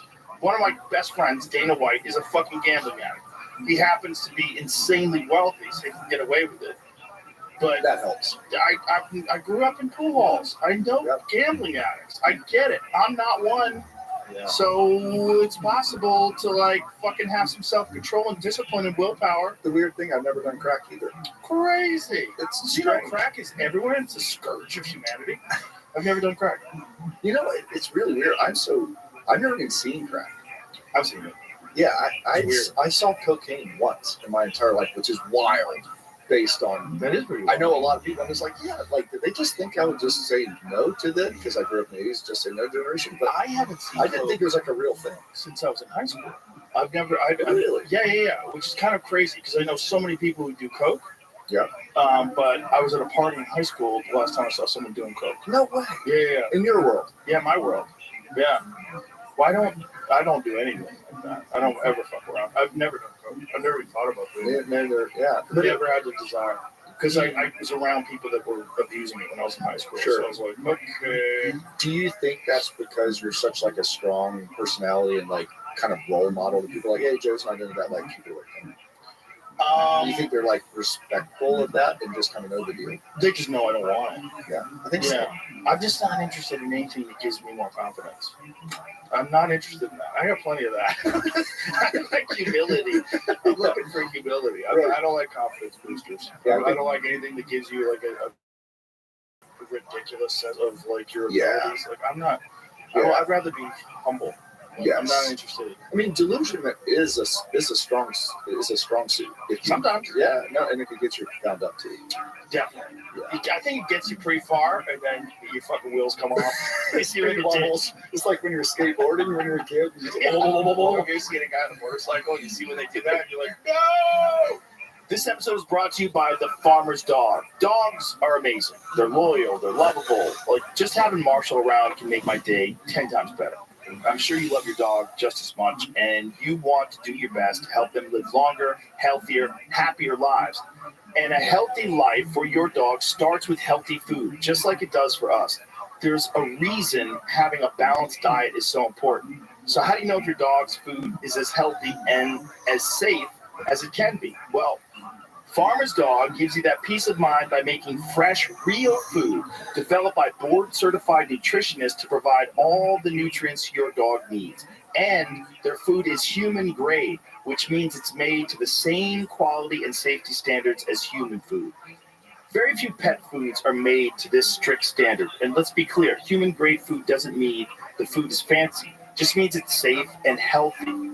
It's simple, real food from people who care about what goes into your dog's body. The Farmer's Dog makes it easy to help your dog live a long, healthy life by sending you fresh food that's pre-portioned just for your dog's needs. Because every dog is different. And I'm not just talking about breeds. From their size to their personality to their health, every dog is unique. Plus, precise portions can help keep your dog at an ideal weight, which is one of the proven predictors of a long life. Look, no one, dog or human, should be eating highly processed foods for every meal. It doesn't matter how old your dog is. It's always a great time to start investing in their health and happiness. So, try the Farmer's Dog today. You can get 50% off your first box of fresh, healthy food at thefarmersdog.com/Rogan. Plus, you get free shipping. Just go to thefarmersdog.com/Rogan. Tap the banner or visit this episode's page to learn more. Offer applicable for new customers only. It's like that Josh Brolin on the other day. That was like what he did in Goonies. You remember he had the little bike? Oh, that's right. He was talking about the motorcycle. All I could think about in my head is him flying off the cliff in Goonies. Oh, that's hilarious. I forgot he was in Goonies. Yeah. I should have brought that up. We should have bring it up so bad. I was on the plane. I was riding the plane. I was like, all I could see is that cat in sweatpants with his shorts on top of sweatpants riding a tricycle or whatever down this hill. Because he's one of the rare guys that was like a child actor that turned out really awesome. Yeah, that's a small club. That's a fucking super small club. Yeah. Because everybody that I know, and I know a few people personally that were famous as a young person, they're out of their fucking mind. They're like, you know what I say it's like? Like, you know, hey, I have a good memory. Look at me. How old was he back then? That's so crazy. Well, he's 2 years younger than me, 85. In 85, I was 18. So he's probably like... Well, the 80s not so awesome. The 80s were pretty cool. Except everybody's worried that Russia was going to blow us up. True story. Yeah. True story. Yeah, I remember 85, I believe it was 85, going to... I know, obviously, we're both into archery. So 85... Rambo First Blood Part 2 came out. Pops took me to the movie theater. He and I saw it, and we went straight from there to the archery shop. I got my first bow that day. Really? Yeah, I still have it. Wow. Yeah, it's awesome. I still have some of the same arrows. No shit. Yeah, I strangely don't lose things. But yeah, I remember in the backyard shooting, because like he kind of half taught me, and then I was in the backyard singing arrows and thinking like if I had explosive tips, like how badass it would be. I went to Lanai, and you know they have the Pineapple Brothers has an archery, and I brought my whole family. And then they also have this area where you can go and you can like shoot ski, and you drive like four wheelers up in the mountains, and then they had like traditional archery, like bows and arrows. And I was like, oh, let me try this. I don't know how to fucking aim. I'm terrible at it. I was like, I'm a good archer. I should be good at this. I could barely hit the fucking target from 20 yards away. It's like the science and the art, two different things. They're totally different. Yeah. I've always said like the guys that are traditional hunters, you know, trad guys, they're either weirdos or they're absolute killers. Right. It's like Aaron Snyder type dudes. Yeah. They're so good at compound archery, they get tired of it. Yeah, or they're weird guys that smell like sausage and live in their mom's basement. And you're like, I know you do that, but you probably go to like Ren fairs and stuff too. So I'm not sure what's good. Well, at Archer Country, you know, the local archer shop here in town, whenever I get a new bow or I get a new sight and I have to sight it in, we go to they have an indoor range, and a lot of times in the indoor range, there's these dorks with recurves. And they're at 20 yards. They're spread. It's like my arm length. It's wild. Barely hitting the target. It's wild. Don't do that. This is stupid. You don't shoot like a cardinal direction. I'm shooting east today. When they get good, like I've seen Schneider, like he's make such a groups at 40 that are like the size of a silver dollar. But most people struggle pretty hardcore. But they say also that if you do want to hunt with it, you have to practice every day because it's almost like throwing a ball. Mm-hmm. Like, you know, if you're throwing a ball, you know how much the ball weighs because you throw it a bunch of times, and you have like this muscle memory that if I throw that hard at 20 yards, I'm going to hit that thing. Yeah, it's like a quarterback. Like quarterbacks, I know a couple of my buddies who are college quarterbacks, they're all good trad archers because they kind of like have that hand-eye spatial. They know the curve. Yeah, but you got to be on. My buddy got into it, Brandon Lilly, powerlifter. He got into it, and all he hunted with for a couple of years was trad. Like that cat went to, like Argentina and Africa, just nuts in a sack. Where he's like, "No, I'm going to trad hunting." Okay, man. I'm always like, do you hate accuracy? No, he got it done, but holy cow! Like, I know, but there's something about dialing it in to like 47 yards. Like, drawn back and center in your pan and just watching that shot break and watch that arrow go exactly where you want it to go. Just and hit those ribs. Just the dopamine button. Oh, it's the greatest. It is. Can you see the arrow? Does this slow down when you shoot at animals like it does for me? It looks like there's no way this arrow is ever going to get to. It's like everything in my brain. It's like that book, The Rise of Superman. You go in a flow state, and like everything speeds up in your brain. So actually, the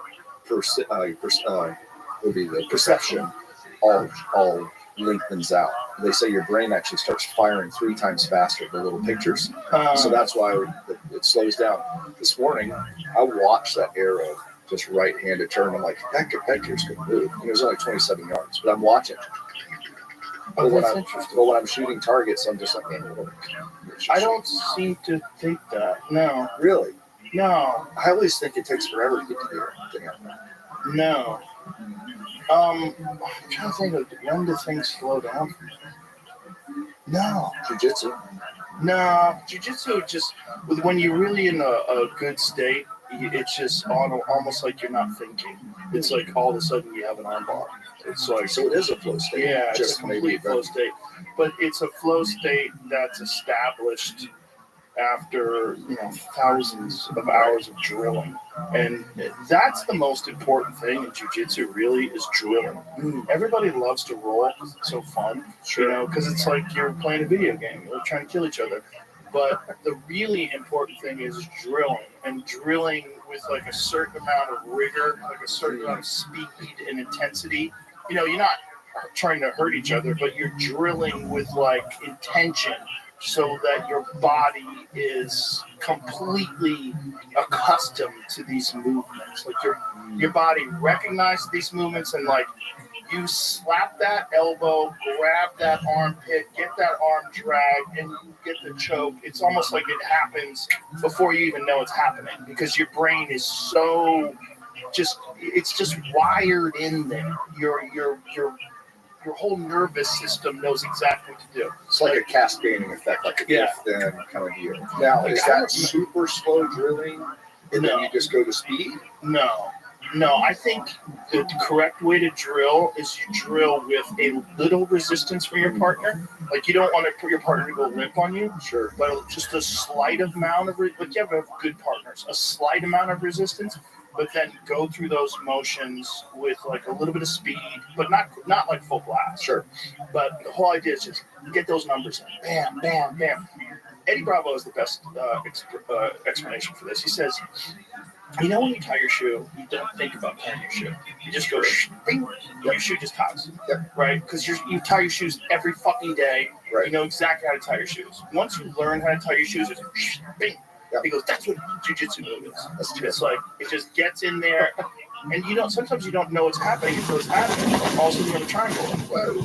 Like, shit. You know, it's just you've done it so many times that when someone overextends or when someone gives up their neck, or it just cinches up.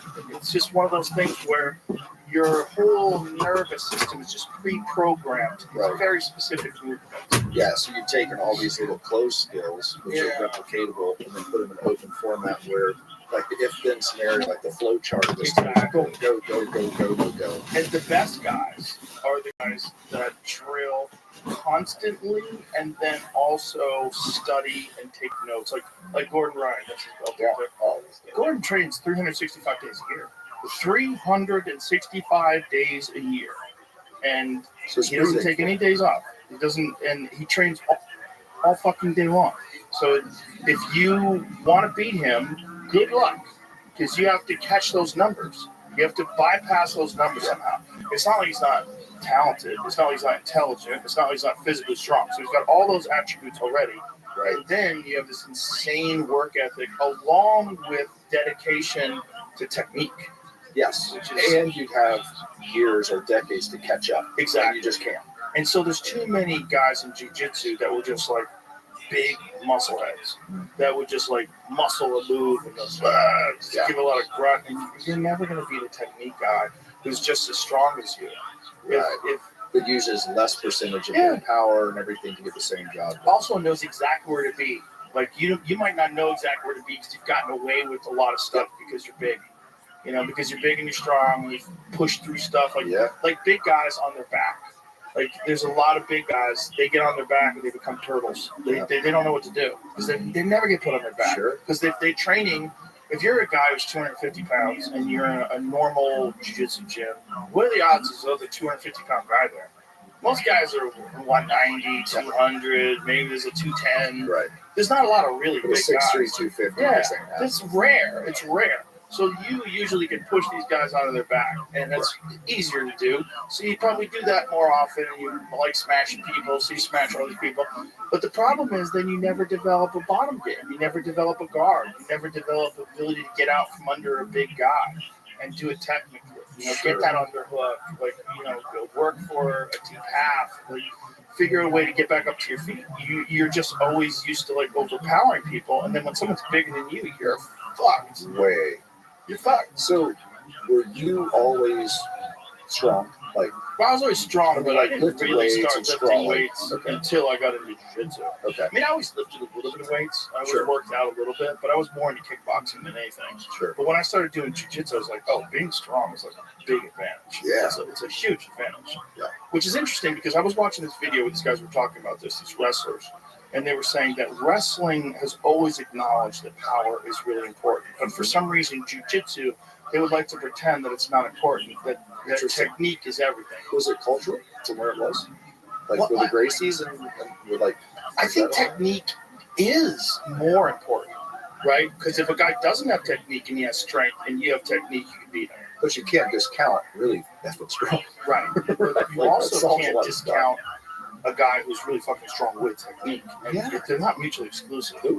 Like a lot of guys who are really fucking strong also know how to grapple, and that's a giant problem. Now, is there, like in the throws world, we always talk about like technique, speed is everything. Explain to people what you're talking about. Okay, so throws out. Like, so I'm one of those nerdy guys that pick the sport that's like the least paying sport of all time.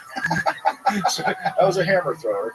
So it's like a shot put, steel ball, 16-pound steel ball, and a 1 meter, 3 foot long wire. So what you see on the Olympics, they spin around really fast and yell and scream and always make like the highlight reels of guys that scream. Where did that come from? Was that a weapon at one point? Yeah. So that actually, in Scotland, they would use it was a hammer. They would literally have like for agrarian society, and they have a cylindrical head on it, so they could use it every side. And so that became a way to train for battle because the Scottish weren't allowed to have weapons. Oh. Yeah, so they would start throwing stones. Back in the Braveheart days? Yeah, during those days. So they weren't supposed to have weapons. So they're like, F this, we're just going to take all the stuff we have and stay strong, stay ready. And then actually their stone was called the clacknut, which meant stone of strength. What a great name. That's a wonderful name. That's a Viking name if I ever heard one. So tell me how badass this is. So like each family, like the Rogan family, like you're the patriarch, right? You have your clacknut up on the mantle or whatever it is. So at your family outings, whatever outings those may be, all the men, very much like the Braveheart, they would go and throw. The guy who throws the clacknut, the family stone the furthest, is kind of like the dude. Like he's like, all right, now my son has surpassed me. He's shown he's a man now. Right. Here's the wildest part. This gives me chills. So they would, if they went off to battle, they would take their clacknut, their stone, and on the way out of town, they would all put it in a pile. And they're called a cairn or a cairn. So they would put in a pile. So if they did not return to battle, they had placed their own monument to their town of their sacrifice. Whoa. So could you imagine? So when you go past these old towns, there's a pile. You're like, a lot of guys didn't come home. And those piles are still there? When I was in Scotland, they did say a lot of them are still there. I was competing when I did Highland Games, Scottish Highland Games. It was wild. So like you think about it, you're like, man, you're literally kind of placing your family's stone of like, I'm going off, and if I don't show up, like, dude, I was in Scotland last year, and there was what part of Scotland? God, I wish I could remember. I'm not exact. Up in the Highlands, like Aberdeen, something or Aberdeen. I went with some friends, and they took us to this place that my friend owns property out there. Naturally. And when we went there was a stone circle that is way older than Stonehenge. Yeah, and it's just sitting there. So all the stuff in Scotland is just sitting there. It's just sitting there in front of this dude's house, and you can go and stand on it. I was like, this is crazy. It's got like a little monument on it, but no one's stopping you from like walking around on it. And they're not big stones; they're small stones. But this stone circle, they're like, I'm like, who made this? I was asking the guy that we were with, was pretty knowledgeable. It's like, no one knows. It's just left laying around. Yeah, so like Scotland. There you go. No, that's not it, but it's kind of like that. It wasn't nearly as high. They were smaller standing stones, and it was, and there's a bunch of them like laying around. Like there's a guide stone in the ground. I'm like, how old is that? Like that's probably like thousands of years old, but nobody knows. Like they don't know who made the stone, who put it there. It's just a guide stone. Like so, if you were on a trail through the Scottish Highlands, you'd find these rocks. We're on the right place, lad. And this is fucking stone that's been there for 3,000 years or whatever. Like they don't even know how old it is, and it's just sitting there. It's so cool though. But it's crazy. It was like across the street from this guy's house. So this guy's just normal house, and there's a little street, and across the street from his house is a stone circle that's like, who knows how fucking old. Nope, it's not that either. Yeah, they have like the other stones of strength there, like Ember Stone. that are older than Stonehenge in Scotland. All three of these I pulled up. God damn. Maybe we're just really high. Maybe we're in actually England. Oh, I was totally sober. Look at that image right there. How weird is that one? The Ring of Rodger. How do you say that? Rodger. Yeah, some sweet names in there too. Rodger. The Ring of Rodger. Like, what did they do in that ring? How many goats died in that ring? I don't fight. How many fucking people got sacrificed in that ring? I mean, thousands and thousands of years ago. It was cool. The stones over there, like a lot of people go over to a lot of strongmen. They'll do like the stone tour. So they'll lift the Denny stones and the Ember Stone. And the Ember Stone, I lift that. That was in an old lady's garden. What? There's like a stone. It's like a 200. Yeah, it's like a 265-pound like big egg stone, and like just laying around. It's literally in this lady's garden. It's called the Ember Stone. And people go there. And ma'am, can I go lift your rock? So it's 100% what happens. Really? Yeah, we were over there competing. U.S. team. We went over there, and like all the Highland Game guys were like, let's go check this out. And we all lifted it, and she invited us in for tea. She's like, well, we'll come and sign the book. You look in the book, it's like Bill Kazmaier was here. So-and-so. So you're like, oh my gosh, like the greatest strongman in the world had come as a pilgrimage to lift this stone. And then they signed the book. And you're like, so this is awesome. And then across the street. Yeah. And then, How do you say that word? we call it the Ember Stone. Called stone. Yeah. It seems like it's almost been like honed. Or that. Doesn't it seem like it was polished to that size? Chipped. Oh, that one actually has numbers. Yeah, that's the one I lifted. It says 265 pounds, is what it says? Yeah. And so we lifted it. And then actually, so what happened after, back in the 80s when Kazmaier was coming on the scene, you know, Bill Kazmaier, obviously, world's strongest man, kind of started the stage. He allegedly picked it up, you know, it was the man thing. He picked up and carried it across the street and bellied it up to the bar and laid it on the bar. And had a beer. I would be mad if that was my bar. Like, Right? Oh, he chipped the crap out of the bar. He did. That was the thing. I was like, that's what Bill chipped it. This is badass. I like that stuff. So we traveled all around, looked at all the stones. It was cool. But anyway, a thrower is a person who decides to do a sport, doesn't pay a lot. No, I'm just kidding. But it's a shot put, discus, hammer, javelin. It was all those original Olympic sports that were all weapons. And so that'd be a good sport if you're a trans woman. You would dominate. Oh, if regular chicks wouldn't have a chance. Oh, I've been 48 years old. I could still throw the living crap out of a woman's implement if I wanted to. It'd been a great move. But yeah, I was a part of track and field. I got into it in college, kind of a weird Forrest Gump-like story, and it changed the course of my life. Have you done lift, run, shoot yet with Cam? I haven't done it with Cam. No, we've played around and done some stuff like that at my farm. You should do his podcast, the Lift, Run, Shoot Show. That'd be great. It makes you carry a rock up the fucking mountain. I went up Pisgah with him. I haven't carried the rock, and but I'm sure you've done like the Cam rock. I haven't done Pisgah. I'm not doing that. Fuck out of here. That was rough. Yeah, that was rough. I started running. I'm not a big cardio guy. I shouldn't be going anywhere where that guy's running. Dude, he is as advertised as a badass. Oh, he's a complete psychopath. Legit. He's one of my best friends. He's a complete psychopath. We all got running, and then he kind of left me, and then like he got to the top, and then did his dance, and then he came back down, and like, hey man, it was very remarkable. Like he goes, all right, why do I do this all the time? Because if we crested this corner right now, and you saw the biggest pull of your life at 70 yards, could you make this shot? I'm like, bro, I'm looking out my ear hole right now. Like I'm screwed. He goes, that's why I did this every day. I'm like, yeah, I'm tracking. He's also addicted to exercise. He's addicted to cardio. Yeah. I think not so much. The state of mind that a lot of those distance runners get in, that they get really, really addicted to. And there's a runner's high. Like Have you experienced that? Oh, yeah, for sure. Yeah. Long cardio sessions. Yeah. I never have. I've tried it, and I just either get bored or mad with cardio, then I go and lift weights and throw things.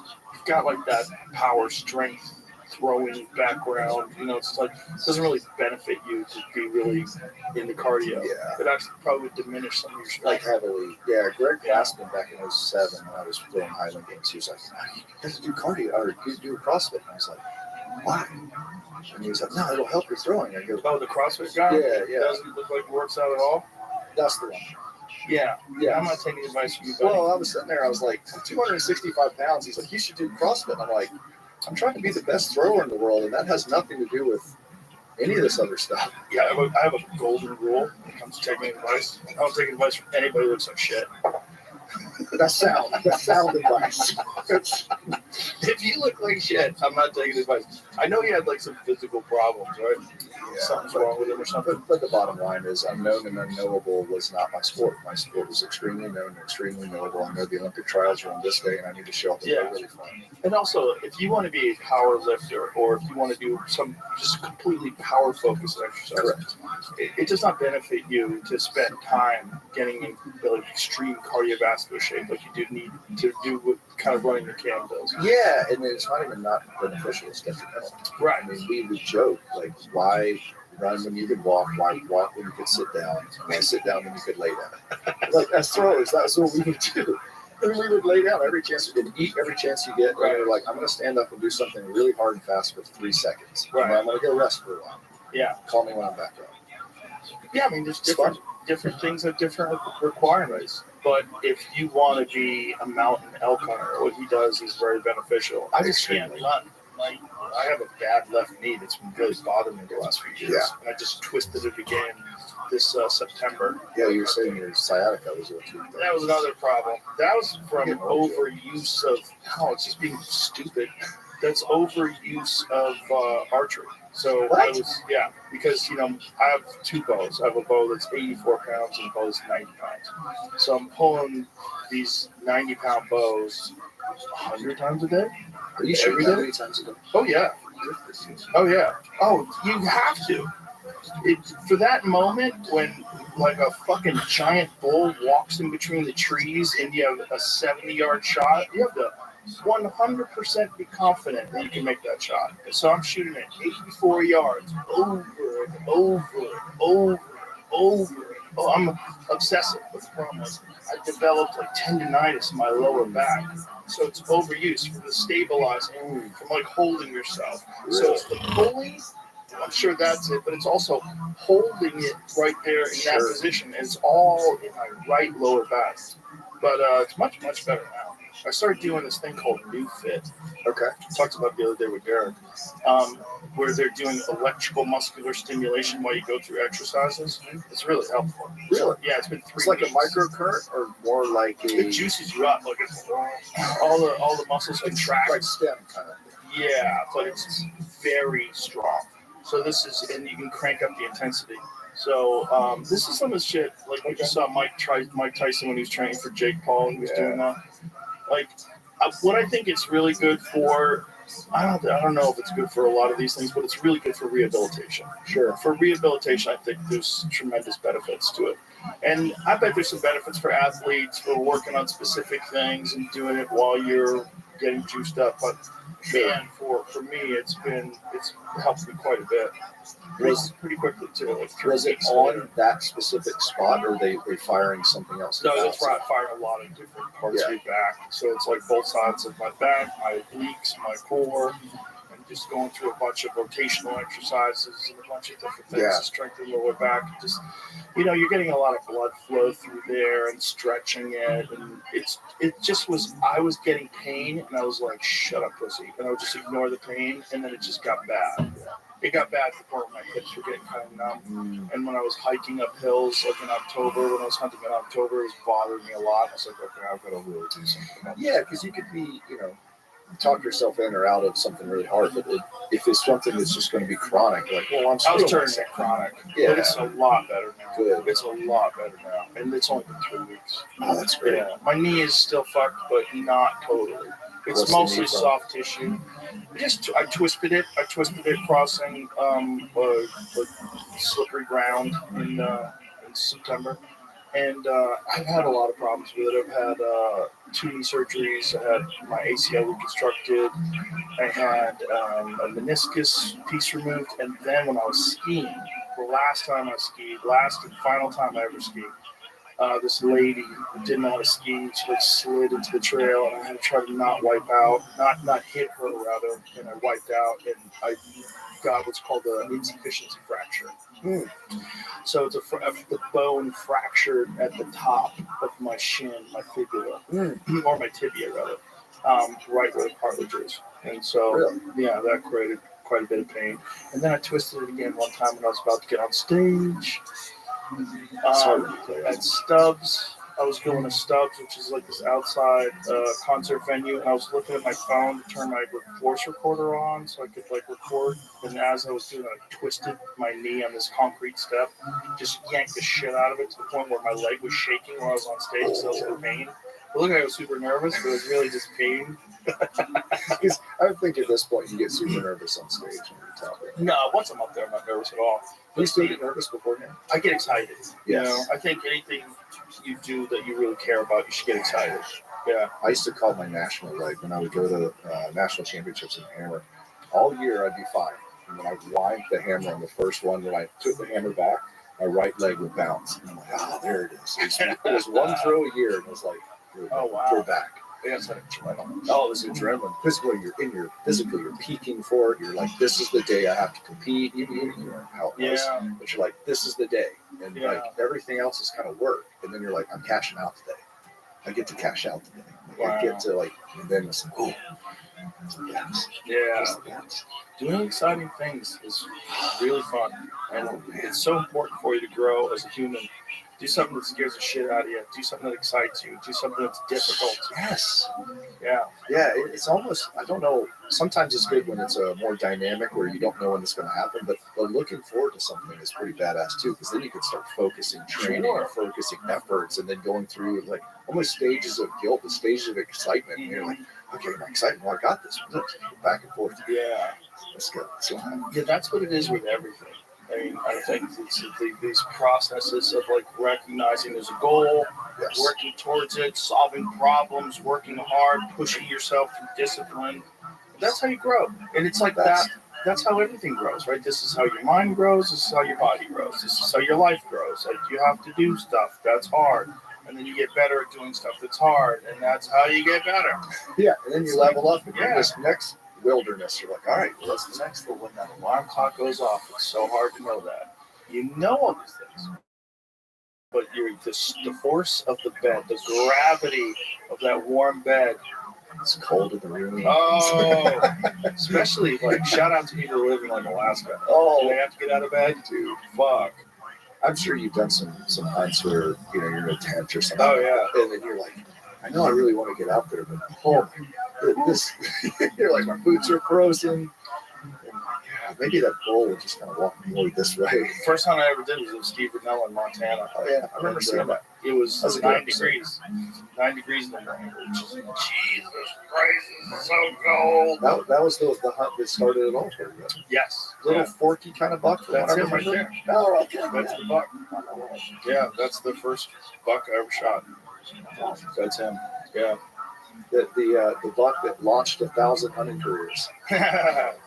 Well, it was a life-changing experience. But one of those things where you realize, like, wow, where would we be without houses? And it was only, by the way, it was only, I think, October. It was October of 2012. I'm pretty sure it was October. And it was already 9 degrees in Montana. Like, what was it like in February? It was 4 fucks. What's January like in the morning? You're in a tent? Wow. Well, it's like Josh Smith up there at MKC is talking about. It's like, yeah, everyone loves Yellowstone. Nobody find out. In February, he's like, everyone wants to move here. He goes, stick around. It's going to get live here in about January or February. How many people got super confused by that show and bought a house there, and they're like, what is this? Why is the ground solid? Exactly. Oh, I love it. This is fantastic. Especially someone who's never lived in the real north before. You don't know what happens when your ground freezes. The ground is a piece of rock. Like, so if your fall on it freezes, you're like, everything freezes. Yeah. That's a whole different animal. It's a different way to live, that's for sure. But, I was talking with this gentleman yesterday, Rick Strassman, who's a scientist. But we were talking about the time where he was living in Alaska. He was living in Alaska. He lived in Southern California, and then he moved to Fairbanks, where it's 39 degrees below zero. And he was like, what the hell? And then it's dark for like 10 hours. Everyone's depressed. Yeah.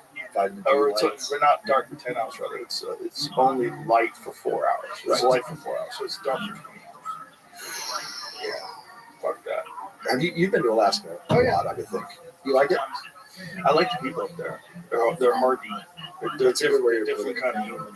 Yeah. Yeah, I was battle tested. They are, and everyone wears extra tough boots. Yeah, you don't want to get caught outside with some fucking bullshit. Yeah, and if your boots are too clean, you get made fun of openly. They're like, hey, nice new extra touch. You're friends with Tyler from Arms Adventure. Tyler's always walking around everywhere with flip-flops. Bro, that guy hunted yesterday in shorts. Yeah. Yeah, he's different. He killed a deer in shorts. If you're in Alaska and you have flip-flops, you're going to die. Your feet are going to freeze off. You're going to have no feet. Yeah. Yeah, I was out at a bar out there. We were in Homer, Alaska. We were playing pool and jacking around. Where's Homer? Homer is they have this big spit that comes out. It's in Alaska somewhere. How far up there? Far? It's all far. It's big, man. I don't know. When you see how big it is, and they lay it over the country. Jamie, where's Homer? How much we stole. There it is. Of course you have that. Yeah, there it is. So we were, damn, Alaska's big. It's so cool, isn't it? So we're on that big spit. So we were on that bay, which is crazy. And yeah, so we're down there. And we were at a bar goofing around. And I remember I walked into the bathroom and I was like, I just kind of noticed, I was like, there's no mirror on the wall, whatever. It's like, that's kind of interesting. And one of the guys was like, yeah, there's no mirrors in the bathrooms in Alaska because it doesn't matter what you look like. You better just be capable or you're going to die. And I was like, what a cool place. Like, he's just like, no one cares what you look like here. Everyone's hair is all froed out and dirty and oily and greasy. He's like, yeah, that's the flex here if you can make it. That's interesting. Yeah, I was like, what a cool. But yeah, we were sitting in that bay, looking across the bay with a pair of spotters and looking at tracks and seeing animals across the bay like 19 miles away. It was crazy on that white snow. It was wild. I never thought you could see that far with a swimming scope. No kidding. How much magnification is 90? Oh, wow. Yeah, some monsters. But still, it's like, big swirl that you could see, with all of Elon stuff up in space with. Imagine those poor fools that had to hunt with traditional bows, no binos, no spotting scopes, But anything no got wind killed. checker, no app finder, no apps. I have apps. I have everything. Oh, yeah. I have a rangefinder that syncs up with my app. Of course you do. I haven't even set it up yet. But Do you nerd out on all that stuff like I do? I do. See, then here's the problem. I have a Loophole rangefinder. I really like Loophole's full draw. Yep. The reason why I like it is because it'll show you the arc of your arrow. Yes. This is how nerdy it is, folks. So my arrows go 294 feet per second. Okay. How heavy? These are 475 grams. And you calculate all this stuff. You put all this stuff into the rangefinder, and the rangefinder knows exactly how heavy your arrow is, exactly what the peak of it's going to be as it comes off your bow, how fast it's going, and it gives you a line. Yes. So that line, so if I'm shooting through a gap in some trees, and I actually did this a couple of years ago. I actually did it when I had a Garmin rangefinder, right? So the Garmin is a range-finding site, which is pretty badass. I've always wanted to play with it. Kept fucking up though, and apparently they're getting better, but they fucked me a couple times, and it would fuck me on my range. Like I'd be at full draw on my range, and I know it's 84 yards, and I press the button, and I'm not getting the range, and I press the button again. I'm like, so you would press the button, and it would give you a red dot. Right. When it works, it's the greatest thing of all time. Sure. It's like a pistol. Like you see that red dot, that clear lens, and then that dot. It's the best sight picture of all time. Of all time. Yeah. Everything else, like the post or the side post, they get a little in the way, just a touch. Not bad. I can deal with it, But that red dot was fucking amazing.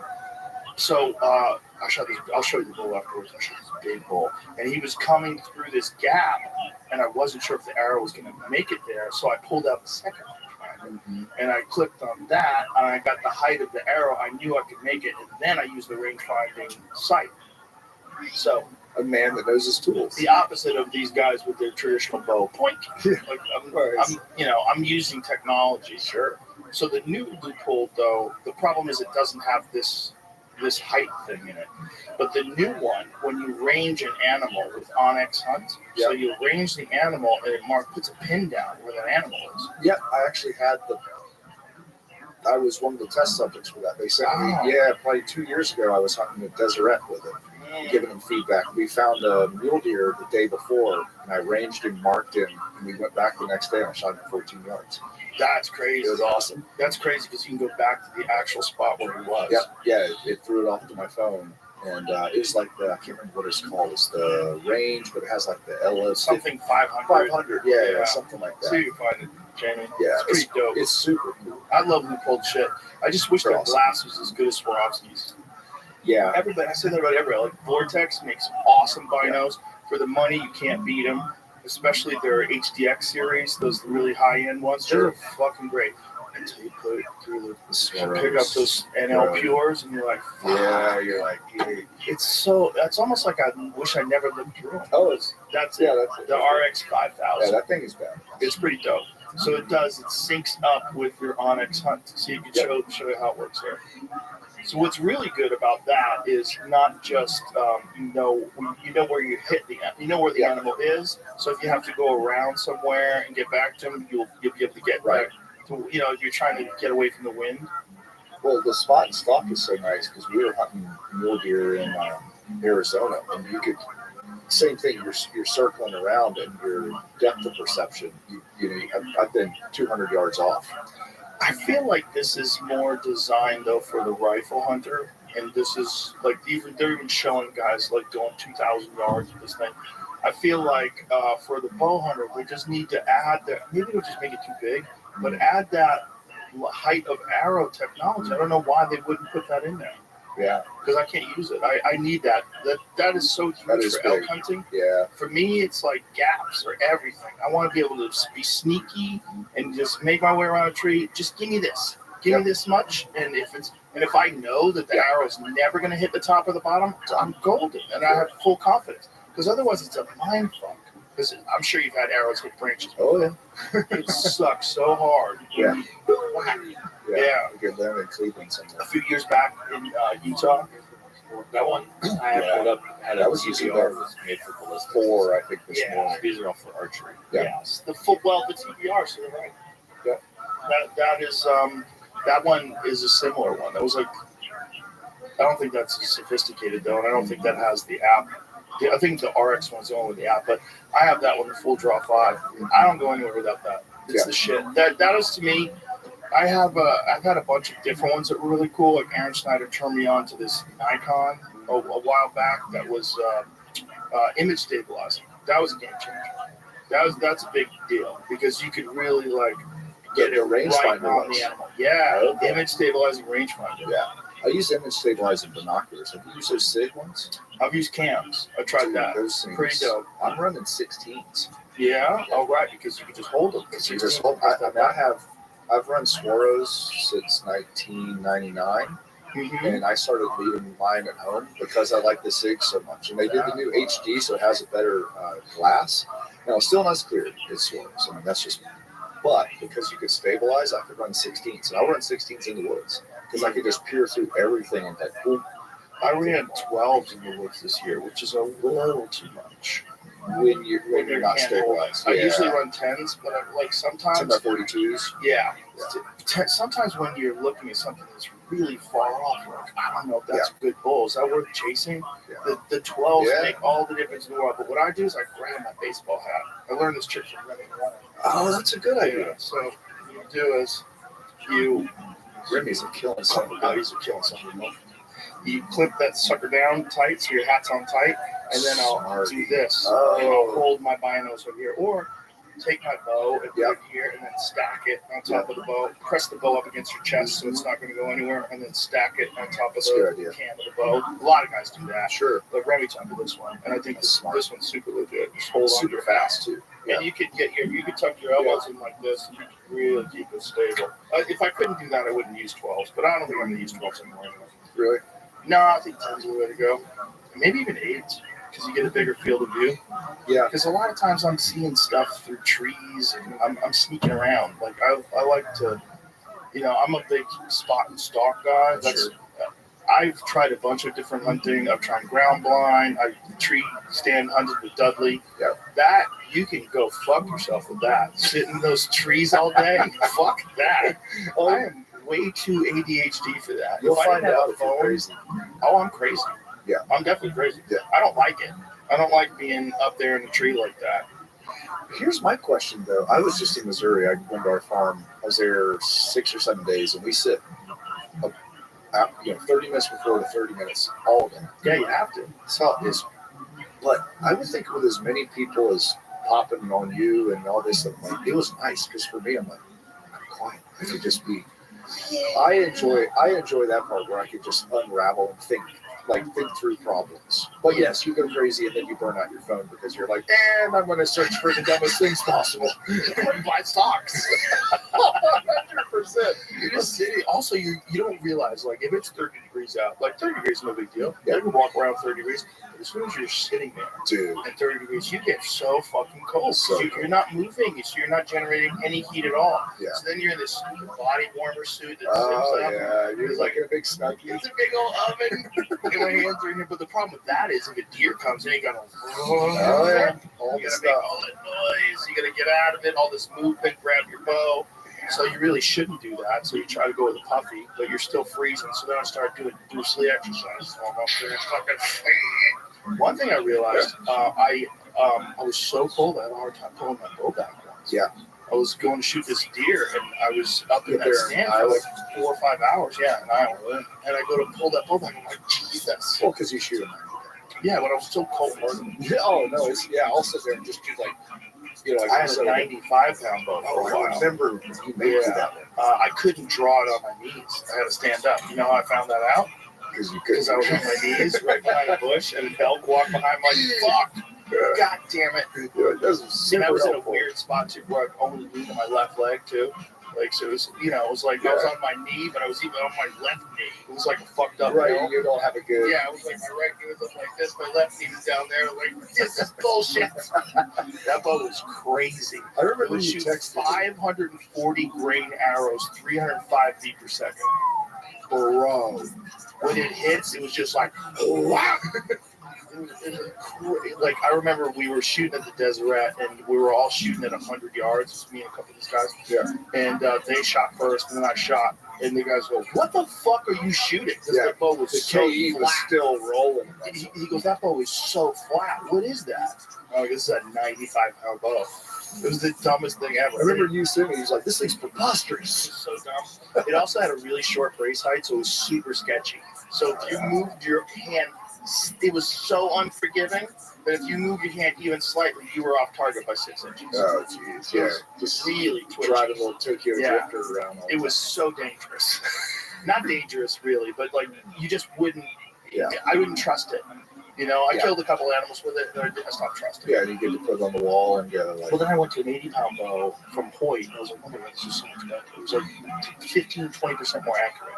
I was like, Yeah. that thing is just too Yeah, sketchy. I just got that RX-9 like last week.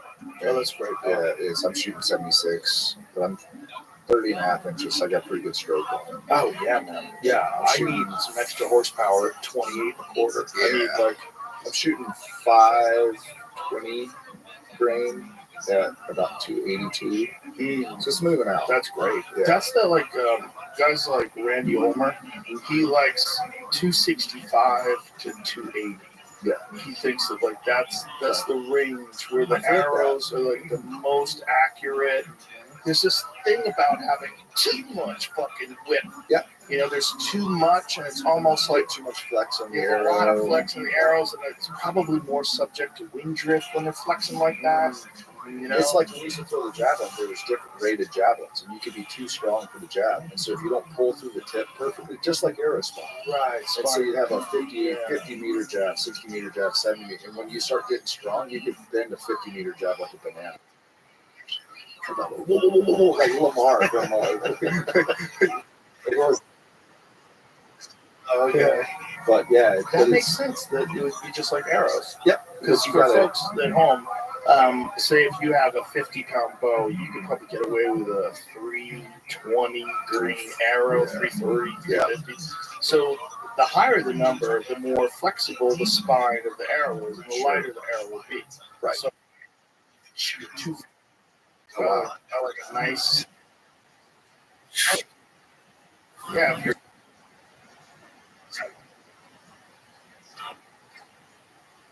all about arguments before, like people say, "Oh, you don't need that much bow." The reason why you would say that, you can't pull that back. That's the only reason. And if you think 70 pounds to you is the same as 70 pounds to me, and you don't work out, that doesn't make sense. You don't need a. You can't squat 500 pounds, and you have to squat 500 pounds. You can't do it. I can. Shut the fuck up. In your pocket. Shut your dirty little skin.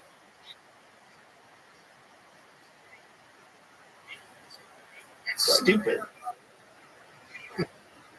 To be able to pull back. If you can't pull back 80 pounds and you're really through with 60 pounds and you have a cut-on contact rod, you can be successful, but going through that whole animal. Yeah. I'm getting a pass, and probably not gonna. Yeah. And I think that's important to have the ultimately lethal setting possible. I learned this from Cam. He's my mentor.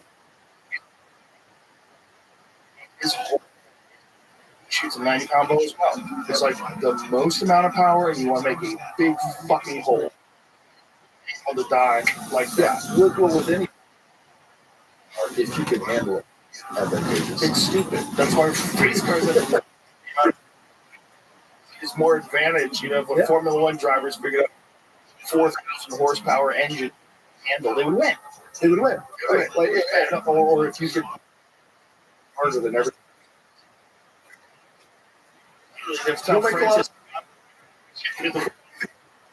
Anybody. It's interesting. Lauren Land. I was talking, and he did actually a study punching, and they did tested it on like a jump, and then they a Proteus machine. You ever seen this? Kind of like it's like you kind of throw it, and so they tested the power.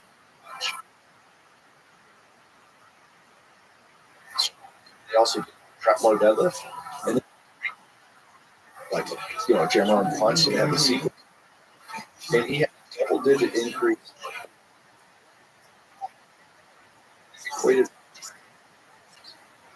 almost percent per percent.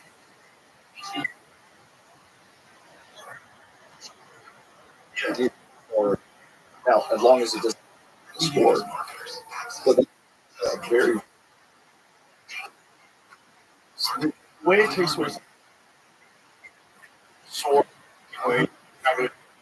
that's just a fact. Like, yes. Or it takes too much time away from your technique or injury, or that's for steroids. Right.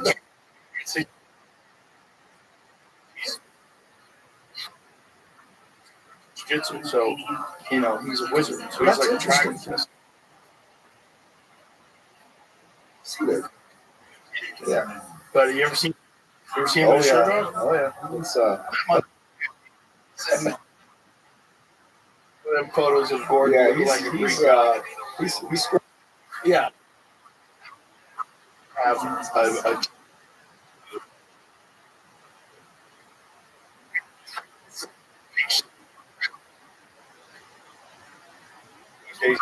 who also works on technique constantly. That's how you have the greatest of all time. Yeah.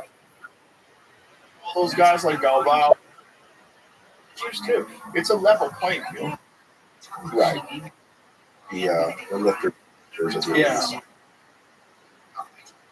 That's what you do, and you got to test that. Well, the argument to this,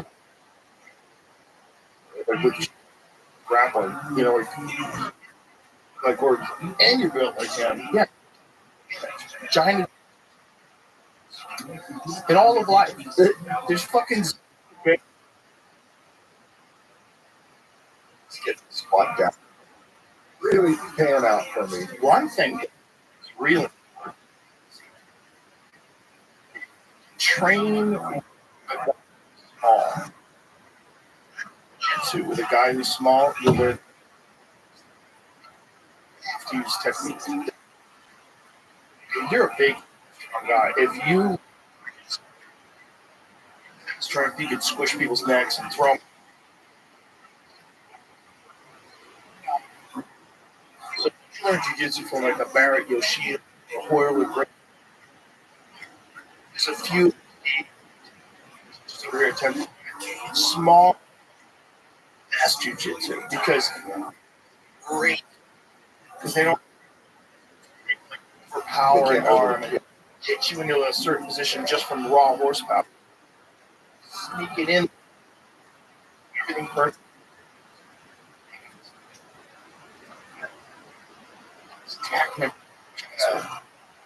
Obviously, a reason why you should learn younger when you're.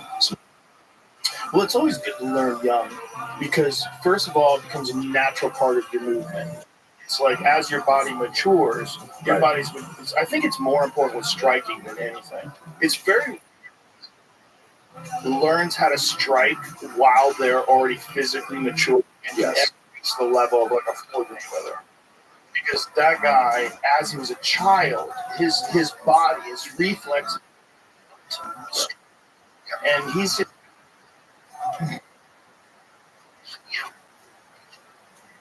He knows. this. He knows all he has to do is do this, and he knows.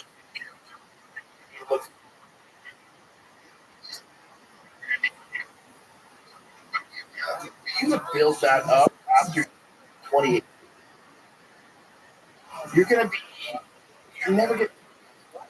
You're not. You kind of have, unless there's some physical. Yeah, but what I've understood too is the speed, which is, let's be honest, speed is a big part of power. Is how do you create explosion of force, not implosion? But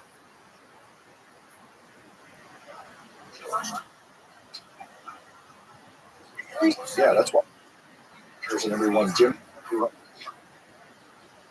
firing pattern. Never could have. The sequence. It's whack.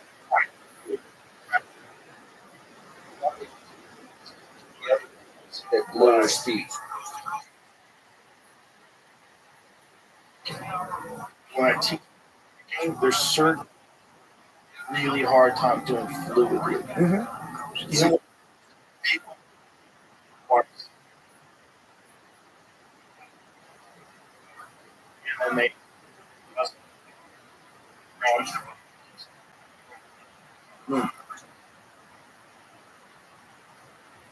so there's certain that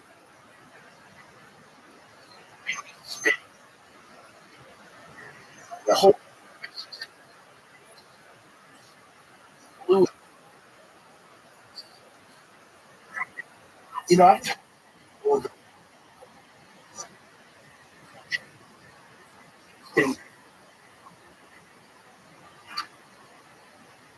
John Jones is like on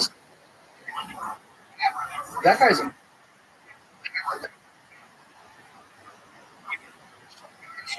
they can develop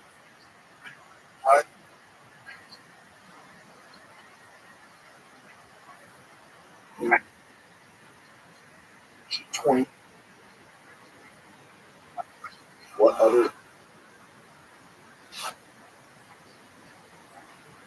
develop? It's like,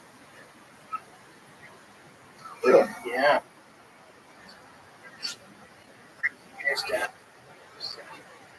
So you're learning to do the most.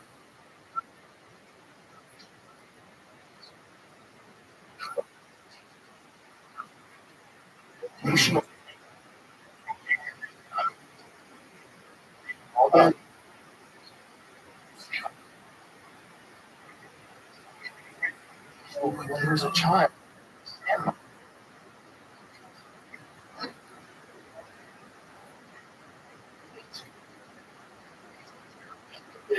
I've also 200 golf, a statue just.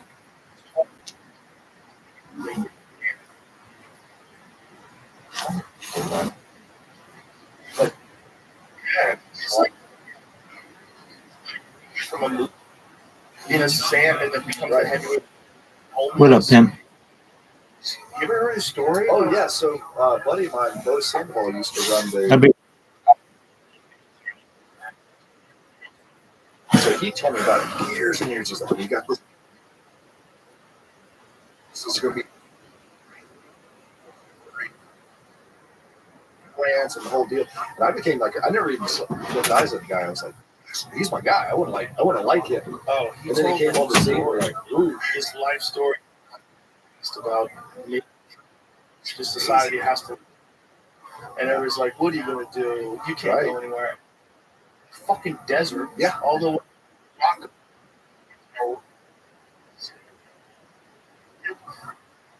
Just in the middle of the desert, drop them off.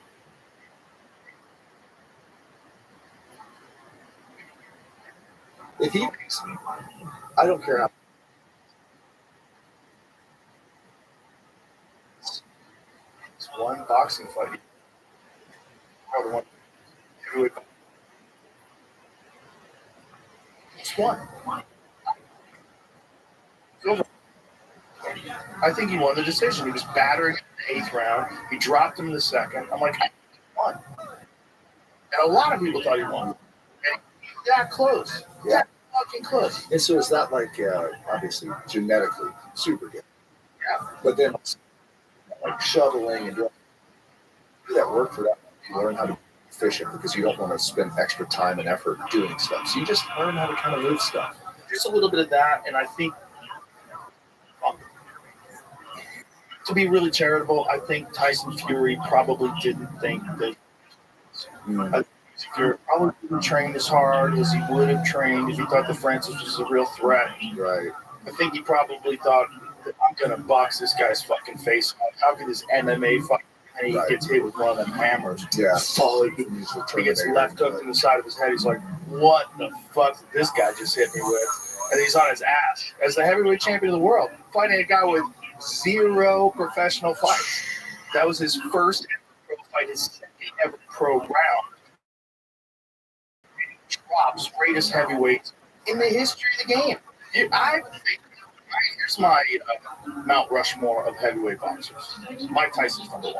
Mike Tyson from 1986 to like 1990, there was not, or 88, whatever it was. It was a few years before the wheels came off because he was just going crazy and fighting with syphilis and shit. He was a maniac. But the guy who knocked things, the guy who owns title from I think that guy's the greatest heavyweight. Marvis, yeah, Marvis version. So you were like probably high school. Or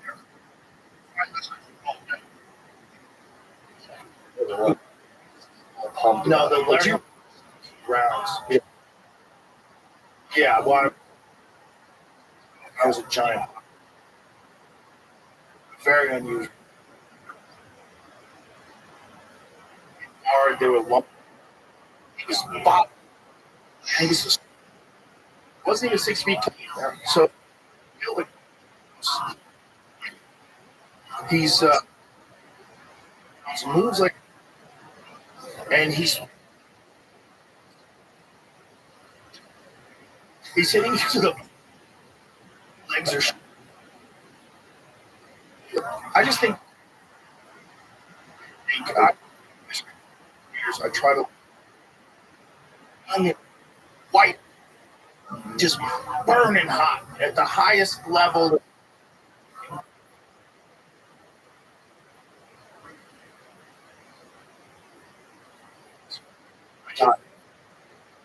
No, I just when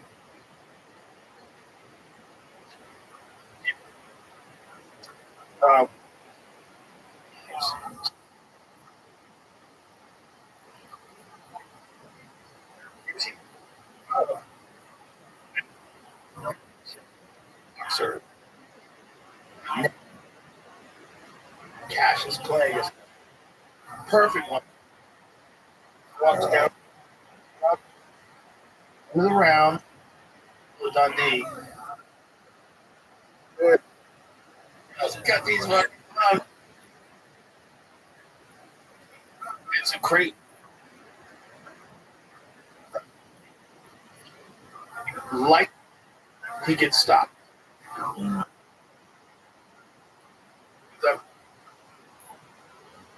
He's dead. Like, watch this.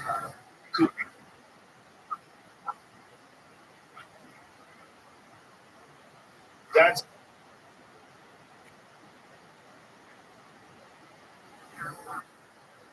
bro. Well, look how it goes. That's so he gets the whole thing changed. Stop. Stoppable. Isn't that crazy? Crazy. Yeah. And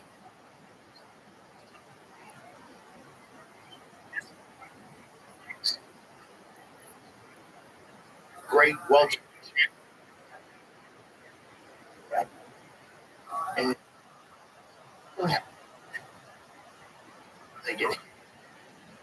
something happened, and they're exactly. Oh, yeah. So this is see, it's like when you're ready.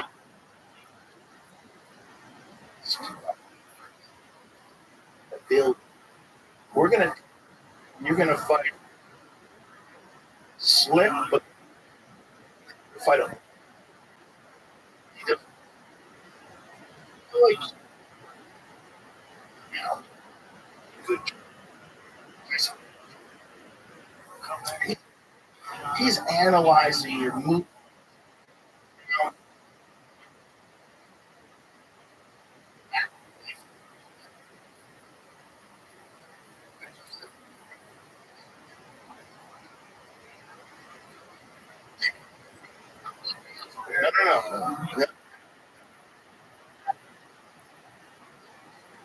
This.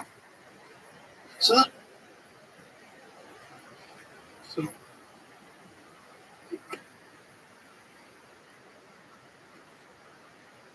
like, the title, they're 14 and up. Charles Oliveira. I mean, what is Charles Oliveira's? Charles Oliveira, when he was champion, he had a ton. He got stopped by. He got by Cub Swanson KO'd. He got, I think, pretty sure Jim Miller.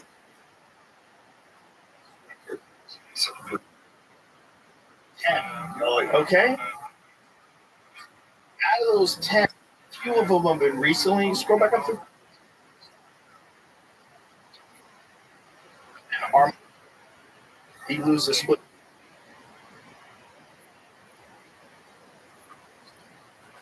Those as a champ, some of you're and so and you win a few like short is that the level of these other organizations don't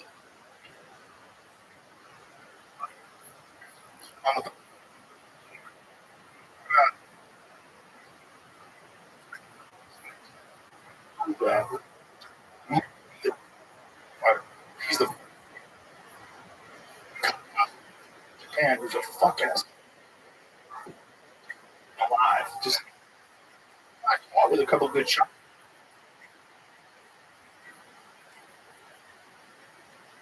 The level was just different. I told you, just he strangled him. He's fucking him up. He was just pushing him. Same pace. You watch those little guys, like just like field so fast. You're trying to call the fight. It's like me talking about it during the commentary. To recalibrate our brains. Yeah, because you go from a heavyweight fight to a flyweight fight. Right. It's like podcast when you turn it to 1.5. Yeah, I actually had to start listening to your podcast at regular speed because I thought you talked really fast. I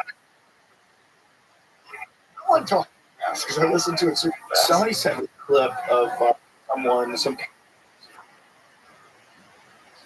and I was like, "What's wrong with you?" Speed it up. Yeah, a buddy of mine told me that he listens to books. Download. I think if you're kind of like, which I'm not, but I'm pretty easy, and I could just get through it faster. Yeah, I see. Reading the books on tape other than my own enjoying it. Yeah. So I like the saying, you're not going the narrative.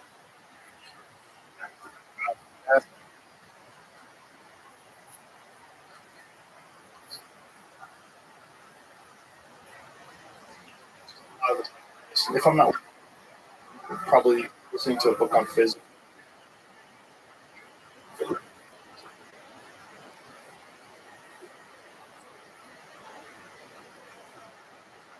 Really good.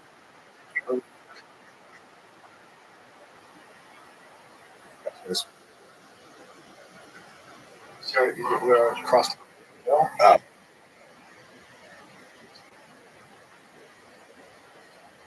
So I just got it. With the he was a race. He's the fucking man.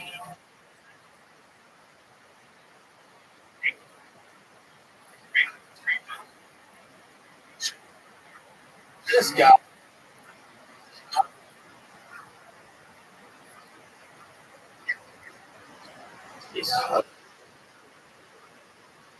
Yeah.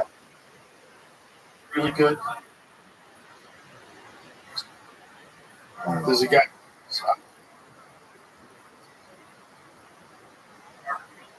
They're so ultra violent. Crazy.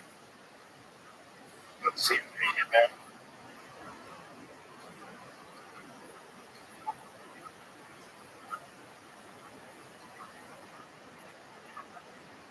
Man, I was like,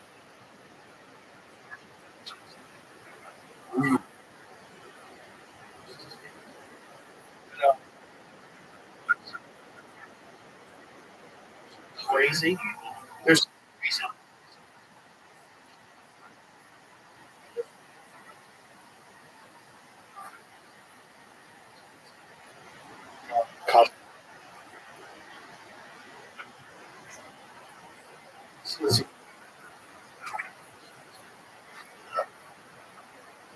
yeah. Sword shoved through their eye.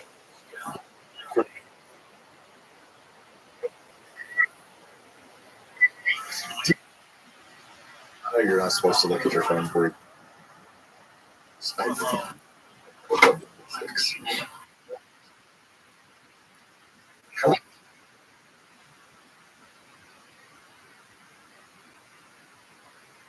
have to look at. Yeah. Sure. The lights are up. You know, like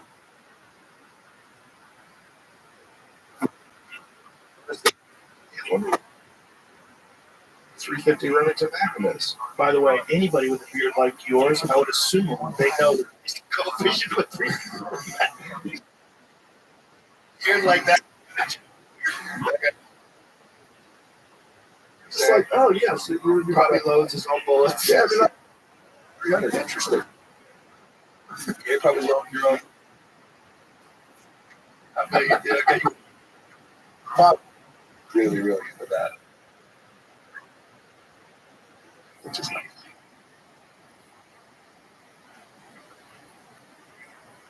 sad. And when I was young, we'd say about me and be like, oh my God, who's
I do.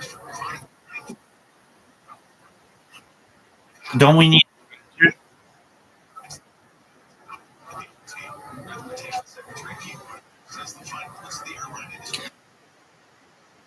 Right, sir. I want you to know that I hate these motherfuckers. 3 games in a row.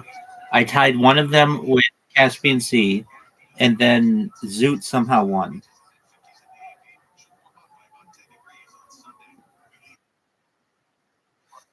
I was taking no prisoners. Let me go first. Let me go first. Come on, home field advantage.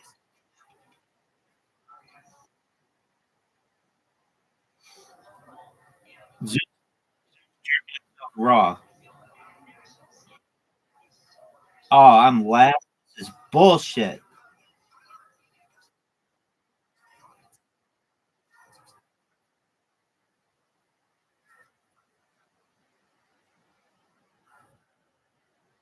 X. It goes right. Yeah,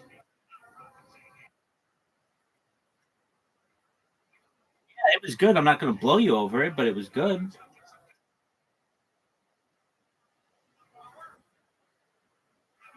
Fuck you.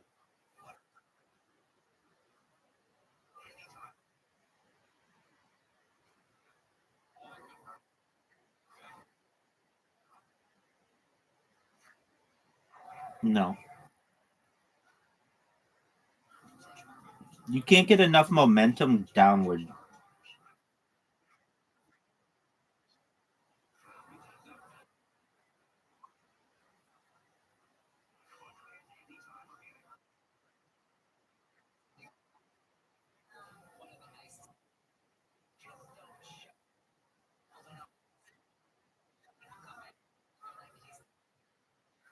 Thanks, big dog.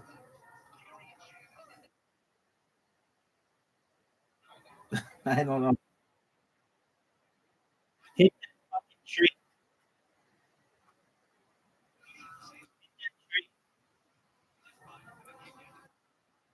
Somebody hit the tree.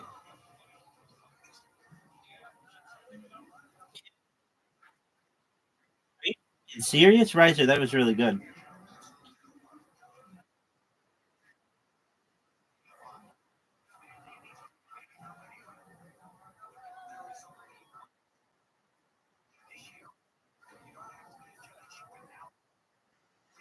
Not necessarily.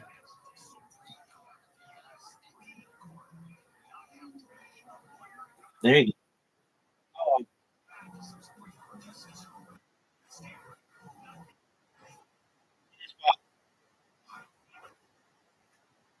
Oh,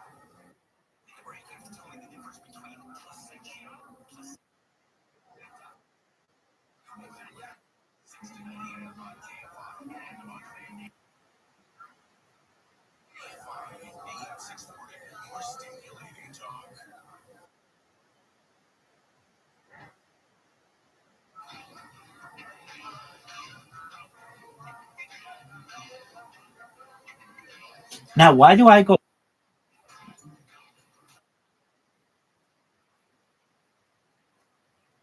Oh, and then today.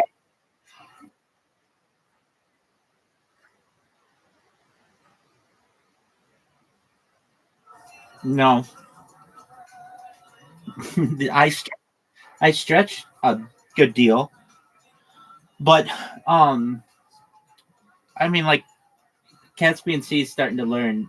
You get this. I mean, I get a lot of interesting things that happen in here. People come in who actively try to awake me. So I'll be in the middle of sleeping and then I'll fucking be up and I'll stay up all night.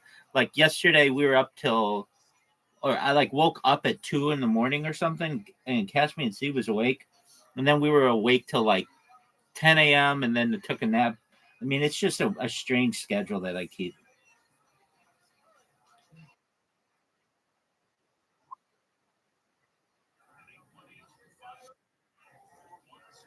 Well, that's a lot of data for sleepologists to study in the future.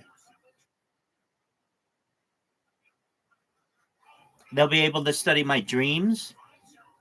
They'll be able to study my circadian rhythms. I do it for the benefit of the world. What is this bullshit? That's not good. Riser's going to hit the.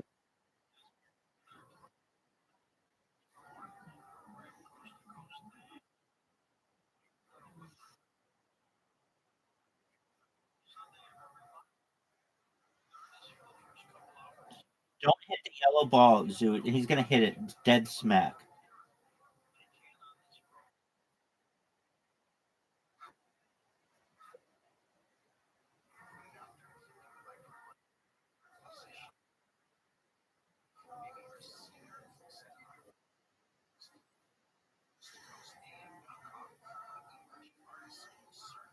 Not what you wanted, Riser.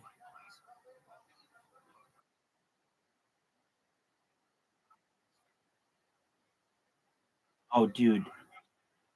Caspian Sea hit a really.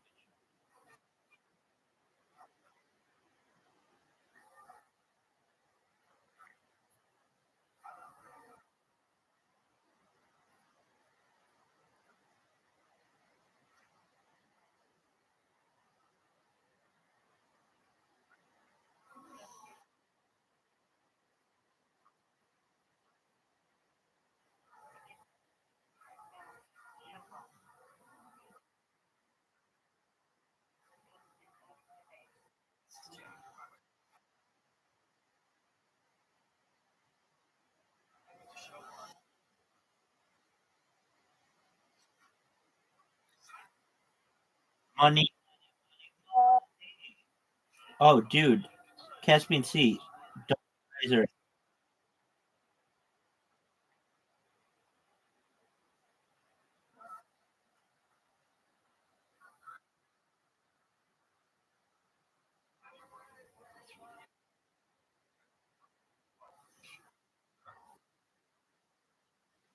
Oh, that's like Gone with the Wind. Huge lead. Huge lead.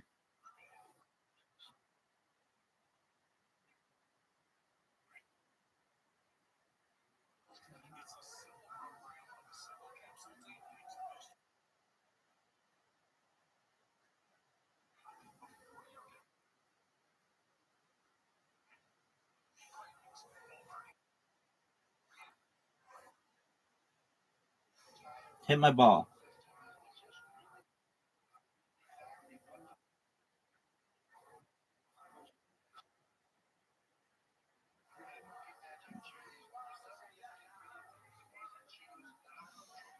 Have you guys ever seen like NASCAR races where all the guys are really, really good and just like, like a little pump of the brake or a little bit of wind can like change anything?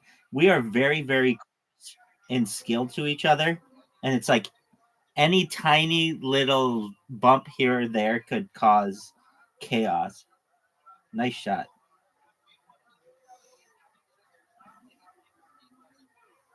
Do they have NASCAR in Canada? I mean, I know they don't do races there, but thank you for our native Canadian.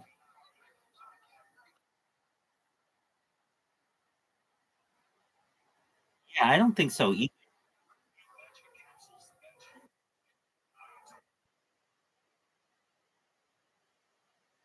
So you answer me so affirmatively, yes, they do. And then you're like, well, actually, I don't know if they do. Oh, come on, be my shot. Be my shot. I've never had this kind of shot here. Stop, stop, stop, stop, stop, stop. Bullshit. That was amazing.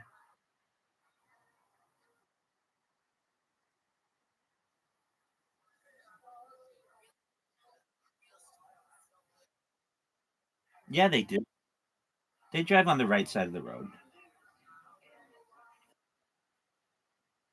Quit that. That was the most. That was the best shot I've ever had on this hole, and it was not rewarded.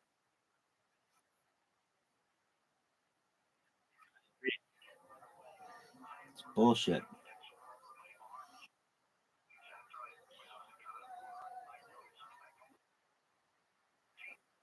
No, it's not. I did it just like a little tap. Oh, look at Riser here.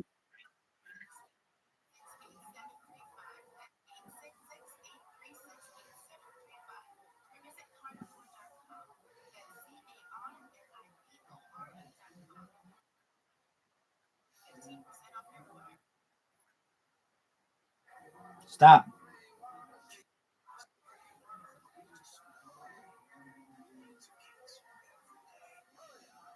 That's the strategy, Riser. Oh, did you not hit it at full speed or something?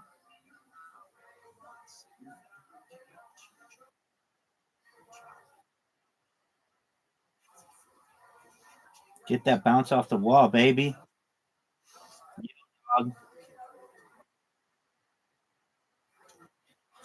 I don't know about that.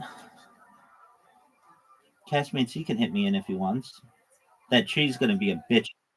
That tree's gonna be a bitch to him.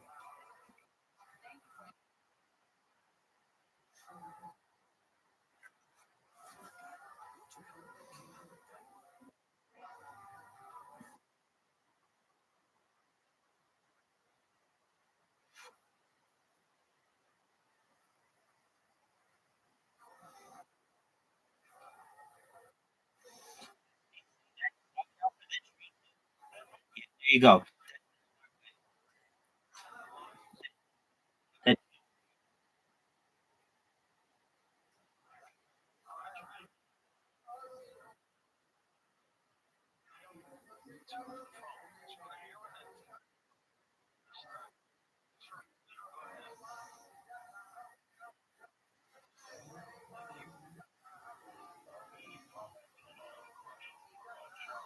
Zoot has to make this.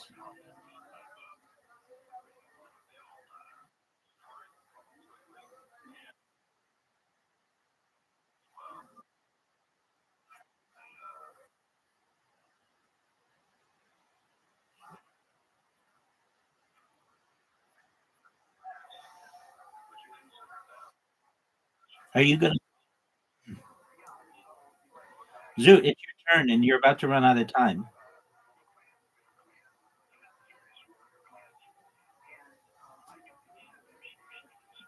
All right. Well, that wasted a bunch of time for us.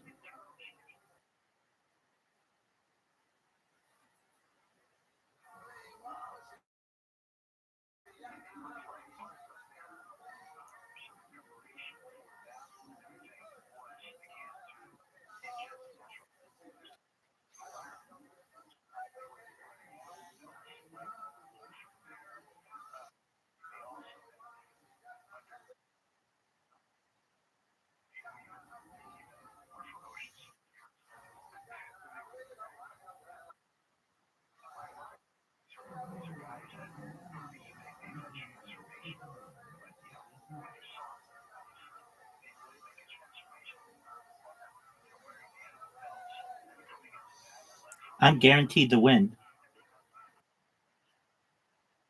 It's a great shot. It's gonna fuck up my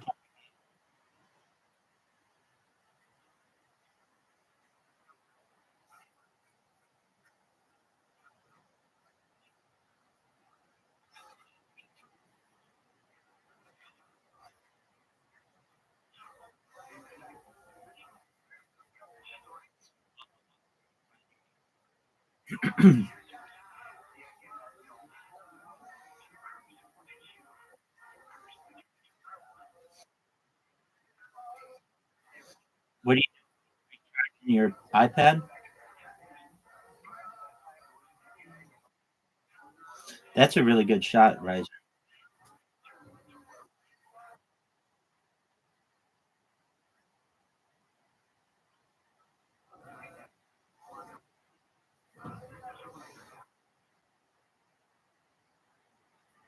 It went in the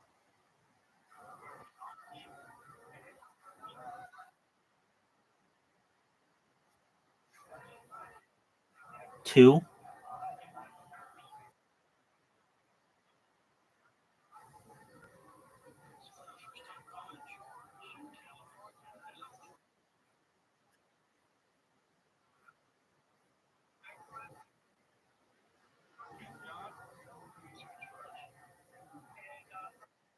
Yo,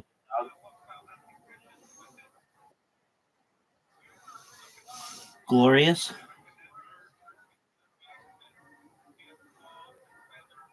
Of anybody's asses who I would like to kick, yours are the most fun.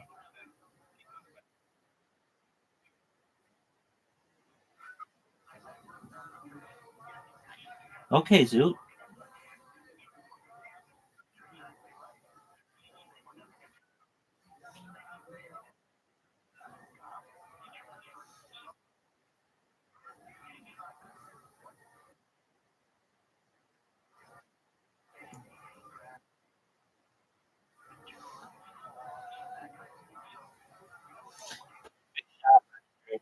Right. Perfect shot.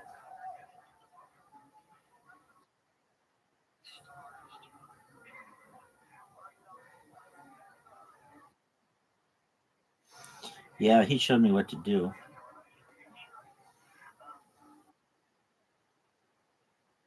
Yes, he is.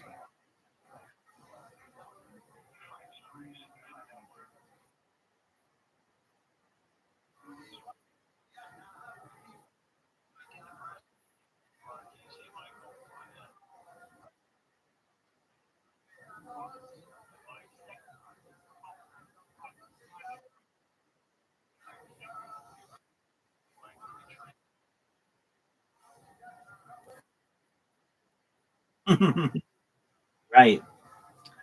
Boy, we're all kicking ourselves for not going through the pink.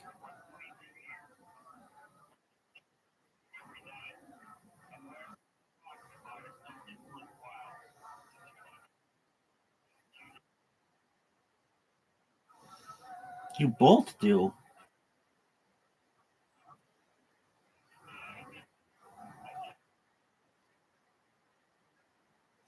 My ball's in the hole, dog.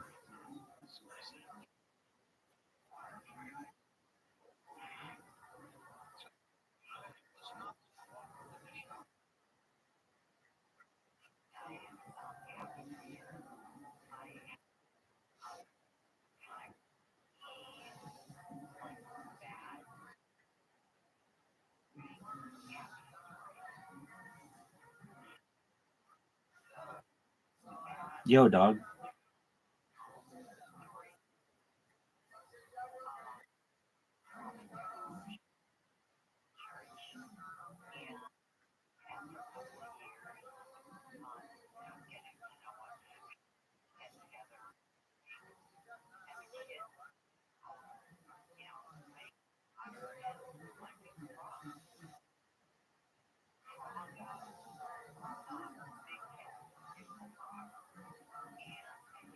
What?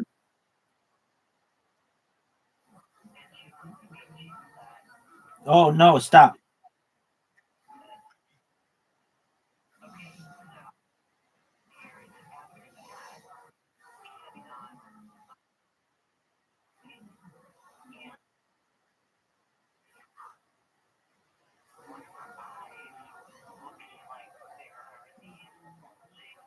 Dude, that fucks with my shot.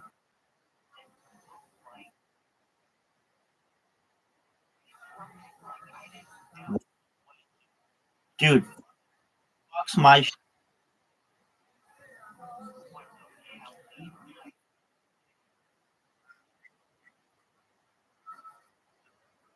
Dude, you keep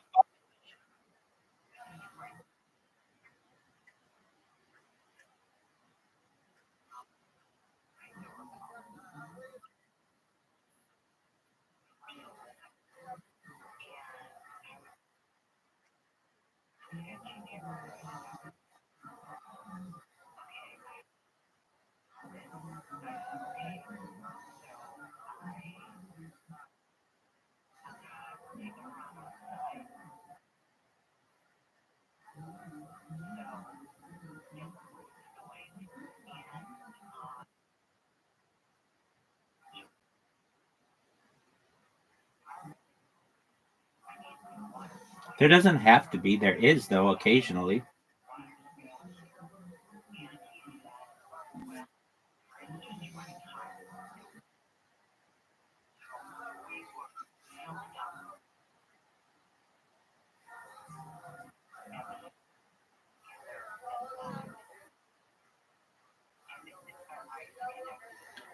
Hit my ball.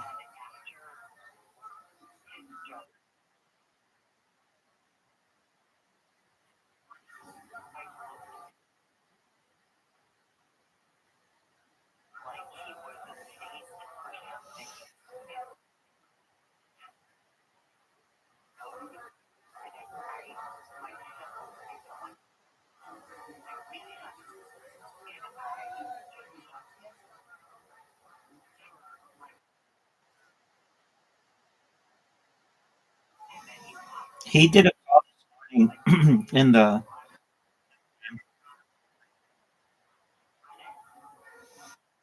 Fuck you, man. Douche move.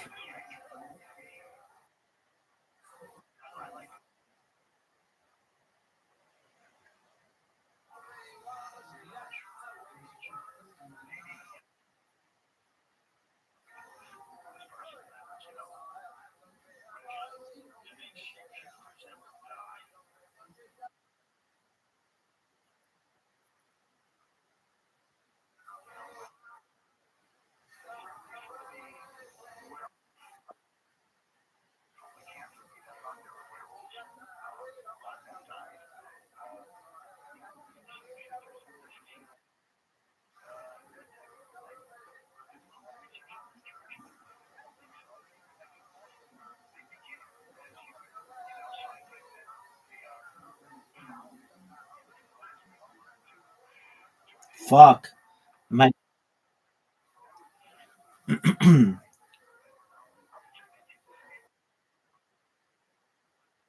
No. I just thought I could get it through there.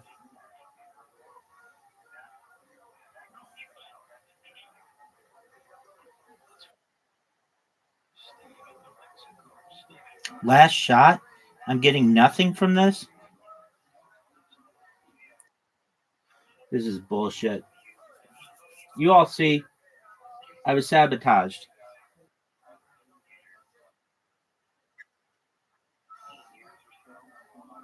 Zoot.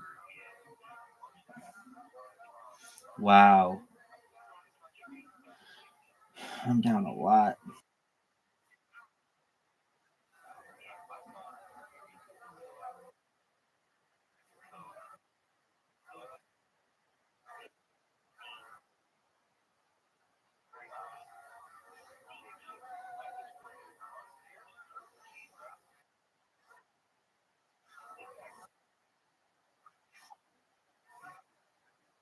Dude, it's perfect for me. I have a shot at I block him.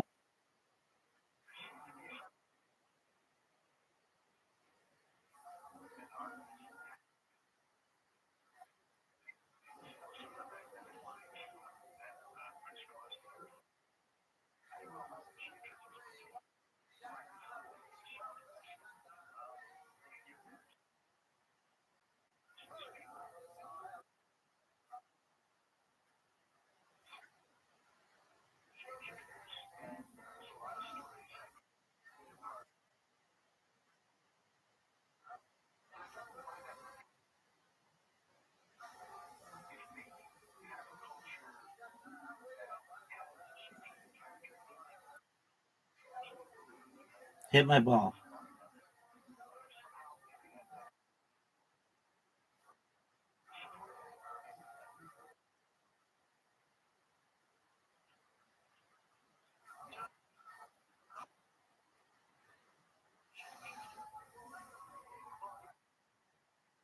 Yep.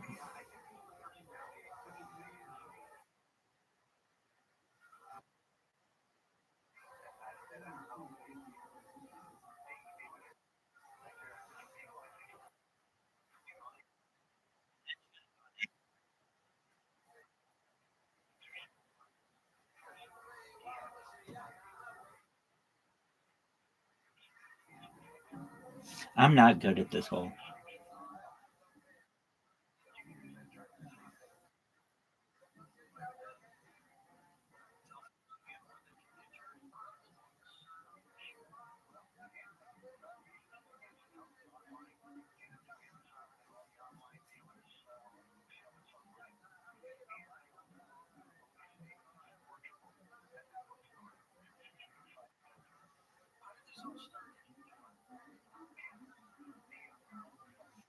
Riser's guaranteed the win with his performance enhancement.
I think that the term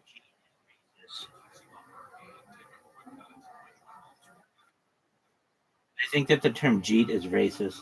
I didn't know it, but apparently it's from like the term Pudjeet, which is a common Indian name.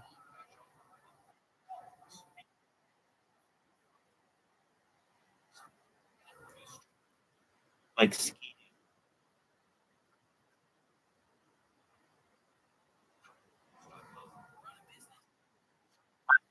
it up.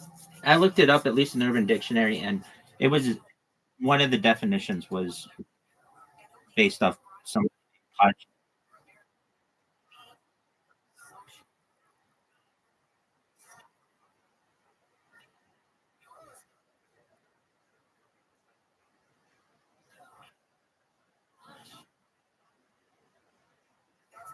No, it doesn't mean that at all. It means who Jeet is someone who sells early with Judaism.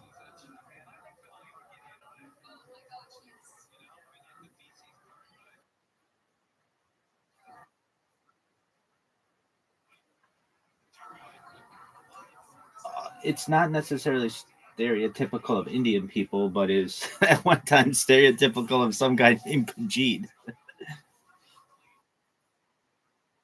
So did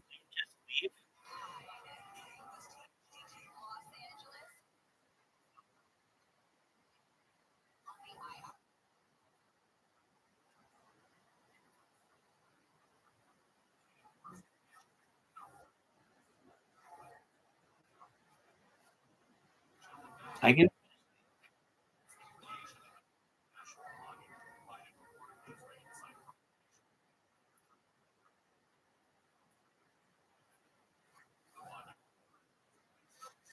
I think I perhaps used it at one time before I knew the etymology of it.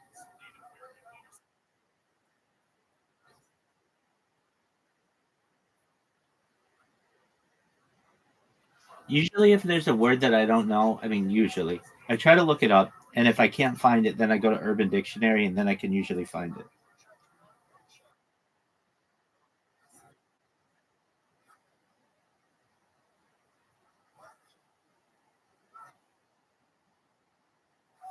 I, what it means, I mean, it's similar to that. It's someone who in the Urban Dictionary entry it says it's someone who asks the Telegram chat all the time if they have any good leads or if when is the price going to pump. Then when the price starts to pump, they buy and then they sell right away whenever any kind of negativity or volatility in the market occurs. It's basically just like the opposite of diamond hands.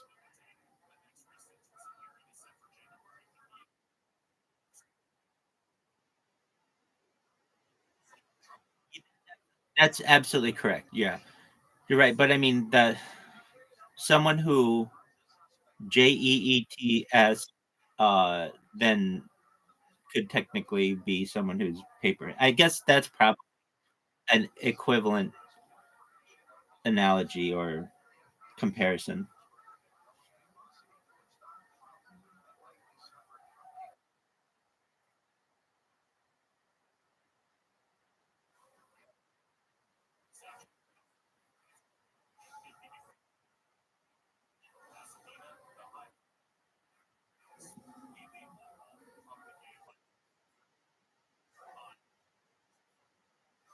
What did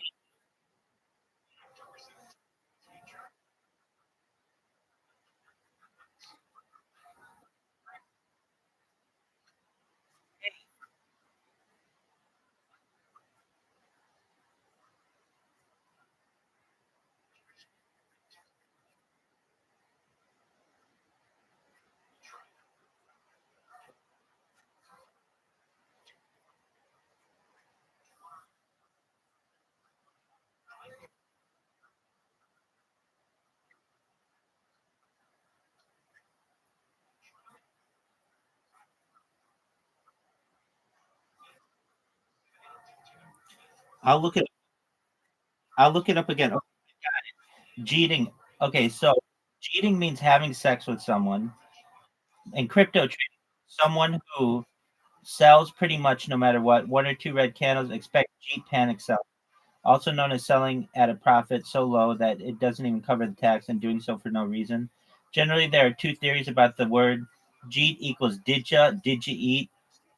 Since they are always readily taking no or zero profit, perhaps because they need a dollar menu somewhere to sustain themselves. I don't think that's true. Jeet equals pudgy because they flood the group chats with all the tokens. Ask if they should invest $10,000 as if they have $10,000. Ask a million questions about the token and make demands of the developer. At some point, they quietly throw in usually 100 times smaller than what they were talking about, only to call it literally for any reason in the world. Are you gonna join the game riser?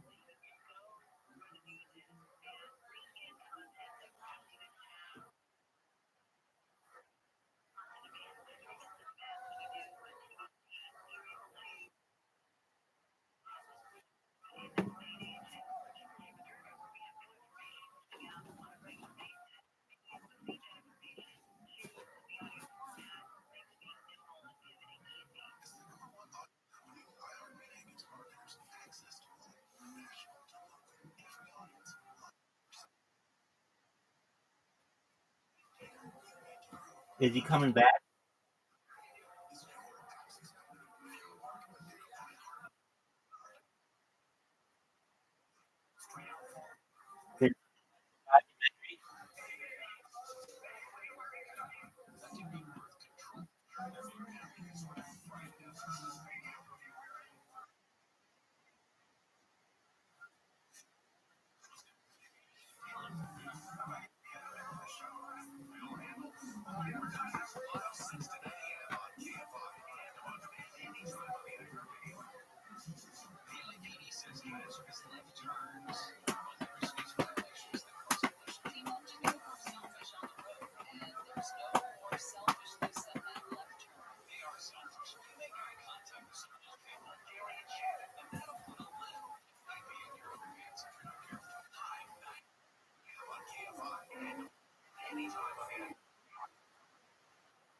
Oh shit! I didn't know we were playing.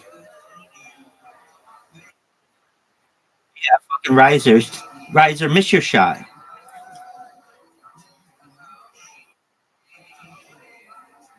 No, don't advance your ball. Just let time run out.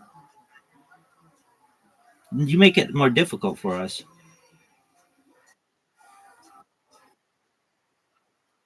Yeah. Oh fuck. Meaning, don't take it.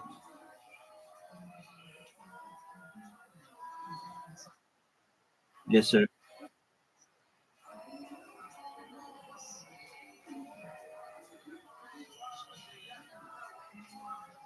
Wow. Big shot.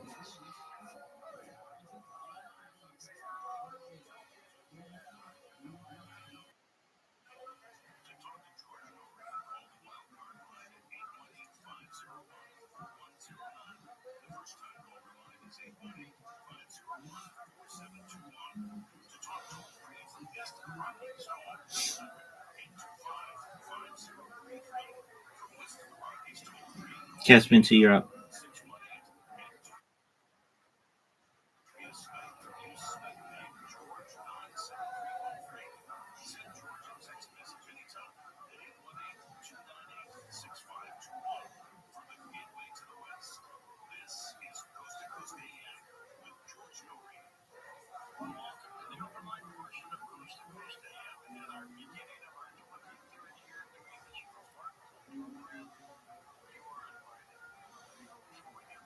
Europe Caspian Sea.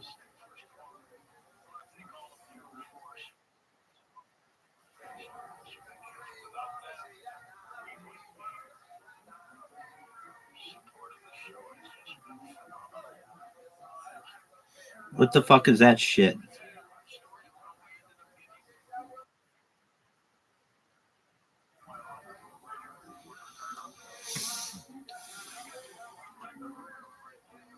Oh, fuck this hole.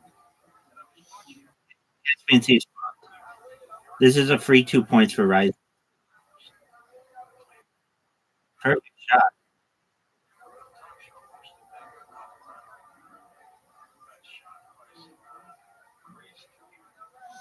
I'm too far to the side.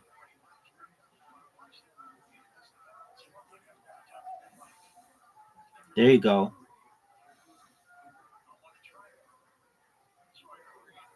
What the fuck? Why wouldn't you go for it? You're always good at this hole.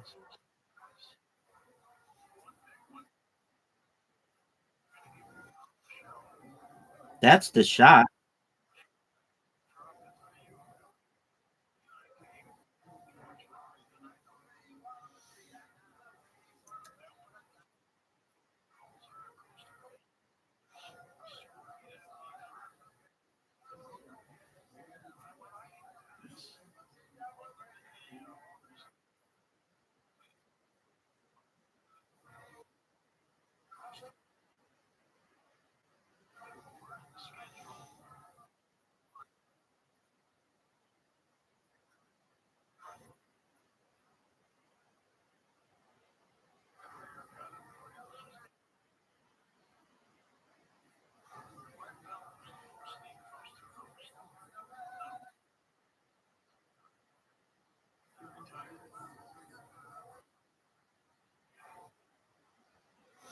Fuck this shit.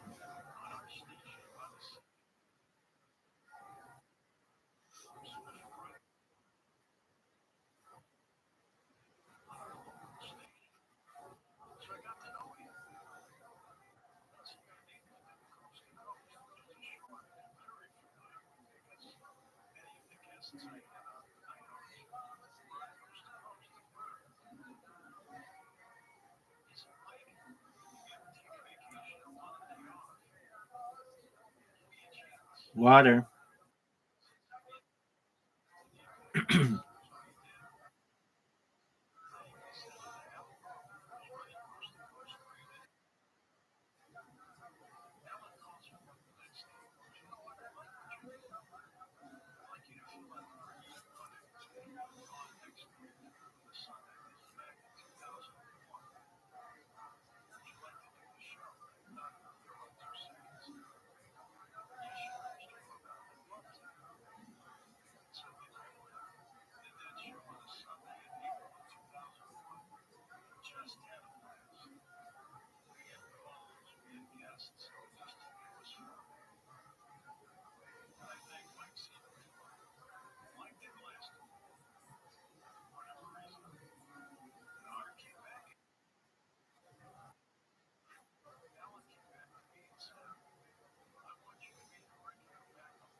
Caspian Sea.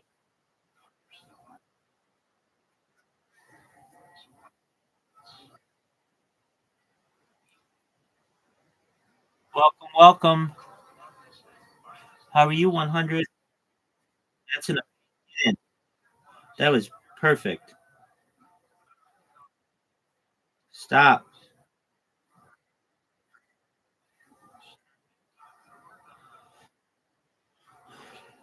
Water. Perfection.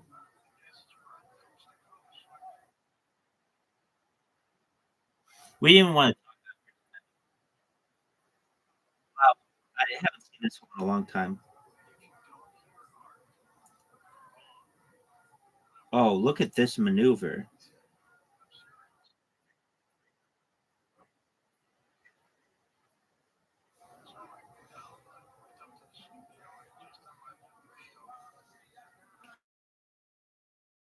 I wonder if it's to like get it all the way.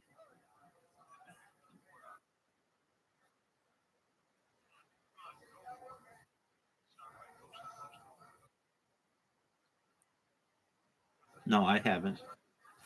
I don't play this hole enough to memorize. What the fuck was that, dude?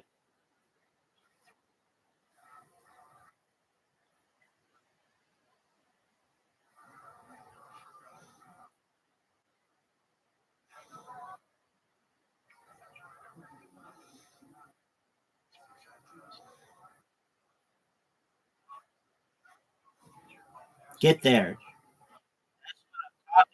Out. Out. Hit that tree though, where I'm.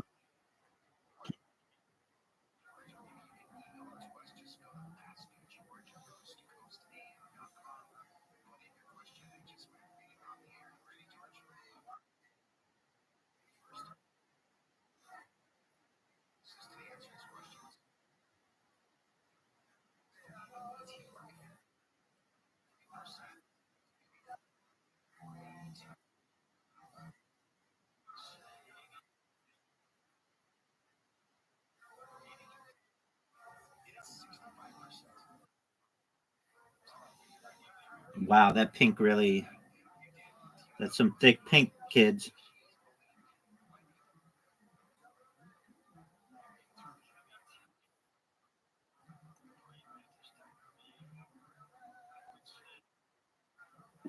No.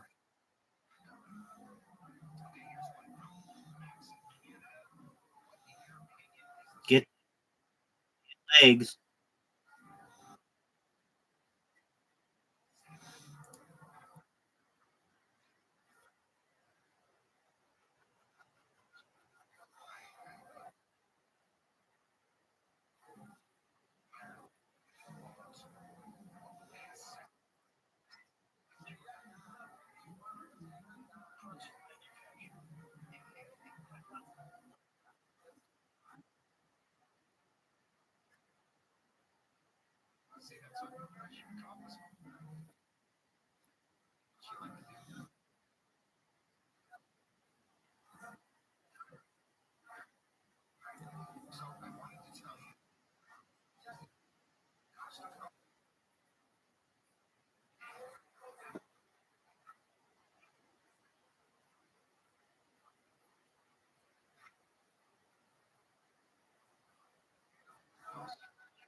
Boo. Oh man, I fucked myself.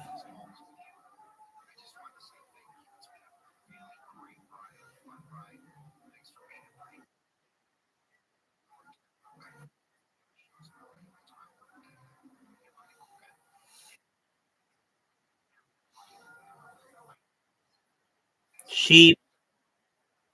Sheep.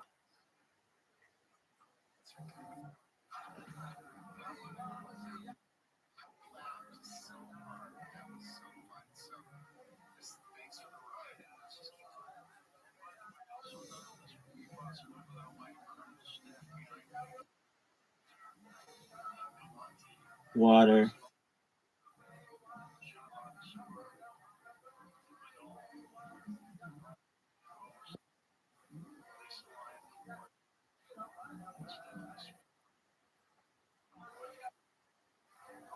That's what I'm talking.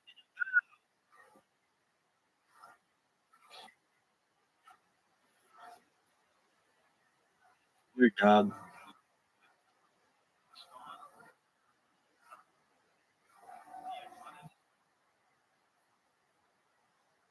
Goat, baby.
That's a good shot, Riser.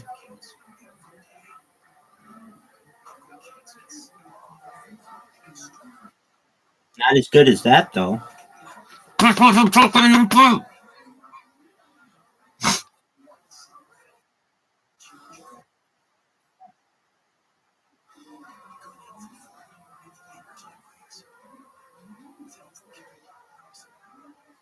Off the wall.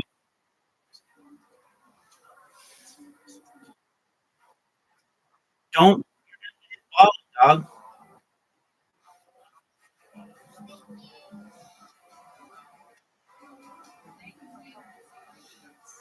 No way.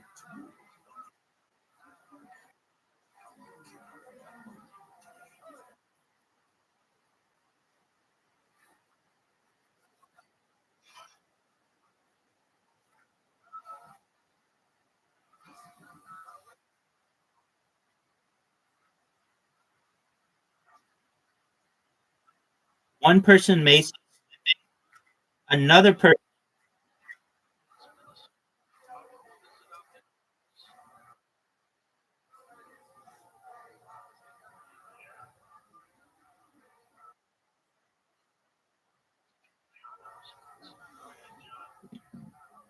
This has black written all. Never. Not even close.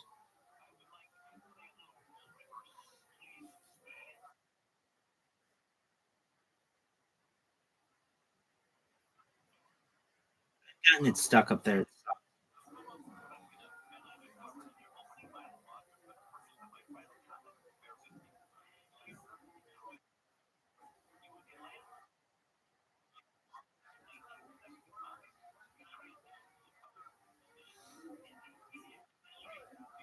I'm going all power.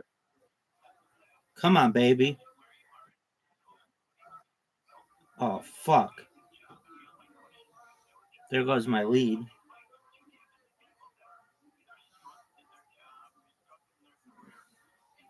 Caspian Sea to remain in the game. Get there. Wow, I might be able to steal a point here.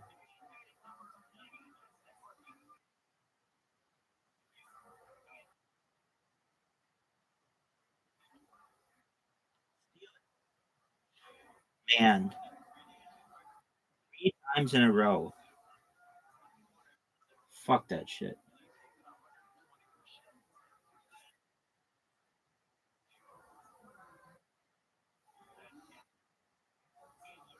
Get there. Oh, no.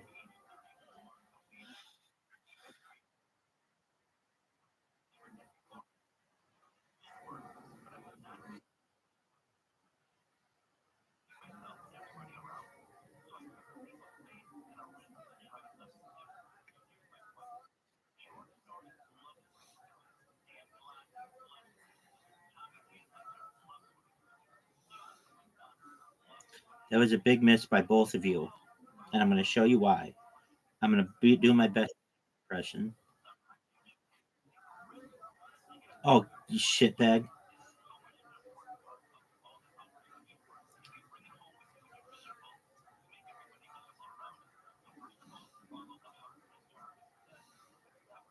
Oh, is that a beautiful shot? Too bad I'm going to fuck it up.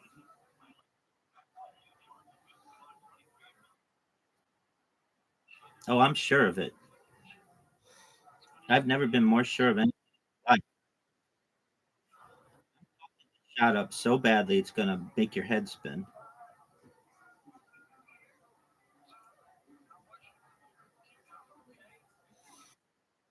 How'd you like that, big dog? West side.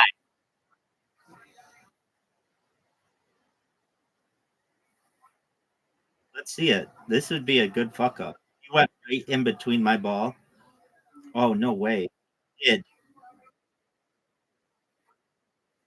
you fuck you.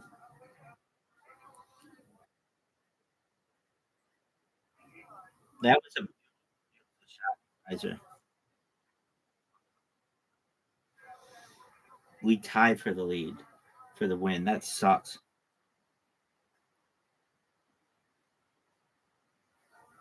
Yeah, you definitely lost. It's not 3 in a row.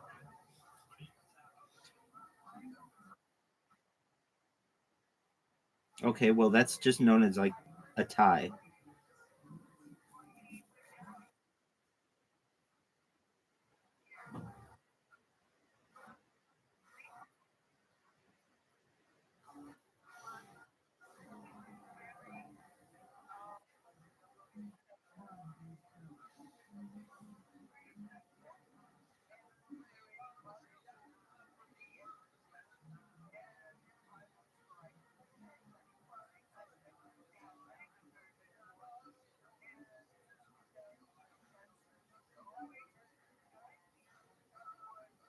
What the fuck?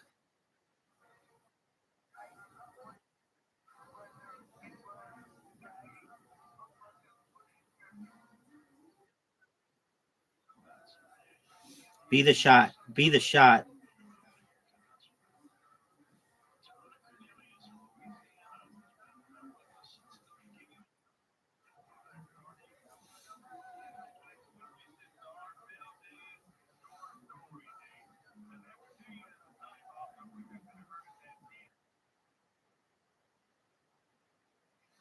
Okay, well you better start taking notes. Ask your caddy.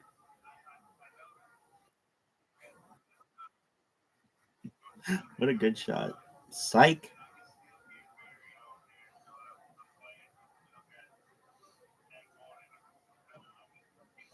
Make it.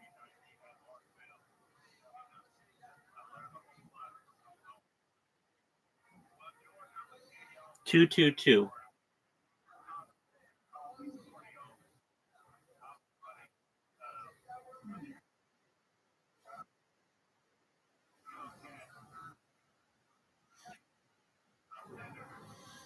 That's exactly right. That's what it is.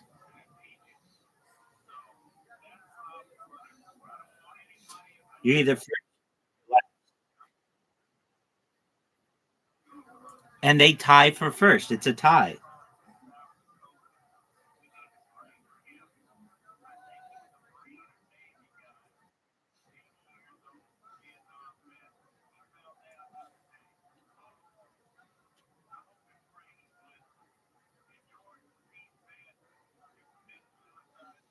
How'd you like that shot, Riser? Riser's got a chance to make it. Caspian C's taking a dangerous shot.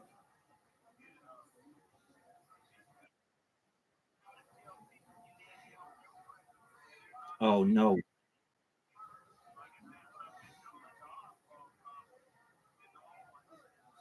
That's what I'm talking about.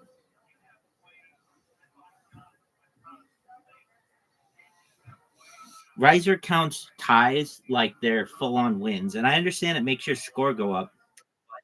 I can technically say I've won one game in a row right now.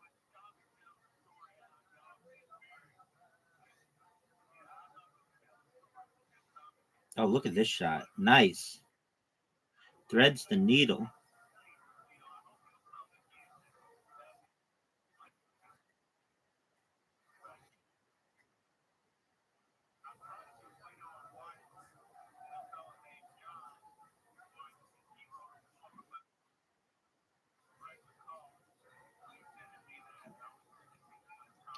I'll take that.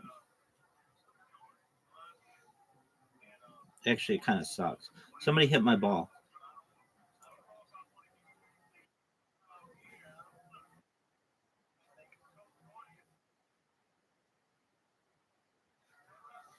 Hit my ball, hit my ball, hit my ball. Are you serious?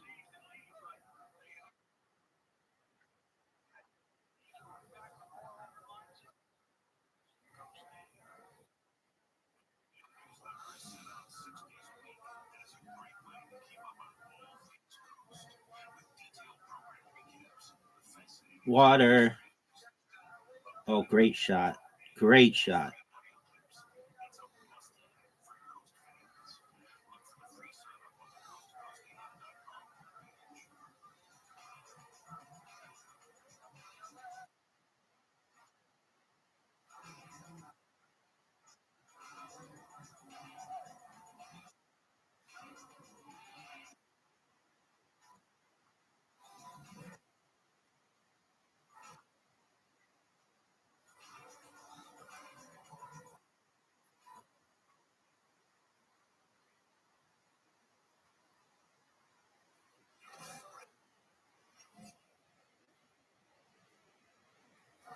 Are you fucking serious? Stay.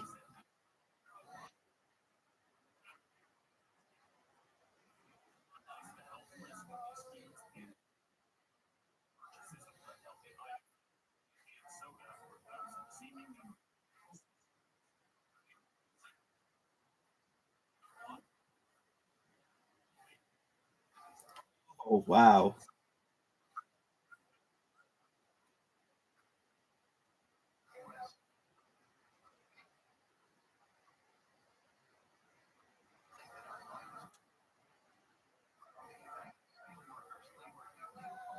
Are you serious? You serious? This game's rigged.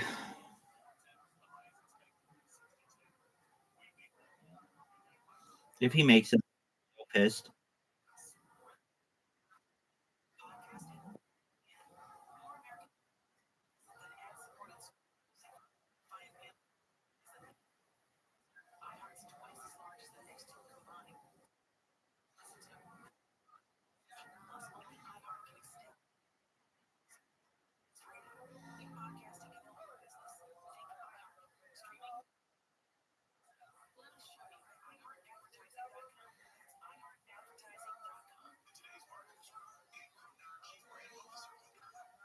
That's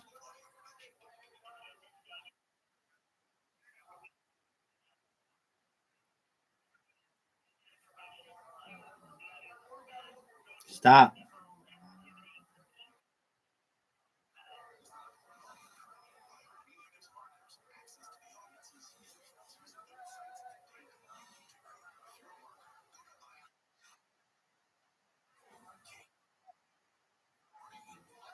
Hit the one on the right.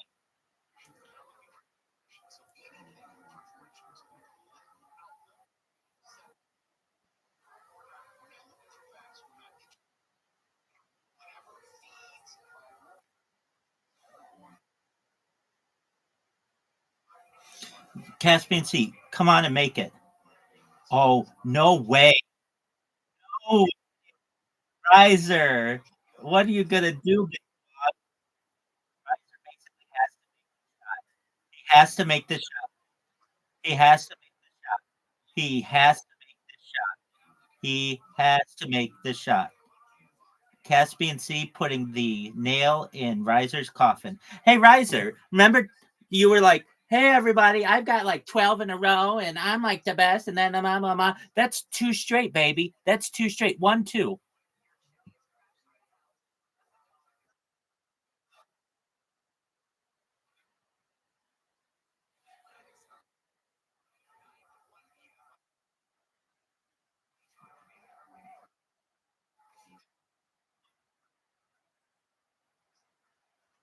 Oh, fuck this. They're just giving fucking Riser the game.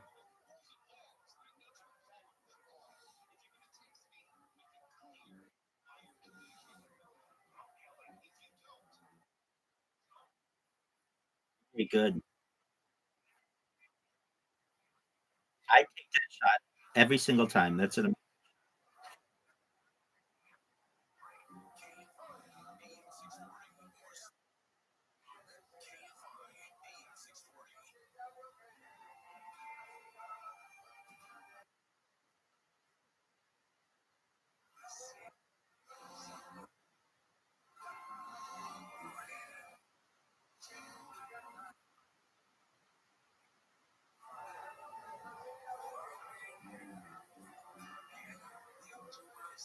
Be it.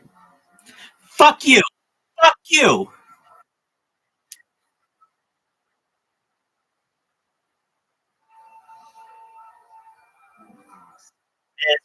Miss. With 0 fucking points.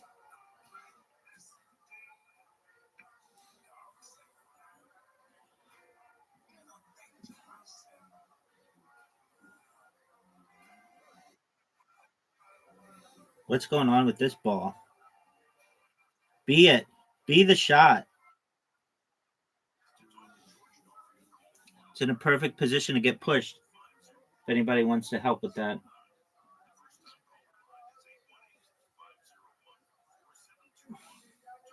Caspian Sea. Helping big time.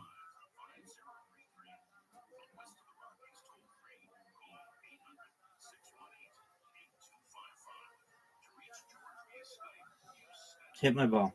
Hit Caspian Sea's ball.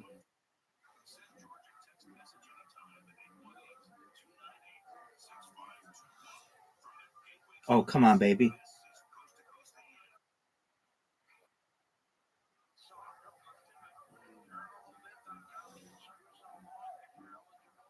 Look at Caspian's beautiful angle. Are you both going to do it?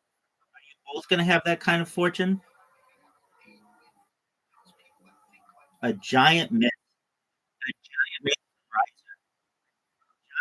from Riser. Riser's got to go for it. Riser, you going to score this round?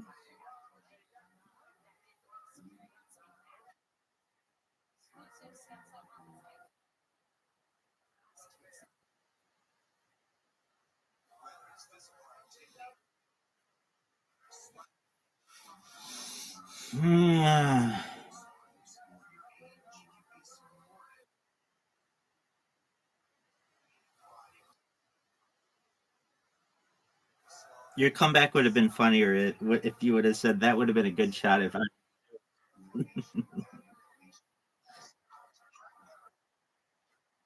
if I were Zoot. That would have been a good shot if I were Zoot. I think that would have been hilarious. Come on, baby.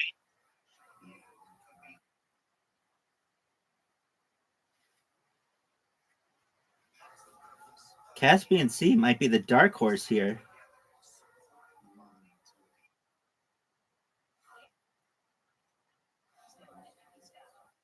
Oh.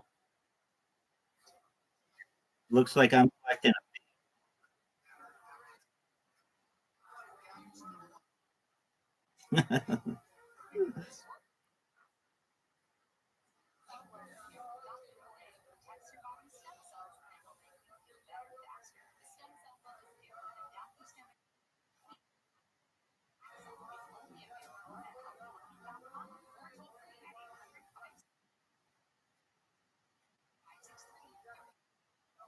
I hate this hole.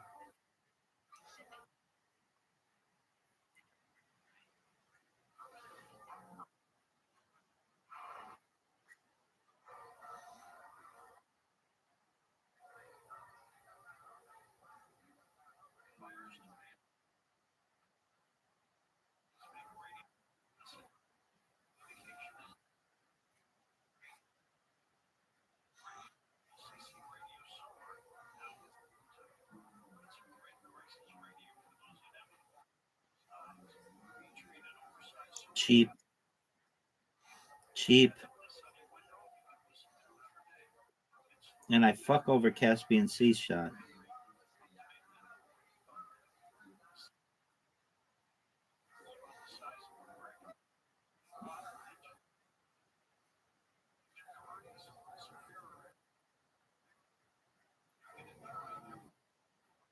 No water bump. What?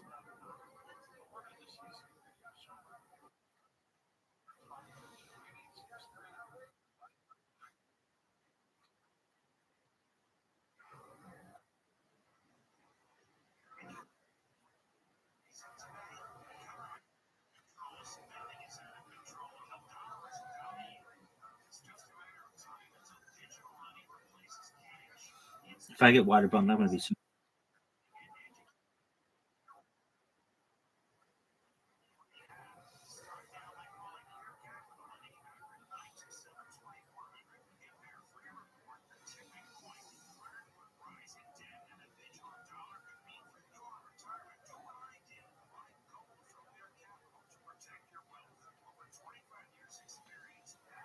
It all comes down to this.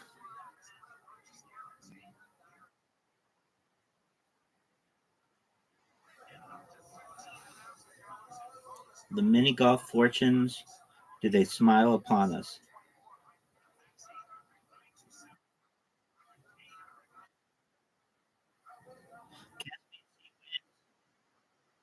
It's over. I never do that.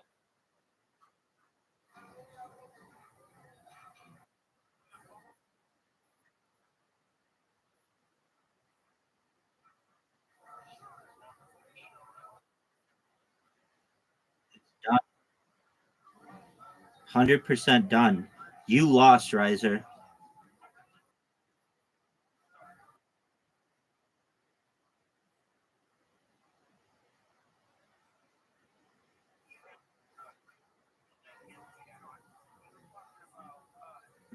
Caspian Sea with the W.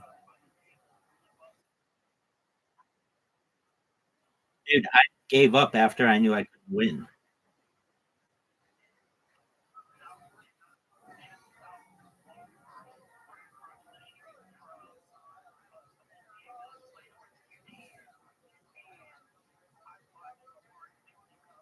Uh-oh, I leave the whole hole open.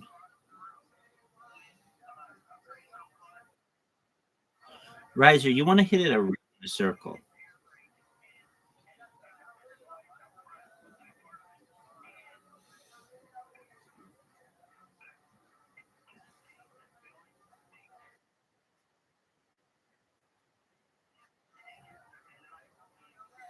You do have a nice angle.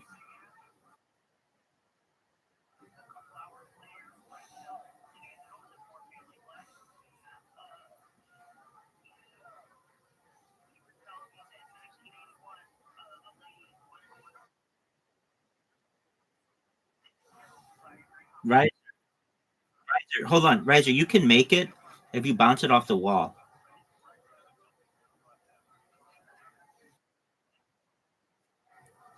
Okay. Way to fuck over.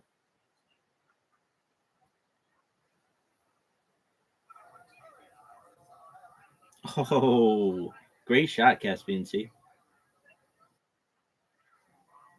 Fuck.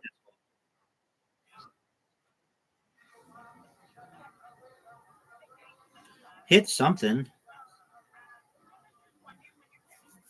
So I don't have to hear bullshit from fucking Riser. Man, you don't like to hit this ball.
Great water bump.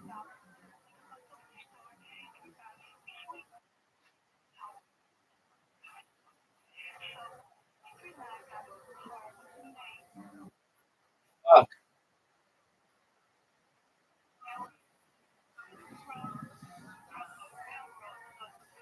Hit the tree.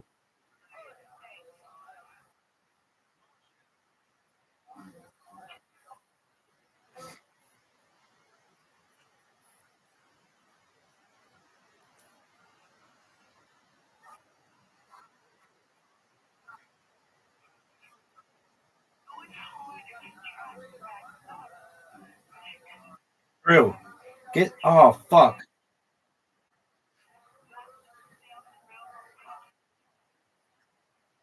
Merry-go-rounds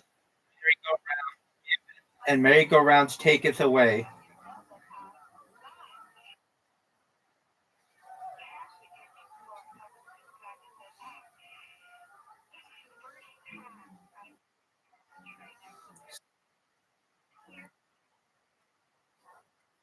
What the?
Wow, Casper. The Riser's really good at this hole.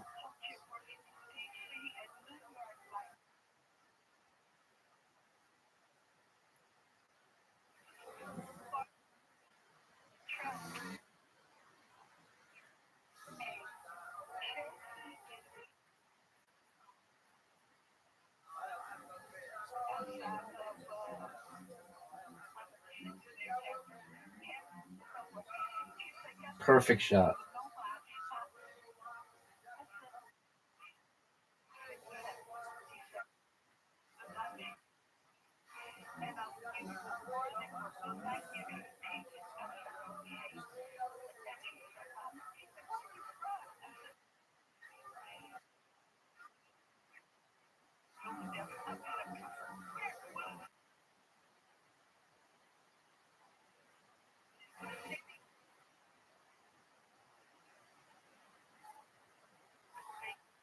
That's correct.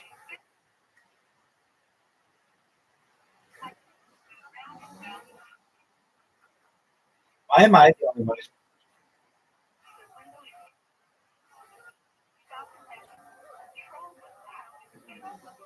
I'm gonna.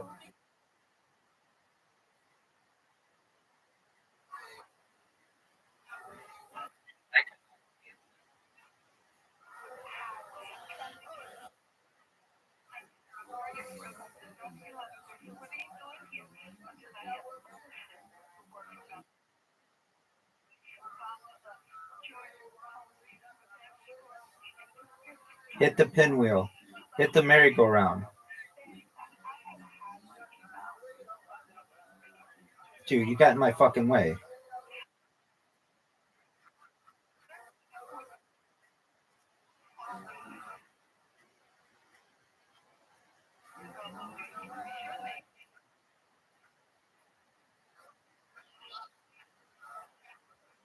Caspian Sea has 2 wins in a row.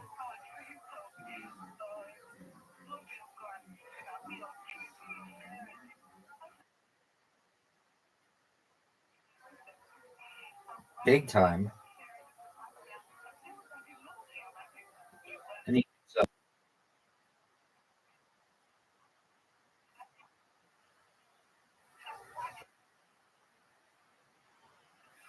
Yeah, it's called I tactics.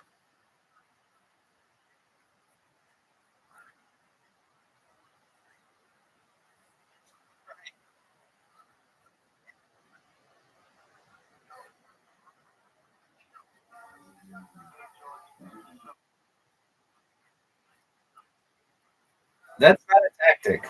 That's known as straight up cheating.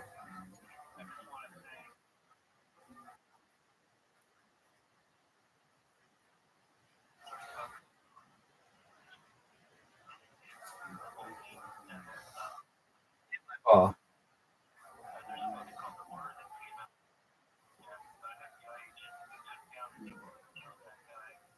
you're gonna hit my ball. Oh,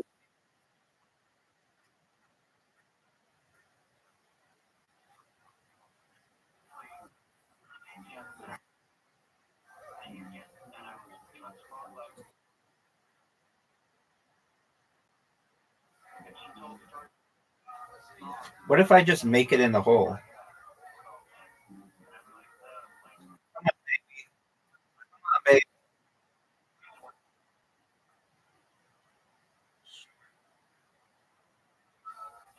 Riser off the pinwheel in oh, collusion. Two wins, two straight up wins in a row. That's just high bullshit.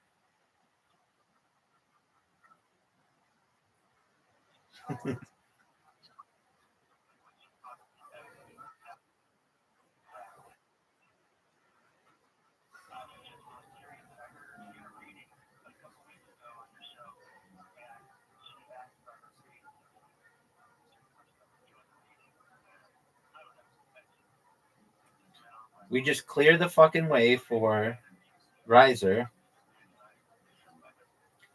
He has an easy shot. Hole in one. Hit my ball. Hit my ball.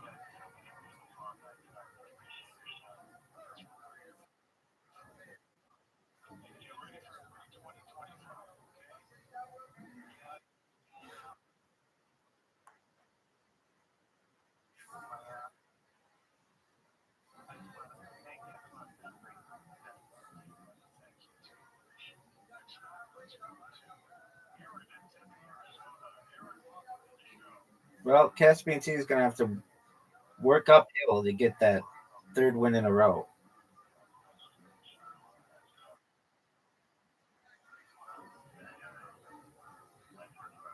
These sheep always fuck me over, and I clear the way for everybody.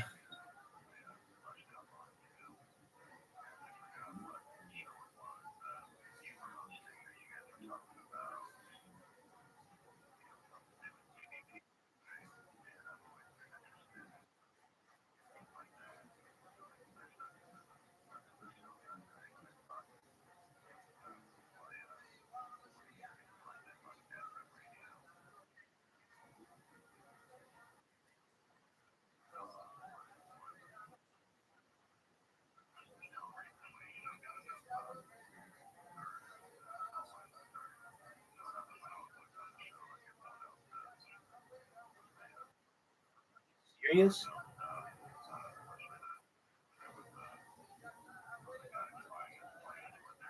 What?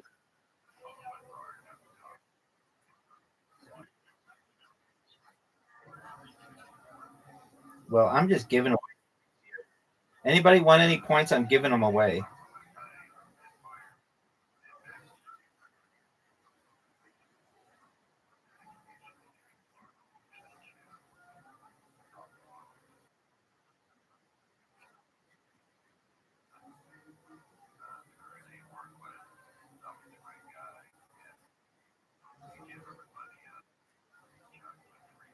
Last shot. Fuck this shit. Give it to me, baby.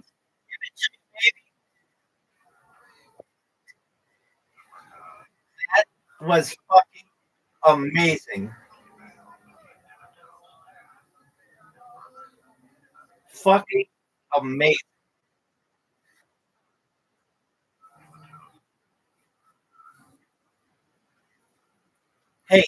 want everybody to know, especially Riser. Riser, I got a hole in one on this hole.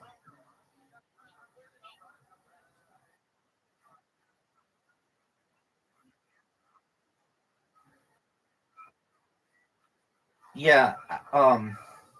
It was just that I helped somebody, and somebody pushed my. All right, Caspian C. Do the same. Oh, come on.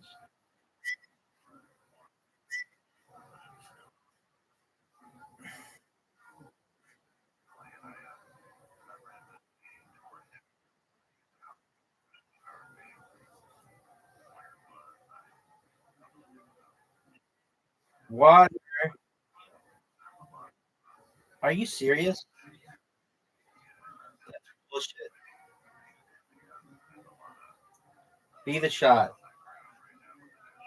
No, but it fucks over Caspian C.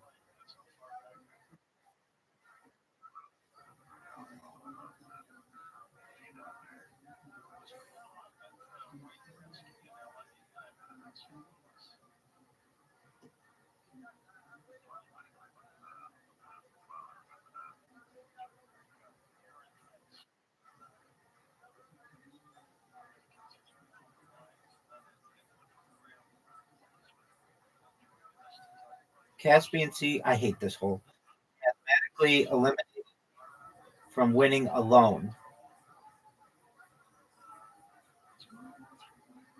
Bullshit.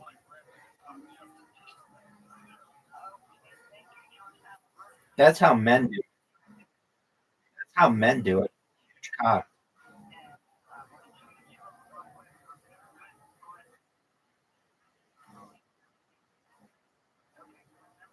Oh, fuck. Over. I'm over.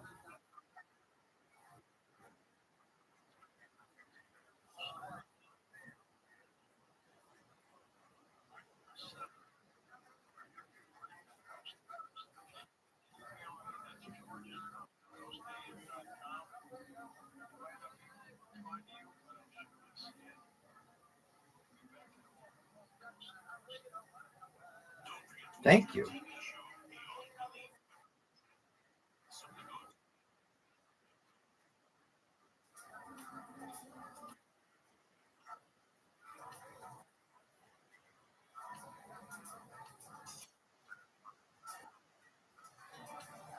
Stop.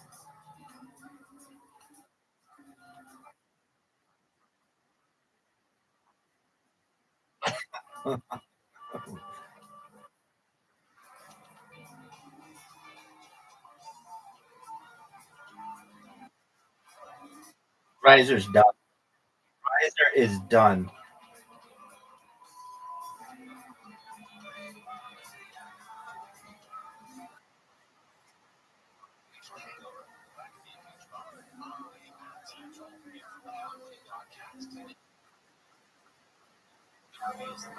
Make it Caspian C. More than that. You need more than that. More than that.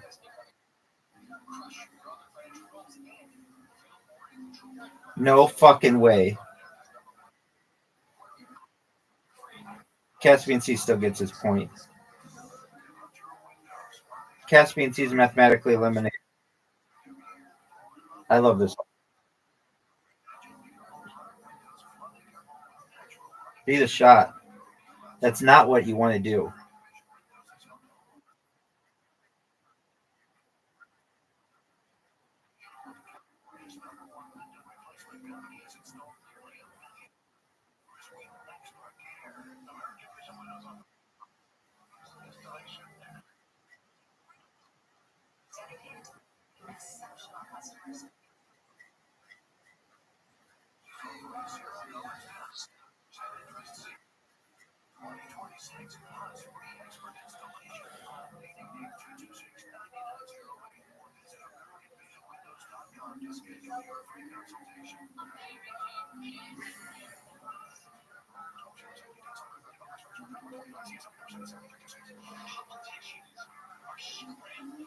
Be the shot.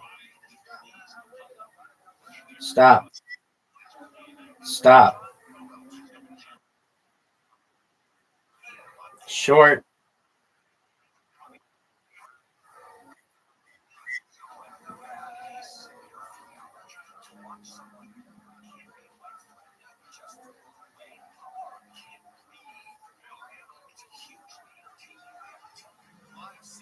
Come on, baby. Hey, Riser, you know what's up? Rabbi just won. All alone, didn't need to tie, stopped Caspian Sea streak. How do you like that? 1-0, kids. That's beautiful. That's what we like. That's what we're talking about.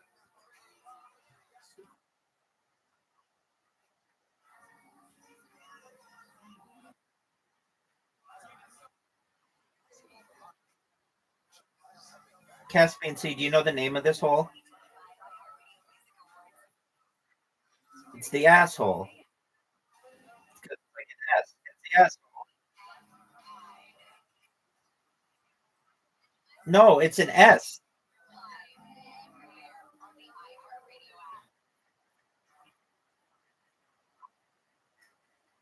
I know.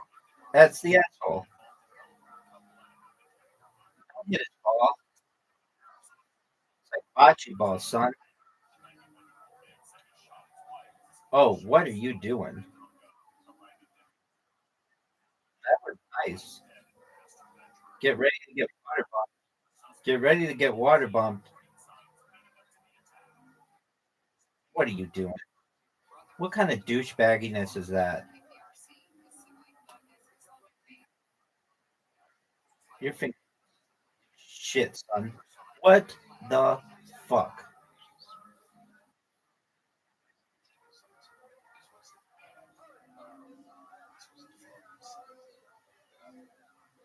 Too hard.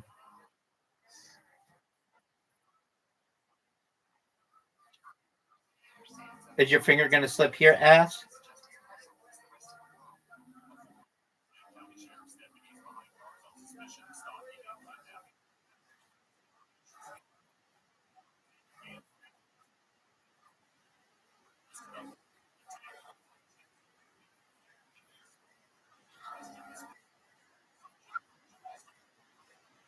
Fuck you.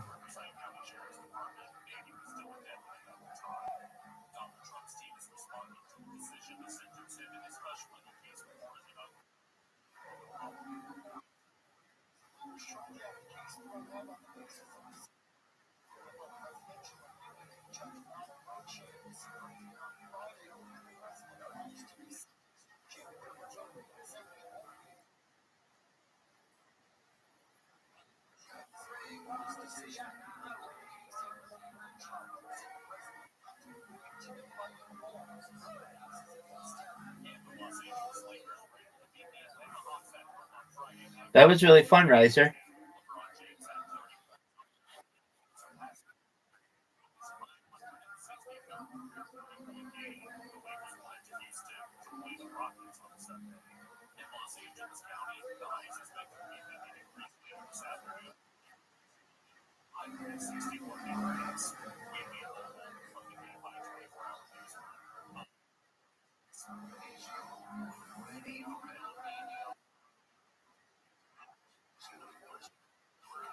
Water. What?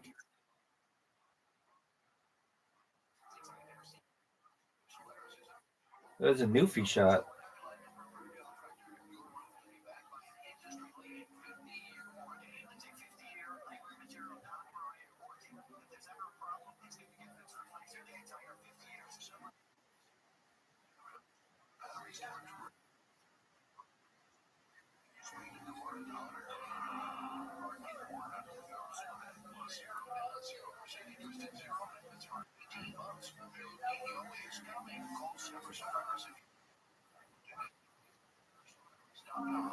Riser, you're fucked. You're not getting any points.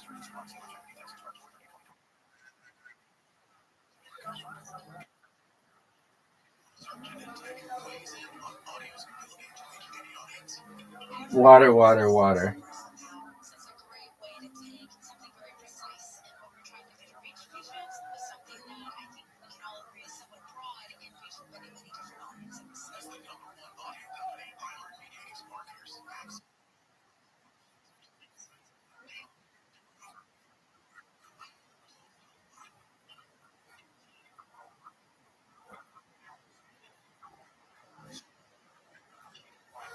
That's what I'm talking about. That's what I'm talking about.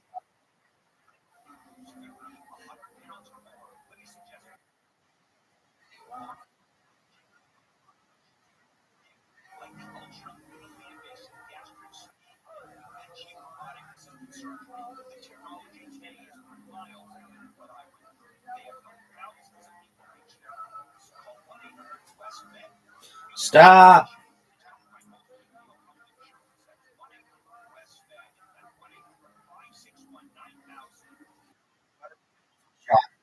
What a beautiful shot. Water bumping. Why don't you just give him the whole?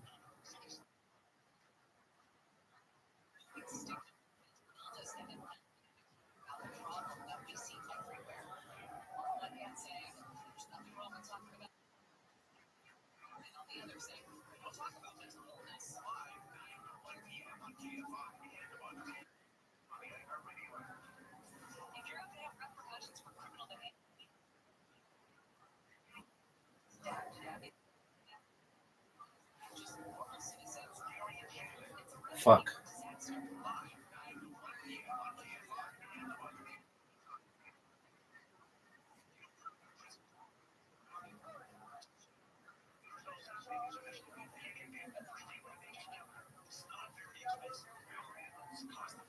Oh, wow.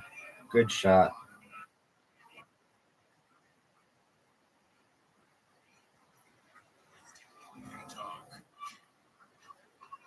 I'm fucked.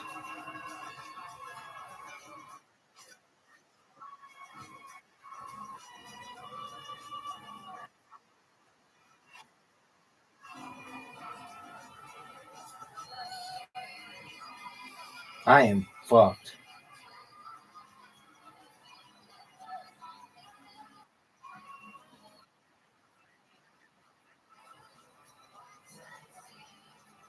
Fuck.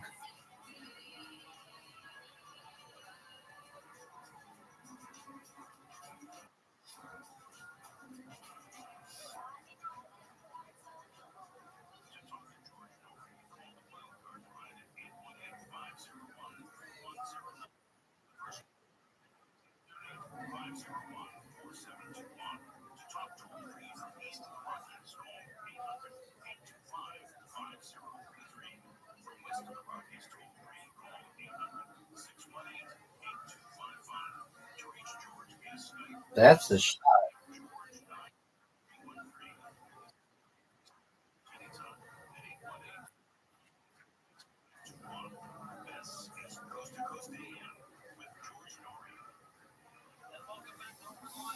Goose egg. I've been mathematically.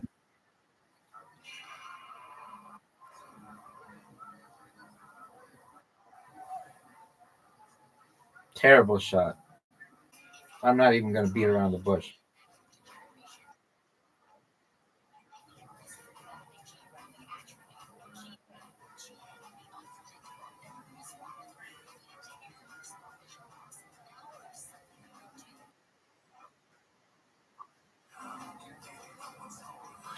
Wow. Terrible.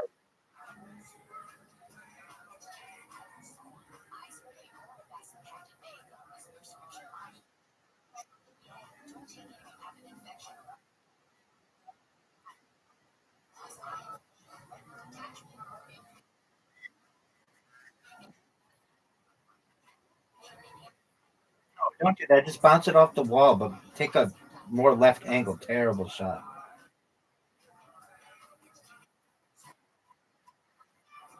Go, go, go, go, go, go, go, go, go.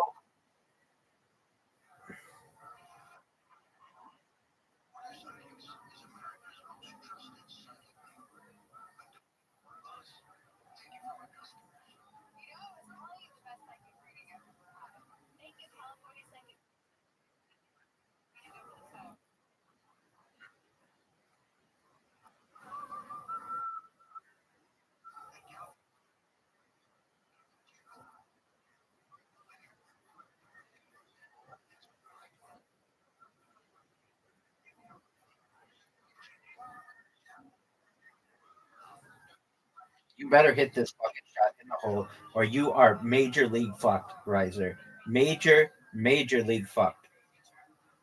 Riser's fucked.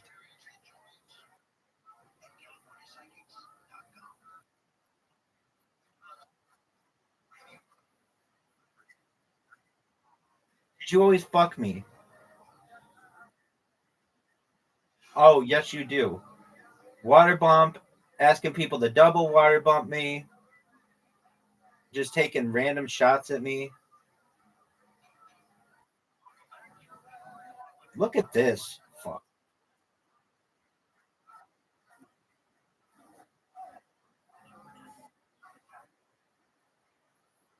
Caspian C.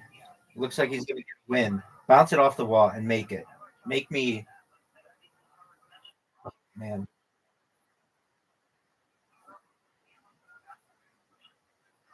There we go. Oh, fuck that shit.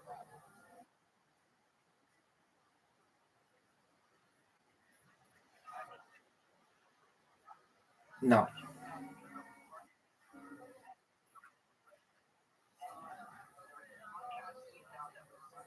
This is a difficult shot.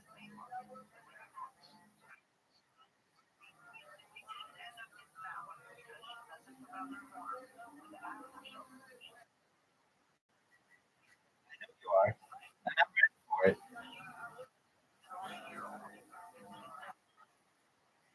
I know. I like the warning. Oh, that's a good shot.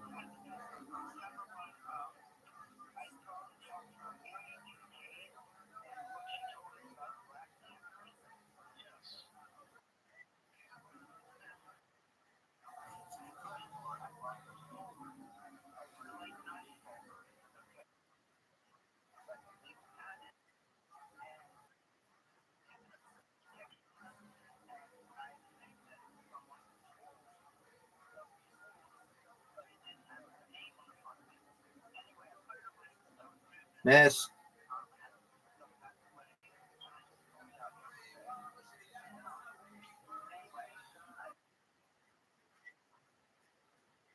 Oh, no, you didn't. You didn't have the skill to. Oh, what a shot.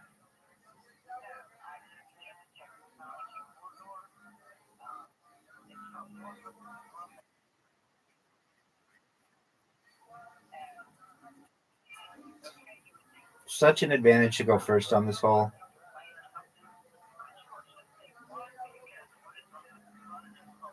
Oh, you almost knocked it out. This is not what you want. This is not the shot you want, kids. I'll show you how it's done. This is in honor of Zoot.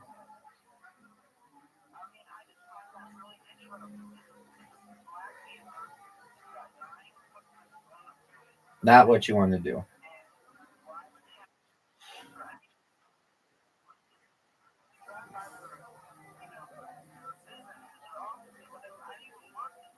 Oh, fuck that.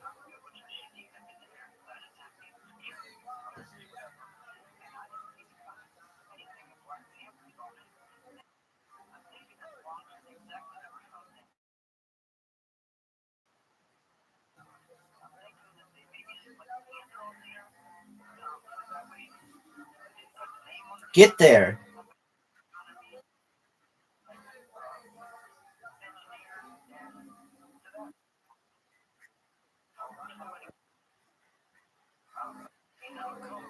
Do it.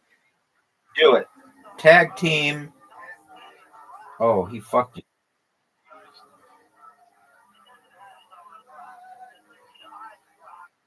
Off the tree.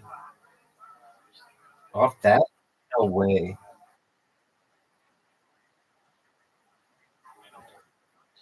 Off the tree. Slowly off the tree.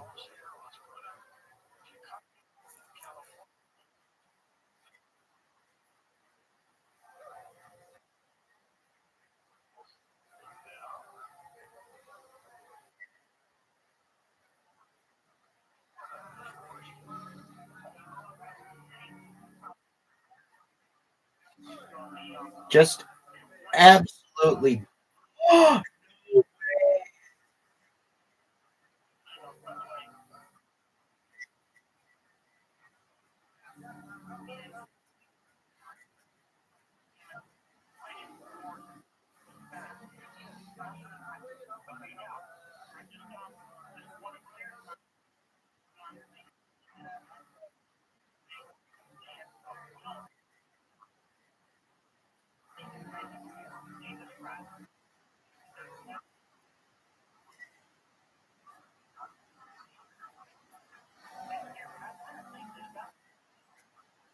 Make my shot. Get away from the chickens.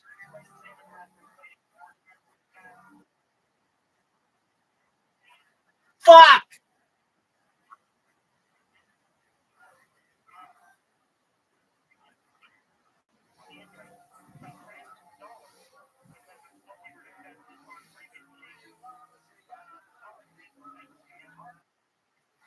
Take out those fucking gnomes.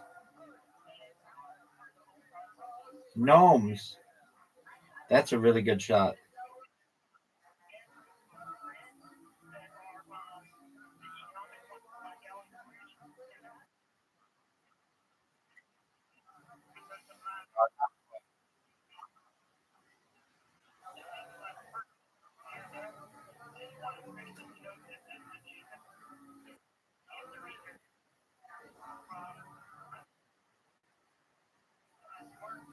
Too hard.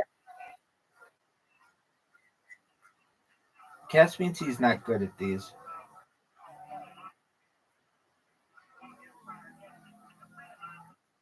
Look at this make. Look at this make. Oh, man. Deep.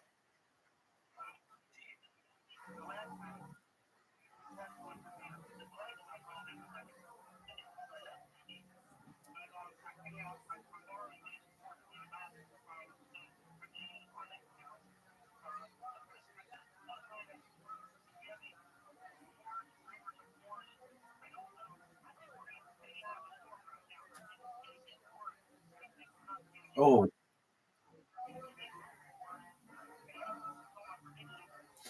That's what I'm talking about.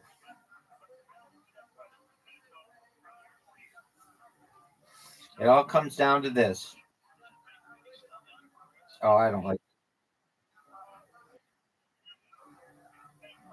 Get there.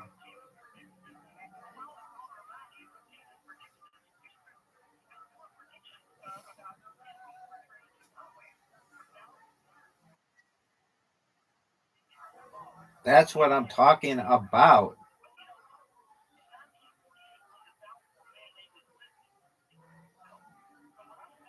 That's what I'm talking about.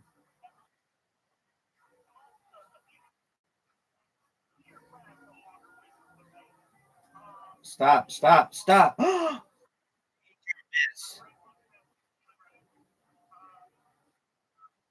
Major miss. Major, major miss.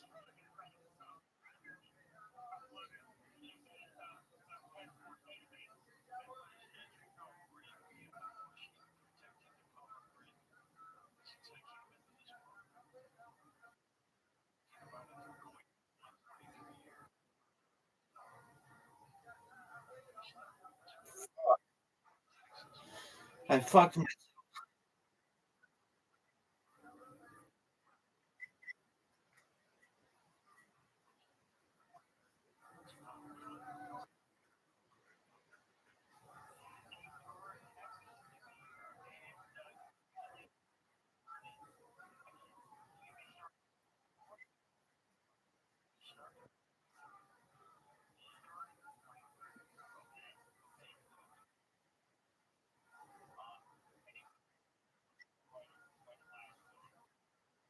I've never seen anyone get it on that strip.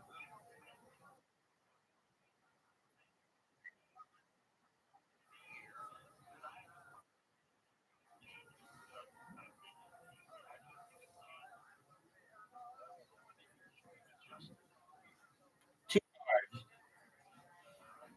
He gives me an opportunity to win.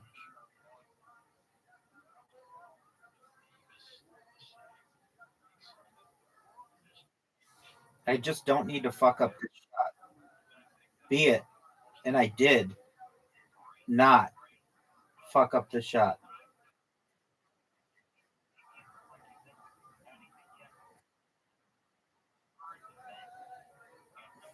What is your major advantage? Your iPad?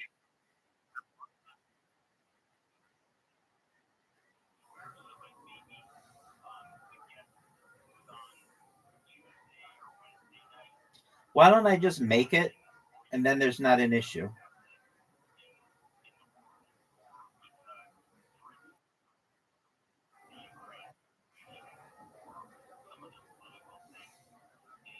Too hard.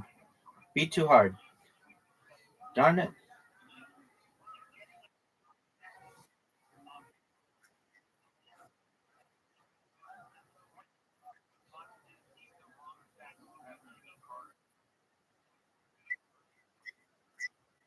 Water bomb.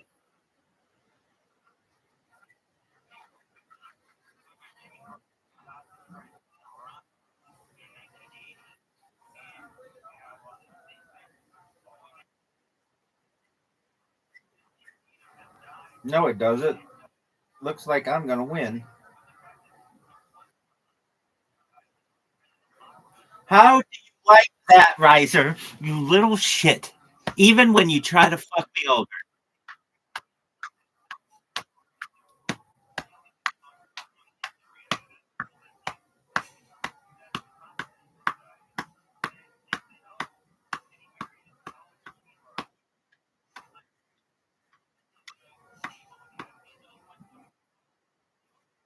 That's what I'm talking about.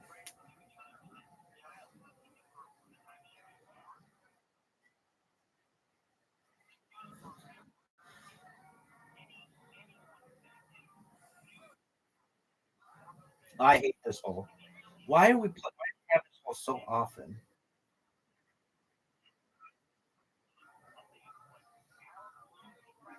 My finger slipped. That was not supposed to be my shot, but it's better than my normal shot, which fucks these fucking sheep. Caspian Sea. Oh man, he just gave Riser an easy shot.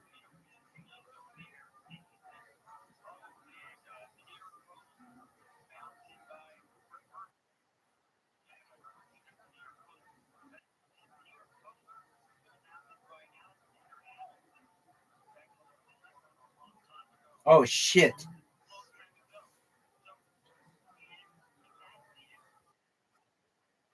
Finger slipped.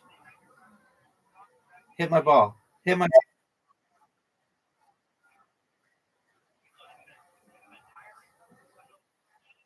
Thank you, Caspian. Oh, right.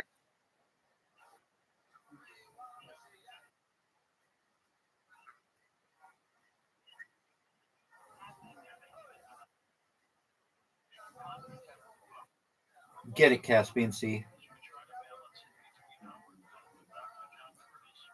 Oh, he puts that ball. I wonder if the ball rolls down the hole. The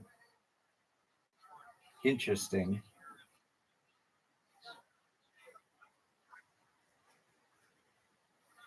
Oh wow, Riser has such a hard hole, a hard shot.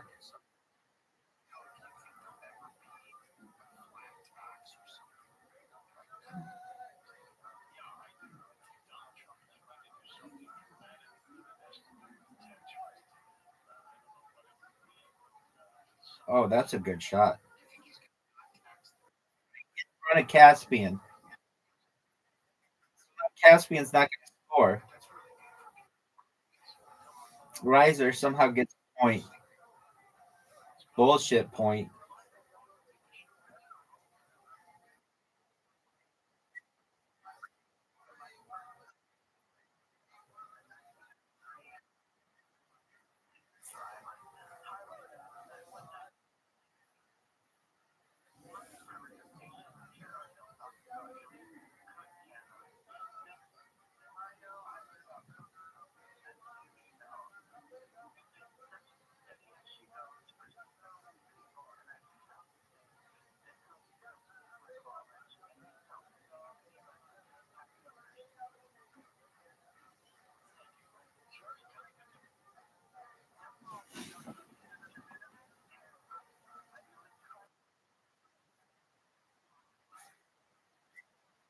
I'm in agreement.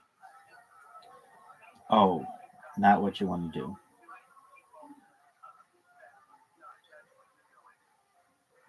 Not what you want to do either. Short.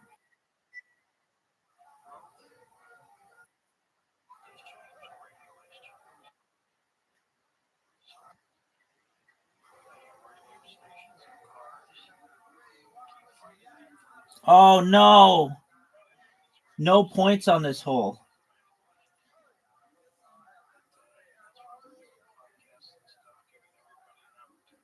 Bullshit.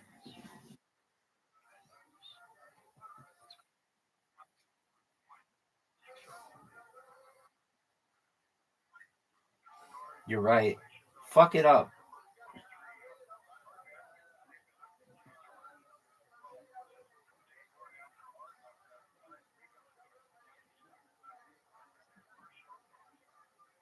Stop. Nope.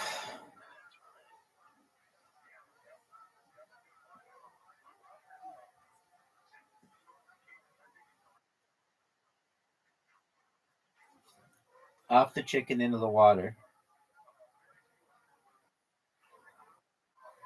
Water.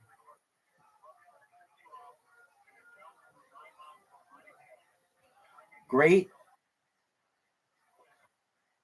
dog. How'd you like that?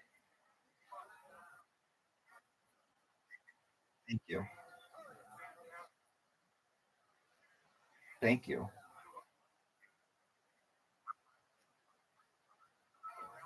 Yeah, that's the shot. Oh, but too hard.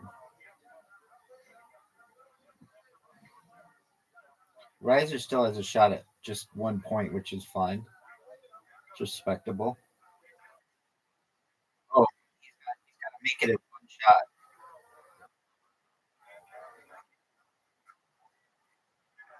Way too hard.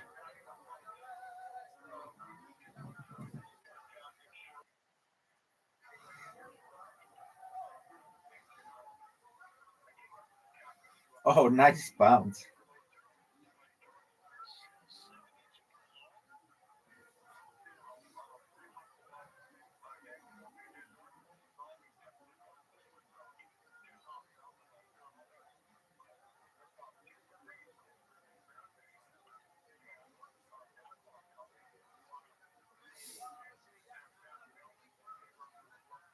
Water.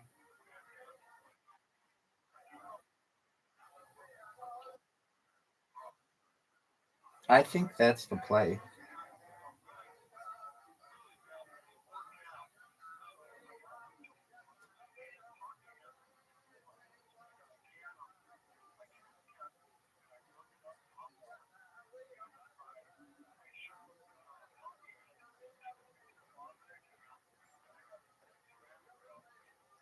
You have a big ass chicken in your way.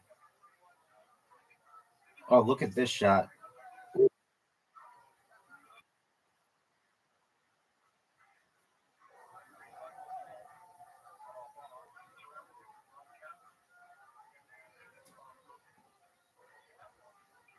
Yeah, it would have been something else.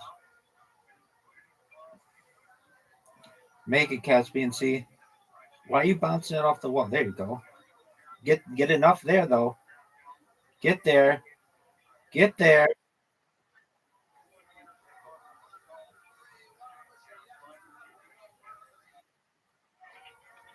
Caspian Sea about to make sure doesn't score. Win 3 in a row, baby.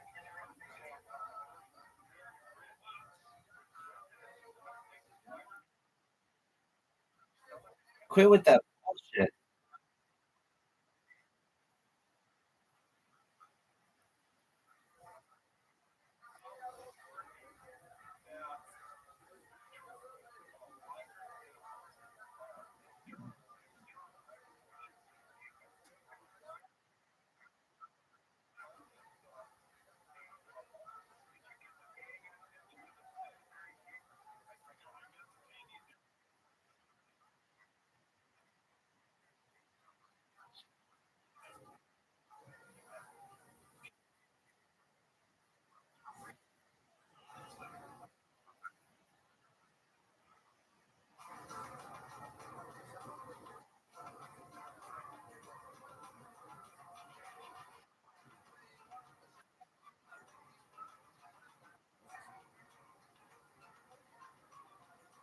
Beautiful.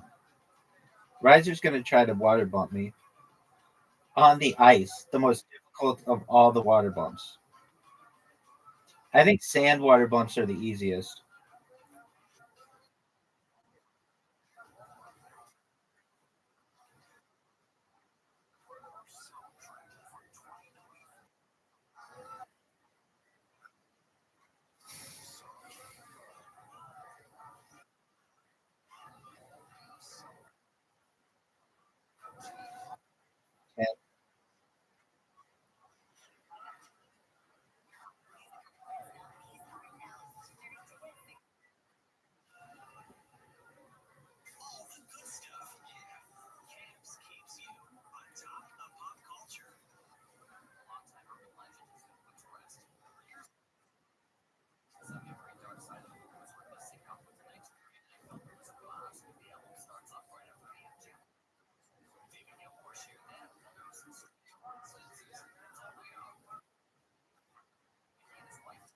3 wins in a row.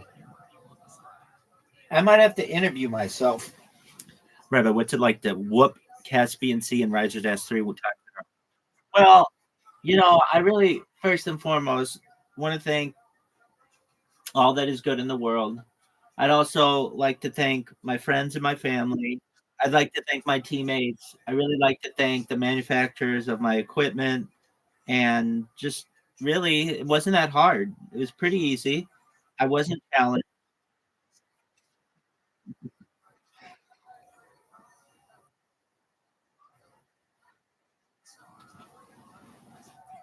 I'm giving you guys the blessing of being able to play me again.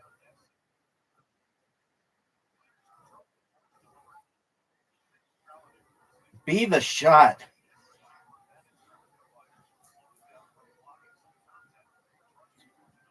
Riser, would you take that shot?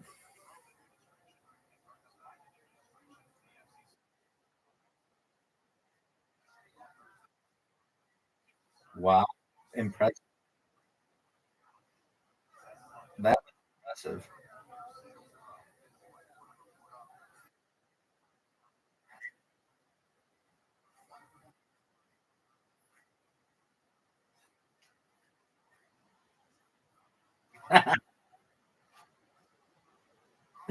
That's exactly that's the mentality you need to have, folks.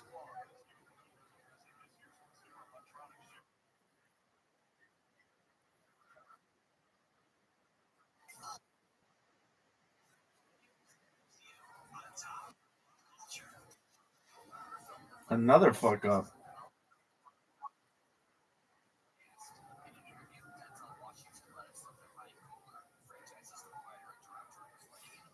I'm a franchise pimp.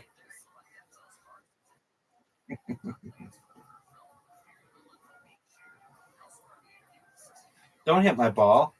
Oh, it almost did.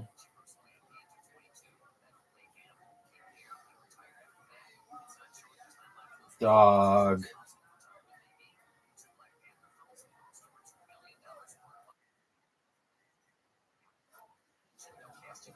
Off the fucking.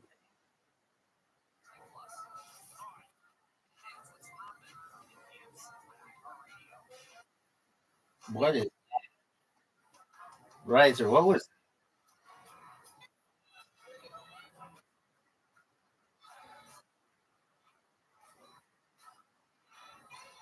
Oh, wow. Riser gets shut out.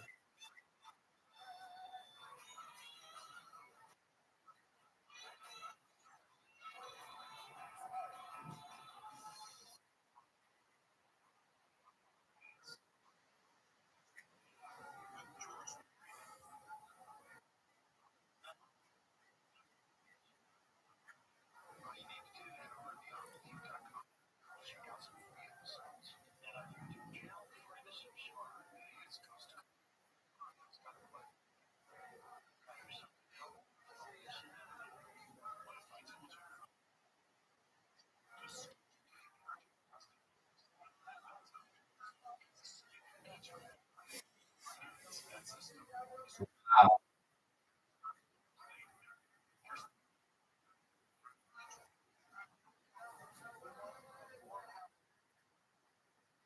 If it's under the windmill, I'm fucked.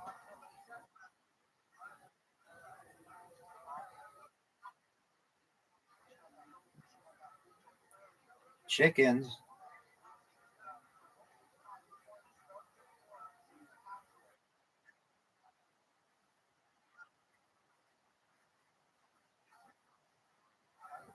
Are you fucking serious?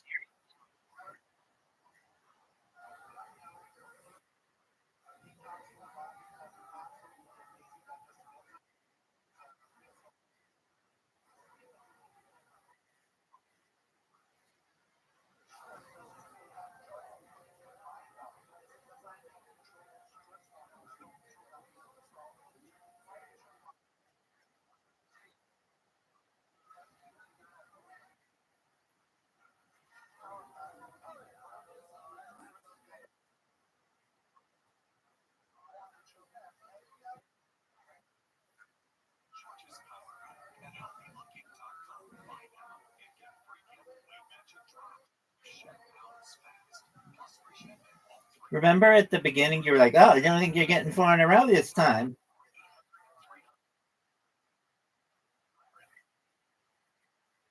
Yeah, you do.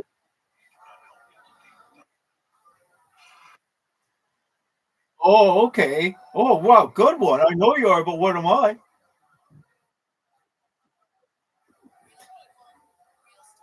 Hit my ball. Somebody hit my fucking ball.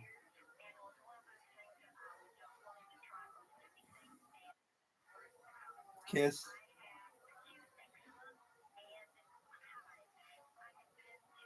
Riser, hit our balls.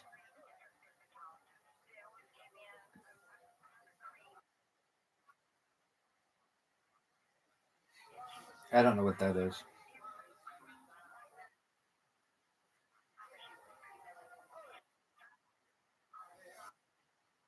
We're all cousins.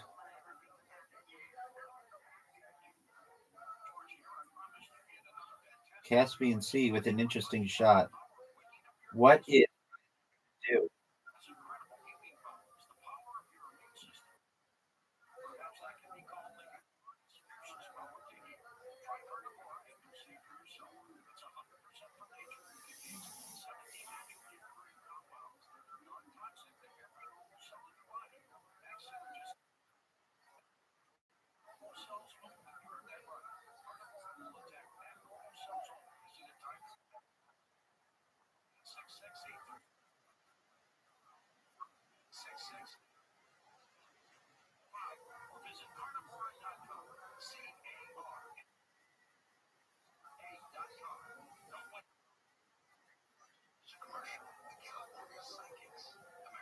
Water.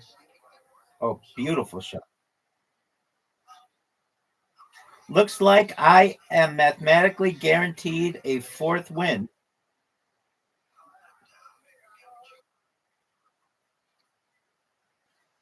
Yes, it does. Oh, of course it does. Score go. It makes the score go up. Get in the water.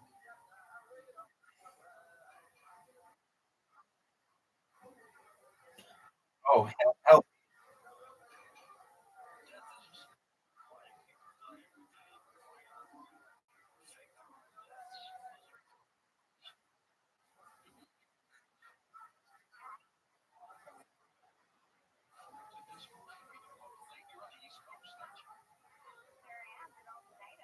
Oh, are you fucking serious? What?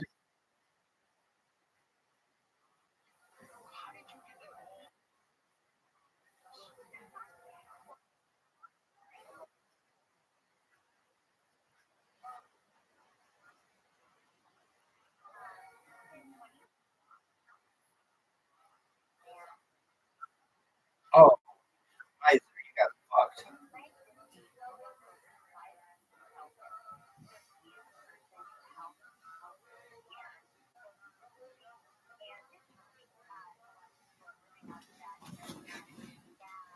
Yeah, it's the anchor here on the field. We're just awaiting the championship trophy presentation. Just one moment. Listen to the producers. All right, we're here with world champion Rabbi Rothschild with 4 wins in a row. What's it feel like to be the GOAT? Well, I just really wake up and piss. I don't know what else to say. These motherfuckers woke me out of a sound sleep. I awake to just whoop their ass, not once, not twice, not 3 times, 4 times. And these weren't even shared wins. These were just phenomenal independent wins. Like I'm an independent woman. I just want everybody to know how much I appreciate all of the love and support that I've been given over the course of this dynasty. I've never heard the term dynasty used in terms of mini golf, but I think we have a dynasty on our hands, folks. Back to you. That's 4 fucking wins.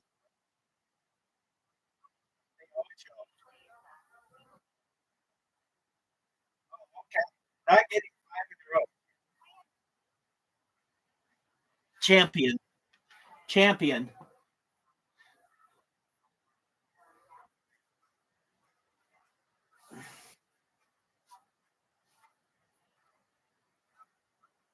Riser, what's it feel like to lose 4 straight games with an iPad?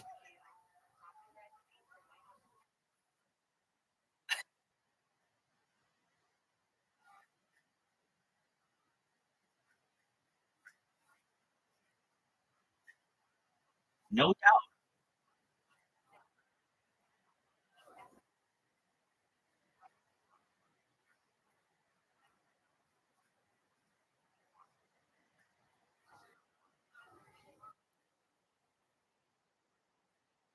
Do you see the size?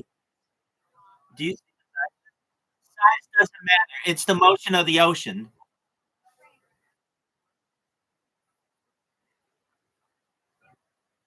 I have a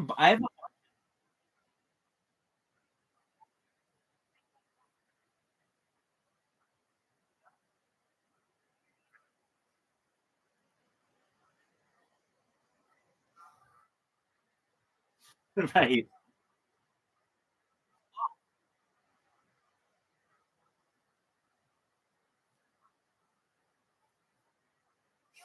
Performance enhancement. Look, I'm just gonna give Riser some advice, and it's truthful. This is from the heart, okay? Get good.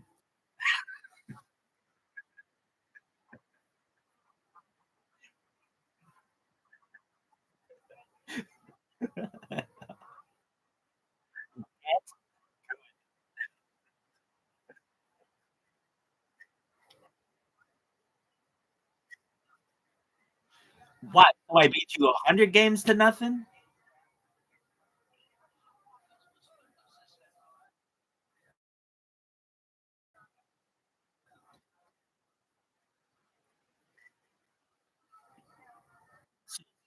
Zoot is your Zoot gives you confidence.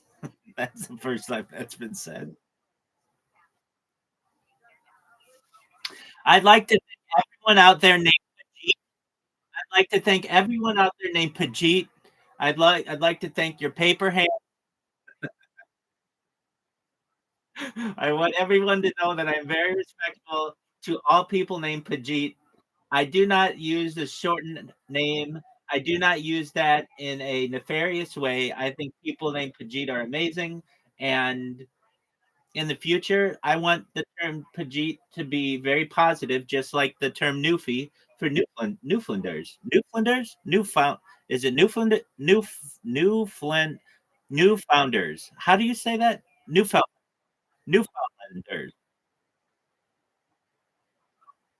No, no, no, no. Newfies are people from Newfoundland. That's cool. I'd like to thank all of the Yupik people and the Inuit people. I'd like to thank all of the people from Newfoundland. I'd like to thank all of the Newfoundland dogs and also Labrador retrievers. And really, I just wasn't really too challenged. I mean, there were points where I thought maybe I'm not going to win alone, but for sure, I knew I was going to just dominate. And I think that the scoreboard shows that.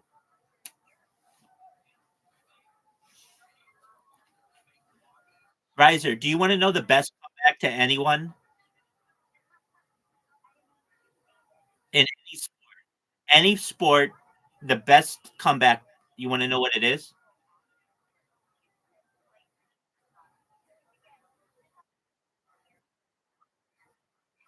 Scoreboard.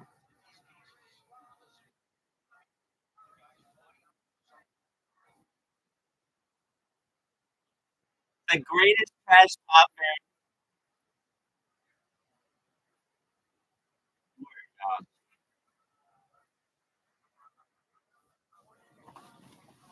Scoreboard.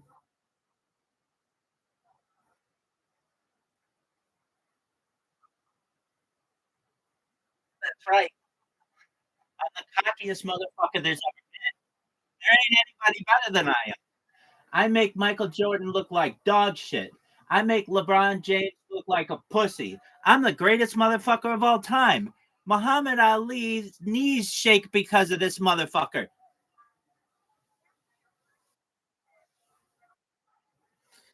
Riser, Do you want to play me 1v1?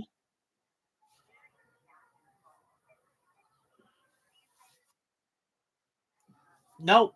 You lost your opportunity. Four straight. Four straight. Four straight. I'm just over here counting championships. Remember when you were like, you're not going to get 3 straight?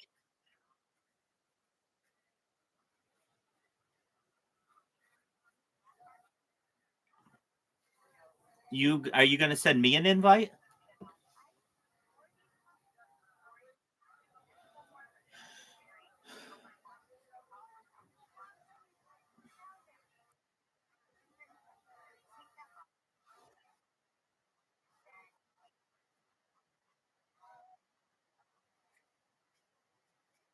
I'm sexy, baby. Bullshit shot. Bullshit shot. This is just an exhibition match. This doesn't count for the championships. I still won 4 in a row. That's all it matters.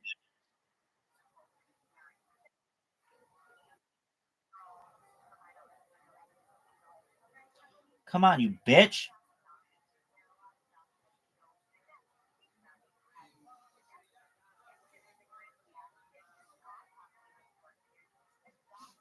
Wow. Red ball advance.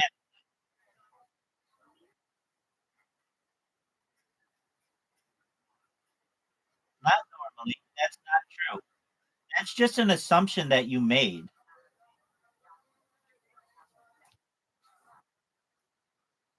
No, it doesn't, dude.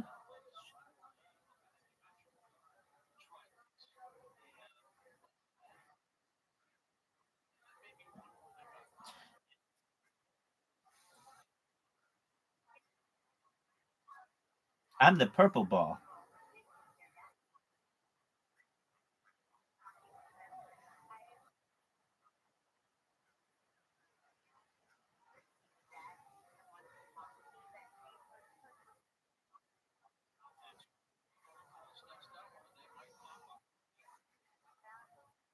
Riser needs a miraculous shot right here. And he almost got it.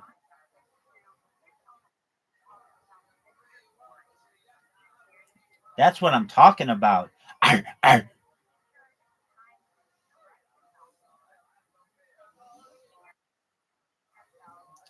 This is a very difficult.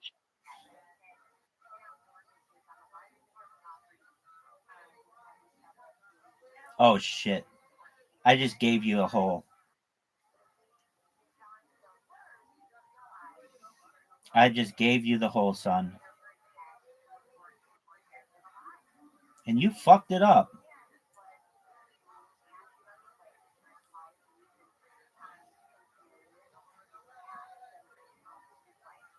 This is a hard shot.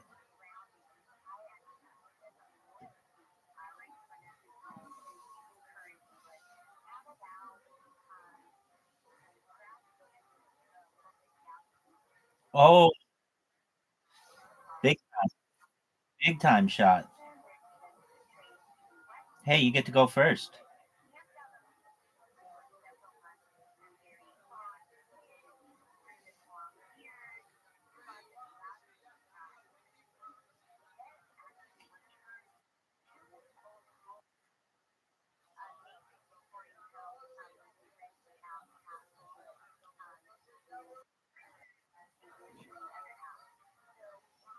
Not only did I make it, but I made it with another ball. Like 2 balls went in, dog. I'm guaranteed the win, baby. It should be.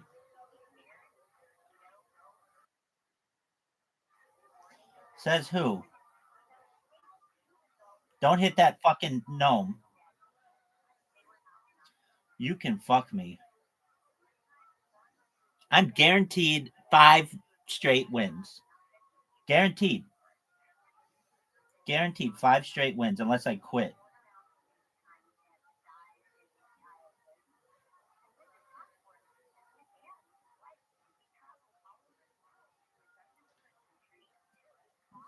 No.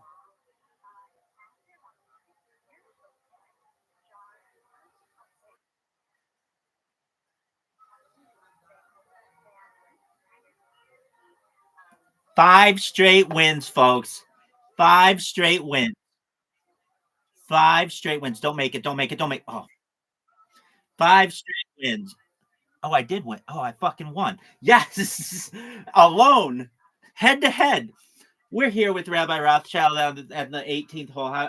What's it feel like to be not only a champion of the Masters, the PGA Championship, the U.S. Open, but now the British Open as well? How does that make you feel? I wish they would add another major because I just won 5 in a row. 1, 2, 3, 4, 5. 1, 2, 3, 4, 5. Raise the roof, lower the floor. Raise the roof, lower the floor. Champion. Just too easy. I gave you the red ball, which, really you should have dominated with. Really. I mean, you've seen such dominance over the course of the last 4 games with the red ball that I figured that without a doubt you would do better, but you just didn't. You just didn't. Riser, you know what the greatest comeback is in the history of sports?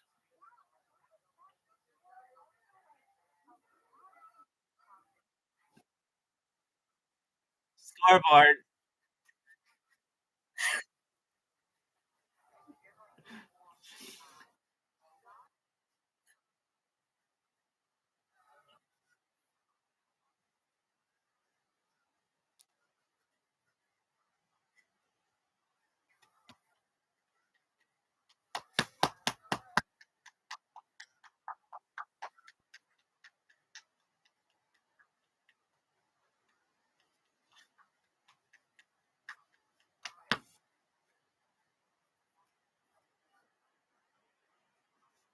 Yeah, and then you're gonna wake up.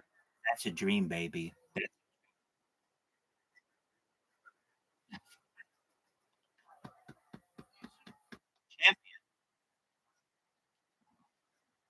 Champion. Let's go down to the losers bracket here. We're here with Riser. Riser, go ahead. How does it feel to lose 5 straight games to Rabbi? Uh-huh. Uh-huh. Uh-huh. Uh-huh. Uh-huh. Well, that's all we have time for today. Thank you so much. Even though he's working at Best Buy or something. No one knows what he's saying. Back to the champion.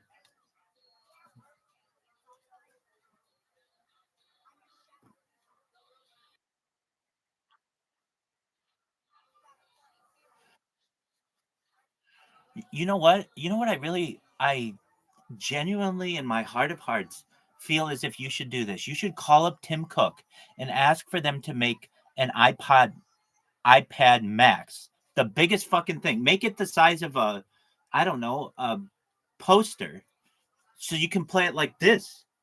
Because that's what you're gonna need to be able to beat me, the 5-time champion, back to back to back to back champion, dog. I don't know how to get it anymore. Okay.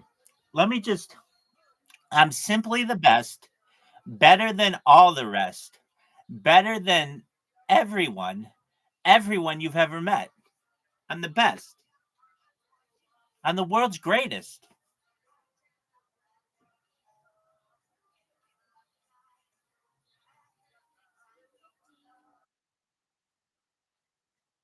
Yeah, you are.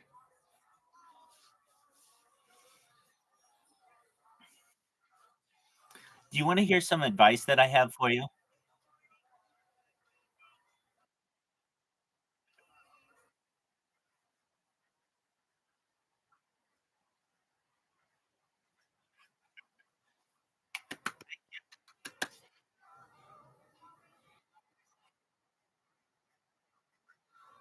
It's bigger than that.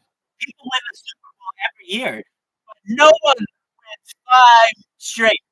1, 2, 3, 4, 5. 5 straight, dog. 5 straight. I can't wait until this is in the Bitcoin Obama documentary. It's gonna be a key turning point in the documentary is when Rabbi won 5 in a row. If I had rings right now, I would need to grow extra fingers. Do you understand that?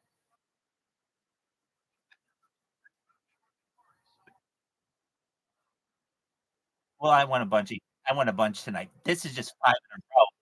5 in a row. I have a whole other hand for all the other championships that I took tonight, but 5 in a row. How does that make you feel?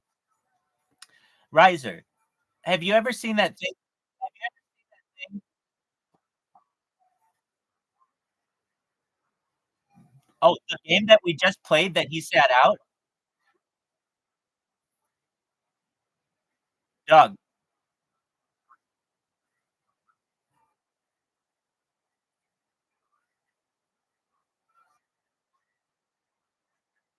you can trace my hand like a turkey, and you could put rings on every single feather.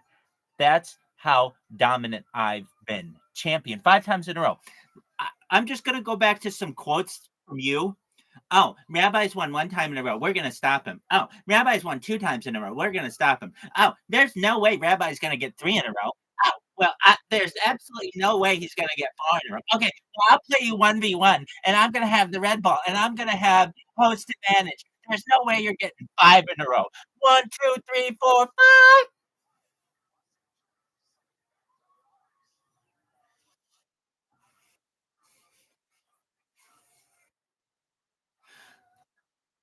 Every time I look at the score, we don't care about it now. In the future, it will be one of the biggest apps of all time. It'll be bigger than Uber and Tinder and Lyft and all that.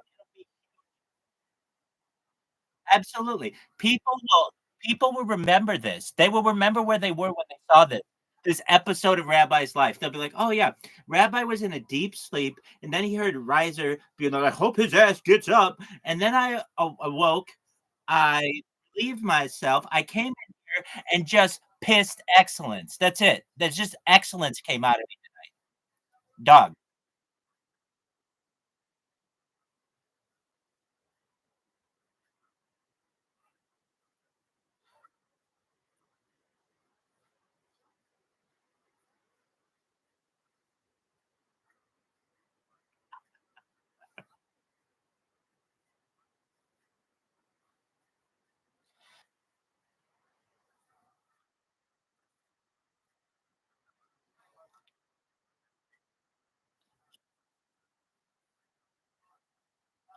Children, children in the future will learn how to count based on the championships that I earned tonight.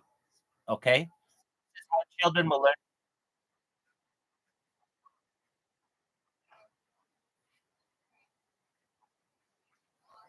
Word, dog. That's all you need. In fact, if kids did that, I think if kids did that, they would be very, very intelligent. They would know all about anti-gravity and antimatter and alien disclosure and things like life extension technology.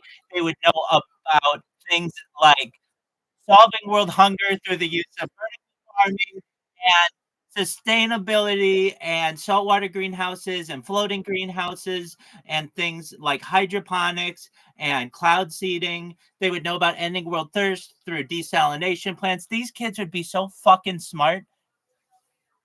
Not only that, but they could learn to count to 5. 1, 2, 3, 4, 5.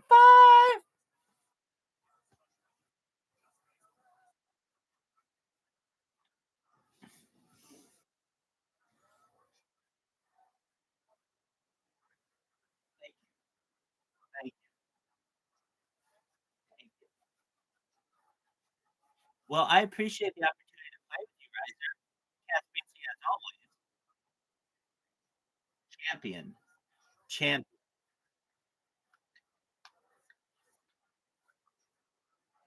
Champion. That's right. That's ridiculous.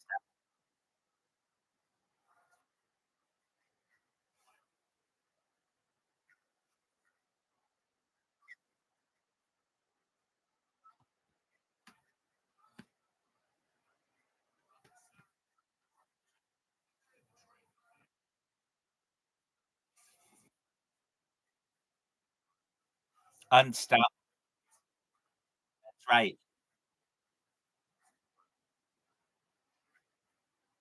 I was Jack Nicklaus, the Golden Bear, baby.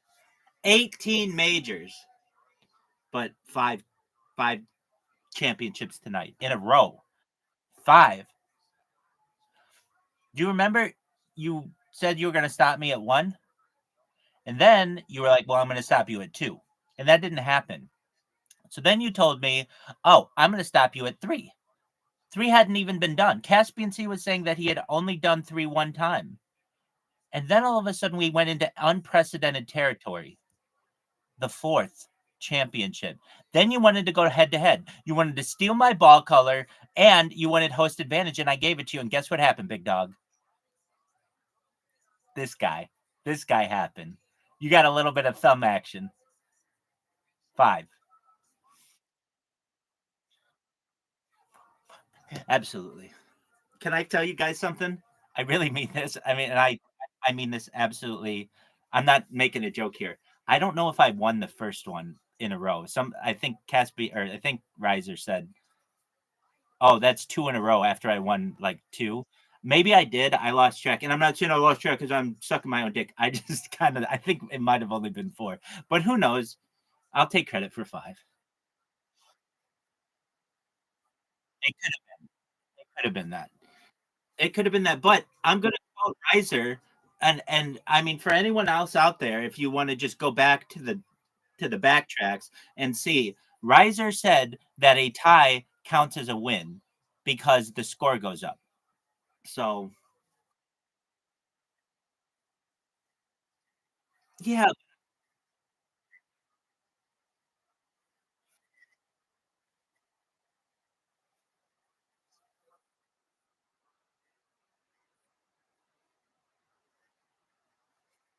Well, here's the cool thing.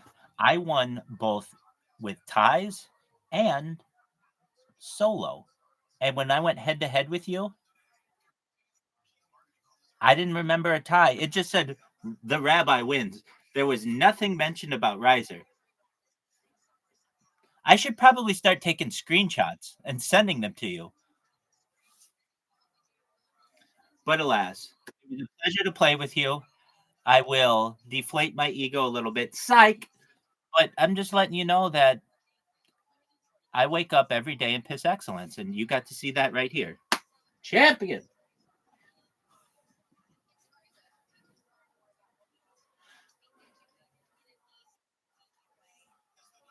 Riser doesn't have words, and I wouldn't either. If I got my ass kicked 5 times straight, I would be quiet myself. Especially with an iPad, whether it's an iPad Mini, iPod, you could have had an iPad Classic, you could have used an iPod Nano, you could have used an iPod Mini, whatever. I mean, I let you use any device that you want, and I still whoop your ass. Notice I'm not over here like, you can't play with an iPad. No, I do consider it cheating, but nevertheless. Why don't you play with your phone? Maybe you'd get a win if you played with your phone.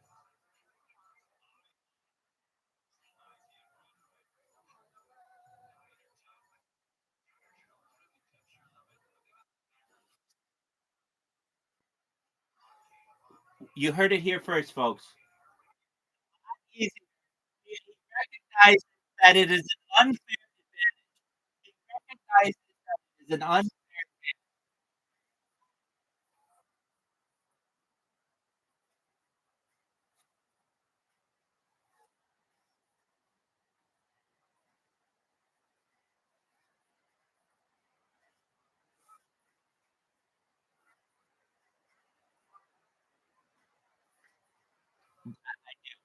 I do. Anybody who pulls that bullshit with me, they don't get the privilege to play with me. You have to at least respect the chat box.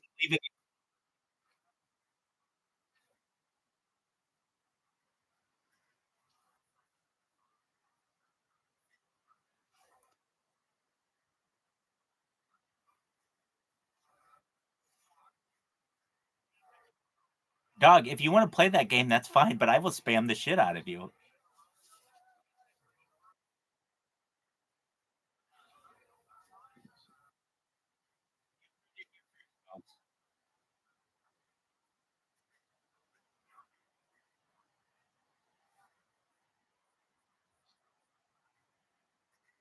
No, that's unfair. Quiet. I'm usually quiet, focused on my next shot. I play in a gentlemanly fashion. Golf is a gentlemanly game. And for you to make these assertions about me, I feel is disingenuous.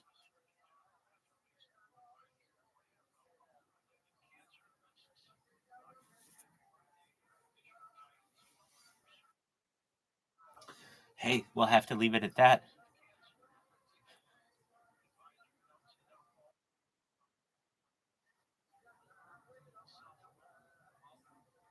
Caspian had 2 straight wins, I believe, before my, or yeah, I think 2 before my dynasty. He had a little dynasty of his own. The thing is, I can't remember the last time you won a game, Riser. I will have to go and I'll have to watch the ceiling cam to see if it even happened. Maybe it did. I don't know. Maybe it came to fruition without my knowledge.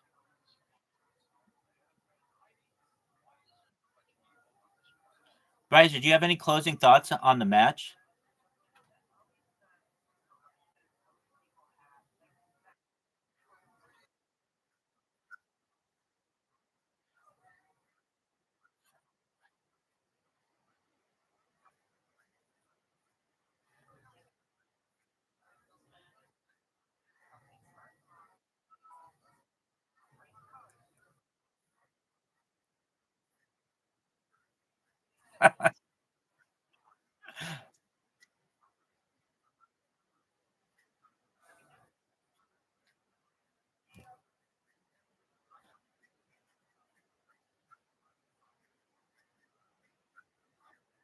Okay, so I appreciate all of the words that you just used. While they don't necessarily make coherent sense to me, my question. Okay, okay, all right, that's right. That's cool. In your world, they do. My question is this: you are complaining about sleep deprivation when you wake me up out of a sound sleep to whoop your ass. How does that feel? You did too. Let me look. I'm going to do it in instant replay. Okay, this is exactly what happened. I was like this. This. I was like this. I was like this. And I remember hearing Riser say, "Well, I guess we're all here to see Rabbi, and he's not going to fucking wake up. I'm going to go take out my dog for 5 minutes, and hopefully Rabbi will be awake." So then I awoke like this. I put my feet like this. I stretched like this. I made sure that my thumbs were nice and agile. And I came in here and I won back to back to back to back championships. Okay? Do you understand how difficult that is to do? Do you understand? 7 p.m., 7 p.m., 2 a.m., 4 a.m., 9 a.m., again at 3 p.m., and again at 6 p.m. That's when I normally wake up. So you fucked up the sleep schedule. You fucked up my Leonardo da Vinci sleep schedule.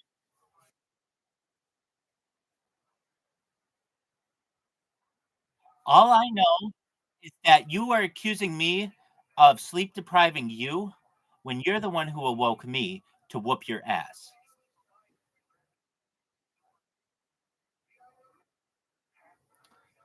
It's on camera. Go to the tape, dog.